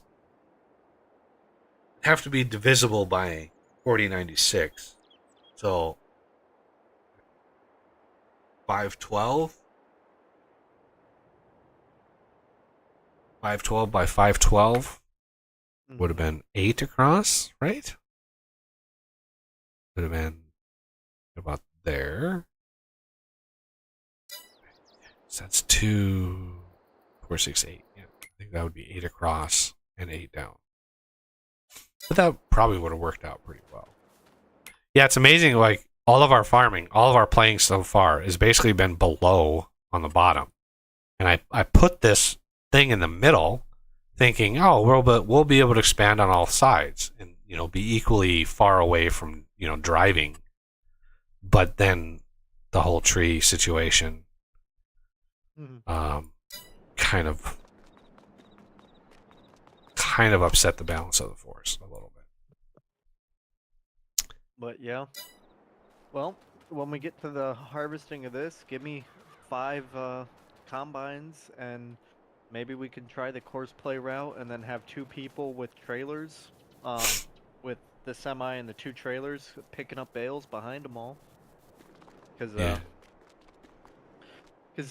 if we go the course play route, I would probably sit in one of the harvesters, or you would, to try and make sure that they don't run into each other and stuff. Move some cotton bales by hand, and then the other people could focus on picking up the bales, because that equally is important to keep them from getting into trouble.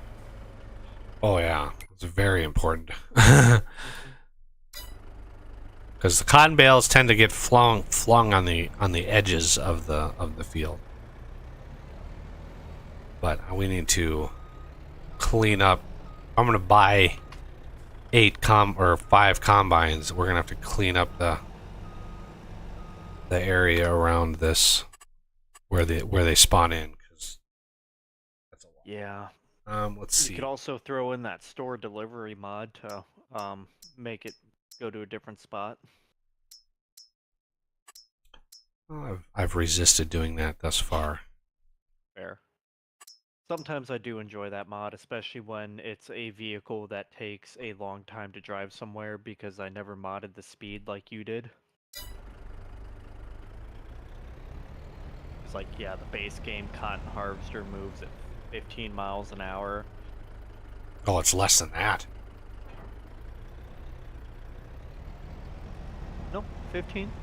15, really? I thought it was like.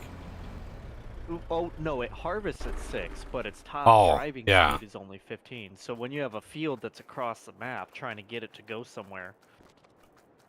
Yeah, that's the rough thing about the normal harvesters, is trying to drive someplace. It's like, oh, I want to, especially in that Michigan farms, that's really what most of the edits that I did on mods are, because of that map.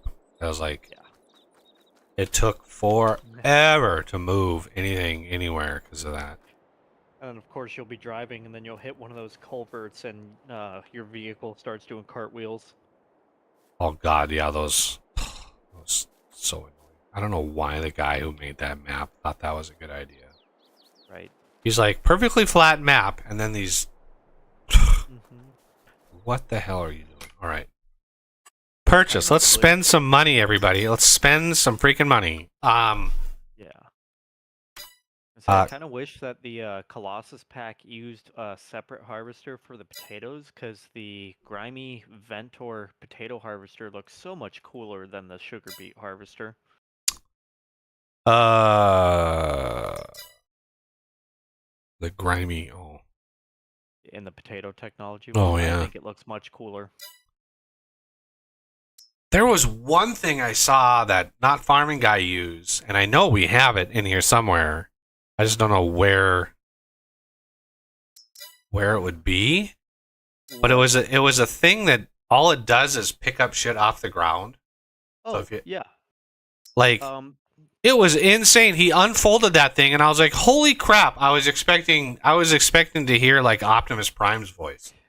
It was crazy. We have 2 machines that are somewhat like that. In the sugar beet technology, you have the Ropa Mouse 5. Mouse 5. Yeah, I think that was it. That one is specific to picking up sugar beets off of the ground. Yeah, because that's 100% what he was doing. But yeah, the unfold animation on this is insane. And now, if you go to the miscellaneous machines, you have the Ropa Nawa Row mouse, and that one in particular can be used to pick up pretty much any bulk material, including manure and silage. Oh wait, no, not manure, but silage. This one is used in the silage pits often, and so you would drive this thing up, and it would slowly eat away at the silage pit, and then you could unload it into a trailer. But I've taken this exact piece of equipment and changed it so it could load any material that is on the ground before, and used it for some of those maps, like the mining and construction economy map. Instead of using a front loader a bunch, I just use this thing. Oh yeah. Yeah. That would work out well. But yeah, that machine's really cool too. And yeah, like I said, really useful if you have a silage pit that you want to load into a trailer and you don't want to spend a bunch of time forklifting if you don't have the joysticks. But yeah, those things are super cool.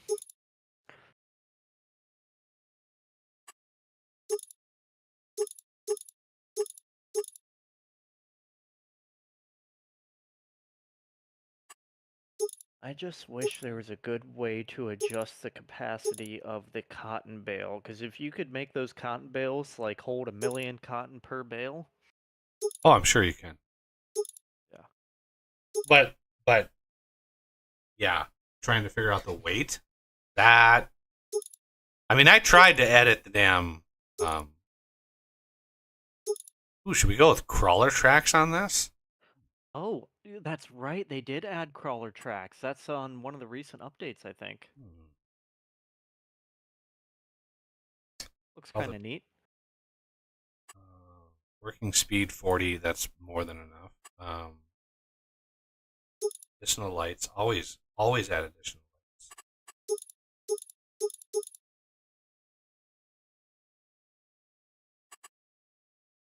Main color. Be right back. Navy blue. Design white. Grids. Stainless steel. Rims white.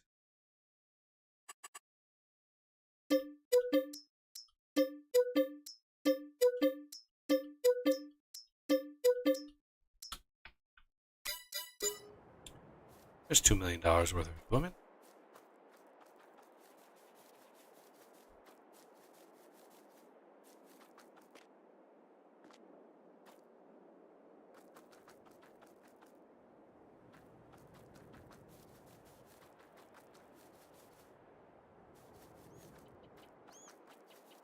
Oh shit! Better. Oh, whew. H. You are fired, sir. Good job, but you're fired. Yeah, good thing I don't have low self-esteem or anything, getting fired all the time. Like Yeah, like hired, fired, hired. I wish this just changed. Instead of hired and fired, it should be just like, I don't know. temporary worker type thing. Well, if they really wanted to be decent about it, what you do is you would, as a farm, one of the settings you would do as a farm would be to hire workers, right? So you'd have a pool. Say you have, let's say you have a decent sized farm, and so you up that to 2, and then regardless of what they're doing, there's always a fee at the end of every hour, whatever that simulates their hourly fee, whether it's $1 or $10, whatever. Every hour that goes by, it's going to charge that amount while you have those workers, whether or not they're in the field. Farm manager does that. So it's like you want to, if you have workers selected in your farm settings, you want them always busy because you always want them to be productive. But Yeah, then farm manager simulator, they do that. And you even have a farmhouse for them, for the hired hand. You have to assign them to a house and stuff. there's a little strip of shame right there.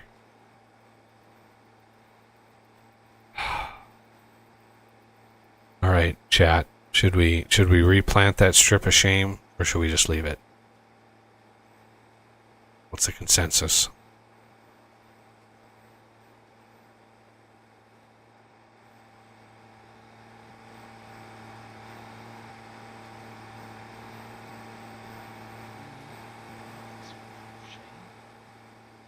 Yeah, there's a thin, right down the middle of the field. Because of the width of these, there's a little strip that's not planted. The strip of shame. Sounds like a shameful practice. But I don't think it'll make that much of a difference. I mean, it Right. won't, but you know, that's why I left it up to chat. We have a 1775 that we can pull out and just I can run down that really quick, plant it.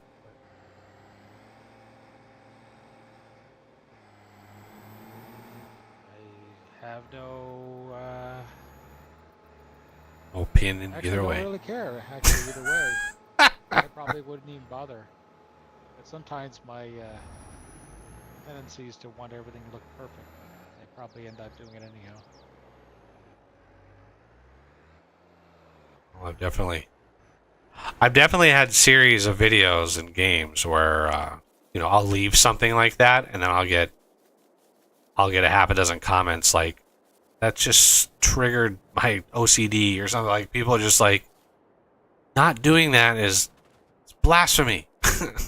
It's just like literally what, Well, 1 square maybe I'm guessing it's 1 square. It's fine. I'm not. I actually remember a story when I was on the farm, and I had the same conversation with my uncle, and he had this one strip, and it was mostly just, he didn't bother to bale the grass because the what he was saying is that it's not worth the gas. Oh yeah. He says, I'm just gonna let it rot in the field because it's cheaper to do nothing. What? Because that doesn't make sense. Because according to this game, like grass is more valuable than gold. Like holy crap! You can you can mow the grass, you can turn it into hay, and then it sells for like a lot. Pretty decent. Just plain grass, just picking it up, period. Yeah. I need to start Yeah. selling my clippings. Yeah. grass Like, clippings. I don't know where to sell it though. you got any farms around you? Like, reach out to a farmer and be like, "Hey, I've got freshly mown grass. How much do you give me for it?" You'd probably be like, $. He's like, "I'll take Yeah, it for you- free. Take it off your hands." Like, Yeah, you can pay me $5 a bag load there, and I'll take it from you.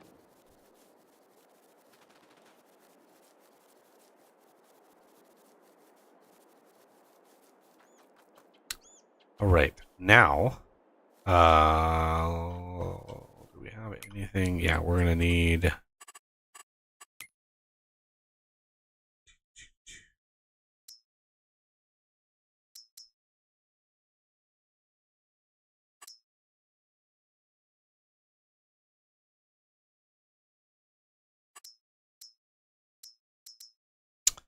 Let's see. What don't we have a lot of here?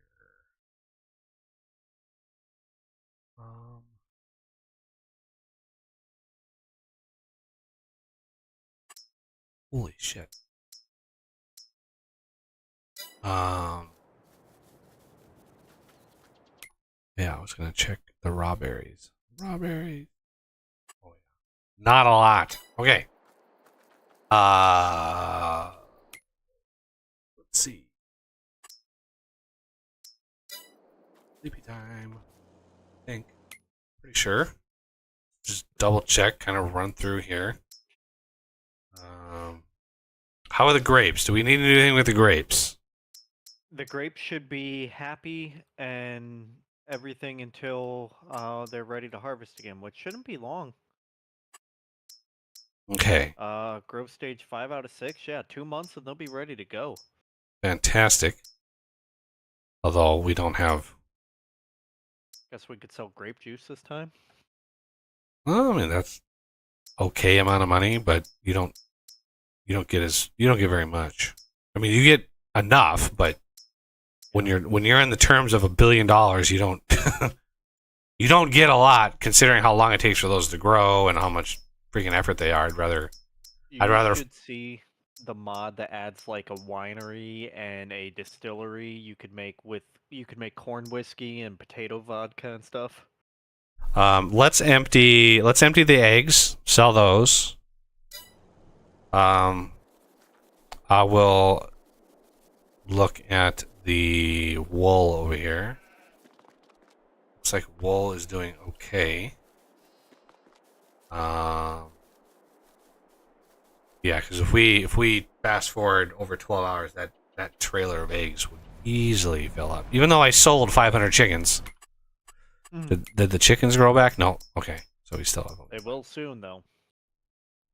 Yeah, it's funny the chickens reproduce like this the same way as all the other animals, even though you literally just hatch them from eggs. The cows, crazy enough, they still haven't reproduced. It takes an insane amount of time for these cows to reproduce. Jesus. Yeah.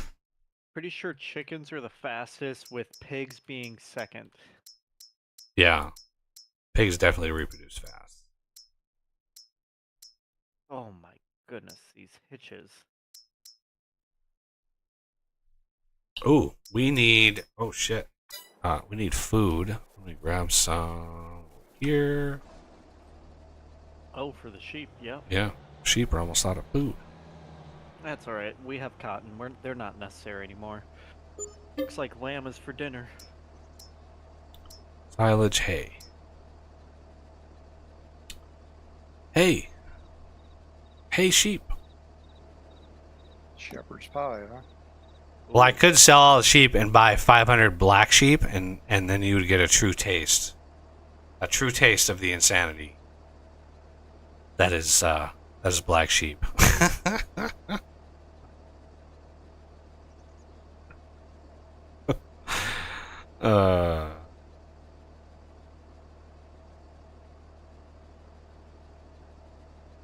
All right.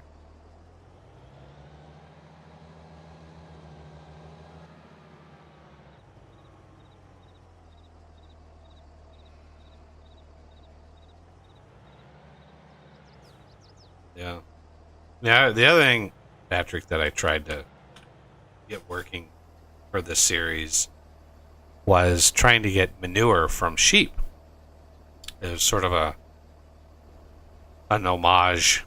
My grandfather passed away about 5 years ago, but he once told me that when he was on the farm, 'cause he grew up on a farm too, that sheep manure was actually the most prized, like the most sought after type of fertilizer for a garden or for a farm. Like, there was a farmer that had sheep, everybody wanted the sheep manure because it was just so much better than everything else. And so I was like, oh, I want my sheep to have manure. But I finally tracked down a custom animals XML. I added output of manure to these sheep, but it doesn't show up even when you put straw into the sheep. It doesn't show up. So there's another layer of something on that I haven't quite figured out yet. Yeah, don't be sitting in the truck when we fast forward time. That's definitely something. So there is something like some specialization or some function call or a script call or something that adds like manure functionality to sheep, because it's in the animals, but they just don't produce it. I don't know. All right, so we're gonna take a little nap. I might have to sleep actually until 9. So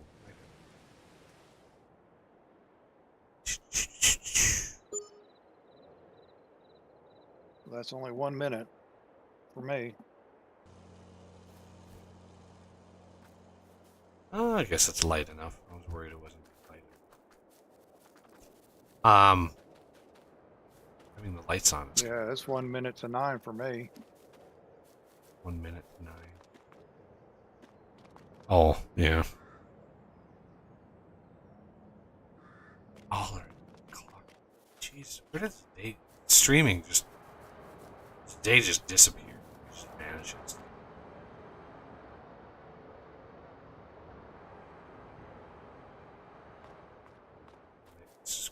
Okay. All right. Now let's check up on these guys. Milk is okay, not the best, but it's okay. Yep, you got another set of chickens. And sheep are doing pretty good. Wow, they ate just that day. They ate a lot of food. They ate like 70,000 liters of food. That's a lot. Is that right? I know. I put 800,000 liters in. There was how much left? Oh, there's 783,000.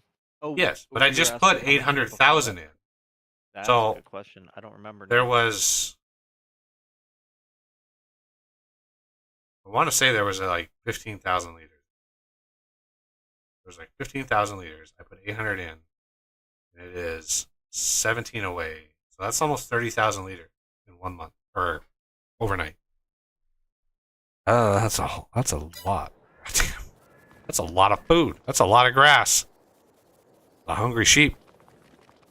I wonder if they eat just once a day, because the food in the XML is food per day.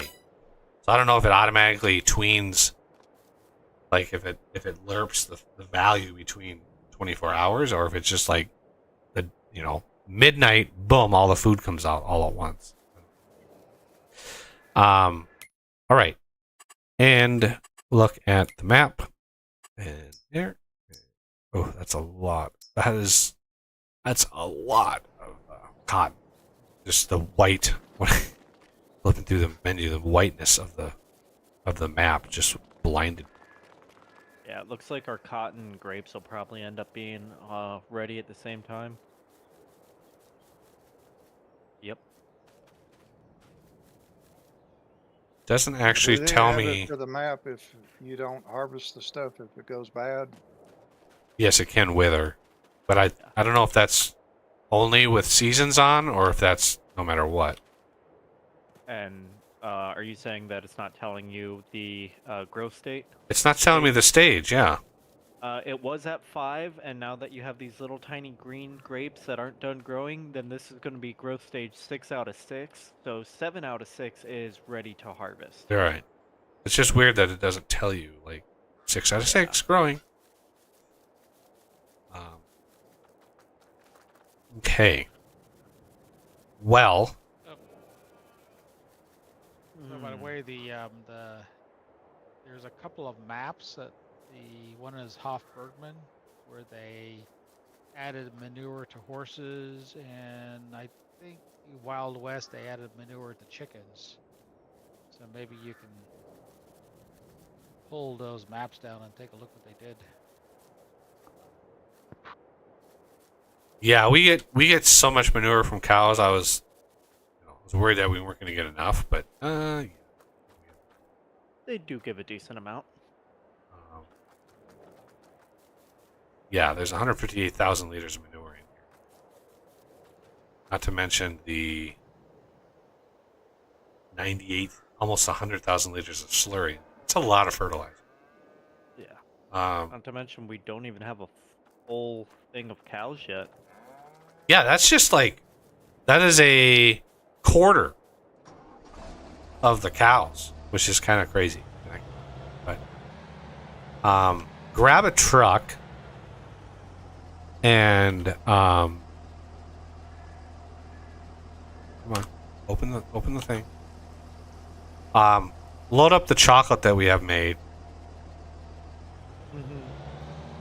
I don't know how long it's going to take to load the trailer.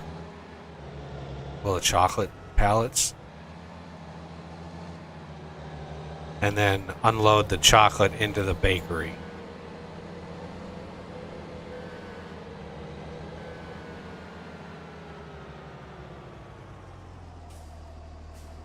Do we have a trailer over in that general area, or do we I have have no idea.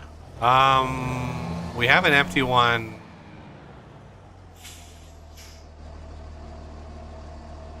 I don't know. I don't think we have one over here, but I think this one might be empty. Find out when I connect.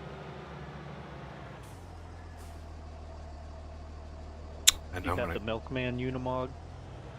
Yep, this is the dedicated milk guy here. White cab, white tank, like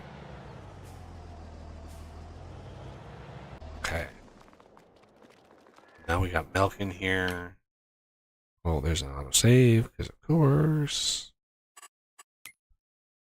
I need to grab also a trailer.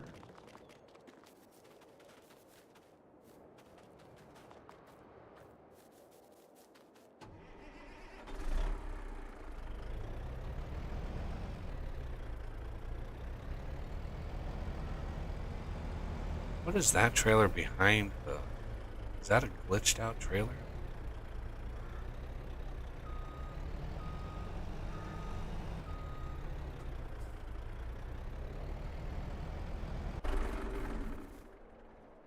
Yeah, it's empty. I guess there's a trailer right here. It's empty. Alright, you go to the mill.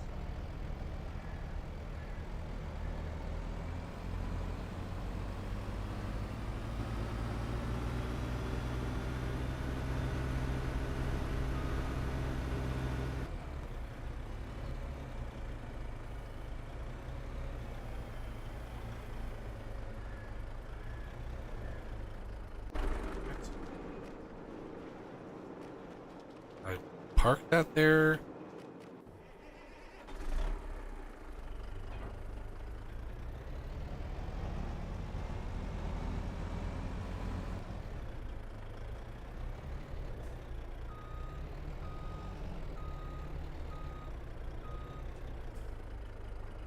Okay, open it up.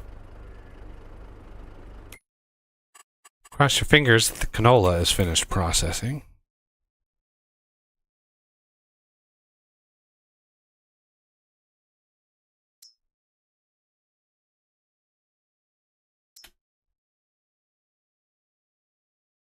Empty pallet cart roll. Good, good, good.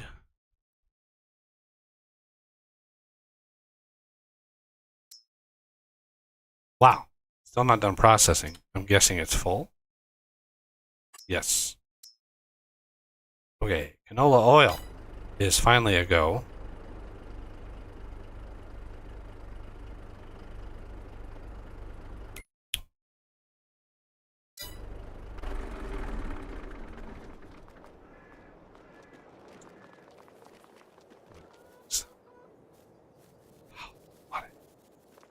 When you get a minute there too, I'm gonna need another trailer. I mean, There should be one already over there, ready to go.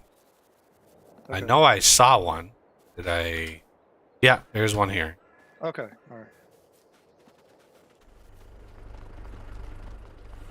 I've got that whole corner cleaned out. So, I mean that, you know, behind the chicken. I mean the sheep. Sweet. All that behind the sheep and the corner there by the field is Excellent. cleared out. That is a good amount of space that we have available. Well, yeah, I started parking stuff up there because it's so much easier to get up there. A lot of space, and it's not right in the way of all the stuff we're trying to move around. There's a bunch of space now. Went a little overboard on it, but Never.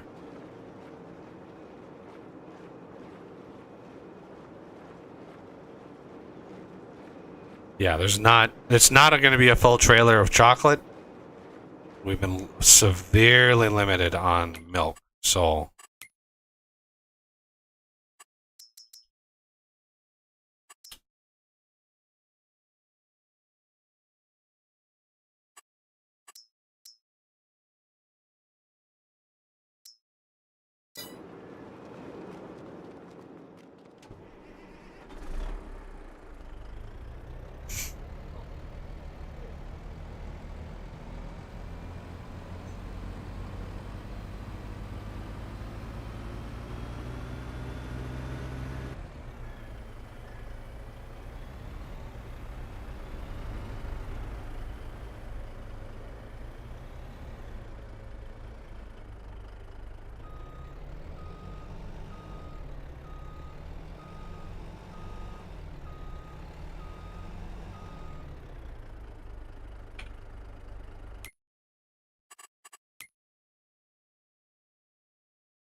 All right, well, it's the witching hour for me, so I'm gonna be heading to bed. Alrighty. You have a good evening, sir. Thank you for the assist on the scripting side of things. Oh, no problem. It's my pleasure. It's always fun to dabble in stuff like that. Try new languages.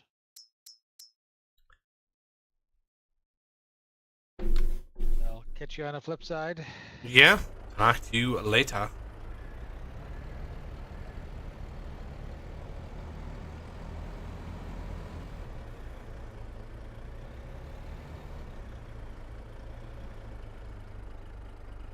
Okay.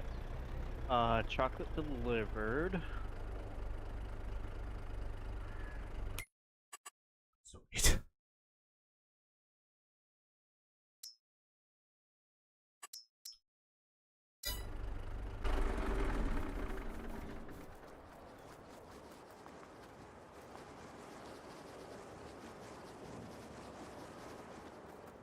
All right. As far as just a tiny amount of milk, I don't know if it's going to be worth it to make a little cake. Oh no, we don't have strawberry. But yeah, strawberries and butter. So we're still missing. What? How much cake is? How much is cake valued at? Not that much. Cake. 19,000 is its max?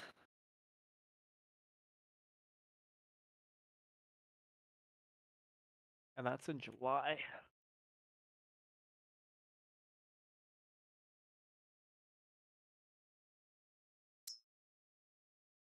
Hmm.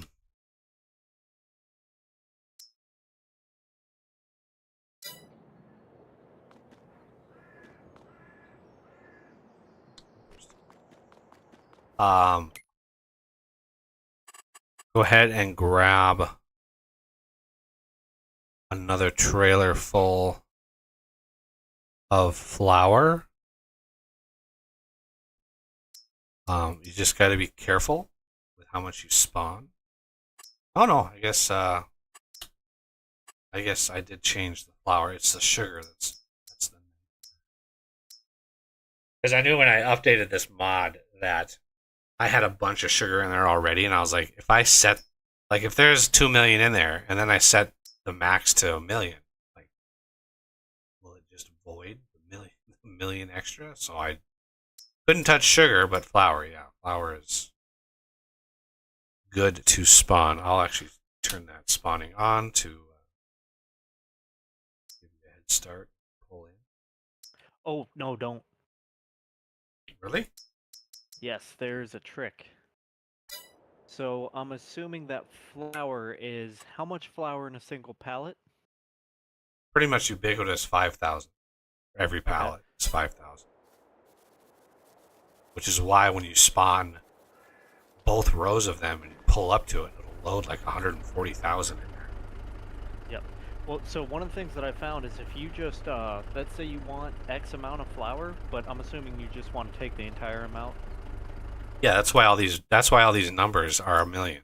Because you just turn it on spawning and you have it spawn until it stops. And then you turn off spawning. But why is there not any flour in there? I had it spawn flour. Like, where is it? Should be spawning now. I don't see any in your truck. I know that. It didn't spawn anything yet. Oh, because you're at the wrong freaking... You're at the factory, not the mill. Oh, The mill's over here. I was like, why isn't it spawning? But yeah, we're at the wrong it looks place. similar. do. Yeah, before when I used one of the other factories that had a capacity of more than 1 million, I just went into the menu and selected spawn 1 million worth of product instead of just trying to do the guessing game and catch the time just right. Oh, I never could get that to work. Huh.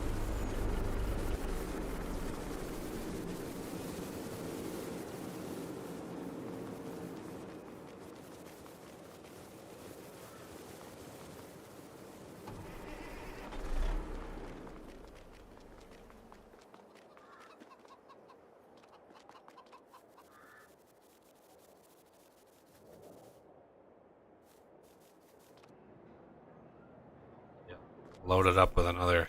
When you get that flour loaded, shut down the spawning, but unload it back in the bakery. Okay. So when the time does come, we'll be able to pump cake out like it's going out of style.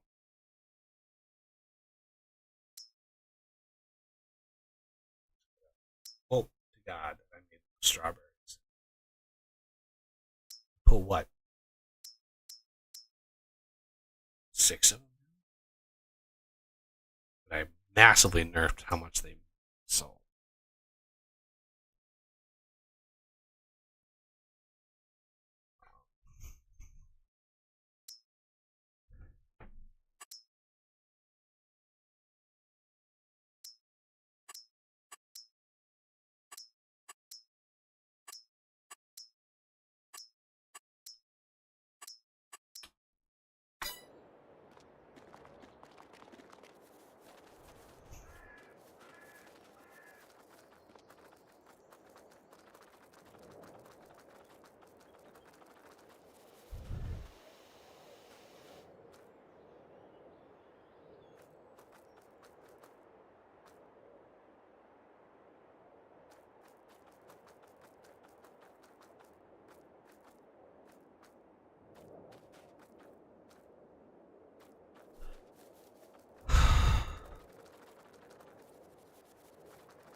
Right. Well, everybody. Well, we'll wait until this is offloaded first. There we go. It is now offloaded.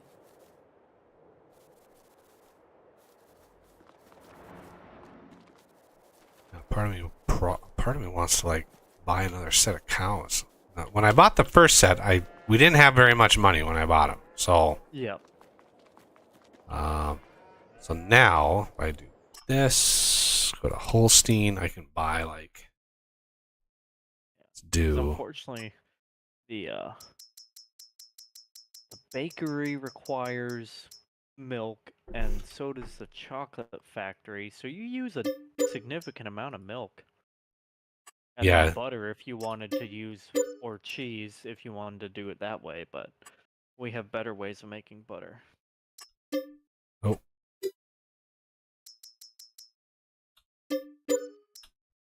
There. There's another 125.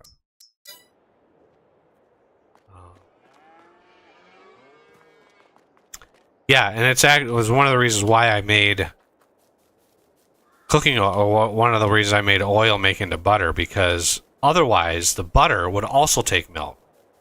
So cake is a 3x milk consumption product, like which was stupid. Everything else, like flour, that's a one-off. Sugar, that's a one-off. Actually, no, sugar is a twofer because you need sugar for chocolate. But sugar is easy to come by, especially with sugar beets and stuff like. Holy Jesus! But milk, you need milk for the cake, and for chocolate, and for butter, and it's like, oh my God, it's crazy. So, anyway, so that's why I made the butter, which is almost full. Look at that. That's how fast that shit makes. Bingo. Butter is full. So now we can move the butter over.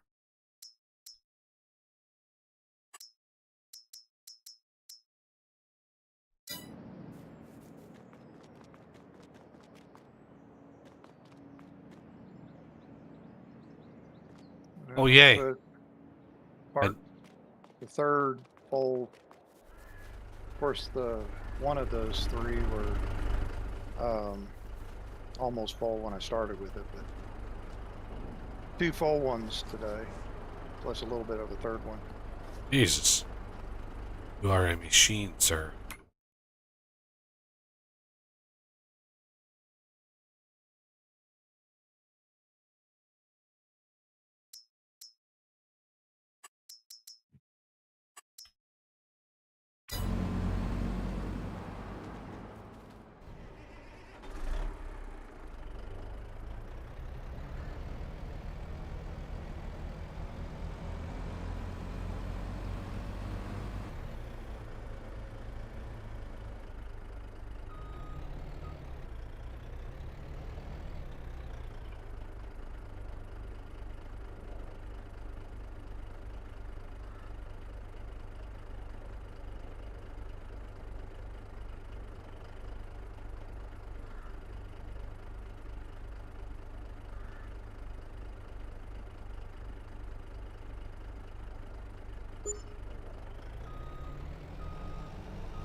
Oh, coffee beat me to it.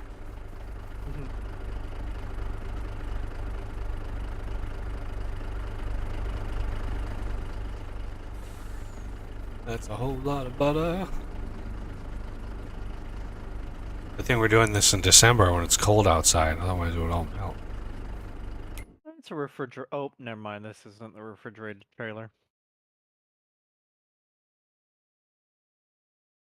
Oh, butter is going where? To the bakery or Bakery. Yep. Okay.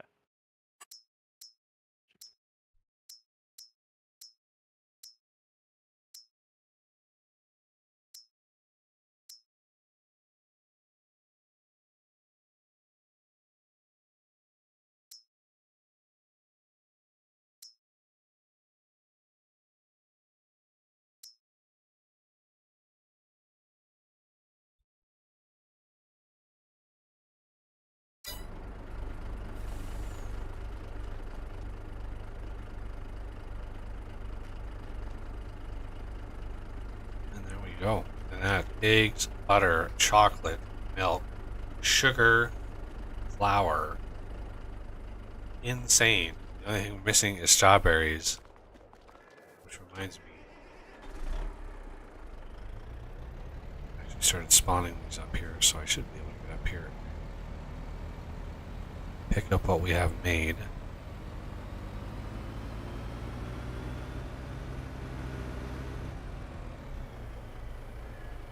Hopefully I made this. You can just basically drive through here.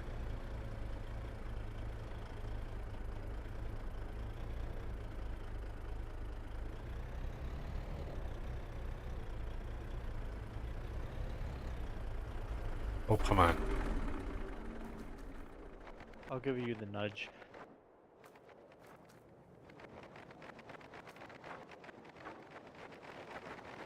All you need to do is, like, touch the, like, grab the bottom one.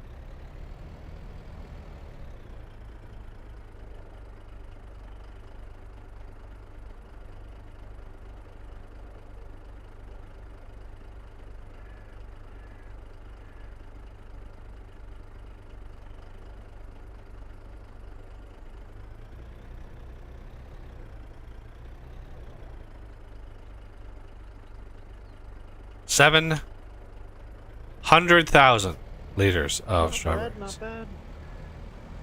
Not bad for a day's work. Literally a day. Day went by.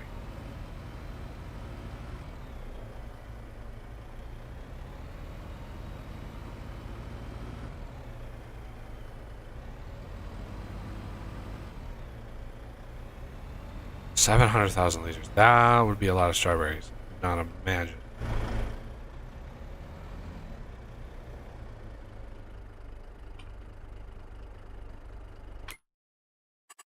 And for the first time ever in playing this game, I can actually turn cake on.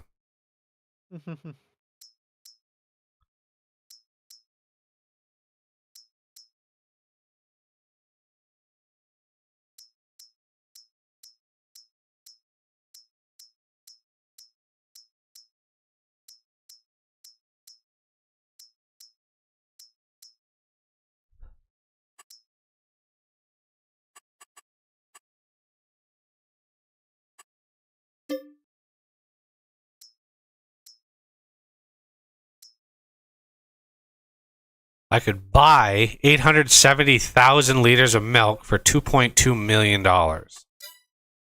Yeah. Which would yield us enough cake to give us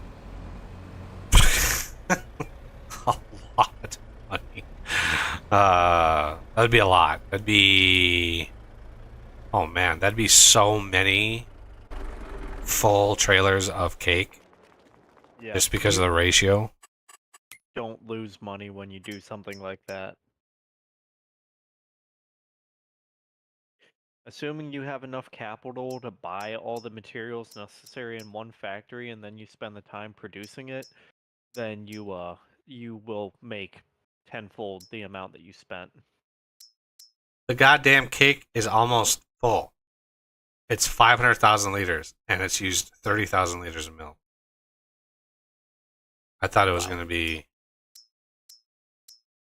Yeah, that's the recipe. Like, the reason why cake itself isn't is worth as not... much. Yeah, because the amount that you get, I did some back of the napkin math when I was putting all these values in, and I was like, either I nerf the cake recipe so you produce less, or make it not worth as much. But it's still very lucrative. And with the amount of milk, I'm gonna see once we max this out, because I know I put 130,000 liters of milk in there. So all things being equal, we use far more flour, which is why I had you load up another flour, because yeah, we're sitting at 870,000. So let's see, once this maxes out.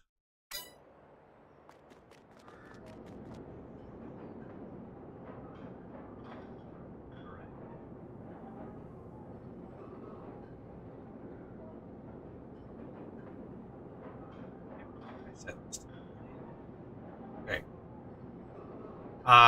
We have that for 1 million liters of cake, we used roughly 50,000 liters of milk.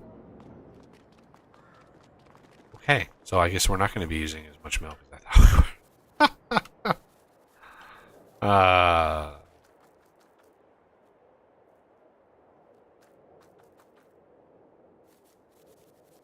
That's kind of crazy.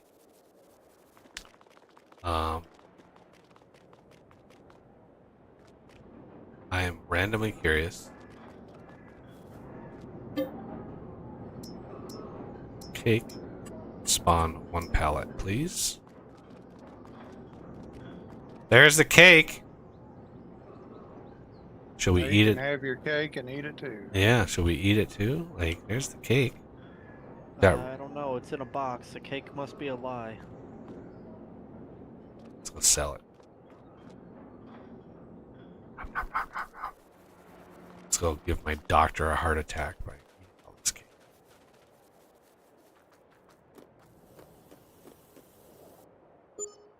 $63,000 for that pallet of cake. That's some expensive goddamn cake. Yeah. That cake was made of solid gold. Okay, so that was one pallet. 63,000. But remember, the pallet is 5,000 liters. So you divide that by 5, which gives you the 1,000 liters, which is what the base game, 1,000 liters, which is what the price is based on. So the amount that we got is actually 5 times what the price is.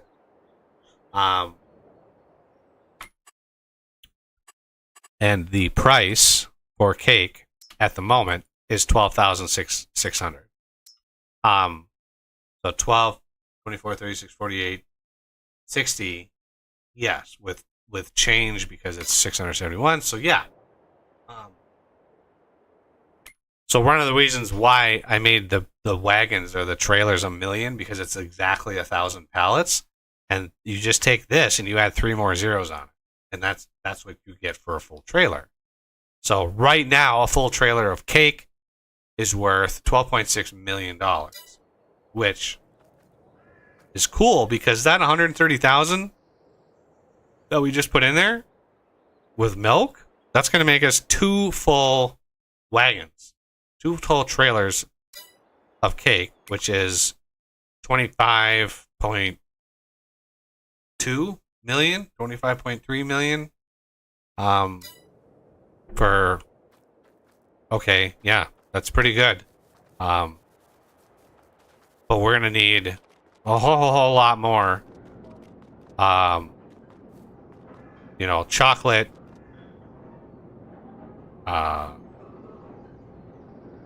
Flour, yeah, that used a lot of flour. It used quite a lot of flour. Sugar is fine. We can have infinite amounts of sugar. Eggs, again, get infinite amount of eggs. The tough parts, flour, butter, and chocolate are the tough ones. Just because of how much milk the chocolate needs. So I'm gonna be really anxious when we sell the cereal.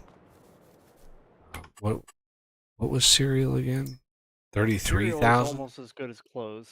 Yeah, 36,000.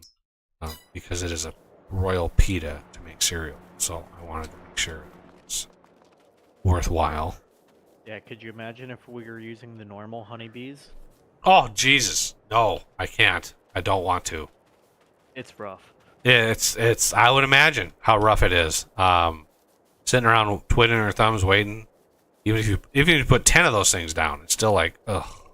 Well, the problem is you have to have crops growing for them to produce the honey.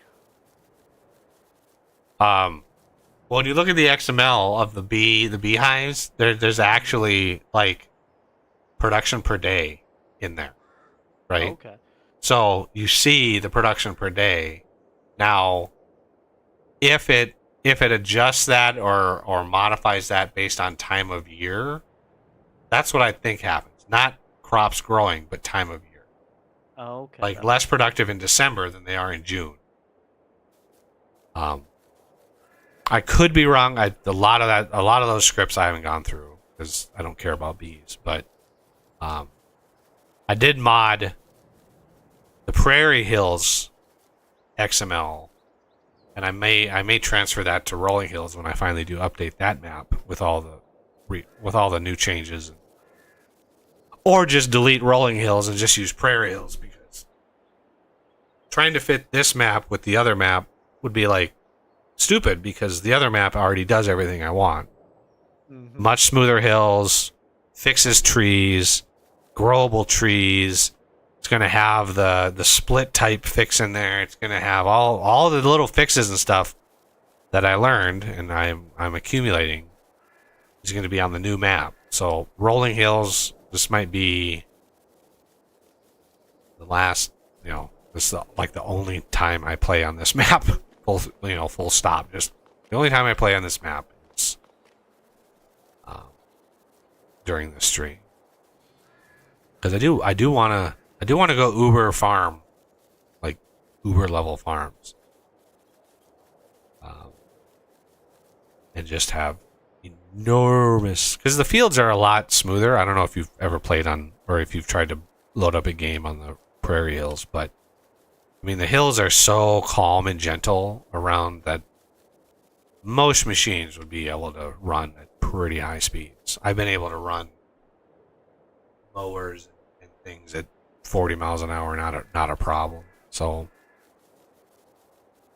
anyway, we will tackle the next harvest on Wednesday, which is going to be the cotton harvest. And we already have 2 trailers of clothes ready to go. So this is an enormous amount of money sitting here ready to go. Really want to get the cotton harvest in. Hopefully we'll be able to harvest in January. Actually, no, this is growth stage 8. So February is going to be oh man, that's going to cut it close. April, the factory might be able to, as we unload cotton into the factory, it'll be just churning away at close. We'll just have to build a second one. Yeah, well, I don't know if we have the space for that. Like, we're already pretty cramped as far as that goes. Could put it up above this sheep pasture. I mean, it's definitely possible. I'm not saying no, but I'd rather focus on this one here, just pushing as much through it as possible. But yeah, this field alone, with the amount of cotton we're going to hopefully get out of it, we'll be able to make at least 2 or 3 trailer fulls of clothes. And then this one is not far behind. It's about 5 months behind. This one is even more cotton, and this is going to be like 4 or 5 trailers full of clothes. But these, unfortunately, won't come in time to sell in April. Unfortunately. These will. Actually, December, so January, so these won't be harvestable until February. Yeah, it's gonna be a close amount. We're gonna have to be really pushing in the bales as we get them. But yeah, that's gonna do it for the stream today, everybody. Thank you all for coming by. Please hit that like button if you haven't yet done so. If you enjoyed yourself, I guess. Consider being a patron, consider being a channel member, or either one. And joining us on these lovely streams. And yeah, I want to thank everybody for coming by, and everybody who took time out of their day to help. So it is very much appreciated. Playing this game alone is okay, but playing with friends is always better. So I'll see everybody on